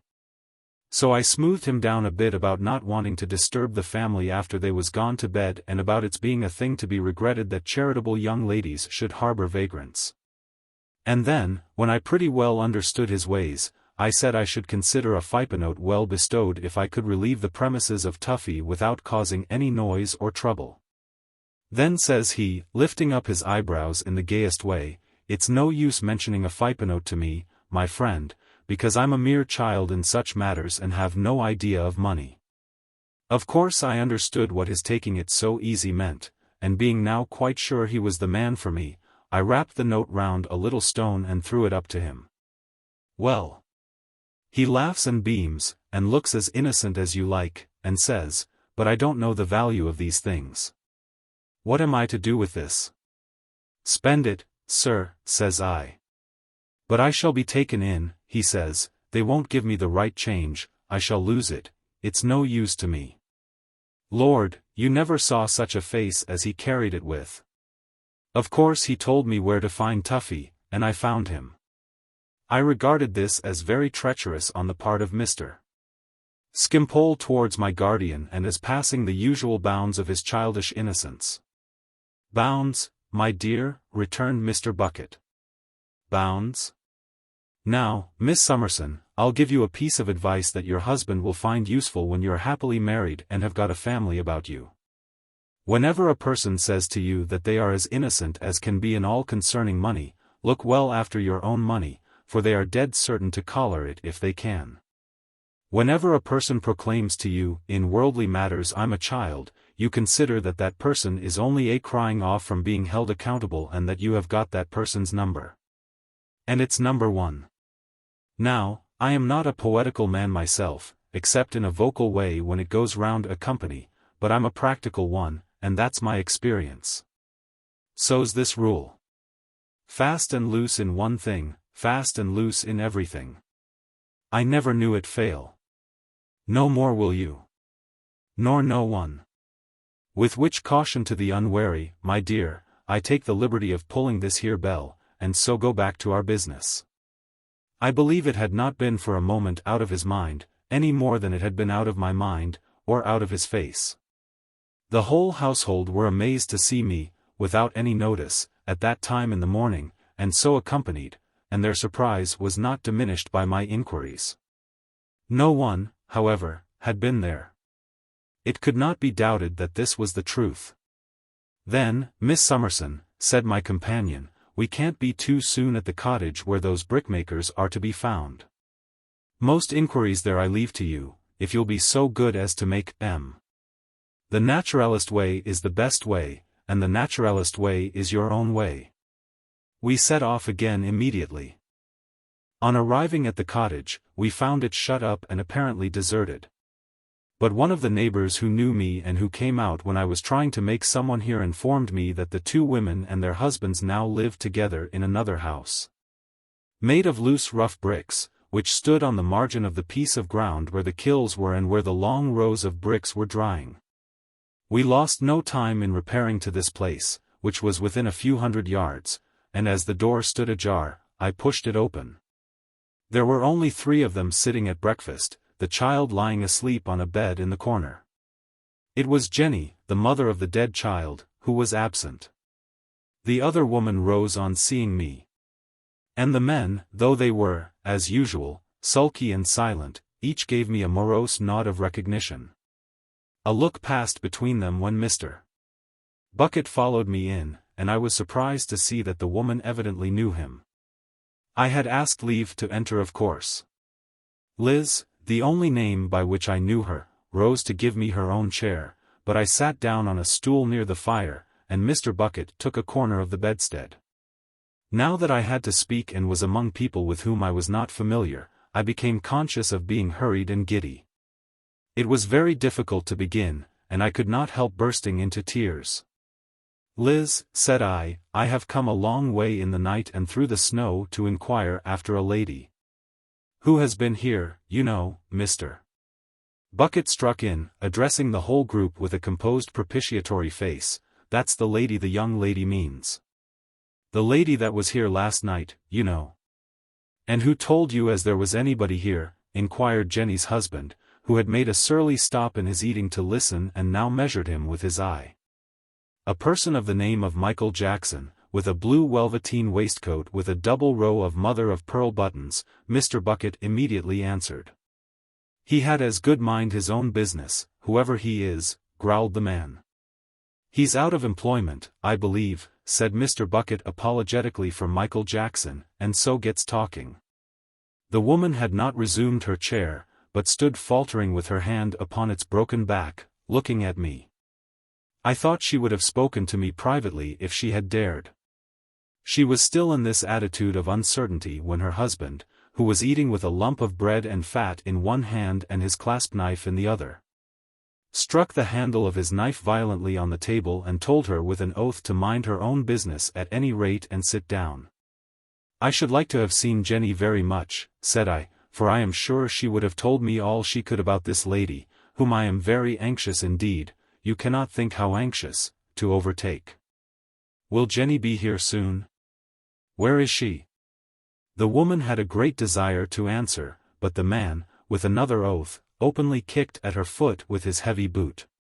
He left it to Jenny's husband to say what he chose, and after a dogged silence the latter turned his shaggy head towards me. "I'm not partial to gentlefolks coming into my place, as you've heard me say afore now, I think, miss. I let their places be, and it's curious they can't let my place be. There'd be a pretty shine made if I was to go a visitin' them, I think. Howsoever, I don't so much complain of you as of some others, and I'm agreeable to make you a civil answer, though I give notice that I'm not going to be drawed like a badger. Will Jenny be here soon?" "No, she won't." "Where is she?" "She's gone up to Lunnon." "Did she go last night?" I asked. "Did she go last night?" "Ah. She went last night," he answered with a sulky jerk of his head. "But was she here when the lady came? And what did the lady say to her? And where is the lady gone?" "I beg and pray you to be so kind as to tell me," said I, "for I am in great distress to know." "If my master would let me speak, and not say a word of harm," the woman timidly began. "Your master," said her husband, muttering an imprecation with slow emphasis, "will break your neck if you meddle with what don't concern you."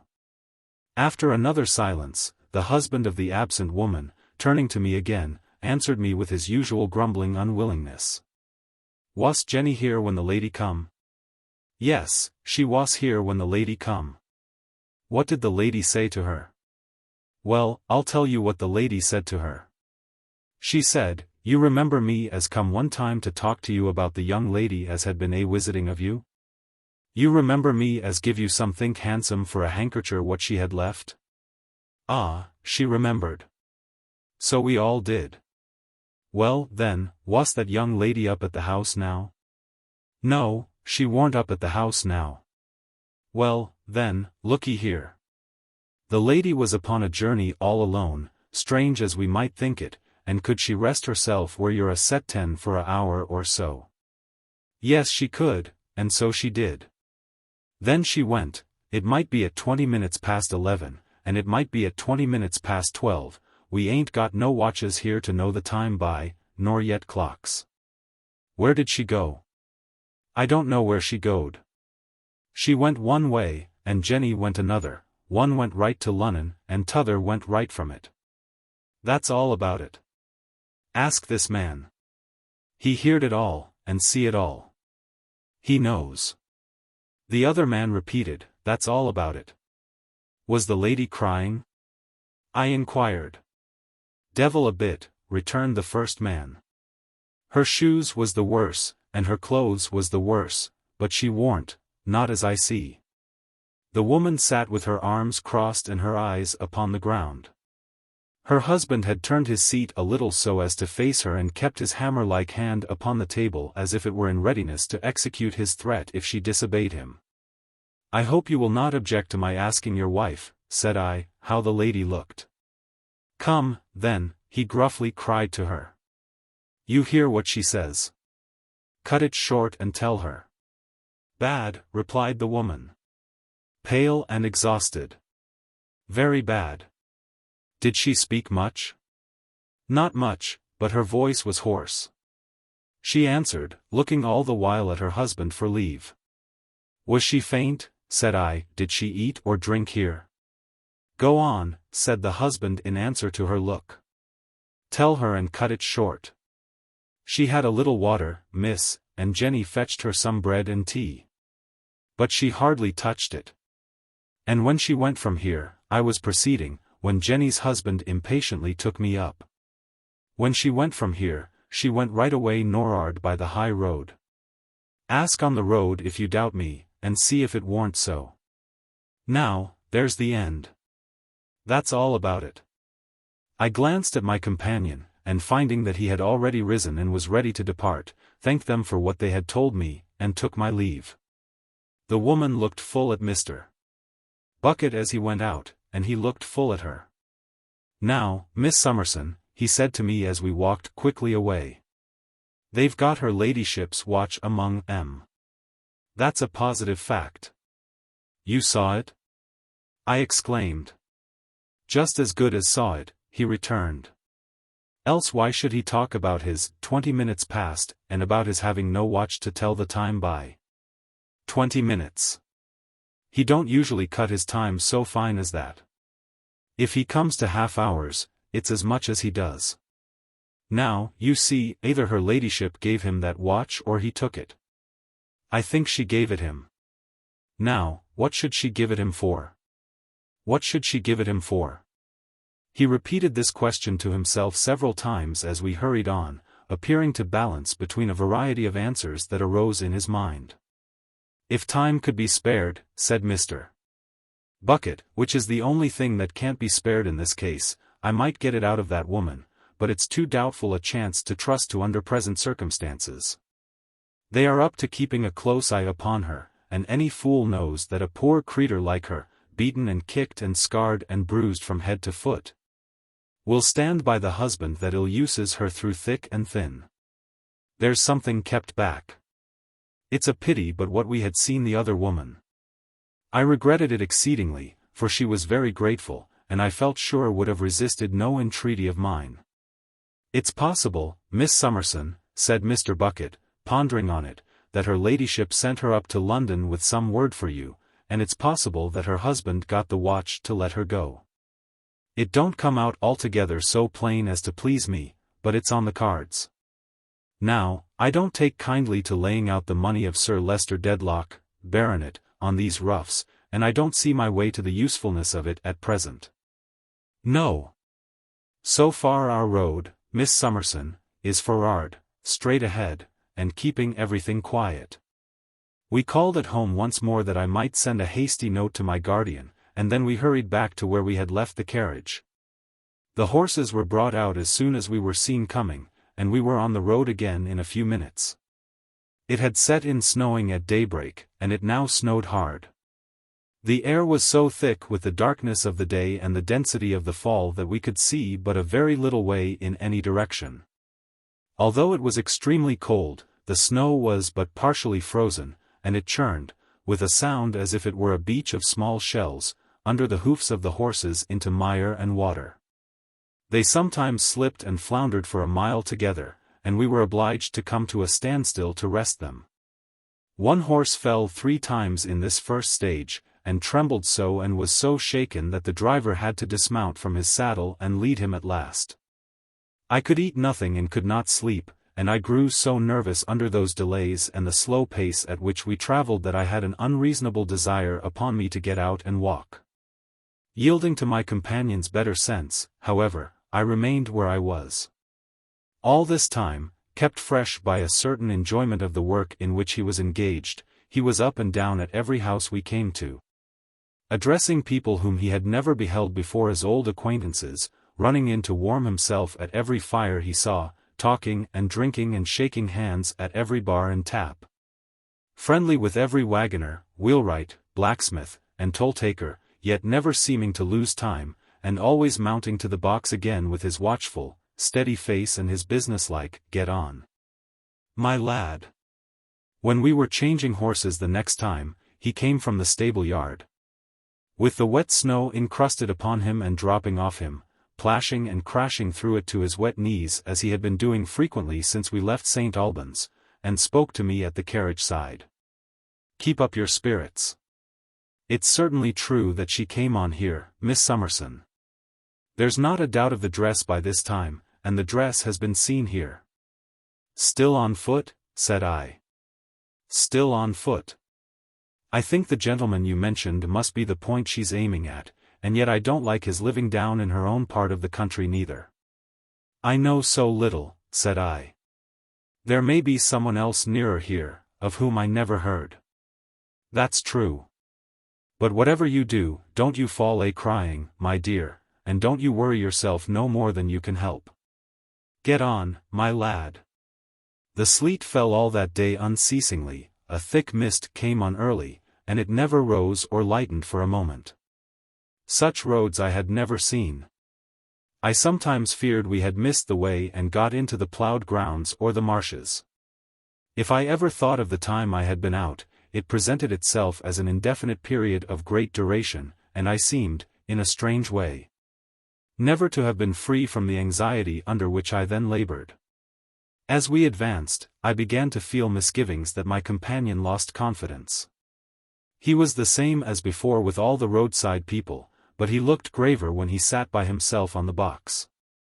I saw his finger uneasily going across and across his mouth during the whole of one long weary stage. I overheard that he began to ask the drivers of coaches and other vehicles coming towards us what passengers they had seen in other coaches and vehicles that were in advance. Their replies did not encourage him.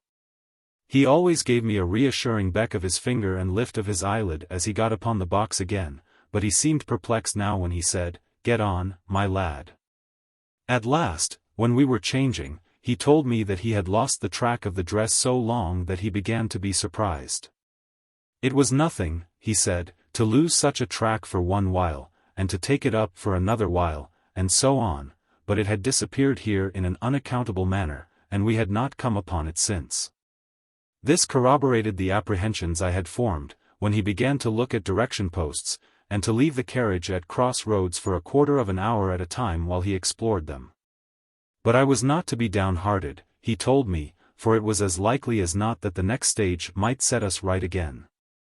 The next stage, however, ended as that one ended. We had no new clue. There was a spacious inn here, solitary, but a comfortable substantial building, and as we drove in under a large gateway before I knew it, where a landlady and her pretty daughters came to the carriage door, entreating me to alight and refresh myself while the horses were making ready, I thought it would be uncharitable to refuse. They took me upstairs to a warm room and left me there. It was at the corner of the house, I remember, looking two ways. On one side to a stable yard open to a byroad, where the ostlers were unharnessing the splashed and tired horses from the muddy carriage, and beyond that to the byroad itself, across which the sign was heavily swinging. On the other side to a wood of dark pine trees. Their branches were encumbered with snow, and it silently dropped off in wet heaps while I stood at the window. Night was setting in, and its bleakness was enhanced by the contrast of the pictured fire glowing and gleaming in the windowpane. As I looked among the stems of the trees and followed the discolored marks in the snow where the thaw was sinking into it and undermining it, I thought of the motherly face brightly set off by daughters that had just now welcomed me and of my mother lying down in such a wood to die. I was frightened when I found them all about me, but I remembered that before I fainted I tried very hard not to do it, and that was some little comfort. They cushioned me up on a large sofa by the fire, and then the comely landlady told me that I must travel no further tonight, but must go to bed. But this put me into such a tremble lest they should detain me there that she soon recalled her words and compromised for a rest of half an hour. A good endearing creature she was. She and her 3 fair girls, all so busy about me.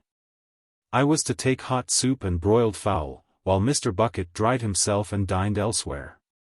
But I could not do it when a snug round table was presently spread by the fireside, though I was very unwilling to disappoint them. However, I could take some toast and some hot negus, and as I really enjoyed that refreshment, it made some recompense. Punctual to the time, at the half-hour's end the carriage came rumbling under the gateway, and they took me down, warmed, refreshed, comforted by kindness. And safe, I assured them, not to faint any more.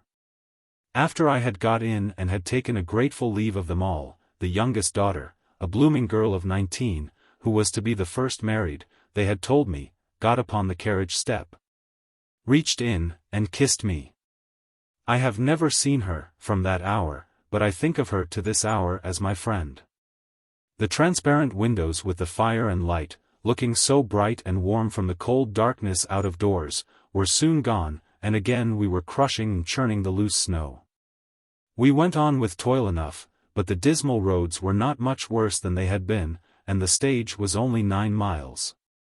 My companion smoking on the box, I had thought at the last of begging him to do so when I saw him standing at a great fire in a comfortable cloud of tobacco, was as vigilant as ever and as quickly down and up again when we came to any human abode or any human creature. He had lighted his little dark lantern, which seemed to be a favorite with him, for we had lamps to the carriage, and every now and then he turned it upon me to see that I was doing well. There was a folding window to the carriage head, but I never closed it, for it seemed like shutting out hope. We came to the end of the stage, and still the lost trace was not recovered. I looked at him anxiously when we stopped to change, but I knew by his yet graver face as he stood watching the ostlers that he had heard nothing. Almost in an instant afterwards, as I leaned back in my seat, he looked in, with his lighted lantern in his hand, an excited and quite different man. "What is it?" said I, starting. "Is she here?" "No, no. Don't deceive yourself, my dear. Nobody's here. But I've got it." The crystallized snow was in his eyelashes, in his hair, lying in ridges on his dress. He had to shake it from his face and get his breath before he spoke to me. "Now, Miss Summerson," said he, beating his finger on the apron, "don't you be disappointed at what I'm going to do. You know me. I'm Inspector Bucket, and you can trust me. We've come a long way, never mind. 4 horses out there for the next stage up. Quick." There was a commotion in the yard, and a man came running out of the stables to know if he meant up or down. "Up, I tell you. Up. Ain't it English? Up." "Up," said I, astonished. "To London." "Are we going back?" "Miss Summerson," he answered, "back. Straight back as a die. You know me. Don't be afraid. I'll follow the other, by G." "The other?" I repeated. "Who? You called her Jenny, didn't you?" I'll follow her. Bring those 2 pair out here for a crown a man. Wake up, some of you. You will not desert this lady we are in search of. You will not abandon her on such a night and in such a state of mind as I know her to be in, said I, in an agony, and grasping his hand. You are right, my dear, I won't. But I'll follow the other. Look alive here with them horses. Send a man for'ard in the saddle to the next stage, and let him send another for'ard again, and order 4 on, up, right through. My darling, don't you be afraid. These orders and the way in which he ran about the yard urging them caused a general excitement that was scarcely less bewildering to me than the sudden change. But in the height of the confusion, a mounted man galloped away to order the relays, and our horses were put to with great speed. My dear, said Mr. Bucket, jumping to his seat and looking in again, you'll excuse me if I'm too familiar, don't you fret and worry yourself no more than you can help. I say nothing else at present. But you know me, my dear, now, don't you? I endeavored to say that I knew he was far more capable than I of deciding what we ought to do, but was he sure that this was right? Could I not go forward by myself in search of, I grasped his hand again in my distress and whispered it to him, of my own mother. My dear, he answered, I know, and would I put you wrong, do you think? Inspector Bucket. Now you know me, don't you? What could I say but yes? Then you keep up as good a heart as you can, and you rely upon me for standing by you, no less than by Sir Leicester Dedlock, Baronet. Now, are you right there? All right, sir. Off she goes, then. And get on, my lads. We were again upon the melancholy road by which we had come, tearing up the miry sleet and thawing snow as if they were torn up by a water wheel. Chapter 58. A wintry day and night. Still impassive, as behoves its breeding, the Dedlock town house carries itself as usual towards the street of dismal grandeur. There are powdered heads from time to time in the little windows of the hall, looking out at the untaxed powder falling all day from the sky. And in the same conservatory there is peach blossom turning itself exotically to the great hall fire from the nipping weather out of doors. It is given out that my lady has gone down into Lincolnshire, but is expected to return presently. Rumour, busy overmuch, however, will not go down into Lincolnshire. It persists in flitting and chattering about town. It knows that that poor unfortunate man, Sir Leicester, has been sadly used. It hears, my dear child, all sorts of shocking things. It makes the world of 5 miles round quite merry. Not to know that there is something wrong at the Dedlocks is to augur yourself unknown. One of the peachy-cheeked charmers with the skeleton throats is already apprised of all the principal circumstances that will come out before the Lords on Sir Leicester's application for a bill of divorce. At Blaze and Sparkles the jewellers and at Sheen and Glosses the mercers, it is and will be for several hours the topic of the age, the feature of the century. The patronesses of those establishments, albeit so loftily inscrutable, being as nicely weighed and measured there as any other article of the stock in trade, are perfectly understood in this new fashion by the rawest hand behind the counter.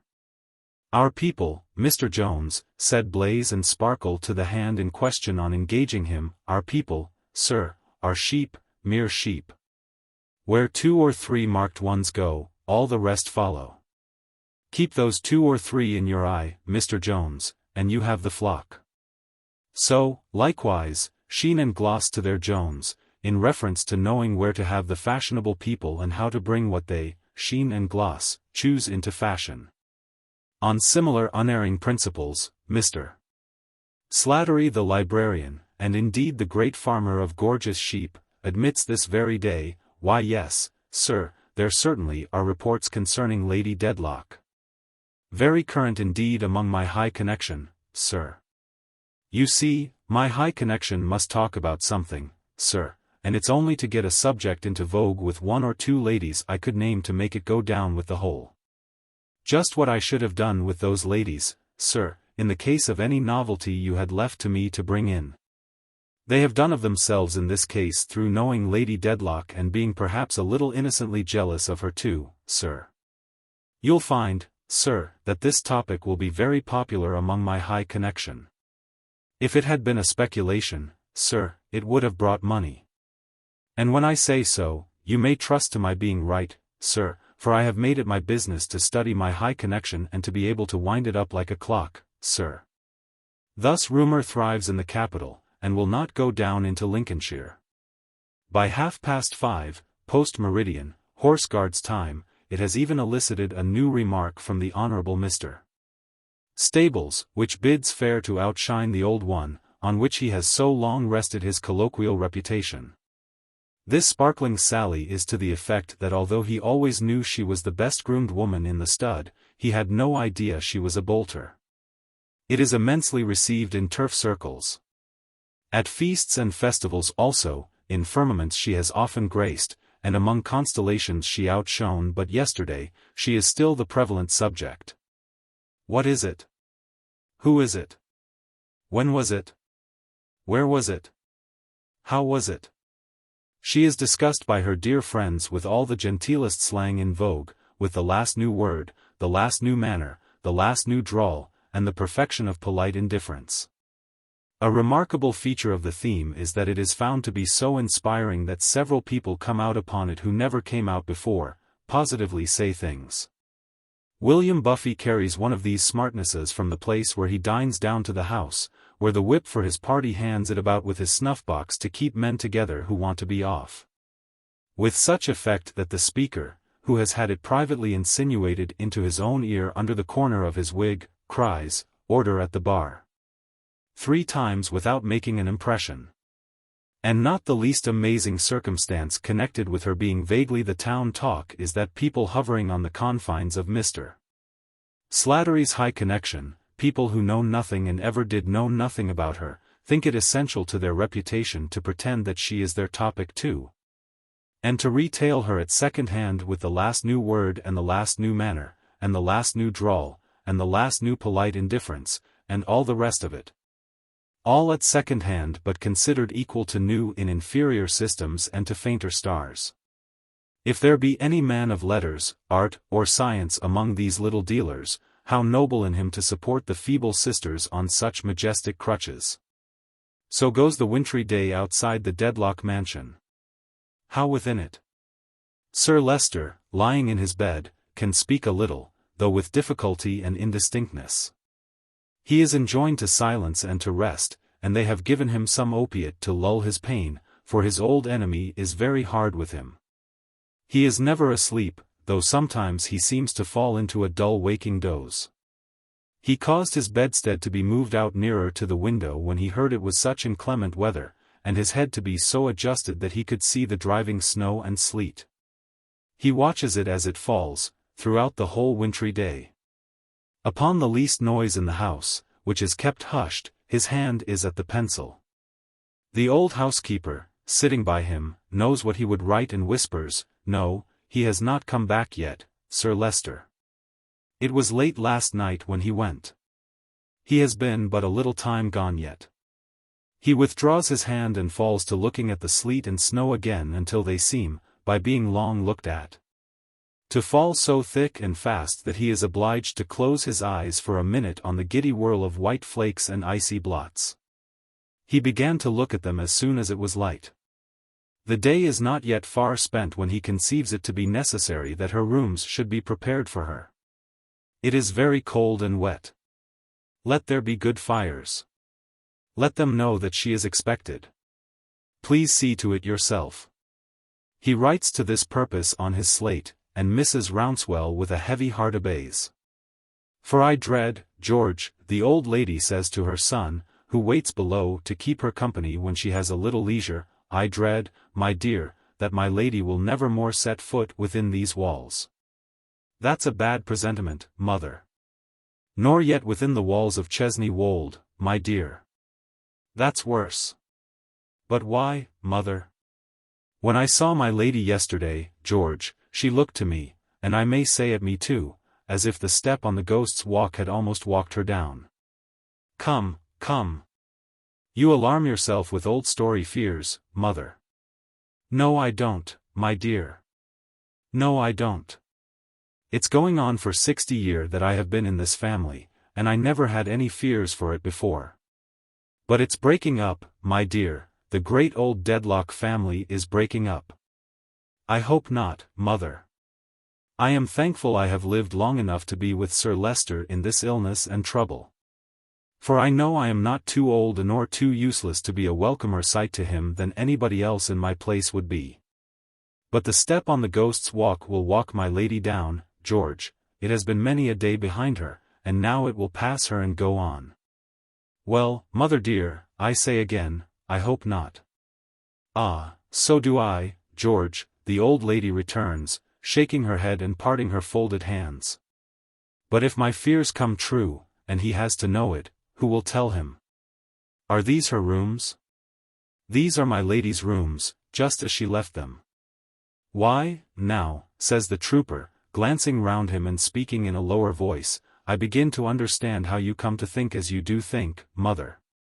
Rooms get an awful look about them when they are fitted up, like these, for one person you are used to see in them, and that person is away under any shadow, let alone being God knows where. He is not far out. As all partings foreshadow the great final one, so, empty rooms, bereft of a familiar presence, mournfully whisper what your room and what mine must one day be. My lady's state has a hollow look, thus gloomy and abandoned, and in the inner apartment, where Mr. Bucket last night made his secret perquisition, the traces of her dresses and her ornaments, even the mirrors accustomed to reflect them when they were a portion of herself, have a desolate and vacant air. Dark and cold as the wintry day is, it is darker and colder in these deserted chambers than in many a hut that will barely exclude the weather. And though the servants heap fires in the grates and set the couches and the chairs within the warm glass screens that let their ruddy light shoot through to the furthest corners, there is a heavy cloud upon the rooms which no light will dispel. The old housekeeper and her son remain until the preparations are complete, and then she returns upstairs. Volumnia has taken Mrs. Rouncewell's place in the meantime, though pearl necklaces and rouge pots, however calculated to embellish Bath, are but indifferent comforts to the invalid under present circumstances. Volumnia, not being supposed to know, and indeed not knowing, what is the matter, has found it a ticklish task to offer appropriate observations and consequently has supplied their place with distracting smoothings of the bed linen, elaborate locomotion on tiptoe, vigilant peeping at her kinsman's eyes, and one exasperating whisper to herself of, he is asleep. In disproof of which superfluous remark Sir Leicester has indignantly written on the slate, I am not. Yielding, therefore, the chair at the bedside to the quaint old housekeeper, Volumnia sits at a table a little removed, sympathetically sighing. Sir Leicester watches the sleet and snow and listens for the returning steps that he expects. In the ears of his old servant, looking as if she had stepped out of an old picture frame to attend a summoned Dedlock to another world, the silence is fraught with echoes of her own words. Who will tell him? He has been under his valet's hands this morning to be made presentable and is as well got up as the circumstances will allow. He is propped with pillows, his grey hair is brushed in its usual manner, his linen is arranged to a nicety, and he is wrapped in a responsible dressing gown. His eyeglass and his watch are ready to his hand. It is necessary, less to his own dignity now perhaps than for her sake, that he should be seen as little disturbed and as much himself as may be. Women will talk, and Volumnia, though a Dedlock, is no exceptional case. He keeps her here, there is little doubt, to prevent her talking somewhere else. He is very ill, but he makes his present stand against distress of mind and body most courageously. The fair Volumnia, being one of those sprightly girls who cannot long continue silent without imminent peril of seizure by the dragon boredom, soon indicates the approach of that monster with a series of undisguisable yawns. Finding it impossible to suppress those yawns by any other process than conversation, she compliments Mrs. Rouncewell on her son, declaring that he positively is one of the finest figures she ever saw and as soldierly a looking person, she should think, as what's his name. Her favourite life guardsman, the man she dotes on, the dearest of creatures, who was killed at Waterloo. Sir Leicester hears this tribute with so much surprise and stares about him in such a confused way that Mrs. Rouncewell feels it necessary to explain. Miss Dedlock, don't speak of my eldest son, Sir Leicester, but my youngest. I have found him. He has come home. Sir Leicester breaks silence with a harsh cry. George? Your son George come home, Mrs. Rouncewell? The old housekeeper wipes her eyes. Thank God. Yes, Sir Leicester. Does this discovery of someone lost, this return of someone so long gone, come upon him as a strong confirmation of his hopes? Does he think, shall I not, with the aid I have, recall her safely after this, there being fewer hours in her case than there are years in his? It is of no use entreating him. He is determined to speak now, and he does. In a thick crowd of sounds, but still intelligibly enough to be understood. Why did you not tell me, Mrs. Rouncewell? It happened only yesterday, Sir Leicester, and I doubted your being well enough to be talked to of such things. Besides, the giddy Volumnia now remembers with her little scream that nobody was to have known of his being Mrs. Rouncewell's son and that she was not to have told. But Mrs. Rouncewell protests, with warmth enough to swell the stomacher, that of course she would have told Sir Leicester as soon as he got better. Where is your son George, Mrs. Rouncewell? Asks Sir Leicester. Mrs. Rouncewell, not a little alarmed by his disregard of the doctor's injunctions, replies, in London. Where in London? Mrs. Rouncewell is constrained to admit that he is in the house. Bring him here to my room. Bring him directly. The old lady can do nothing but go in search of him. Sir Leicester, with such power of movement as he has, arranges himself a little to receive him. When he has done so, he looks out again at the falling sleet and snow and listens again for the returning steps. A quantity of straw has been tumbled down in the street to deaden the noises there, and she might be driven to the door perhaps without his hearing wheels.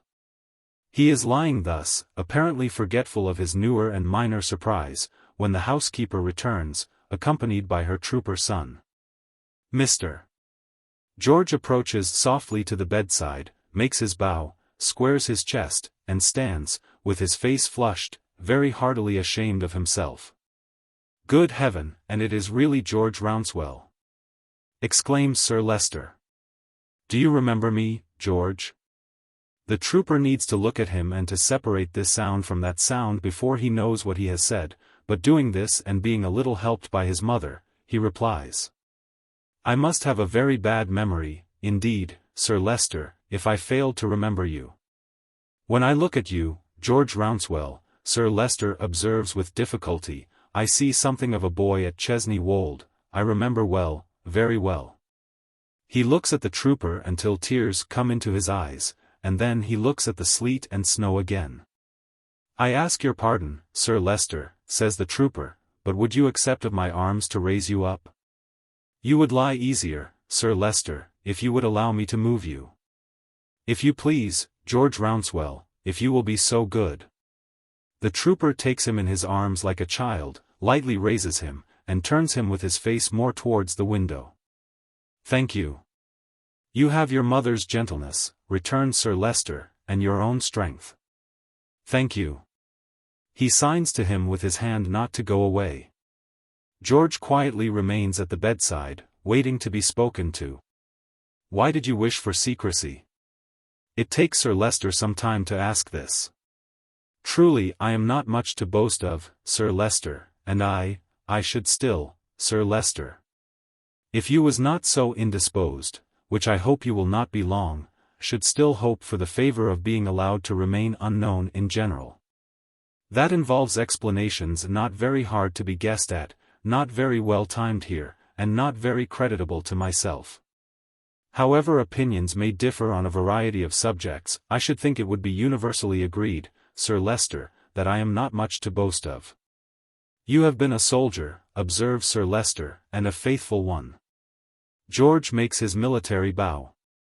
As far as that goes, Sir Leicester, I have done my duty under discipline, and it was the least I could do. You find me, says Sir Leicester, whose eyes are much attracted towards him, far from well, George Rouncewell. I am very sorry both to hear it and to see it, Sir Leicester. I am sure you are. No. In addition to my older malady, I have had a sudden and bad attack. Something that deadens, making an endeavor to pass one hand down one side, and confuses, touching his lips. George, with a look of assent and sympathy, makes another bow. The different times when they were both young men, the trooper much the younger of the two, and looked at one another down at Chesney Wold arise before them both and soften both. Sir Leicester, evidently with a great determination to say, in his own manner, something that is on his mind before relapsing into silence, tries to raise himself among his pillows a little more. George, observant of the action, takes him in his arms again and places him as he desires to be. Thank you, George. You are another self to me. You have often carried my spare gun at Chesney Wold, George. You are familiar to me in these strange circumstances, very familiar. He has put Sir Leicester's sounder arm over his shoulder in lifting him up, and Sir Leicester is slow in drawing it away again as he says these words. I was about to add, he presently goes on, I was about to add, respecting this attack, that it was unfortunately simultaneous with a slight misunderstanding between my lady and myself. I do not mean that there was any difference between us, for there has been none, but that there was a misunderstanding of certain circumstances important only to ourselves, which deprives me, for a little while, of my lady's society. She has found it necessary to make a journey, I trust will shortly return. Volumnia, do I make myself intelligible?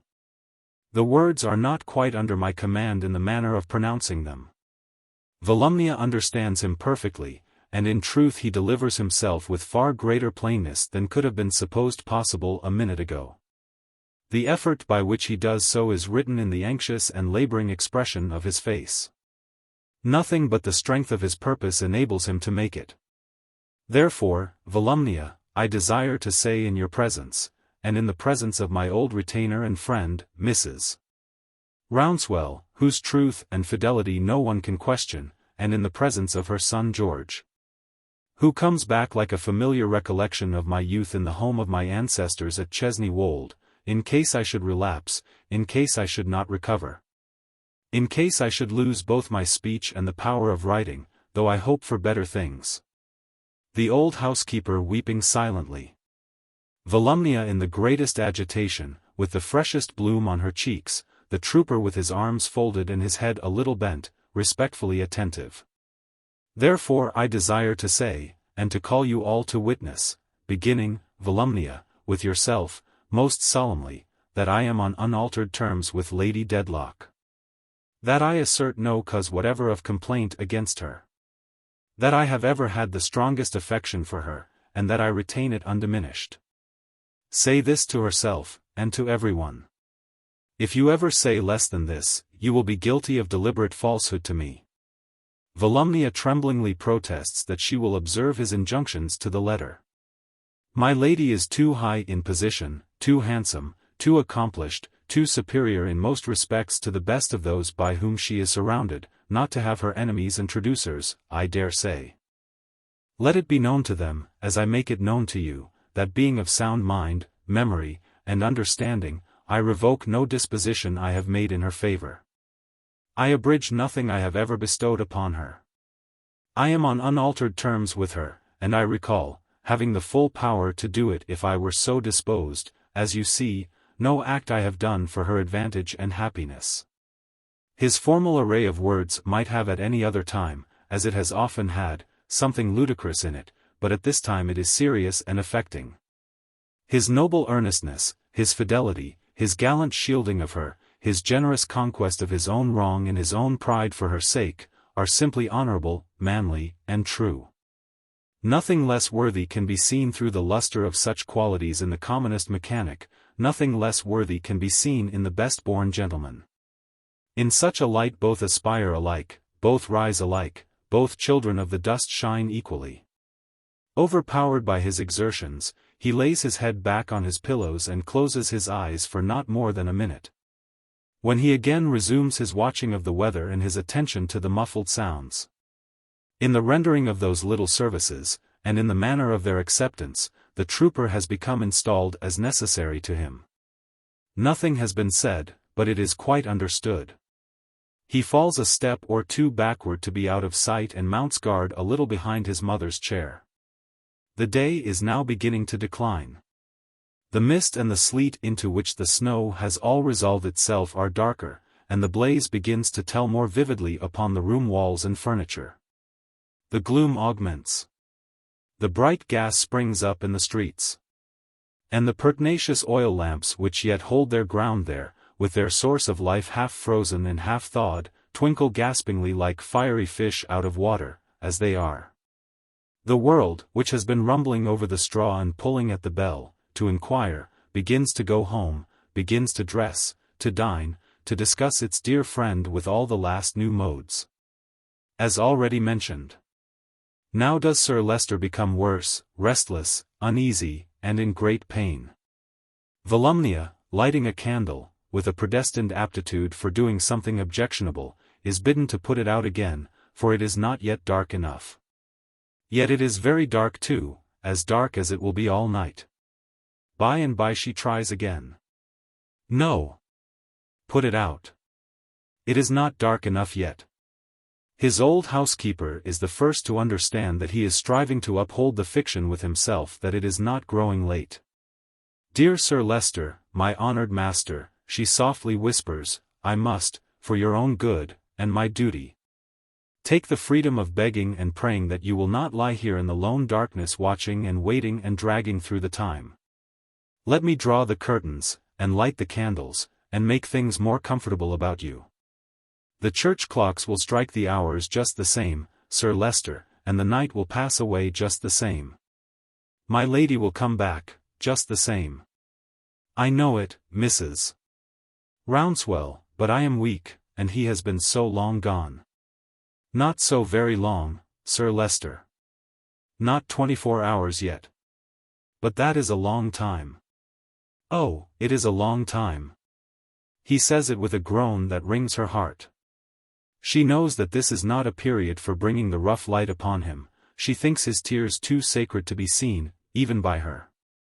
Therefore she sits in the darkness for a while without a word, then gently begins to move about, now stirring the fire, now standing at the dark window looking out. Finally he tells her, with recovered self-command, as you say, Mrs. Rouncewell, it is no worse for being confessed. It is getting late, and they are not come. Light the room. When it is lighted and the weather shut out, it is only left to him to listen. But they find that however dejected and ill he is, he brightens when a quiet pretense is made of looking at the fires in her rooms and being sure that everything is ready to receive her. Poor pretense as it is, these allusions to her being expected keep up hope within him. Midnight comes, and with it the same blank. The carriages in the streets are few, and other late sounds in that neighborhood there are none. Unless a man so very nomadically drunk as to stray into the frigid zone goes brawling and bellowing along the pavement. Upon this wintry night it is so still that listening to the intense silence is like looking at intense darkness. If any distant sound be audible in this case, it departs through the gloom like a feeble light in that, and all is heavier than before. The corporation of servants are dismissed to bed, not unwilling to go, for they were up all last night, and only Mrs. Rouncewell and George keep watch in Sir Leicester's room. As the night lags tardily on, or rather when it seems to stop altogether, at between 2 and 3 o'clock, they find a restless craving on him to know more about the weather, now he cannot see it. Hence George, patrolling regularly every half hour to the room so carefully looked after, extends his march to the hall door, looks about him, and brings back the best report he can make of the worst of nights, the sleet still falling and even the stone footways lying ankle-deep in icy sludge. Volumnia, in her room up a retired landing on the staircase, the second turning past the end of the carving and gilding. A cousinly room containing a fearful abortion of a portrait of Sir Leicester banished for its crimes. and commanding in the day a solemn yard planted with dried-up shrubs like antediluvian specimens of black tea, is a prey to horrors of many kinds. Not last nor least among them, possibly, is a horror of what may befall her little income in the event, as she expresses it, of anything happening to Sir Leicester. Anything, in this sense, meaning one thing only, and that the last thing that can happen to the consciousness of any baronet in the known world. An effect of these horrors is that Volumnia finds she cannot go to bed in her own room or sit by the fire in her own room, but must come forth with her fair head tied up in a profusion of shawl, and her fair form enrobed in drapery, and parade the mansion like a ghost, particularly haunting the rooms, warm and luxurious, prepared for one who still does not return. Solitude under such circumstances being not to be thought of, Volumnia is attended by her maid, who, impressed from her own bed for that purpose, extremely cold, very sleepy, and generally an injured maid as condemned by circumstances to take office with a cousin, when she had resolved to be made to nothing less than 10,000 a year, has not a sweet expression of countenance. The periodical visits of the trooper to these rooms, however, in the course of his patrolling is an assurance of protection and company both to mistress and maid, which renders them very acceptable in the small hours of the night. Whenever he is heard advancing, they both make some little decorative preparation to receive him. At other times they divide their watches into short scraps of oblivion and dialogues not wholly free from acerbity, as to whether Miss Dedlock, sitting with her feet upon the fender, was or was not falling into the fire when rescued, to her great displeasure, by her guardian genius the maid. "How is Sir Leicester now, Mr. George?" inquires Volumnia, adjusting her cowl over her head. "Why, Sir Leicester is much the same, miss. He is very low and ill, and he even wanders a little sometimes." "Has he asked for me?" inquires Volumnia tenderly. "Why, no, I can't say he has, miss. Not within my hearing, that is to say. This is a truly sad time, Mr. George." "It is indeed, miss. Hadn't you better go to bed?" "You had a deal better go to bed, Miss Dedlock," quoth the maid sharply. But Volumnia answers no. No. She may be asked for, she may be wanted at a moment's notice. She never should forgive herself if anything was to happen and she was not on the spot. She declines to enter on the question, mooted by the maid, how the spot comes to be there, and not in her room, which is nearer to Sir Leicester's, but staunchly declares that on the spot she will remain. Volumnia further makes a merit of not having closed an eye, as if she had 20 or 30, though it is hard to reconcile this statement with her having most indisputably opened 2 within 5 minutes.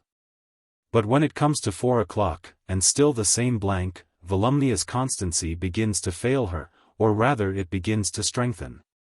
For she now considers that it is her duty to be ready for the morrow, when much may be expected of her, that, in fact, howsoever anxious to remain upon the spot, it may be required of her, as an act of self-devotion, to desert the spot. So when the trooper reappears with his, "Hadn't you better go to bed, miss," and when the maid protests, more sharply than before, "You had a deal better go to bed, Miss Dedlock," she meekly rises and says, "Do with me what you think best." Mr. George undoubtedly thinks it best to escort her on his arm to the door of her cousinly chamber, and the maid as undoubtedly thinks it best to hustle her into bed with mighty little ceremony. Accordingly, these steps are taken, and now the trooper, in his rounds, has the house to himself. There is no improvement in the weather. From the portico, from the eaves, from the parapet, from every ledge and post and pillar, drips the thawed snow. It has crept, as if for shelter, into the lintels of the great door, under it, into the corners of the windows, into every chink and crevice of retreat, and their wastes and dyes. It is falling still, upon the roof, upon the skylight, even through the skylight, and drip, drip, drip, with the regularity of the ghost's walk, on the stone floor below. The trooper, his old recollections awakened by the solitary grandeur of a great house, no novelty to him once at Chesney Wold, goes up the stairs and through the chief rooms, holding up his light at arm's length. Thinking of his varied fortunes within the last few weeks, and of his rustic boyhood, and of the two periods of his life so strangely brought together across the wide intermediate space. Thinking of the murdered man whose image is fresh in his mind, thinking of the lady who has disappeared from these very rooms and the tokens of whose recent presence are all here. Thinking of the master of the house upstairs and of the foreboding, who will tell him. He looks here and looks there, and reflects how he might see something now, which it would tax his boldness to walk up to, lay his hand upon, and prove to be a fancy. But it is all blank, blank as the darkness above and below, while he goes up the great staircase again, blank as the oppressive silence. All is still in readiness, George Rouncewell. Quite orderly and right, Sir Leicester. No word of any kind? The trooper shakes his head. No letter that can possibly have been overlooked? But he knows there is no such hope as that and lays his head down without looking for an answer. Very familiar to him, as he said himself some hours ago, George Rouncewell lifts him into easier positions through the long remainder of the blank wintry night.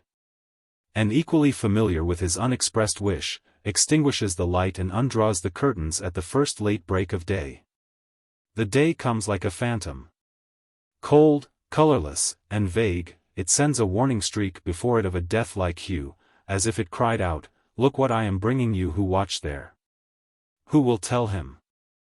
Chapter 59. Esther's Narrative. It was 3 o'clock in the morning when the houses outside London did at last begin to exclude the country and to close us in with streets.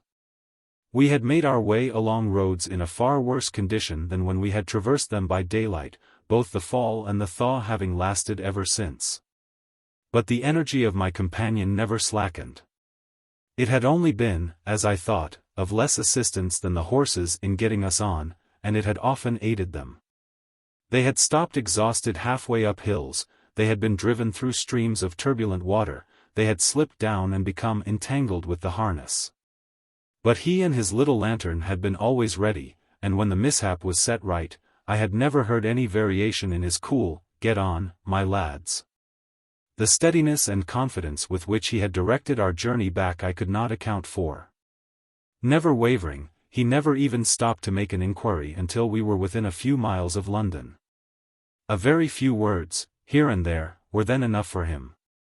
And thus we came, at between 3 and 4 o'clock in the morning, into Islington. I will not dwell on the suspense and anxiety with which I reflected all this time that we were leaving my mother farther and farther behind every minute. I think I had some strong hope that he must be right and could not fail to have a satisfactory object in following this woman. But I tormented myself with questioning it and discussing it during the whole journey.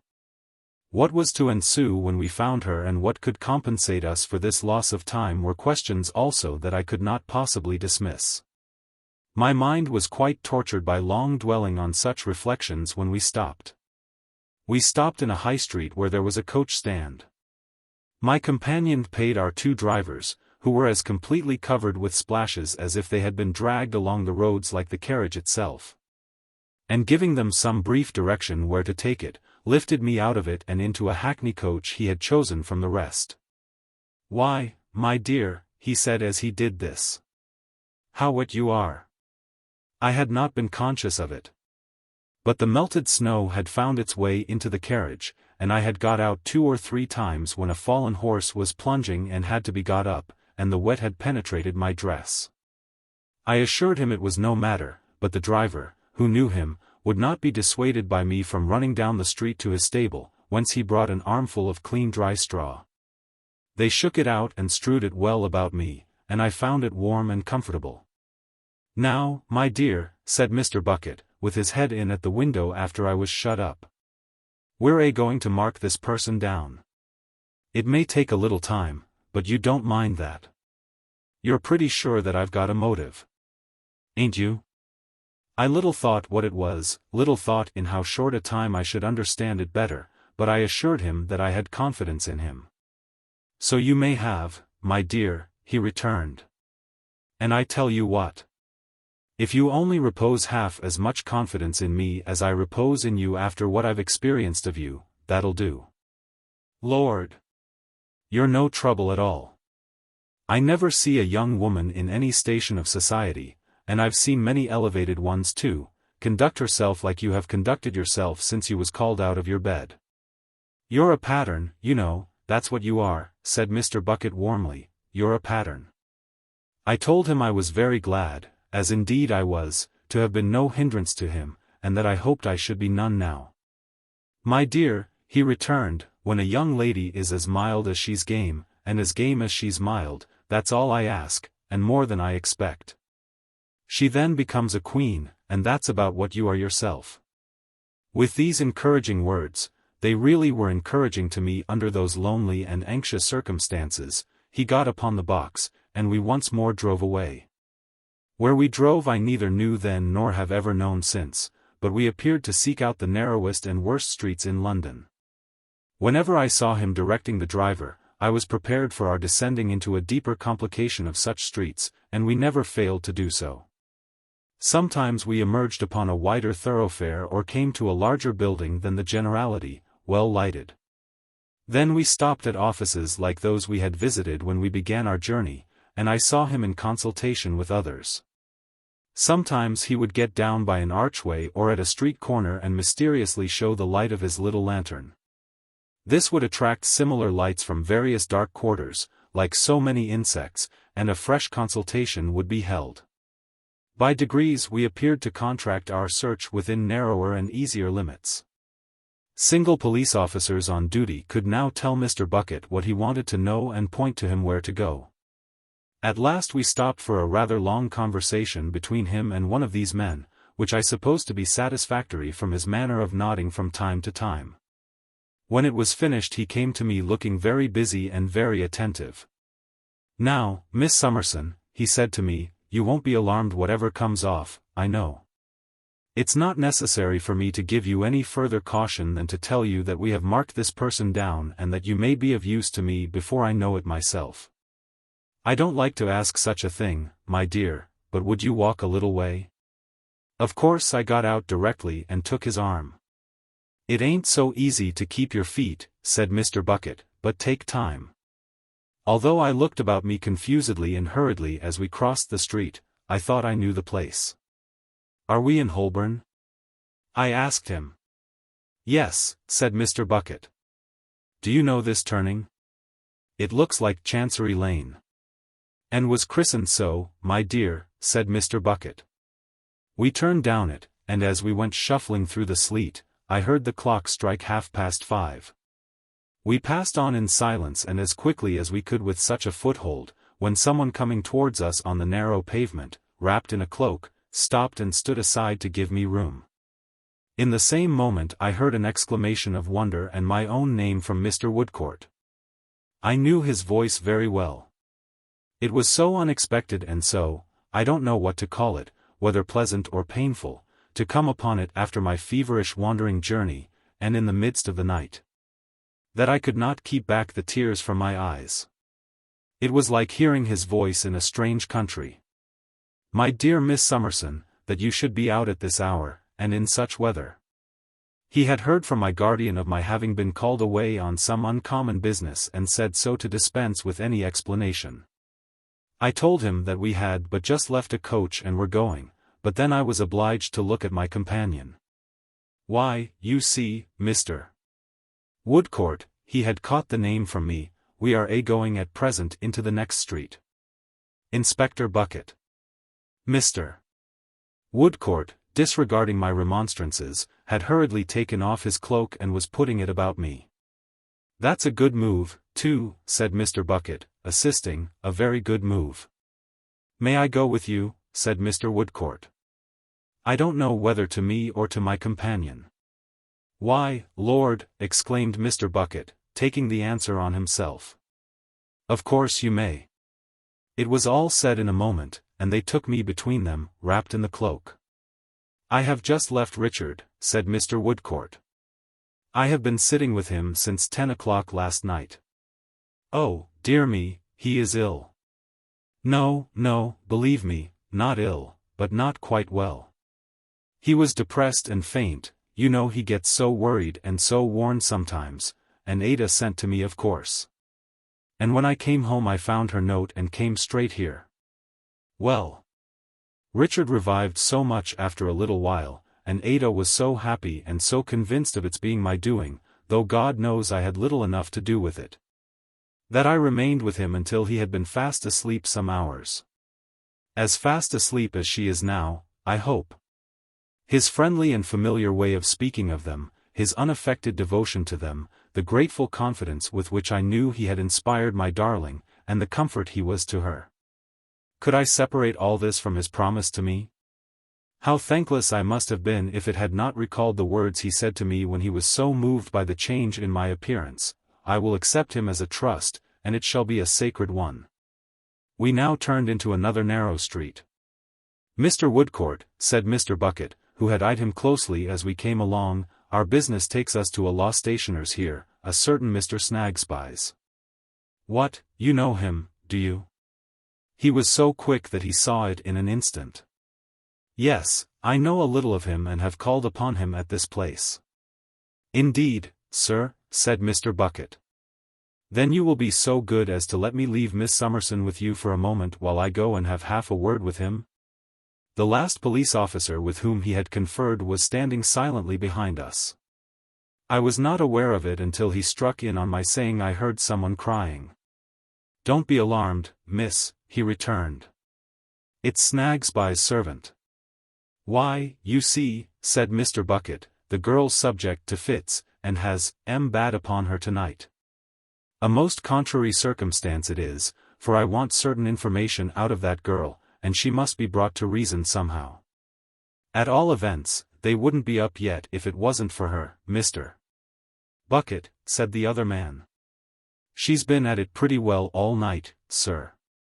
Well, that's true, he returned. My light's burnt out.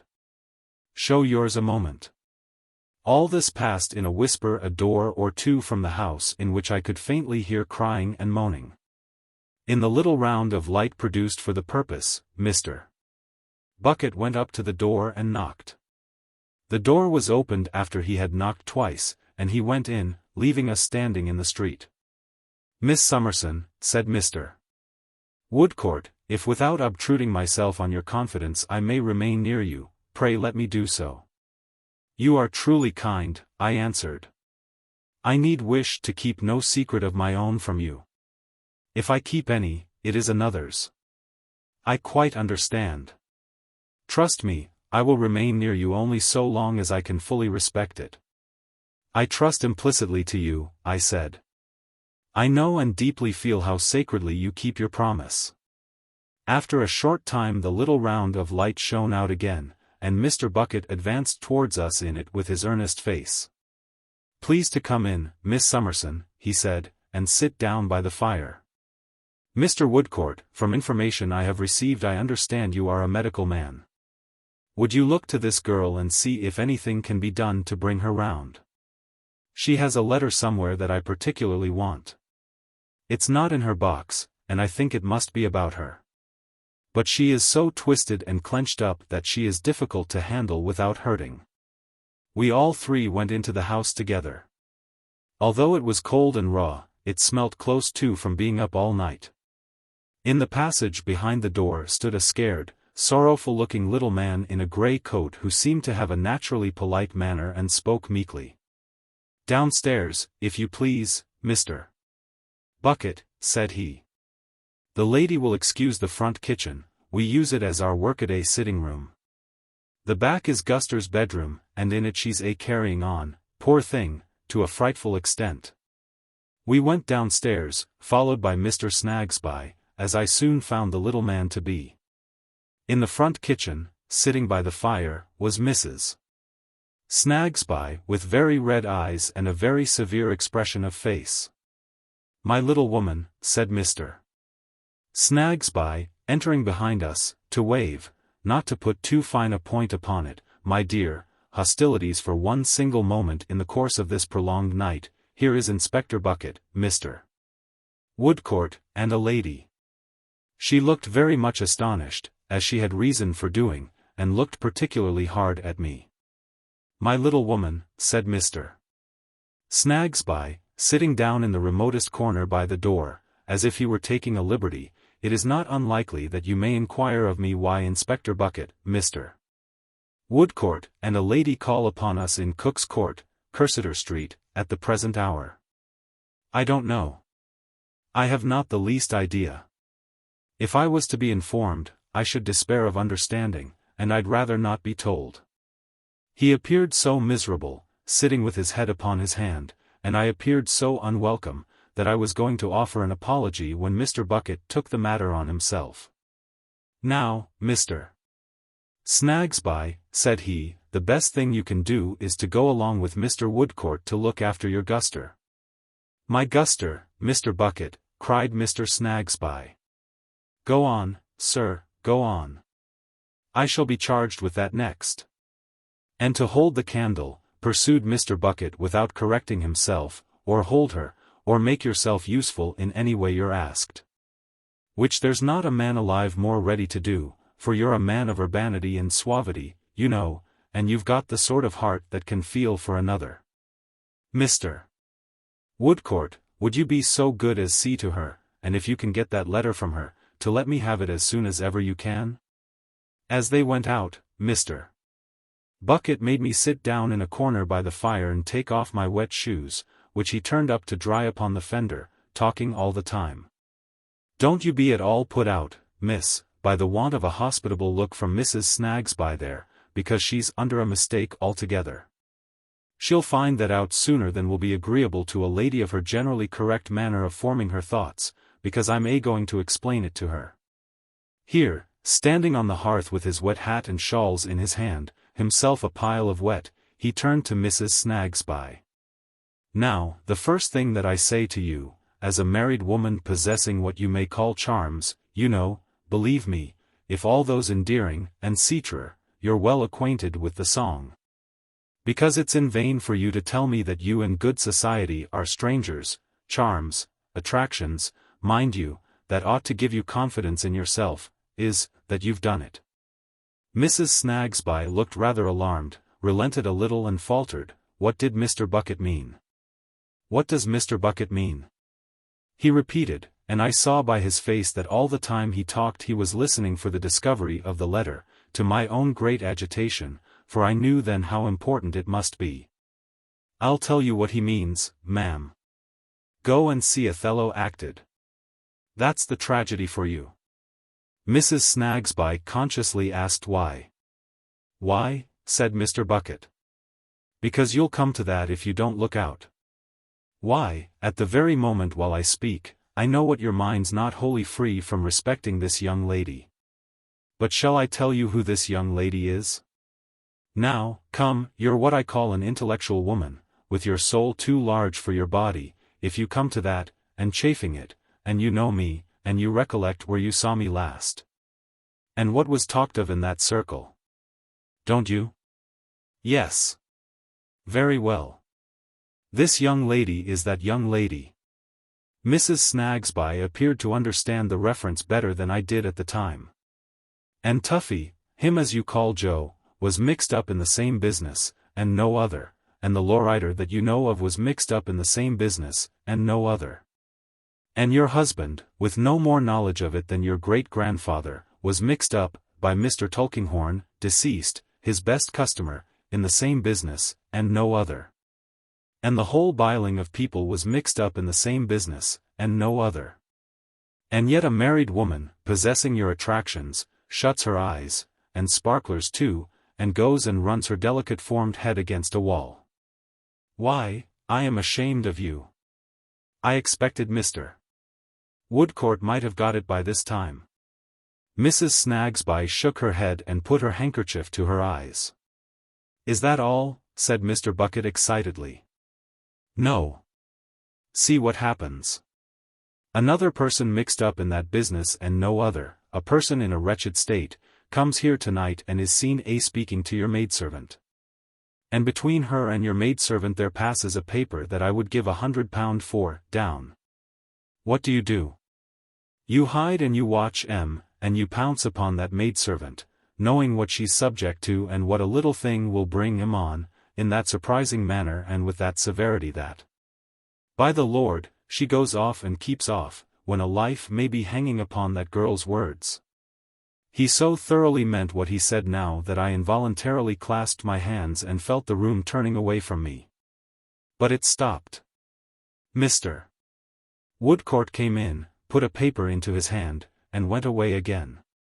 "Now, Mrs. Snagsby, the only amends you can make," said Mr. Bucket, rapidly glancing at it, "is to let me speak a word to this young lady in private here. And if you know of any help that you can give to that gentleman in the next kitchen there, or can think of any one thing that's likelier than another to bring the girl round, do your swiftest and best." In an instant she was gone, and he had shut the door. "Now my dear, you're steady and quite sure of yourself?" "Quite," said I. "Whose writing is that?" "It was my mother's. A pencil writing, on a crushed and torn piece of paper, blotted with wet. Folded roughly like a letter, and directed to me at my guardian's." "You know the hand," he said, "and if you are firm enough to read it to me, do. But be particular to a word." It had been written in portions, at different times. I read what follows. "I came to the cottage with two objects. First, to see the dear one, if I could, once more, but only to see her, not to speak to her or let her know that I was near. The other object, to elude pursuit and to be lost. Do not blame the mother for her share. The assistance that she rendered me, she rendered on my strongest assurance that it was for the dear one's good. You remember her dead child. The men's consent I bought, but her help was freely given. I came. That was written," said my companion, "when she rested there. It bears out what I made of it. I was right. The next was written at another time. I have wandered a long distance, and for many hours, and I know that I must soon die. These streets. I have no purpose but to die. When I left, I had a worse, but I am saved from adding that guilt to the rest.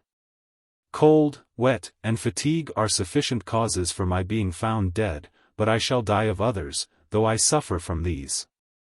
It was right that all that had sustained me should give way at once and that I should die of terror and my conscience." "Take courage," said Mr. Bucket. "There's only a few words more. Those, too, were written at another time. To all appearance, almost in the dark. I have done all I could do to be lost. I shall be soon forgotten so, and shall disgrace him least. I have nothing about me by which I can be recognized. This paper I part with now. The place where I shall lie down, if I can get so far, has been often in my mind. Farewell. Forgive." Mr. Bucket, supporting me with his arm, lowered me gently into my chair. "Cheer up. Don't think me hard with you, my dear, but as soon as ever you feel equal to it, get your shoes on and be ready." I did as he required, but I was left there a long time, praying for my unhappy mother. They were all occupied with the poor girl, and I heard Mr. Woodcourt directing them and speaking to her often. At length he came in with Mr.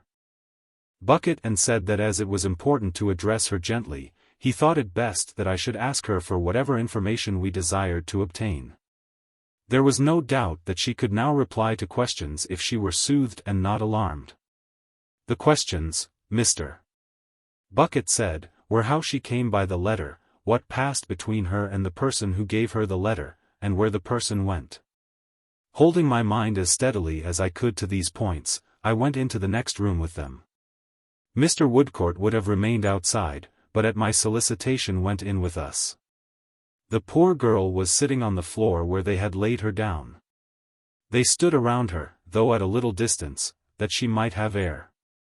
She was not pretty and looked weak and poor, but she had a plaintive and a good face, though it was still a little wild.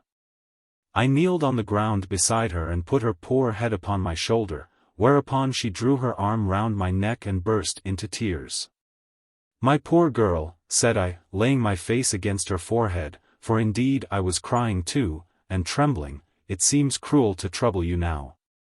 But more depends on our knowing something about this letter than I could tell you in an hour.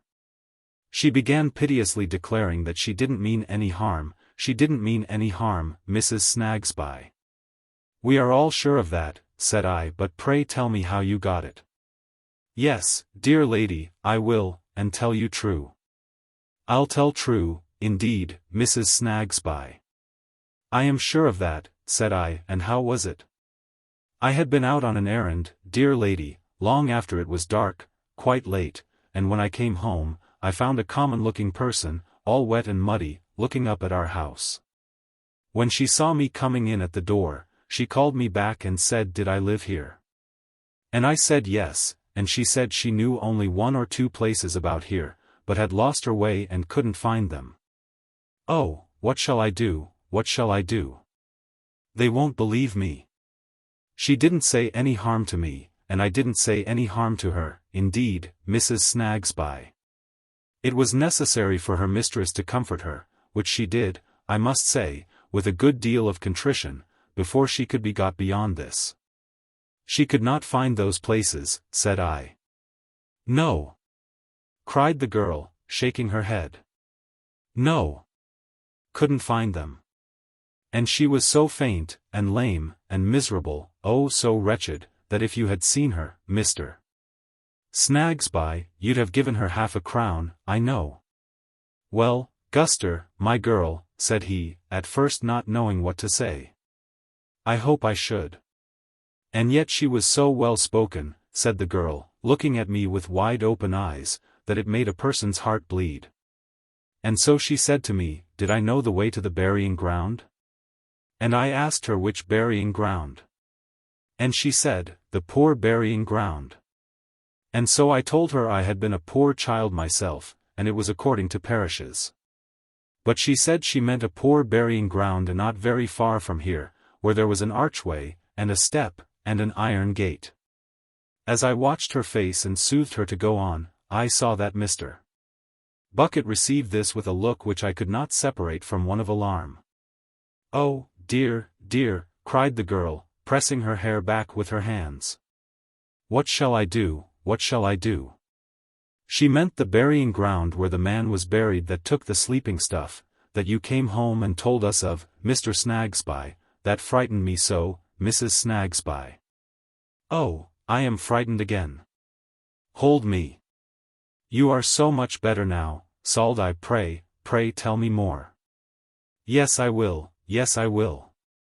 But don't be angry with me, that's a dear lady, because I have been so ill. Angry with her, poor soul. There. Now I will, now I will. So she said, could I tell her how to find it, and I said yes, and I told her. And she looked at me with eyes like almost as if she was blind, and herself all waving back. And so she took out the letter, and showed it me, and said if she was to put that in the post office, it would be rubbed out and not minded and never sent. And would I take it from her, and send it, and the messenger would be paid at the house. And so I said yes, if it was no harm, and she said no, no harm. And so I took it from her, and she said she had nothing to give me, and I said I was poor myself and consequently wanted nothing. And so she said God bless you, and went. And did she go? Yes, cried the girl, anticipating the inquiry. Yes. She went the way I had shown her. Then I came in, and Mrs. Snagsby came behind me from somewhere and laid hold of me, and I was frightened. Mr. Woodcourt took her kindly from me. Mr. Bucket wrapped me up, and immediately we were in the street. Mr. Woodcourt hesitated, but I said, don't leave me now, and Mr. Bucket added, you'll be better with us, we may want you, don't lose time. I have the most confused impressions of that walk. I recollect that it was neither night nor day, that morning was dawning but the street lamps were not yet put out, that the sleet was still falling and that all the ways were deep with it. I recollect a few chilled people passing in the streets. I recollect the wet housetops, the clogged and bursting gutters and waterspouts, the mounds of blackened ice and snow over which we passed, the narrowness of the courts by which we went. At the same time I remember that the poor girl seemed to be yet telling her story audibly and plainly in my hearing, that I could feel her resting on my arm. That the stained house fronts put on human shapes and looked at me, that great water gates seemed to be opening and closing in my head or in the air. And that the unreal things were more substantial than the real. At last we stood under a dark and miserable covered way, where one lamp was burning over an iron gate and where the morning faintly struggled in. The gate was closed. Beyond it was a burial ground, a dreadful spot in which the night was very slowly stirring, but where I could dimly see heaps of dishonored graves and stones. Hemmed in by filthy houses with a few dull lights in their windows and on whose walls a thick humidity broke out like a disease. On the step at the gate, drenched in the fearful wet of such a place, which oozed and splashed down everywhere, I saw, with a cry of pity and horror, a woman lying, Jenny, the mother of the dead child. I ran forward, but they stopped me, and Mr. Woodcourt entreated me with the greatest earnestness, even with tears, before I went up to the figure to listen for an instant to what Mr. Bucket said. I did so, as I thought. I did so, as I am sure. Miss Summerson, you'll understand me, if you think a moment. They changed clothes at the cottage. They changed clothes at the cottage. I could repeat the words in my mind, and I knew what they meant of themselves, but I attached no meaning to them in any other connection. And one returned, said Mr. Bucket, and one went on. And the one that went on only went on a certain way agreed upon to deceive and then turned across country and went home. Think a moment. I could repeat this in my mind too, but I had not the least idea what it meant. I saw before me, lying on the step, the mother of the dead child. She lay there with one arm creeping round a bar of the iron gate and seeming to embrace it. She lay there, who had so lately spoken to my mother. She lay there, a distressed, unsheltered, senseless creature. She who had brought my mother's letter, who could give me the only clue to where my mother was. She, who was to guide us to rescue and save her whom we had sought so far, who had come to this condition by some means connected with my mother that I could not follow, and might be passing beyond our reach and help at that moment. She lay there, and they stopped me. I saw but did not comprehend the solemn and compassionate look in Mr. Woodcourt's face. I saw but did not comprehend his touching the other on the breast to keep him back. I saw him stand uncovered in the bitter air, with a reverence for something. But my understanding for all this was gone. I even heard it said between them, "Shall she go? She had better go. Her hands should be the first to touch her. They have a higher right than ours." I passed on to the gate and stooped down. I lifted the heavy head, put the long dank hair aside, and turned the face. And it was my mother, cold and dead. Chapter 60. Perspective. I proceed to other passages of my narrative. From the goodness of all about me I derived such consolation as I can never think of unmoved. I have already said so much of myself, and so much still remains, that I will not dwell upon my sorrow. I had an illness, but it was not a long one. And I would avoid even this mention of it if I could quite keep down the recollection of their sympathy. I proceed to other passages of my narrative. During the time of my illness, we were still in London, where Mrs. Woodcourt had come, on my guardian's invitation, to stay with us. When my guardian thought me well and cheerful enough to talk with him in our old way, though I could have done that sooner if he would have believed me, I resumed my work and my chair beside his. He had appointed the time himself, and we were alone. "Dame Trot," said he, receiving me with a kiss, "welcome to the growlery again, my dear. I have a scheme to develop, little woman. I propose to remain here, perhaps for 6 months, perhaps for a longer time, as it may be. Quite to settle here for a while, in short. And in the meanwhile leave Bleak House," said I. "Aye, my dear. Bleak House," he returned, "must learn to take care of itself." I thought his tone sounded sorrowful, but looking at him, I saw his kind face lighted up by its pleasantest smile.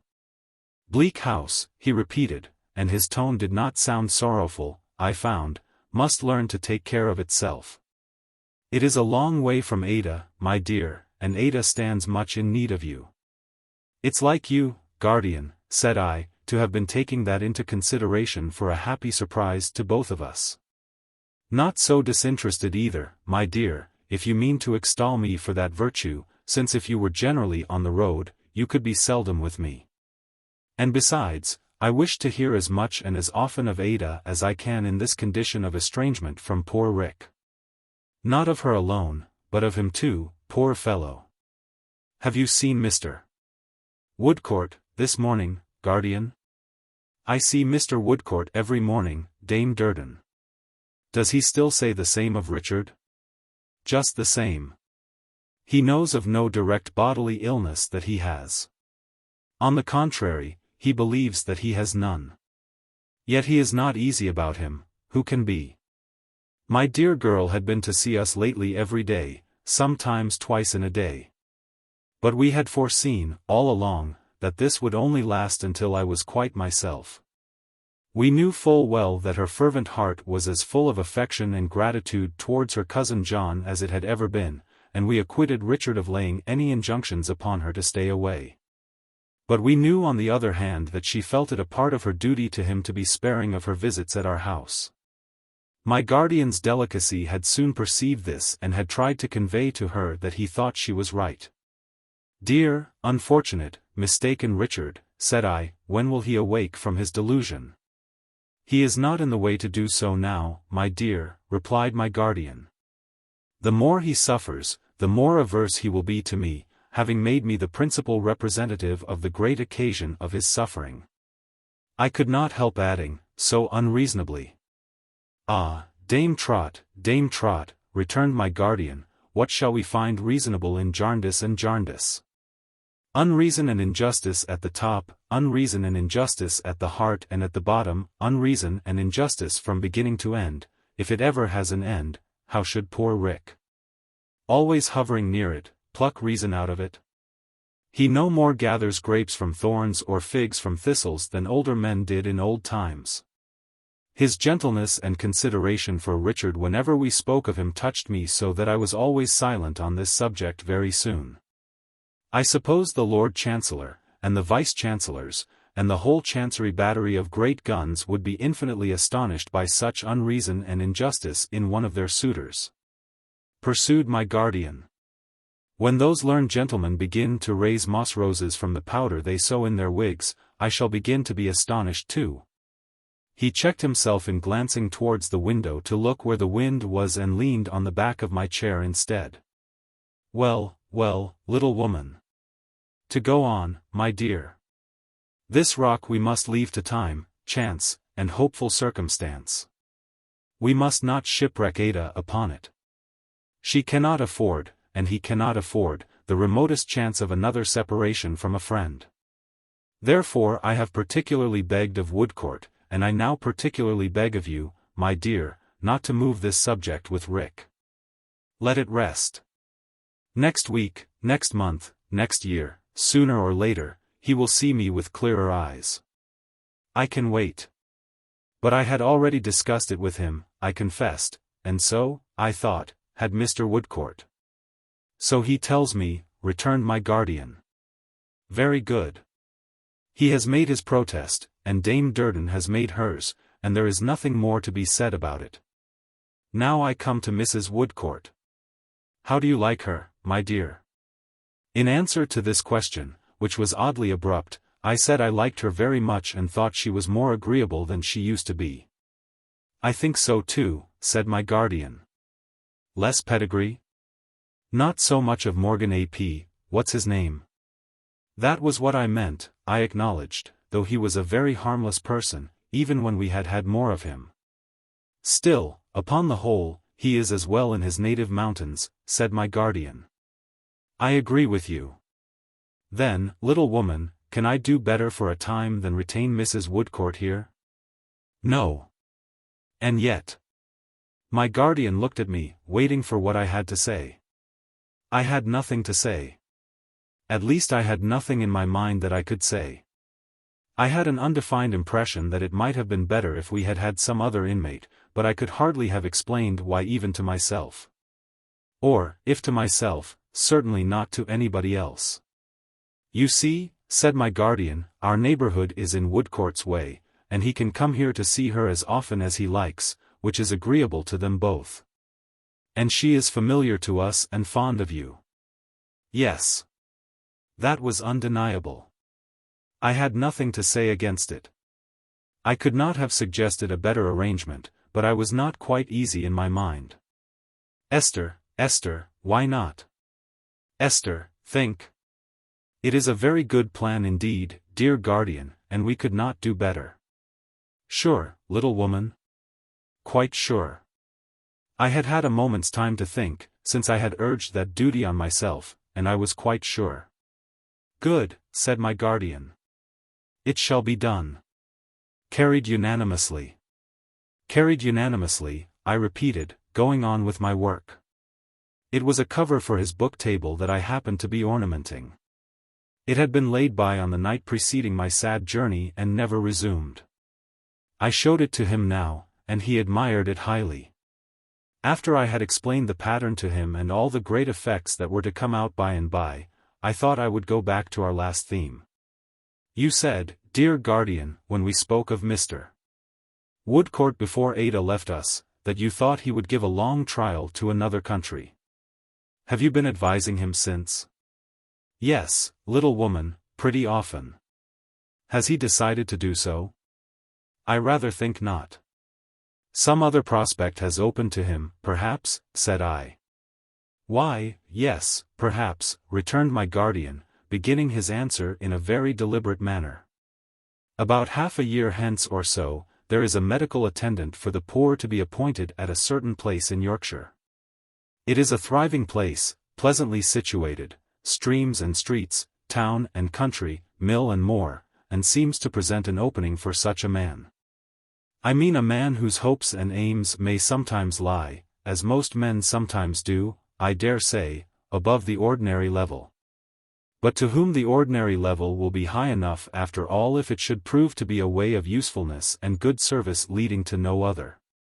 All generous spirits are ambitious, I suppose, but the ambition that calmly trusts itself to such a road, instead of spasmodically trying to fly over it, is of the kind I care for. It is Woodcourt's kind. And will he get this appointment? I asked. Why, little woman, returned my guardian, smiling, not being an oracle, I cannot confidently say, but I think so. His reputation stands very high, there were people from that part of the country in the shipwreck, and strange to say, I believe the best man has the best chance. You must not suppose it to be a fine endowment. It is a very, very commonplace affair, my dear, an appointment to a great amount of work and a small amount of pay. But better things will gather about it, it may be fairly hoped. The poor of that place will have reason to bless the choice if it falls on Mr. Woodcourt, guardian. You are right, little woman. That I am sure they will. We said no more about it, nor did he say a word about the future of Bleak House. But it was the first time I had taken my seat at his side in my morning dress, and that accounted for it, I considered. I now began to visit my dear girl every day in the dull dark corner where she lived. The morning was my usual time, but whenever I found I had an hour or so to spare, I put on my bonnet and bustled off to Chancery Lane. They were both so glad to see me at all hours, and used to brighten up so when they heard me opening the door and coming in, being quite at home, I never knocked. That I had no fear of becoming troublesome just yet. On these occasions I frequently found Richard absent. At other times he would be writing or reading papers in the cause at that table of his, so covered with papers, which was never disturbed. Sometimes I would come upon him lingering at the door of Mr. Vholes's office. Sometimes I would meet him in the neighborhood lounging about and biting his nails. I often met him wandering in Lincoln's Inn, near the place where I had first seen him. Oh, how different, how different. That the money Ada brought him was melting away with the candles I used to see burning after dark in Mr. Vholes's office I knew very well. It was not a large amount in the beginning, he had married in debt, and I could not fail to understand, by this time, what was meant by Mr. Vholes's shoulder being at the wheel, as I still heard it was. My dear made the best of housekeepers and tried hard to save, but I knew that they were getting poorer and poorer every day. She shone in the miserable corner like a beautiful star. She adorned and graced it so that it became another place. Paler than she had been at home, and a little quieter than I had thought natural when she was yet so cheerful and hopeful. Her face was so unshadowed that I half believed she was blinded by her love for Richard to his ruinous career. I went one day to dine with them while I was under this impression. As I turned into Simon's Inn, I met little Miss Flite coming out. She had been to make a stately call upon the wards in Jarndyce, as she still called them, and had derived the highest gratification from that ceremony. Ada had already told me that she called every Monday at 5 o'clock, with one little extra white bow in her bonnet, which never appeared there at any other time. And with her largest reticule of documents on her arm. "My dear," she began. "So delighted. How do you do? So glad to see you. And you are going to visit our interesting Jarndyce wards?" "To be sure. Our beauty is at home, my dear, and will be charmed to see you." "Then Richard is not come in yet?" said I. "I am glad of that, for I was afraid of being a little late." "No, he is not come in," returned Miss Flite. "He has had a long day in court. I left him there with Voles." "You don't like Voles, I hope?" "Don't like Voles. Dangerous man." "I am afraid you see Richard oftener than ever now," said I. "My dearest," returned Miss Flite, "daily and hourly. You know what I told you of the attraction on the Chancellor's table? My dear, next to myself he is the most constant suitor in court. He begins quite to amuse our little party. Very friendly little party, are we not?" It was miserable to hear this from her poor mad lips, though it was no surprise. "In short, my valued friend," pursued Miss Flite, advancing her lips to my ear with an air of equal patronage and mystery, "I must tell you a secret. I have made him my executor. Nominated, constituted, and appointed him. In my will." "Yes." "Indeed," said I. "Yes," repeated Miss Flite in her most genteel accents, "my executor, administrator, and assign. Our chancery phrases, my love. I have reflected that if I should wear out, he will be able to watch that judgment. Being so very regular in his attendance. It made me sigh to think of him. I did at one time mean," said Miss Flite, echoing the sigh, "to nominate, constitute, and appoint poor Gridley. Also very regular, my charming girl. I assure you, most exemplary. But he wore out, poor man, so I have appointed his successor. Don't mention it. This is in confidence." She carefully opened her reticule a little way and showed me a folded piece of paper inside as the appointment of which she spoke. "Another secret, my dear. I have added to my collection of birds." "Really, Miss Flite," said I, knowing how it pleased her to have her confidence received with an appearance of interest. She nodded several times, and her face became overcast and gloomy. "Two more. I call them the wards in Jarndyce. They are caged up with all the others. With hope, joy, youth, peace, rest, life, dust, ashes, waste, want, ruin, despair, madness, death, cunning, folly, words, wigs, rags, sheepskin, plunder, precedent, jargon, gammon, and spinach." The poor soul kissed me with the most troubled look I had ever seen in her and went her way. Her manner of running over the names of her birds, as if she were afraid of hearing them even from her own lips, quite chilled me. This was not a cheering preparation for my visit, and I could have dispensed with the company of Mr. Voles, when Richard, who arrived within a minute or two after me, brought him to share our dinner. Although it was a very plain one, Ada and Richard were for some minutes both out of the room together helping to get ready what we were to eat and drink. Mr. Voles took that opportunity of holding a little conversation in a low voice with me. He came to the window where I was sitting and began upon Simon's Inn. A dull place, Miss Summerson, for a life that is not an official one," said Mr. Vholes, smearing the glass with his black glove to make it clearer for me. "There is not much to see here," said I. "Nor to hear, miss," returned Mr. Vholes. "A little music does occasionally stray in, but we are not musical in the law and soon eject it. I hope Mr. Jarndyce is as well as his friends could wish him?" I thanked Mr. Vholes and said he was quite well. "I have not the pleasure to be admitted among the number of his friends myself," said Mr. Vholes, "and I am aware that the gentlemen of our profession are sometimes regarded in such quarters with an unfavorable eye. Our plain course, however, under good report and evil report, and all kinds of prejudice, we are the victims of prejudice, is to have everything openly carried on. How do you find Mr. C. looking, Miss Summerson?" "He looks very ill. Dreadfully anxious." "Just so," said Mr. Vholes. He stood behind me with his long black figure reaching nearly to the ceiling of those low rooms, feeling the pimples on his face as if they were ornaments and speaking inwardly and evenly as though there were not a human passion or emotion in his nature. "Mr. Woodcourt is in attendance upon Mr. C., I believe," he resumed. "Mr. Woodcourt is his disinterested friend," I answered. "But I mean in professional attendance, medical attendance." "That can do little for an unhappy mind," said I. "Just so," said Mr. Vholes.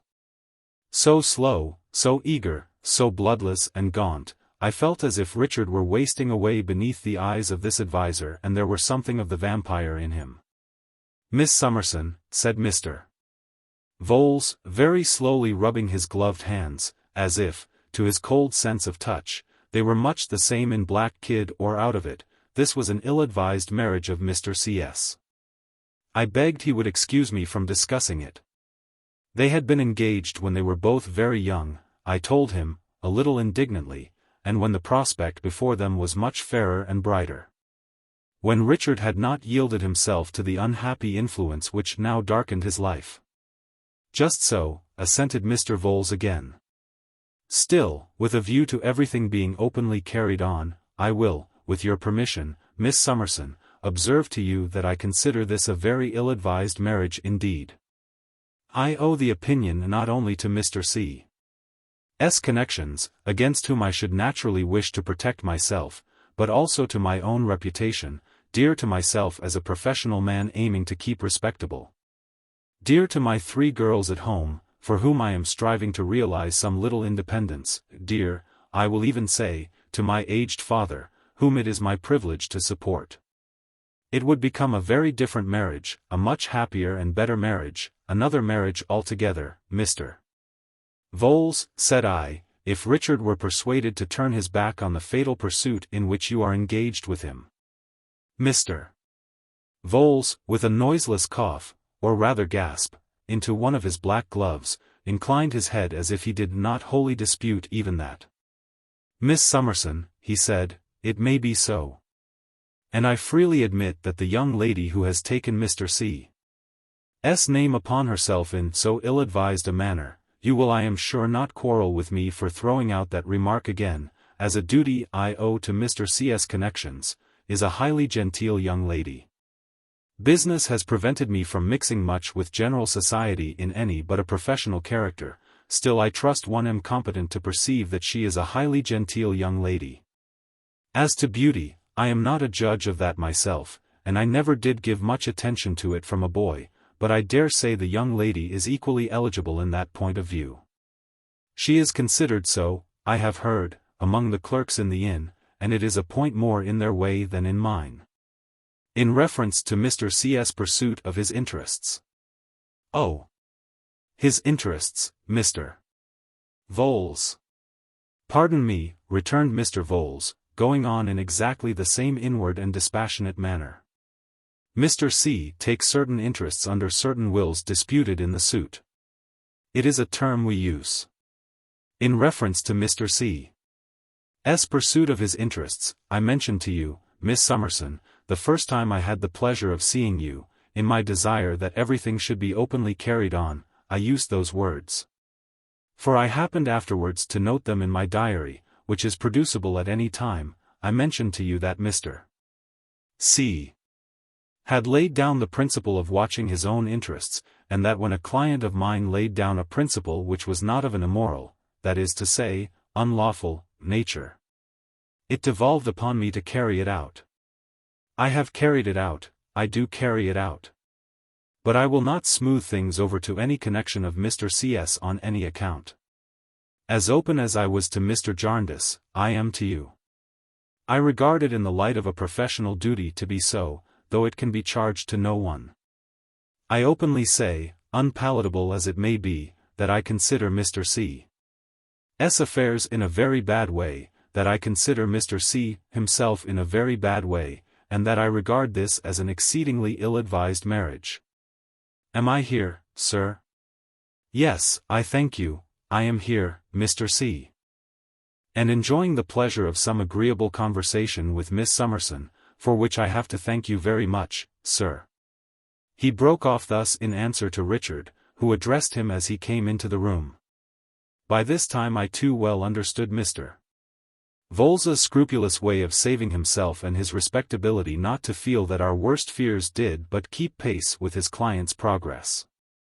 We sat down to dinner, and I had an opportunity of observing Richard, anxiously. I was not disturbed by Mr. Vholes, who took off his gloves to dine, though he sat opposite to me at the small table, for I doubt if, looking up at all, he once removed his eyes from his host's face. I found Richard thin and languid, slovenly in his dress, abstracted in his manner, forcing his spirits now and then, and at other intervals relapsing into a dull thoughtfulness. About his large bright eyes that used to be so merry there was a wanness and a restlessness that changed them altogether. I cannot use the expression that he looked old. There is a ruin of youth which is not like age, and into such a ruin Richard's youth and youthful beauty had all fallen away. He ate little and seemed indifferent what it was, showed himself to be much more impatient than he used to be, and was quick even with Ada. I thought at first that his old light-hearted manner was all gone. But it shone out of him sometimes as I had occasionally known little momentary glimpses of my own old face to look out upon me from the glass. His laugh had not quite left him either, but it was like the echo of a joyful sound, and that is always sorrowful. Yet he was as glad as ever, in his old affectionate way, to have me there, and we talked of the old times pleasantly. These did not appear to be interesting to Mr. Vholes, though he occasionally made a gasp which I believe was his smile. He rose shortly after dinner and said that with the permission of the ladies he would retire to his office. Always devoted to business, Vholes, cried Richard. Yes, Mr. C., he returned, the interests of clients are never to be neglected, sir. They are paramount in the thoughts of a professional man like myself, who wishes to preserve a good name among his fellow practitioners and society at large. My denying myself the pleasure of the present agreeable conversation may not be wholly irrespective of your own interests, Mr. C. Richard expressed himself quite sure of that and lighted Mr. Vholes out. On his return he told us, more than once, that Vholes was a good fellow, a safe fellow, a man who did what he pretended to do, a very good fellow indeed. He was so defiant about it that it struck me he had begun to doubt Mr. Vholes. Then he threw himself on the sofa, tired out. And Ada and I put things to rights, for they had no other servant than the woman who attended to the chambers. My dear girl had a cottage piano there and quietly sat down to sing some of Richard's favorites, the lamp being first removed into the next room, as he complained of its hurting his eyes. I sat between them, at my dear girl's side, and felt very melancholy listening to her sweet voice. I think Richard did too. I think he darkened the room for that reason. She had been singing some time, rising between whiles to bend over him and speak to him, when Mr. Woodcourt came in. Then he sat down by Richard and half playfully, half earnestly, quite naturally and easily, found out how he felt and where he had been all day. Presently he proposed to accompany him in a short walk on one of the bridges, as it was a moonlight airy night, and Richard readily consenting, they went out together. They left my dear girl still sitting at the piano and me still sitting beside her.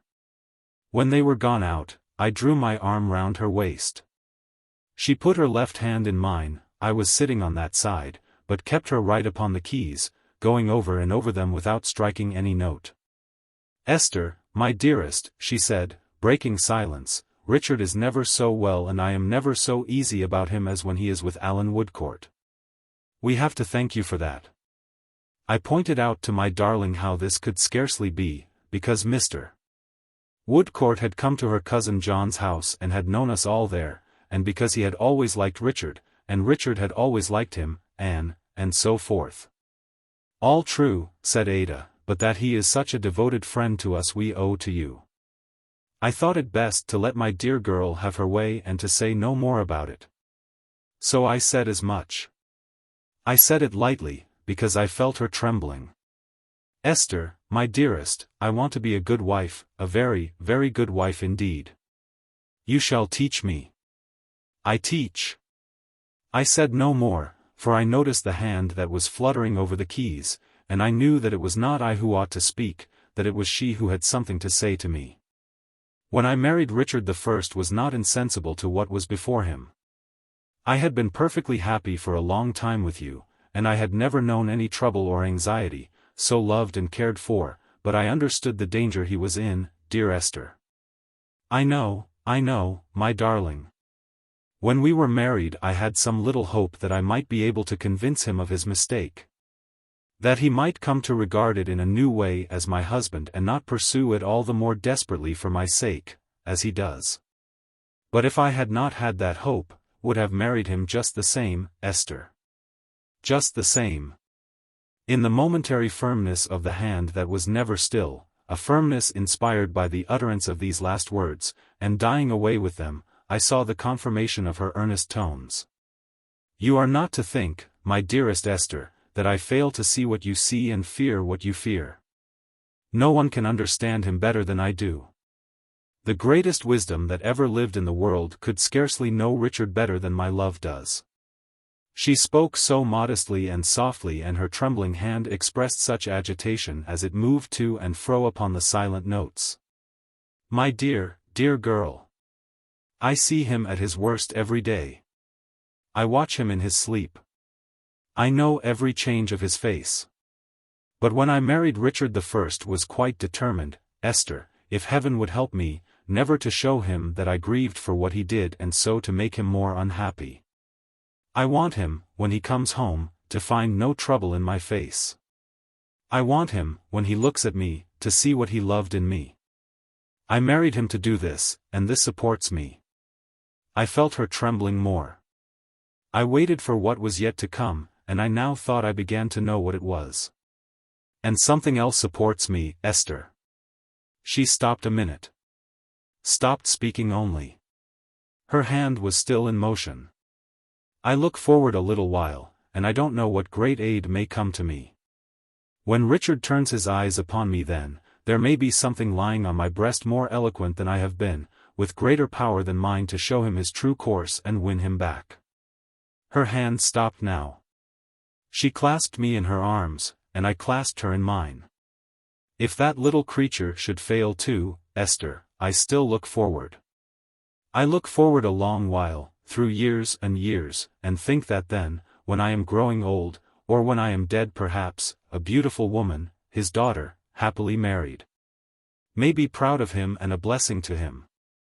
Or that a generous brave man, as handsome as he used to be, as hopeful, and far more happy, may walk in the sunshine with him, honoring his grey head and saying to himself, 'I thank God this is my father. Ruined by a fatal inheritance, and restored through me.' Oh, my sweet girl, what a heart was that which beat so fast against me. These hopes uphold me, my dear Esther, and I know they will. Though sometimes even they depart from me before a dread that arises when I look at Richard." I tried to cheer my darling, and asked her what it was. Sobbing and weeping, she replied, that he may not live to see his child. Chapter 61. A Discovery. The days when I frequented that miserable corner which my dear girl brightened can never fade in my remembrance. I never see it, and I never wish to see it now. I have been there only once since, but in my memory there is a mournful glory shining on the place which will shine forever. Not a day passed without my going there, of course. At first I found Mr. Skimpole there, on 2 or 3 occasions, idly playing the piano and talking in his usual vivacious strain. Now, besides my very much mistrusting the probability of his being there without making Richard poorer, I felt as if there were something in his careless gaiety too inconsistent with what I knew of the depths of Ada's life. I clearly perceived, too, that Ada shared my feelings. I therefore resolved, after much thinking of it, to make a private visit to Mr. Skimpole and try delicately to explain myself. My dear girl was the great consideration that made me bold. I set off one morning, accompanied by Charlie, for Somers Town. As I approached the house, I was strongly inclined to turn back, for I felt what a desperate attempt it was to make an impression on Mr. Skimpole and how extremely likely it was that he would signally defeat me. However, I thought that being there, would go through with it. I knocked with a trembling hand at Mr. Skimpole's door, literally with a hand, for the knocker was gone, and after a long parley gained admission from an Irish woman, who was in the area when I knocked, breaking up the lid of a water butt with a poker to light the fire with. Mr. Skimpole, lying on the sofa in his room, playing the flute a little, was enchanted to see me. Now, who should receive me, he asked. Who would I prefer for mistress of the ceremonies? Would I have his comedy daughter, his beauty daughter, or his sentiment daughter? Or would I have all the daughters at once in a perfect nosegay? I replied, half defeated already, that I wished to speak to himself only if he would give me leave. My dear Miss Summerson, most joyfully. Of course, he said, bringing his chair nearer mine and breaking into his fascinating smile, of course it's not business. Then it's pleasure. I said it certainly was not business that I came upon, but it was not quite a pleasant matter. Then, my dear Miss Summerson, said he with the frankest gaiety, don't allude to it. Why should you allude to anything that is not a pleasant matter? I never do. And you are a much pleasanter creature, in every point of view, than I. You are perfectly pleasant. I am imperfectly pleasant, then, if I never allude to an unpleasant matter, how much less should you? So that's disposed of, and we will talk of something else.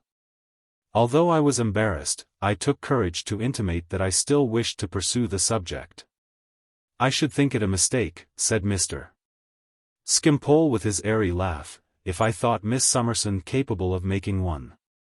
But I don't. Mr. Skimpole, said I, raising my eyes to his, I have so often heard you say that you are unacquainted with the common affairs of life. Meaning our 3 banking house friends, L.S. And who's the junior partner? D, said Mr. Skimpole, brightly. Not an idea of them. That perhaps, I went on, you will excuse my boldness on that account. I think you ought most seriously to know that Richard is poorer than he was.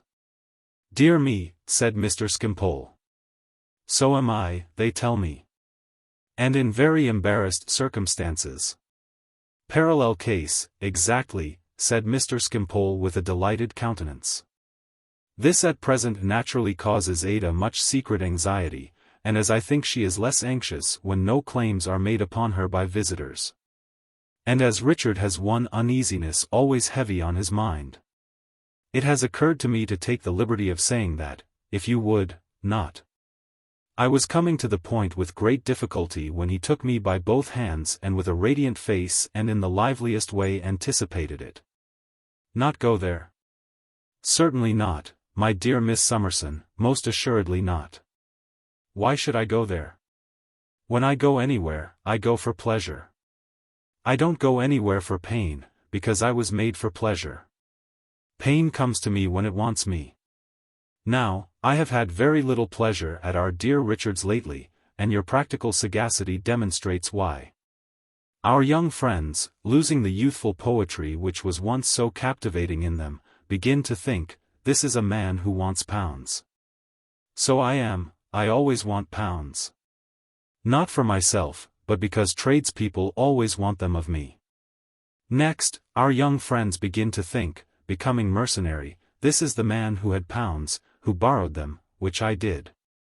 I always borrow pounds. So our young friends, reduced to prose, which is much to be regretted, degenerate in their power of imparting pleasure to me. Why should I go to see them, therefore? Absurd.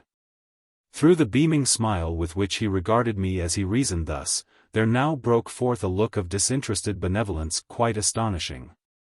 Besides, he said, pursuing his argument in his tone of light-hearted conviction, if I don't go anywhere for pain, which would be a perversion of the intention of my being, and a monstrous thing to do, why should I go anywhere to be the cause of pain? If I went to see our young friends in their present ill-regulated state of mind, should give them pain. The associations with me would be disagreeable. They might say, this is the man who had pounds and who can't pay pounds, which I can't, of course, nothing could be more out of the question. Then kindness requires that I shouldn't go near them, and I won't. He finished by genially kissing my hand and thanking me. Nothing but Miss Summerson's fine tact, he said, would have found this out for him. I was much disconcerted, but I reflected that if the main point were gained, it mattered little how strangely he perverted everything leading to it. I had determined to mention something else, however, and I thought I was not to be put off in that. Mr. Skimpole, said I must take the liberty of saying before I conclude my visit that I was much surprised to learn, on the best authority, some little time ago, that you knew with whom that poor boy left Bleak House and that you accepted a present on that occasion. I have not mentioned it to my guardian, for I fear it would hurt him unnecessarily, but I may say to you that I was much surprised. No? Really surprised, my dear Miss Summerson? He returned inquiringly, raising his pleasant eyebrows. Greatly surprised. He thought about it for a little while with a highly agreeable and whimsical expression of face, then quite gave it up and said in his most engaging manner, you know what a child I am. Why surprised? I was reluctant to enter minutely into that question, but as he begged I would, for he was really curious to know. I gave him to understand in the gentlest words I could use that his conduct seemed to involve a disregard of several moral obligations. He was much amused and interested when he heard this and said, no, really, with ingenuous simplicity. You know I don't intend to be responsible. I never could do it. Responsibility is a thing that has always been above me, or below me, said Mr. Skimpole. I don't even know which. But as I understand the way in which my dear Miss Summerson, always remarkable for her practical good sense and clearness, puts this case, I should imagine it was chiefly a question of money. Do you know? I incautiously gave a qualified assent to this. Ah. Then you see, said Mr. Skimpole, shaking his head, I am hopeless of understanding it. I suggested, as I rose to go, that it was not right to betray my guardian's confidence for a bribe. My dear Miss Summerson, he returned with a candid hilarity that was all his own, I can't be bribed. Not by Mr. Bucket, said I. No, said he. Not by anybody. I don't attach any value to money. I don't care about it, I don't know about it, I don't want it, I don't keep it, it goes away from me directly. How can I be bribed? I showed that I was of a different opinion, though I had not the capacity for arguing the question. On the contrary, said Mr. Skimpole, I am exactly the man to be placed in a superior position in such a case as that. I am above the rest of mankind in such a case as that. I can act with philosophy in such a case as that. I am not warped by prejudices, as an Italian baby is by bandages. I am as free as the air. I feel myself as far above suspicion as Caesar's wife. Anything to equal the lightness of his manner and the playful impartiality with which he seemed to convince himself, as he tossed the matter about like a ball of feathers, was surely never seen in anybody else. Observe the case, my dear Miss Summerson. Here is a boy received into the house and put to bed in a state that I strongly object to. The boy being in bed, a man arrives, like the house that Jack built. Here is the man who demands the boy who is received into the house and put to bed in a state that I strongly object to. Here is a banknote produced by the man who demands the boy who is received into the house and put to bed in a state that I strongly object to. Here is the Skimpole who accepts the banknote produced by the man who demands the boy who is received into the house and put to bed in a state that I strongly object to. Those are the facts. Very well. Should the Skimpole have refused the note? Why should the Skimpole have refused the note? Skimpole protests to Bucket, "What's this for? I don't understand it, it is of no use to me, take it away." Bucket still entreats Skimpole to accept it. Are there reasons why Skimpole, not being warped by prejudices, should accept it? Yes. Skimpole perceives them. What are they? Skimpole reasons with himself, this is a tamed lynx, an active police officer, an intelligent man, a person of a peculiarly directed energy and great subtlety both of conception and execution, who discovers our friends and enemies for us when they run away, recovers our property for us when we are robbed, avenges us comfortably when we are murdered. This active police officer and intelligent man has acquired, in the exercise of his art, a strong faith in money. He finds it very useful to him, and he makes it very useful to society. Shall I shake that faith in Bucket because I want it myself? Shall I deliberately blunt one of Bucket's weapons? Shall I positively paralyze Bucket in his next detective operation? And again. If it is blamable in Skimpole to take the note, it is blamable in Bucket to offer the note, much more blamable in Bucket, because he is the knowing man. Now, Skimpole wishes to think well of Bucket. Skimpole deems it essential, in its little place, to the general cohesion of things, that he should think well of Bucket. The state expressly asks him to trust to Bucket. And he does. And that's all he does. I had nothing to offer in reply to this exposition and therefore took my leave. Mr. Skimpole, however, who was in excellent spirits, would not hear of my returning home attended only by little Coavinses, and accompanied me himself. He entertained me on the way with a variety of delightful conversation and assured me, at parting, that he should never forget the fine tact with which I had found that out for him about our young friends. As it so happened that I never saw Mr. Skimpole again, I may at once finish what I know of his history. A coolness arose between him and my guardian, based principally on the foregoing grounds and on his having heartlessly disregarded my guardian's entreaties, as we afterwards learned from Ada, in reference to Richard. His being heavily in my guardian's debt had nothing to do with their separation. He died some 5 years afterwards and left a diary behind him, with letters and other materials towards his life, which was published and which showed him to have been the victim of a combination on the part of mankind against an amiable child. It was considered very pleasant reading, but I never read more of it myself than the sentence on which I chanced to light on opening the book. It was this: Jarndyce, in common with most other men I have known, is the incarnation of selfishness. And now I come to a part of my story touching myself very nearly indeed, and for which I was quite unprepared when the circumstance occurred. Whatever little lingerings may have now and then revived in my mind associated with my poor old face had only revived as belonging to a part of my life that was gone like my infancy or my childhood. I have suppressed none of my many weaknesses on that subject, but have written them as faithfully as my memory has recalled them. And I hope to do, and mean to do, the same down to the last words of these pages, which I see now not so very far before me. The months were gliding away, and my dear girl, sustained by the hopes she had confided in me, was the same beautiful star in the miserable corner. Richard, more worn and haggard, haunted the court day after day, listlessly sat there the whole day long when he knew there was no remote chance of the suit being mentioned, and became one of the stock sights of the place.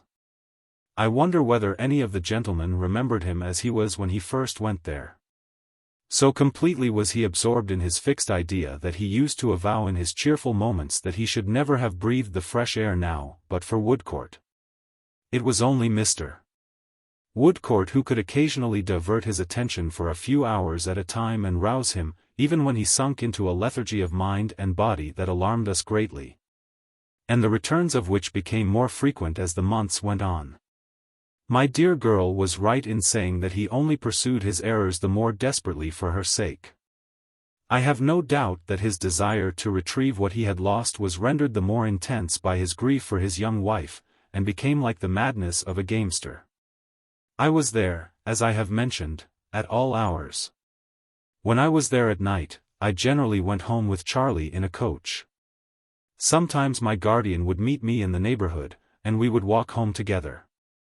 One evening he had arranged to meet me at 8 o'clock. I could not leave, as I usually did, quite punctually at the time, for I was working for my dear girl and had a few stitches more to do to finish what I was about.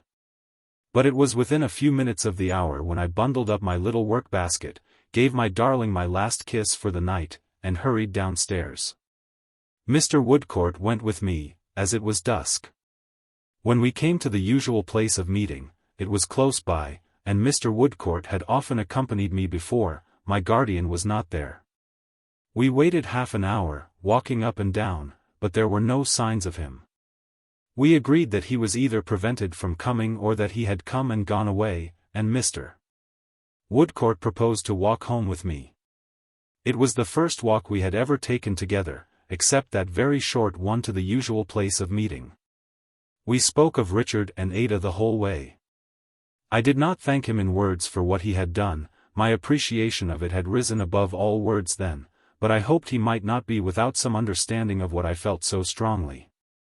Arriving at home and going upstairs, we found that my guardian was out and that Mrs. Woodcourt was out too. We were in the very same room into which I had brought my blushing girl when her youthful lover, now her so altered husband, was the choice of her young heart. The very same room from which my guardian and I had watched them going away through the sunlight in the fresh bloom of their hope and promise. We were standing by the opened window looking down into the street when Mr. Woodcourt spoke to me. I learned in a moment that he loved me. I learned in a moment that my scarred face was all unchanged to him. I learned in a moment that what I had thought was pity and compassion was devoted, generous, faithful love. Oh, too late to know it now, too late, too late. That was the first ungrateful thought I had.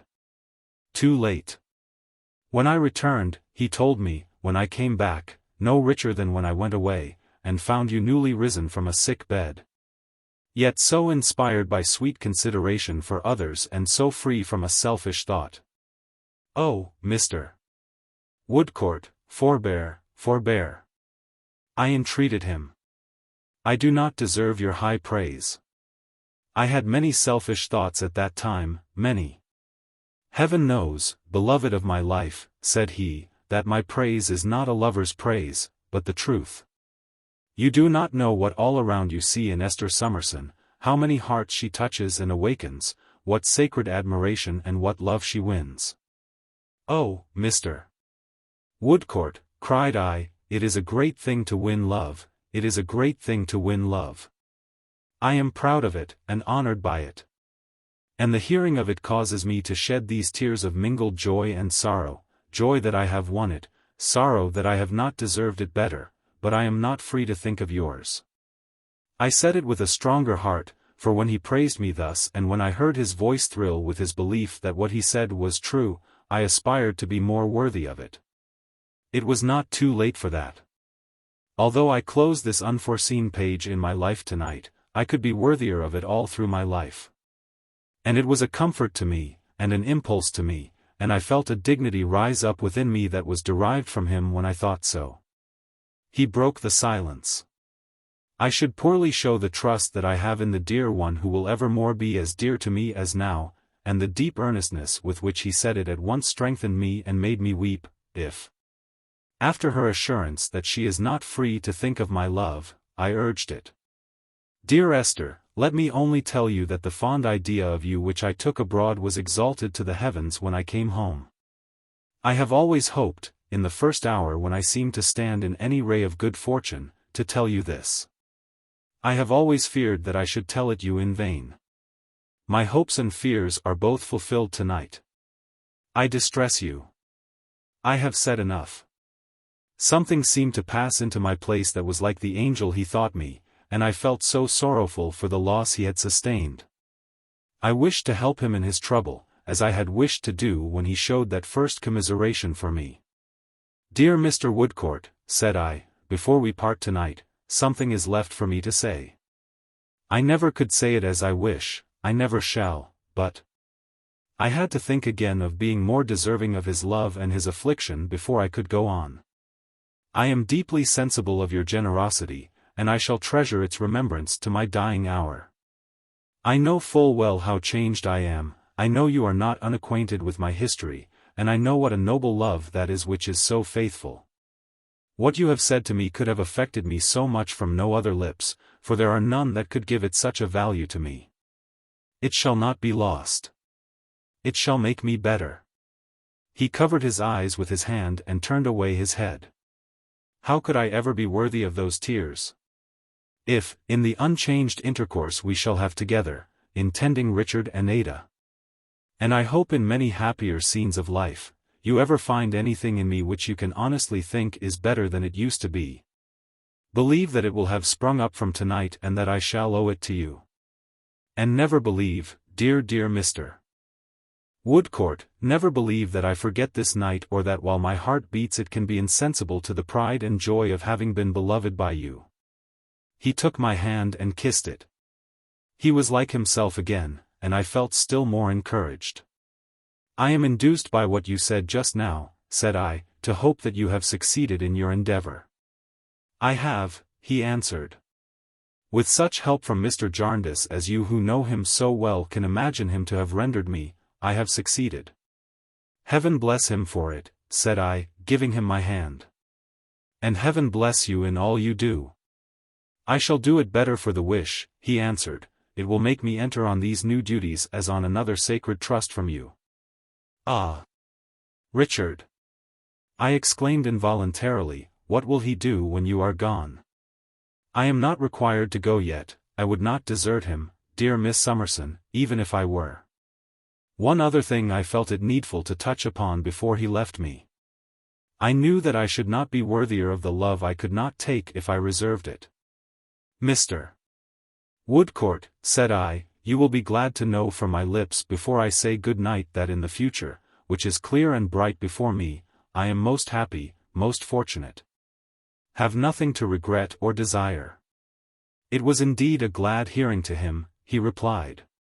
"From my childhood I have been," said I, "the object of the untiring goodness of the best of human beings, to whom I am so bound by every tie of attachment, gratitude, and love, that nothing I could do in the compass of a life could express the feelings of a single day." "I share those feelings," he returned. "You speak of Mr. Jarndyce. You know his virtues well," said I, "but few can know the greatness of his character as I know it. All its highest and best qualities have been revealed to me in nothing more brightly than in the shaping out of that future in which I am so happy. And if your highest homage and respect had not been his already, which I know they are, they would have been his, I think. On this assurance and in the feeling it would have awakened in you towards him for my sake." He fervently replied that indeed they would have been. I gave him my hand again. "Good night," I said, "goodbye. The first until we meet tomorrow, the second as a farewell to this theme between us forever." "Yes. Good night, goodbye." He left me, and I stood at the dark window watching the street. His love, in all its constancy and generosity, had come so suddenly upon me that he had not left me a minute when my fortitude gave way again and the street was blotted out by my rushing tears. But they were not tears of regret and sorrow. No. He had called me the beloved of his life and had said I would be evermore as dear to him as I was then, and I felt as if my heart would not hold the triumph of having heard those words. My first wild thought had died away. It was not too late to hear them, for it was not too late to be animated by them to be good, true, grateful, and contented. How easy my path, how much easier than his. Chapter 62. Another discovery. I had not the courage to see anyone that night. I had not even the courage to see myself, for I was afraid that my tears might a little reproach me. I went up to my room in the dark, and prayed in the dark, and lay down in the dark to sleep. I had no need of any light to read my guardian's letter by, for I knew it by heart. I took it from the place where I kept it, and repeated its contents by its own clear light of integrity and love, and went to sleep with it on my pillow. I was up very early in the morning and called Charlie to come for a walk. We bought flowers for the breakfast table, and came back and arranged them, and were as busy as possible. We were so early that I had a good time still for Charlie's lesson before breakfast. Charlie, who was not in the least improved in the old defective article of grammar, came through it with great applause, and we were altogether very notable. When my guardian appeared he said, "Why, little woman, you look fresher than your flowers." And Mrs. Woodcourt repeated and translated a passage from the Mulan Wood expressive of my being like a mountain with the sun upon it. This was all so pleasant that I hope it made me still more like the mountain than I had been before. After breakfast I waited my opportunity and peeped about a little until I saw my guardian in his own room, the room of last night, by himself. Then I made an excuse to go in with my housekeeping keys, shutting the door after me.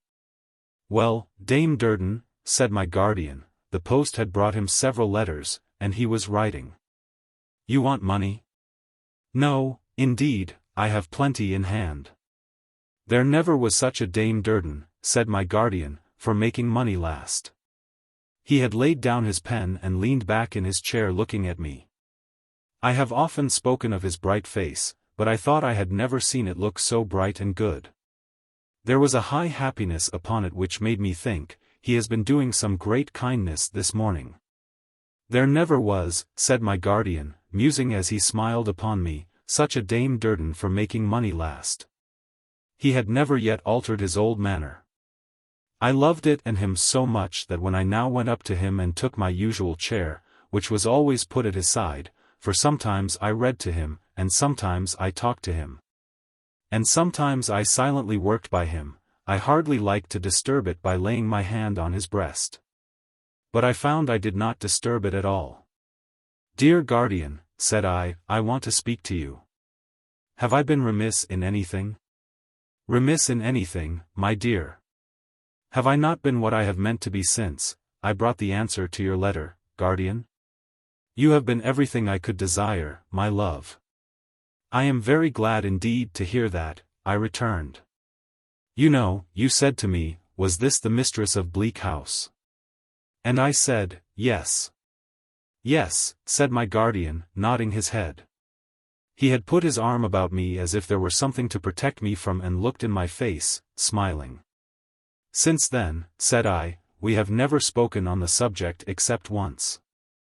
And then I said Bleak House was thinning fast, and so it was, my dear.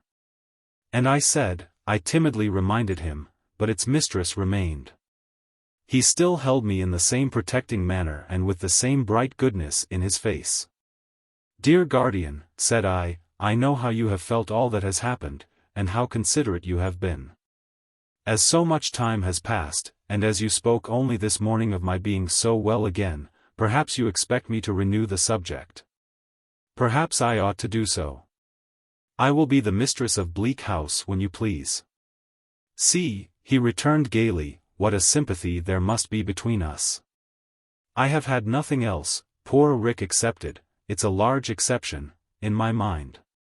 When you came in, I was full of it. When shall we give Bleak House its mistress, little woman?" "When you please." "Next month?"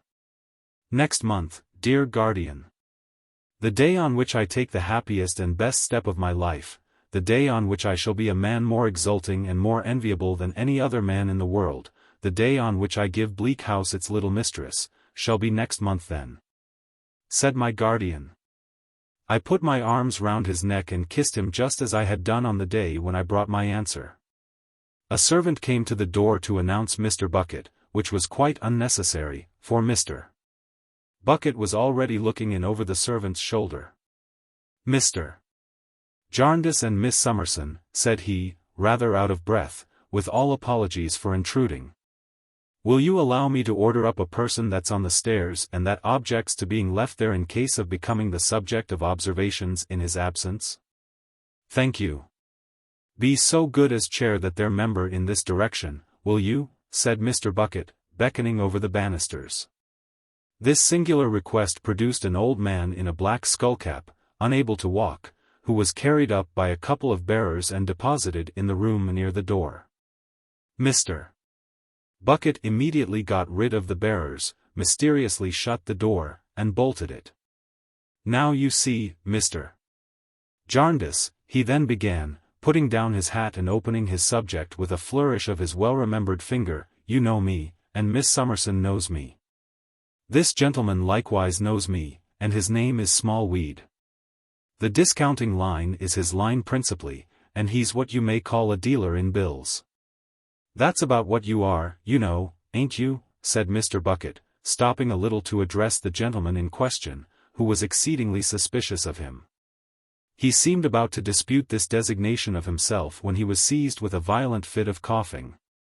Now, moral, you know, said Mr. Bucket, improving the accident. Don't you contradict when there ain't no occasion, and you won't be took in that way. Now, Mr. Jarndyce, I address myself to you. I've been negotiating with this gentleman on behalf of Sir Leicester Dedlock, Baronet, and one way and another I've been in and out and about his premises a deal. His premises are the premises formerly occupied by Krook, marine store dealer, a relation of this gentleman's that you saw in his lifetime if I don't mistake? My guardian replied, yes. Well. You are to understand, said Mr. Bucket, that this gentleman he come into Krook's property, and a good deal of magpie property there was. Vast lots of waste paper among the rest. Lord bless you, of no use to nobody. The cunning of Mr. Bucket's eye and the masterly manner in which he contrived, without a look or a word against which his watchful auditor could protest, to let us know that he stated the case according to previous agreement and could say much more of Mr. Smallweed if he thought it advisable, deprived us of any merit in quite understanding him. His difficulty was increased by Mr. Smallweed's being deaf as well as suspicious and watching his face with the closest attention. Among them odd heaps of old papers, this gentleman, when he comes into the property, naturally begins to rummage, don't you see? Said Mr. Bucket. To which? Say that again, cried Mr. Smallweed in a shrill, sharp voice. To rummage, repeated Mr. Bucket. Being a prudent man and accustomed to take care of your own affairs, you begin to rummage among the papers as you have come into, don't you? Of course I do, cried Mr. Smallweed. Of course you do, said Mr. Bucket conversationally, and much to blame you would be if you didn't. And so you chanced to find, you know, Mr. Bucket went on, stooping over him with an air of cheerful raillery which Mr. Smallweed by no means reciprocated, and so you chanced to find, you know, a paper with the signature of Jarndyce to it.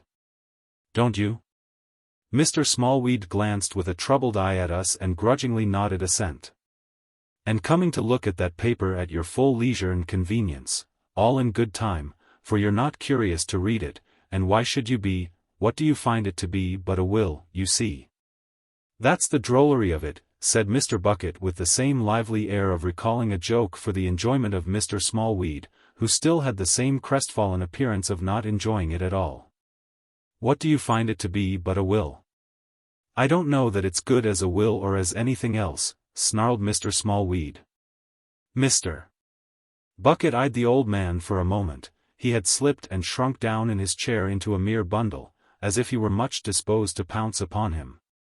Nevertheless, he continued to bend over him with the same agreeable air, keeping the corner of one of his eyes upon us.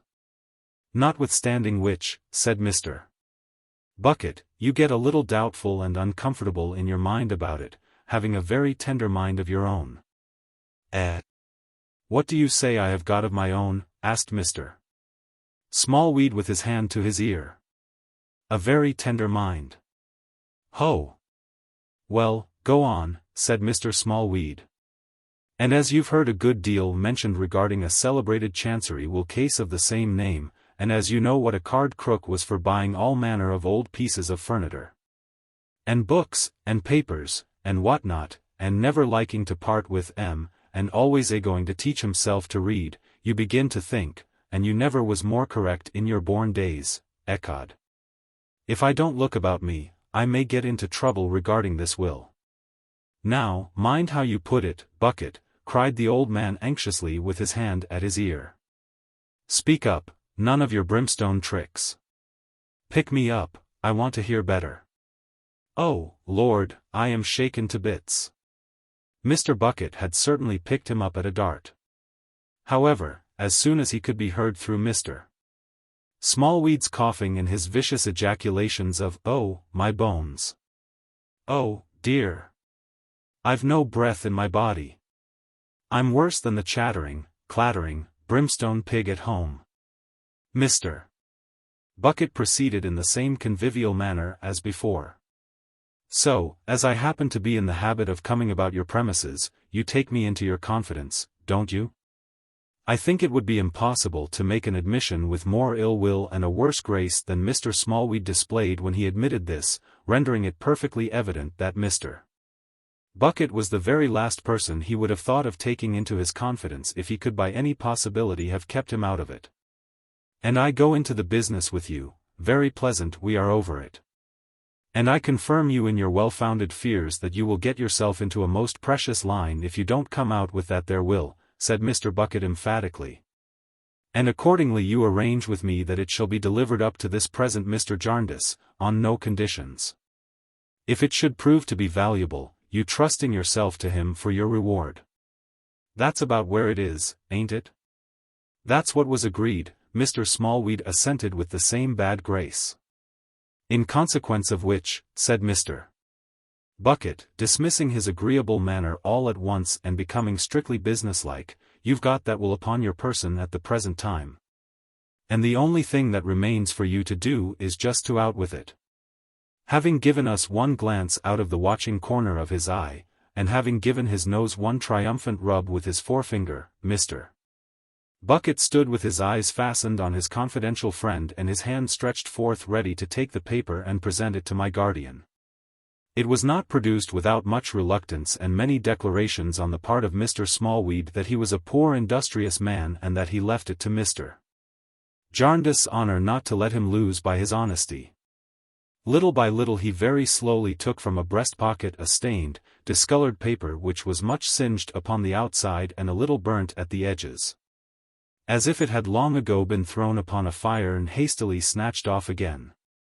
Mr. Bucket lost no time in transferring this paper, with the dexterity of a conjurer, from Mr. Smallweed to Mr. Jarndyce. As he gave it to my guardian, he whispered behind his fingers, hadn't settled how to make their market of it. Quarrelled and hinted about it. I laid out £20 upon it. First the avaricious grandchildren split upon him on account of their objections to his living so unreasonably long, and then they split on one another. Lord! There ain't one of the family that wouldn't sell the other for £1 or £2, except the old lady, and she's only out of it because she's too weak in her mind to drive a bargain. Mr. Bucket, said my guardian aloud, whatever the worth of this paper may be to anyone, my obligations are great to you, and if it be of any worth, I hold myself bound to see Mr. Smallweed remunerated accordingly. Not according to your merits, you know, said Mr. Bucket in friendly explanation to Mr. Smallweed. Don't you be afraid of that. According to its value. That is what I mean, said my guardian. You may observe, Mr. Bucket, that I abstain from examining this paper myself. The plain truth is, I have forsworn and abjured the whole business these many years, and my soul is sick of it. But Miss Summerson and I will immediately place the paper in the hands of my solicitor in the cause, and its existence shall be made known without delay to all other parties interested. Mr. Jarndyce can't say fairer than that, you understand, observed Mr. Bucket to his fellow visitor. And it being now made clear to you that nobody's going to be wronged, which must be a great relief to your mind, we may proceed with the ceremony of chairing you home again. He unbolted the door, called in the bearers, wished us good morning, and with a look full of meaning and a crook of his finger at parting went his way. We went our way too, which was to Lincoln's Inn, as quickly as possible. Mr. Kenge was disengaged, and we found him at his table in his dusty room with the inexpressive-looking books and the piles of papers. Chairs having been placed for us by Mr. Guppy, Mr. Kenge expressed the surprise and gratification he felt at the unusual sight of Mr. Jarndyce in his office. He turned over his double eyeglass as he spoke and was more conversation Kenge than ever. "I hope," said Mr. Kenge, "that the genial influence of Miss Summerson," he bowed to me, "may have induced Mr.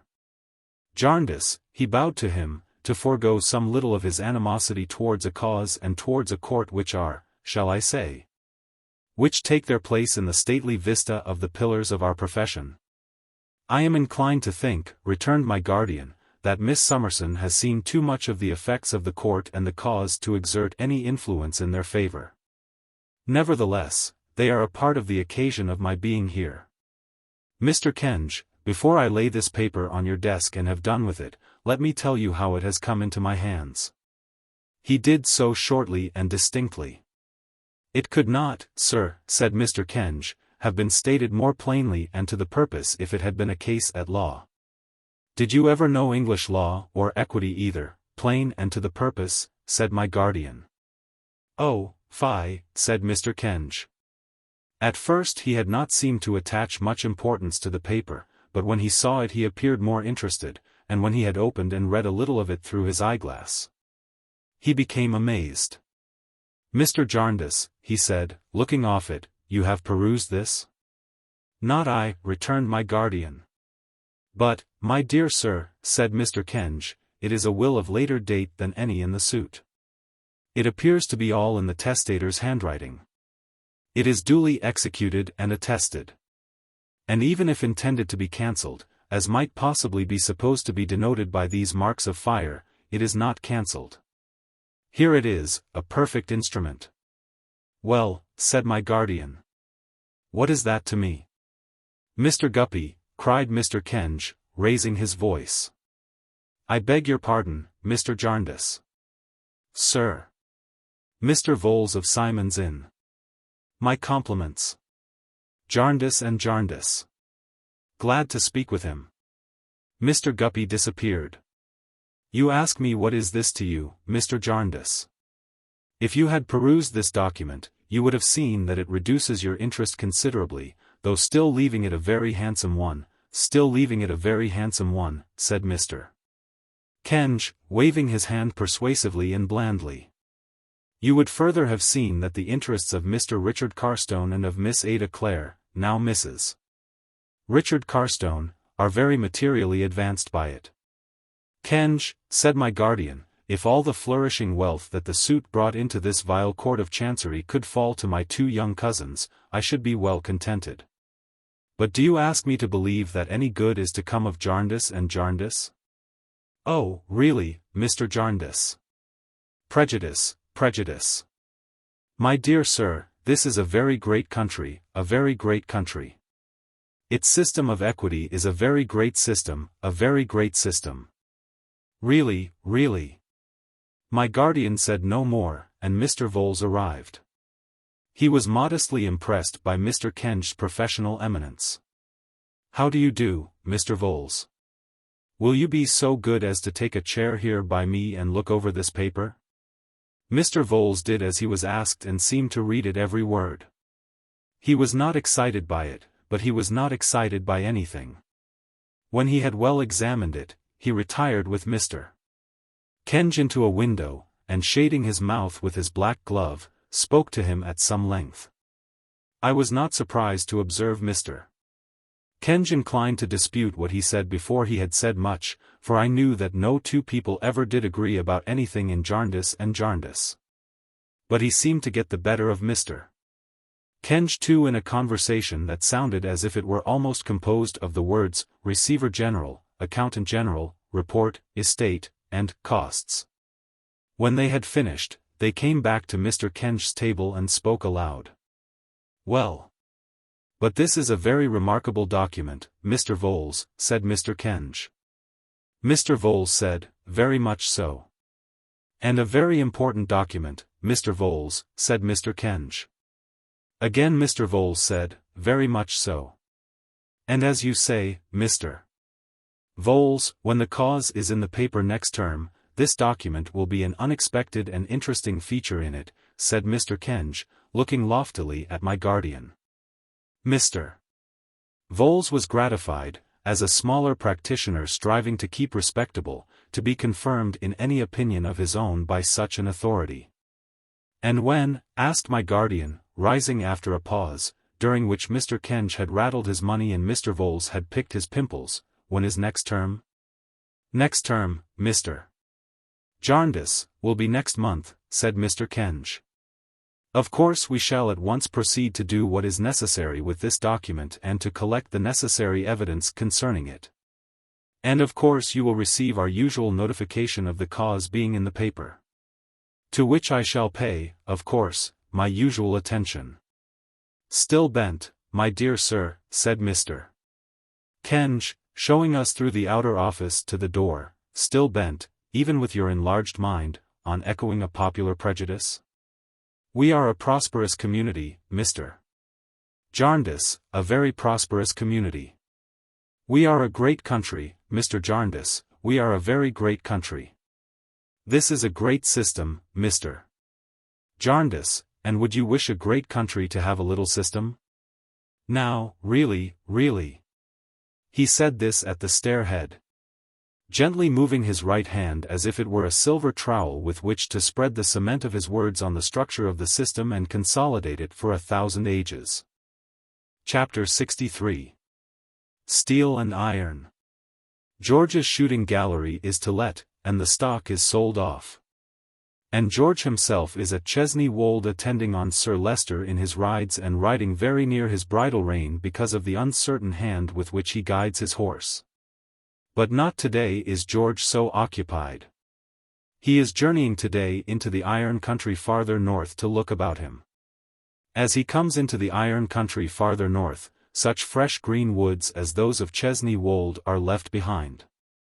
And coal pits and ashes, high chimneys and red bricks, blighted verdure, scorching fires, and a heavy never-lightening cloud of smoke become the features of the scenery.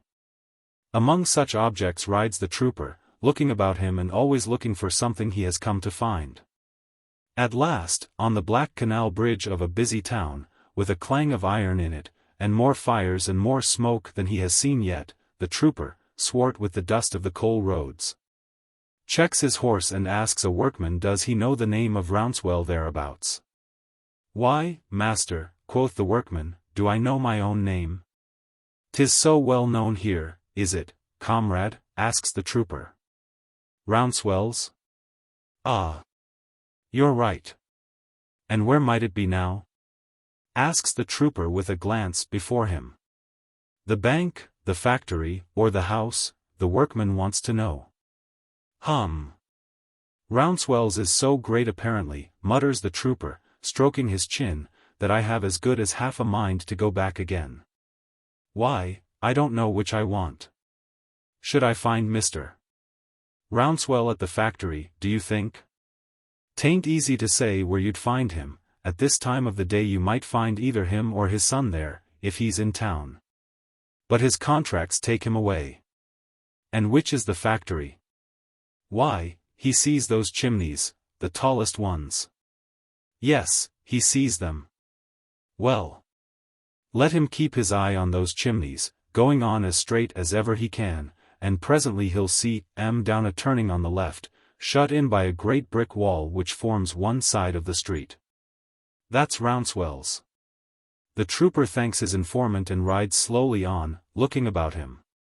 He does not turn back, but puts up his horse, and is much disposed to groom him too, at a public house where some of Rouncewell's hands are dining, as the ostler tells him. Some of Rouncewell's hands have just knocked off for dinner time and seem to be invading the whole town. They are very sinewy and strong, are Rouncewell's hands, a little sooty too. He comes to a gateway in the brick wall, looks in, and sees a great perplexity of iron lying about in every stage and in a vast variety of shapes, in bars, in wedges, in sheets, in tanks, in boilers, in axles, in wheels, in cogs, in cranks, in rails, twisted and wrenched into eccentric and perverse forms as separate parts of machinery. Mountains of it broken up, and rusty in its age, distant furnaces of it glowing and bubbling in its youth, bright fireworks of it showering about under the blows of the steam hammer. Red-hot iron, white-hot iron, cold-black iron, an iron taste, an iron smell, and a babble of iron sounds. "This is a place to make a man's head ache too," says the trooper, looking about him for a counting-house. "Who comes here? This is very like me before I was set up. This ought to be my nephew, if likenesses run in families. Your servant, sir. Yours, sir. Are you looking for anyone? Excuse me. Young Mr. Rouncewell, I believe?" "Yes. I was looking for your father, sir. I wish to have a word with him."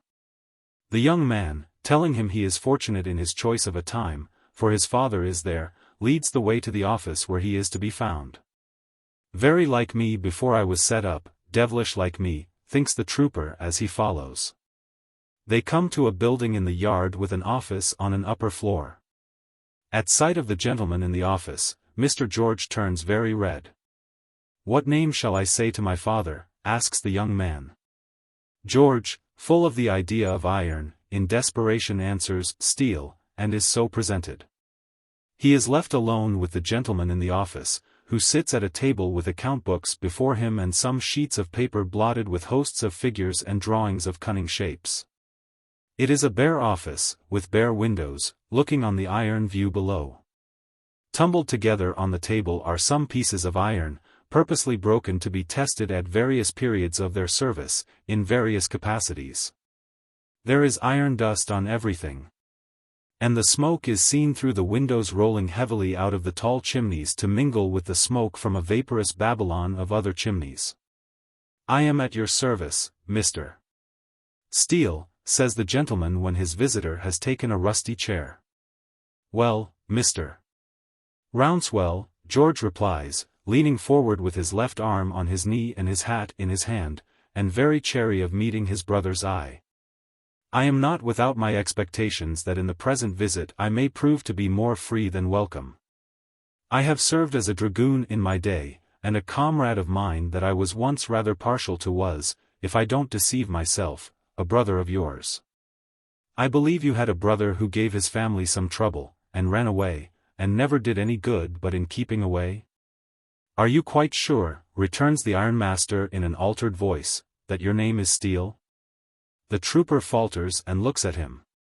His brother starts up, calls him by his name, and grasps him by both hands. "You are too quick for me," cries the trooper with the tears springing out of his eyes. "How do you do, my dear old fellow? I never could have thought you would have been half so glad to see me as all this. How do you do, my dear old fellow, how do you do?" They shake hands and embrace each other over and over again, the trooper still coupling his, "How do you do, my dear old fellow," with his protestation that he never thought his brother would have been half so glad to see him as all this. So far from it, he declares at the end of a full account of what has preceded his arrival there, "I had very little idea of making myself known. I thought if you took by any means forgivingly to my name I might gradually get myself up to the point of writing a letter. But I should not have been surprised, brother, if you had considered it anything but welcome news to hear of me." "We will show you at home what kind of news we think it, George," returns his brother. "This is a great day at home, and you could not have arrived, you bronzed old soldier, on a better. I make an agreement with my son what today that on this day 12th he shall marry as pretty and as good a girl as you have seen in all your travels. She goes to Germany tomorrow with one of your nieces for a little polishing up in her education. We make a feast of the event, and you will be made the hero of it. Mr. George is so entirely overcome at first by this prospect that he resists the proposed honor with great earnestness. Being overborne, however, by his brother and his nephew, concerning whom he renews his protestations that he never could have thought they would have been half so glad to see him, he is taken home to an elegant house in all the arrangements of which there is to be observed a pleasant mixture of the originally simple habits of the father and mother with such as are suited to their altered station and the higher fortunes of their children. Here Mr. George is much dismayed by the graces and accomplishments of his nieces that are and by the beauty of Rosa, his niece that is to be, and by the affectionate salutations of these young ladies, which he receives in a sort of dream. He is sorely taken aback, too, by the dutiful behavior of his nephew and has a woeful consciousness upon him of being a scapegrace. However, there is great rejoicing and a very hearty company and infinite enjoyment, and Mr. George comes bluff and martial through it all, and his pledge to be present at the marriage and give away the bride is received with universal favor. A whirling head has Mr. George that night when he lies down in the state bed of his brother's house to think of all these things and to see the images of his nieces, awful all the evening in their floating muslins, waltzing, after the German manner, over his counterpane. The brothers are closeted next morning in the ironmaster's room, where the elder is proceeding, in his clear sensible way, to show how he thinks he may best dispose of George in his business. When George squeezes his hand and stops him. "Brother, I thank you a million times for your more than brotherly welcome, and a million times more to that for your more than brotherly intentions. But my plans are made. Before I say a word as to them, I wish to consult you upon one family point." "How," says the trooper, folding his arms and looking with indomitable firmness at his brother, "how is my mother to be got to scratch me?" "I am not sure that I understand you, George," replies the ironmaster. "I say, brother, how is my mother to be got to scratch me?" "She must be got to do it somehow." "Scratch you out of her will, I think you mean." "Of course I do. In short," says the trooper, folding his arms more resolutely yet, "I mean, to scratch me." "My dear George," returns his brother, "is it so indispensable that you should undergo that process?" "Quite. Absolutely. I couldn't be guilty of the meanness of coming back without it. I should never be safe not to be off again. I have not sneaked home to rob your children, if not yourself, brother, of your rights. I, who forfeited mine long ago. If I am to remain and hold up my head, I must be scratched. Come. You are a man of celebrated penetration and intelligence, and you can tell me how it's to be brought about." "I can tell you, George," replies the ironmaster deliberately, "how it is not to be brought about, which I hope may answer the purpose as well. Look at our mother, think of her, recall her emotion when she recovered you. Do you believe there is a consideration in the world that would induce her to take such a step against her favorite son? Do you believe there is any chance of her consent, to balance against the outrage it would be to her, loving dear old lady, to propose it? If you do, you are wrong. No, George. You must make up your mind to remain unscratched, I think." There is an amused smile on the ironmaster's face as he watches his brother, who is pondering, deeply disappointed. "I think you may manage almost as well as if the thing were done, though." "How, brother?" "Being bent upon it, you can dispose by will of anything you have the misfortune to inherit in any way you like, you know." "That's true," says the trooper, pondering again. Then he wistfully asks, with his hand on his brother's, "Would you mind mentioning that, brother, to your wife and family?" "Not at all. Thank you. You wouldn't object to say, perhaps, that although an undoubted vagabond, I am a vagabond of the harum-scarum order, and not of the mean sort?" The ironmaster, repressing his amused smile, assents. "Thank you. Thank you. It's a weight off my mind," says the trooper with a heave of his chest as he unfolds his arms and puts a hand on each leg, "though I had set my heart on being scratched, too." The brothers are very like each other, sitting face to face, but a certain massive simplicity and absence of usage in the ways of the world is all on the trooper's side. "Well," he proceeds, throwing off his disappointment, "next and last, those plans of mine. You have been so brotherly as to propose to me to fall in here and take my place among the products of your perseverance and sense. I thank you heartily. It's more than brotherly, as I said before, and I thank you heartily for it," shaking him a long time by the hand. "But the truth is, brother, I am a kind of a weed, and it's too late to plant me in a regular garden." "My dear George," returns the elder, concentrating his strong steady brow upon him and smiling confidently, "leave that to me, and let me try." George shakes his head. "You could do it, I have not a doubt, if anybody could, but it's not to be done." "Not to be done, sir. Whereas it so falls out, on the other hand, that I am able to be of some trifle of use to Sir Leicester Dedlock since his illness, brought on by family sorrows, and that he would rather have that help from our mother's son than from anybody else." "Well, my dear George," returns the other with a very slight shade upon his open face, "if you prefer to serve in Sir Leicester Dedlock's household brigade." "There it is, brother," cries the trooper, checking him, with his hand upon his knee again. "There it is. You don't take kindly to that idea. I don't mind it. You are not used to being officered, I am. Everything about you is in perfect order and discipline. Everything about me requires to be kept so.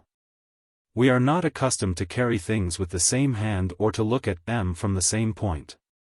I don't say much about my garrison manners because I found myself pretty well at my ease last night, and they wouldn't be noticed here, I dare say, once in a way. But I shall get on best at Chesney Wold, where there's more room for a weed than there is here, and the dear old lady will be made happy besides. Therefore I accept of Sir Leicester Dedlock's proposals. When I come over next year to give away the bride, or whenever I come, I shall have the sense to keep the household brigade in ambuscade and not to maneuver it on your ground. I thank you heartily again and am proud to think of the Rouncewells as they'll be founded by you. You know yourself, George," says the elder brother, returning the grip of his hand, "and perhaps you know me better than I know myself. Take your way. So that we don't quite lose one another again, take your way."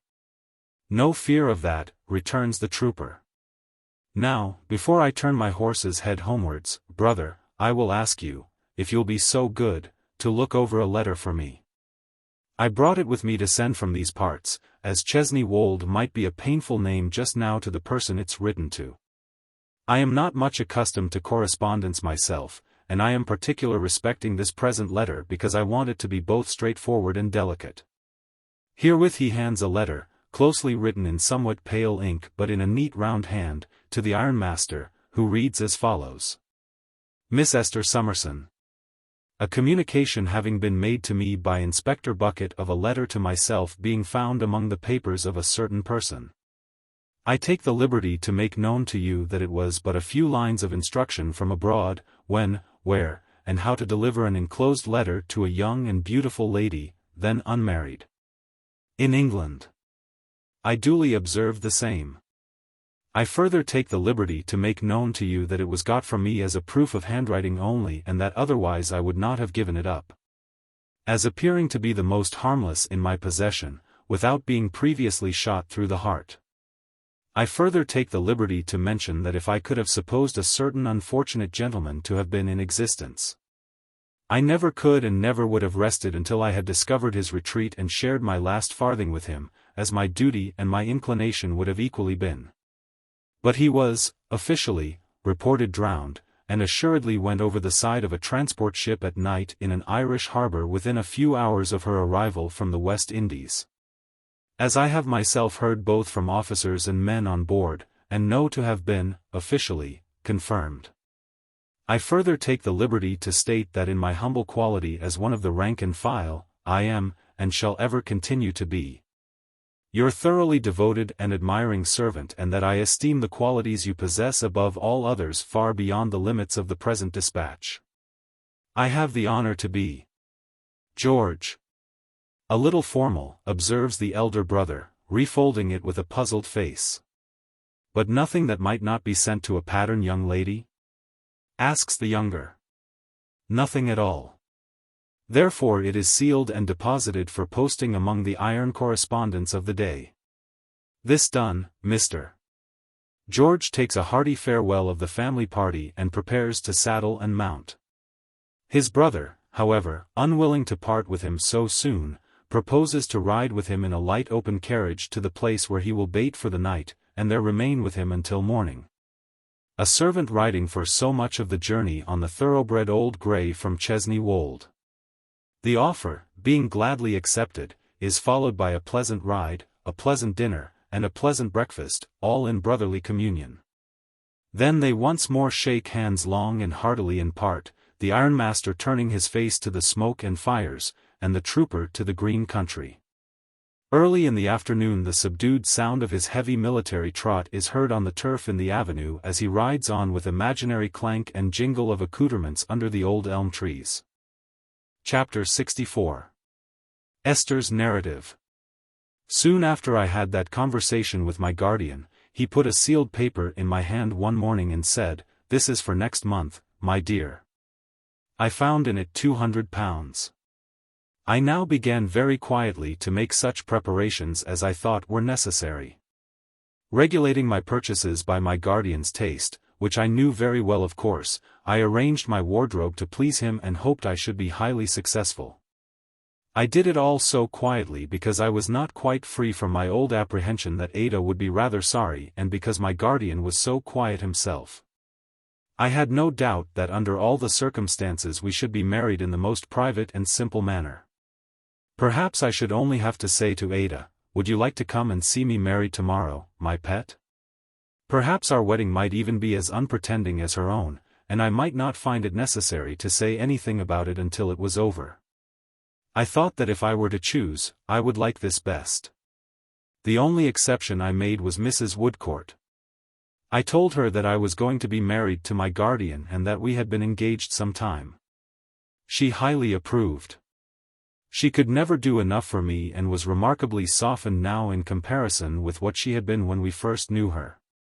There was no trouble she would not have taken to have been of use to me, but I need hardly say that I only allowed her to take as little as gratified her kindness without tasking it. Of course this was not a time to neglect my guardian, and of course it was not a time for neglecting my darling. So I had plenty of occupation, which I was glad of. And as to Charlie, she was absolutely not to be seen for needlework. To surround herself with great heaps of it, baskets full and tables full, and do a little, and spend a great deal of time in staring with her round eyes at what there was to do, and persuade herself that she was going to do it, were Charlie's great dignities and delights. Meanwhile, I must say, I could not agree with my guardian on the subject of the will, and I had some sanguine hopes of Jarndyce and Jarndyce. Which of us was right will soon appear, but I certainly did encourage expectations. In Richard, the discovery gave occasion for a burst of business and agitation that buoyed him up for a little time. But he had lost the elasticity even of hope now and seemed to me to retain only its feverish anxieties. From something my guardian said one day when we were talking about this, I understood that my marriage would not take place until after the term time we had been told to look forward to. And I thought the more, for that, how rejoiced I should be if I could be married when Richard and Ada were a little more prosperous. The term was very near indeed when my guardian was called out of town and went down into Yorkshire on Mr. Woodcourt's business. He had told me beforehand that his presence there would be necessary. I had just come in one night from my dear girls and was sitting in the midst of all my new clothes, looking at them all around me and thinking, when a letter from my guardian was brought to me. It asked me to join him in the country and mentioned by what stagecoach my place was taken and at what time in the morning I should have to leave town. It added in a postscript that I would not be many hours from Ada. I expected few things less than a journey at that time, but I was ready for it in half an hour and set off as appointed early next morning. I travelled all day, wondering all day what I could be wanted for at such a distance. Now I thought it might be for this purpose, and now I thought it might be for that purpose, but I was never near the truth. It was night when I came to my journey's end and found my guardian waiting for me. This was a great relief, for towards evening I had begun to fear, the more so as his letter was a very short one, that he might be ill. However, there he was, as well as it was possible to be.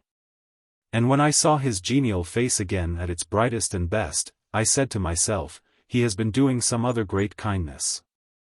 Not that it required much penetration to say that, because I knew that his being there at all was an act of kindness. Supper was ready at the hotel, and when we were alone at table he said, full of curiosity, "No doubt, little woman, to know why I have brought you here?"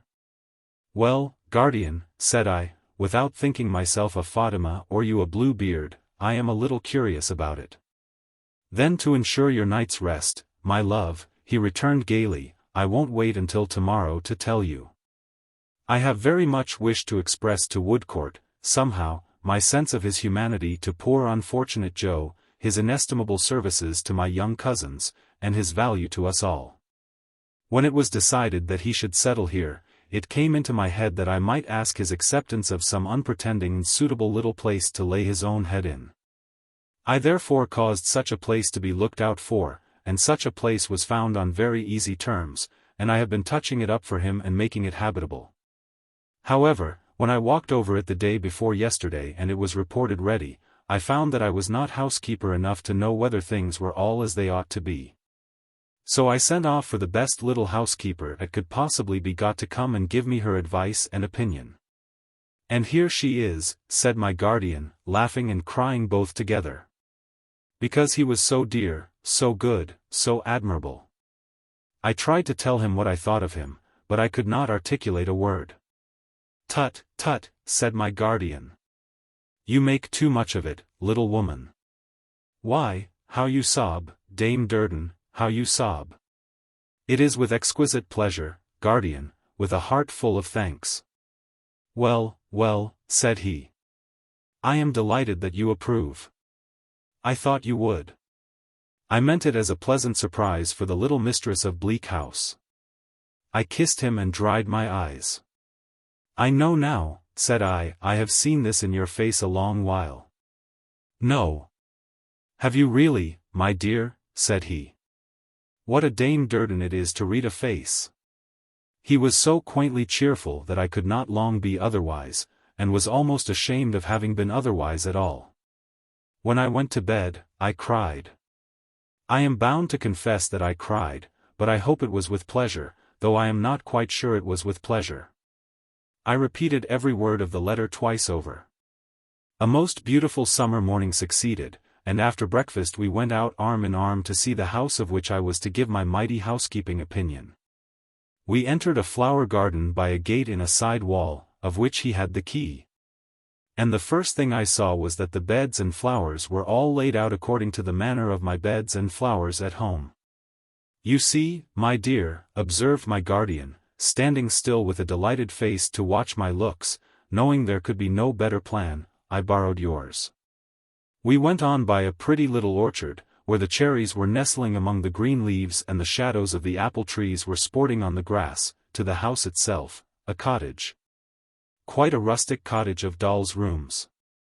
But such a lovely place, so tranquil and so beautiful, with such a rich and smiling country spread around it. With water sparkling away into the distance, here all overhung with summer growth, there turning a humming mill. At its nearest point glancing through a meadow by the cheerful town, where cricket players were assembling in bright groups and a flag was flying from a white tent that rippled in the sweet west wind.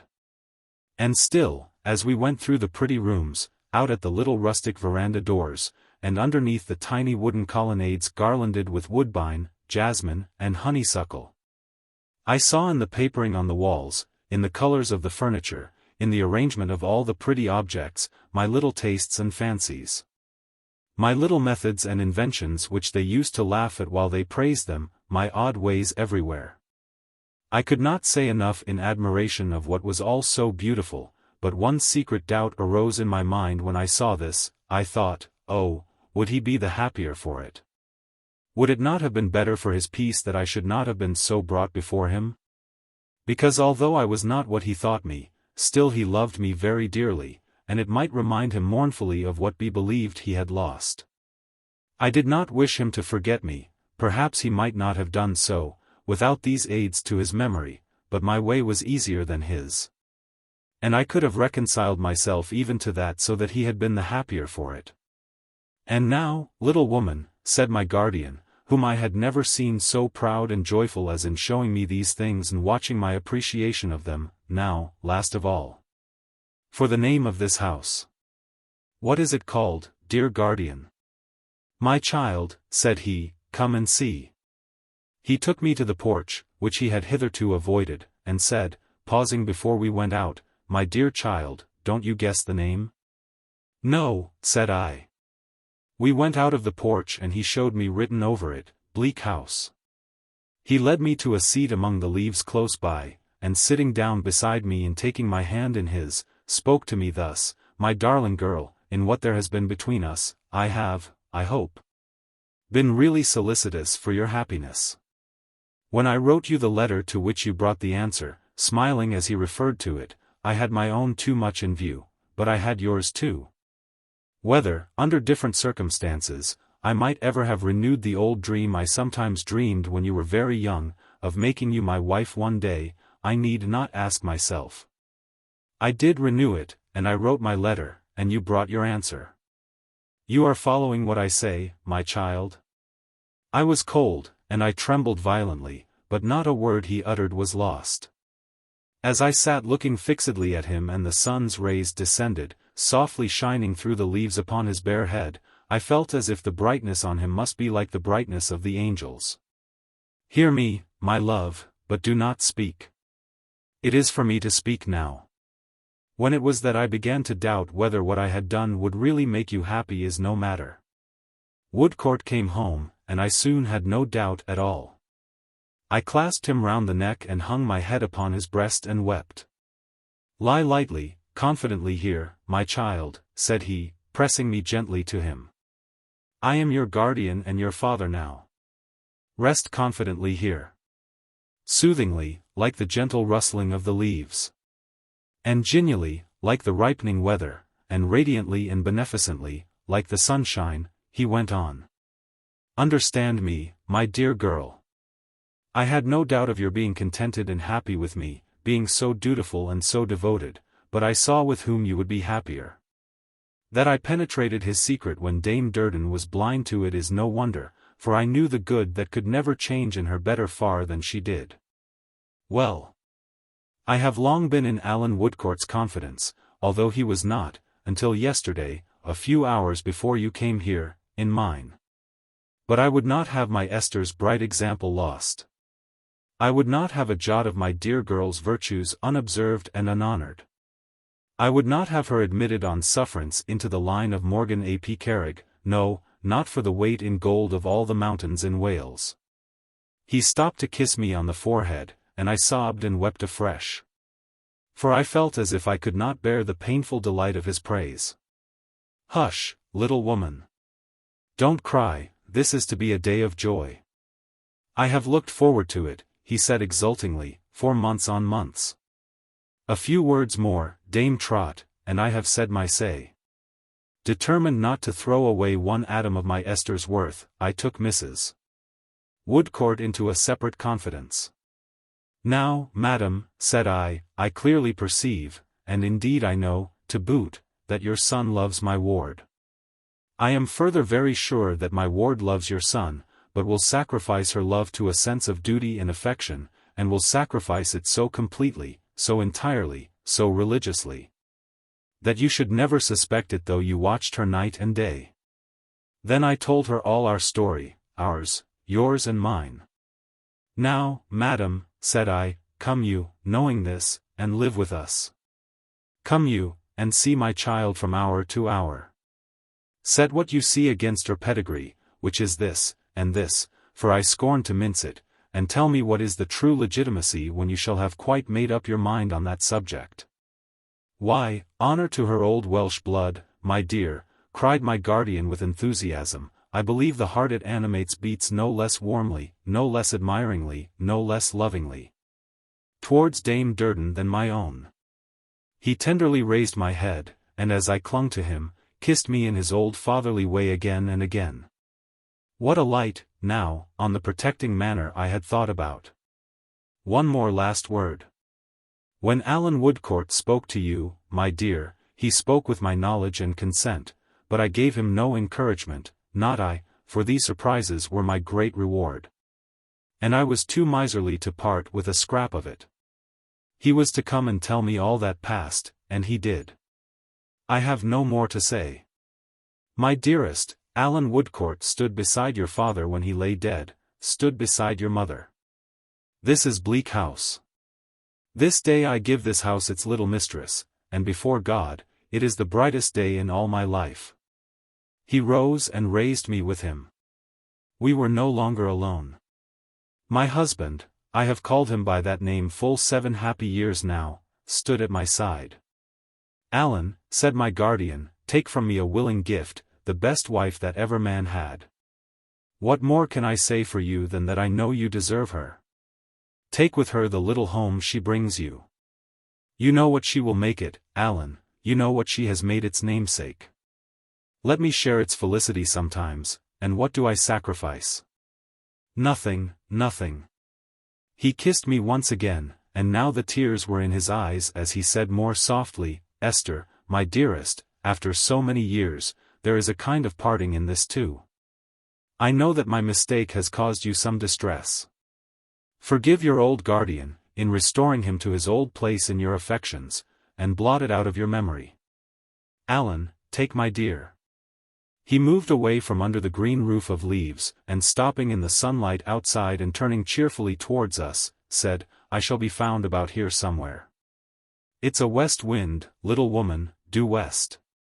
Let no one thank me any more, for I am going to revert to my bachelor habits, and if anybody disregards this warning, I'll run away and never come back.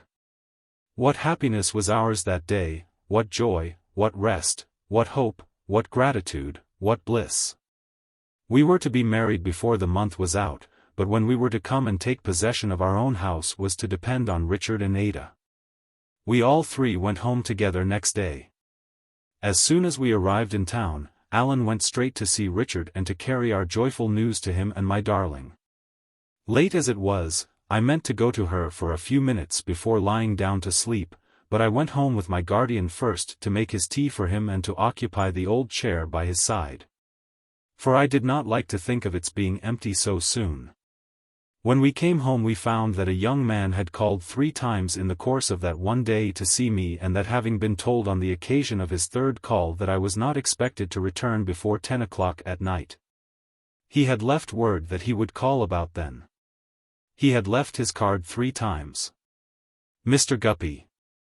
As I naturally speculated on the object of these visits, and as I always associated something ludicrous with the visitor, it fell out that in laughing about Mr. Guppy I told my guardian of his old proposal and his subsequent retraction. After that, said my guardian, we will certainly receive this hero. So instructions were given that Mr. Guppy should be shown in when he came again, and they were scarcely given when he did come again. He was embarrassed when he found my guardian with me, but recovered himself and said, How do do, sir?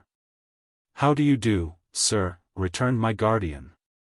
Thank you, sir, I am tolerable, returned Mr. Guppy. Will you allow me to introduce my mother, Mrs. Guppy of the Old Street Road, and my particular friend, Mr. Weevil. That is to say, my friend has gone by the name of Weevil, but his name is really and truly Jobling. My guardian begged them to be seated, and they all sat down.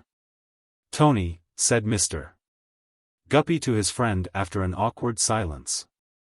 Will you open the case? Do it yourself, returned the friend rather tartly. Well, Mr. Jarndyce, sir, Mr. Guppy, after a moment's consideration, began, to the great diversion of his mother, which she displayed by nudging Mr. Jobling with her elbow and winking at me in a most remarkable manner. I had an idea that I should see Miss Summerson by herself and was not quite prepared for your esteemed presence. But Miss Summerson has mentioned to you, perhaps, that something has passed between us on former occasions? Miss Summerson, returned my guardian, smiling, has made a communication to that effect to me. That, said Mr. Guppy, makes matters easier. Sir, I have come out of my articles at Kenge and Carboy's, and I believe with satisfaction to all parties. I am now admitted, after undergoing an examination that's enough to badger a man blue. touching a pack of nonsense that he don't want to know, on the roll of attorneys and have taken out my certificate, if it would be any satisfaction to you to see it. Thank you, Mr. Guppy, returned my guardian. I am quite willing, I believe I use a legal phrase, to admit the certificate. Mr. Guppy therefore desisted from taking something out of his pocket and proceeded without it. I have no capital myself, but my mother has a little property which takes the form of an annuity, here Mr. Guppy's mother rolled her head as if she never could sufficiently enjoy the observation, and put her handkerchief to her mouth. And again winked at me, and a few pounds for expenses out of pocket in conducting business will never be wanting, free of interest, which is an advantage, you know, said Mr. Guppy feelingly. Certainly an advantage, returned my guardian. I have some connection, pursued Mr. Guppy, and it lays in the direction of Walcott Square, Lambeth. I have therefore taken a booze in that locality, which, in the opinion of my friends, is a hollow bargain, taxes ridiculous, and use of fixtures included in the rent. And intend setting up professionally for myself there forthwith. Here Mr. Guppy's mother fell into an extraordinary passion of rolling her head and smiling waggishly at anybody who would look at her. It's a 6-roomer, exclusive of kitchens, said Mr. Guppy, and in the opinion of my friends, a commodious tenement. When I mention my friends, I refer principally to my friend Jobling, who I believe has known me, Mr. Guppy looked at him with a sentimental air, from boyhood's hour. Mr. Jobling confirmed this with a sliding movement of his legs. My friend Jobling will render me his assistance in the capacity of clerk and will live in the Poos, said Mr. Guppy. My mother will likewise live in the Poos when her present quarter in the Old Street Road shall have ceased and expired, and consequently there will be no want of society. My friend Jobling is naturally aristocratic by taste, and besides being acquainted with the movements of the upper circles, fully backs me in the intentions I am now developing. Mr. Jobling said, certainly, and withdrew a little from the elbow of Mr. Guppy's mother. Now, I have no occasion to mention to you, sir, you being in the confidence of Miss Summerson, said Mr. Guppy, mother, I wish you'd be so good as to keep still, that Miss Summerson's image was formerly imprinted on my heart and that I made her a proposal of marriage. That I have heard, returned my guardian.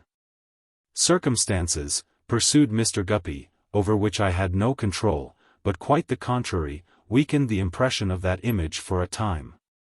At which time Miss Summerson's conduct was highly genteel, I may even add, magnanimous. My guardian patted me on the shoulder and seemed much amused. Now, sir, said Mr. Guppy, I have got into that state of mind myself that I wish for a reciprocity of magnanimous behavior. I wish to prove to Miss Summerson that I can rise to a height of which perhaps she hardly thought me capable.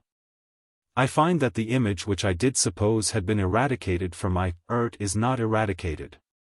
Its influence over me is still tremendous, and yielding to it, I am willing to overlook the circumstances over which none of us have had any control and to renew those proposals to Miss Summerson which I had the honor to make at a former period. I beg to lay the booze in Walcott Square, the business, and myself before Miss Summerson for her acceptance.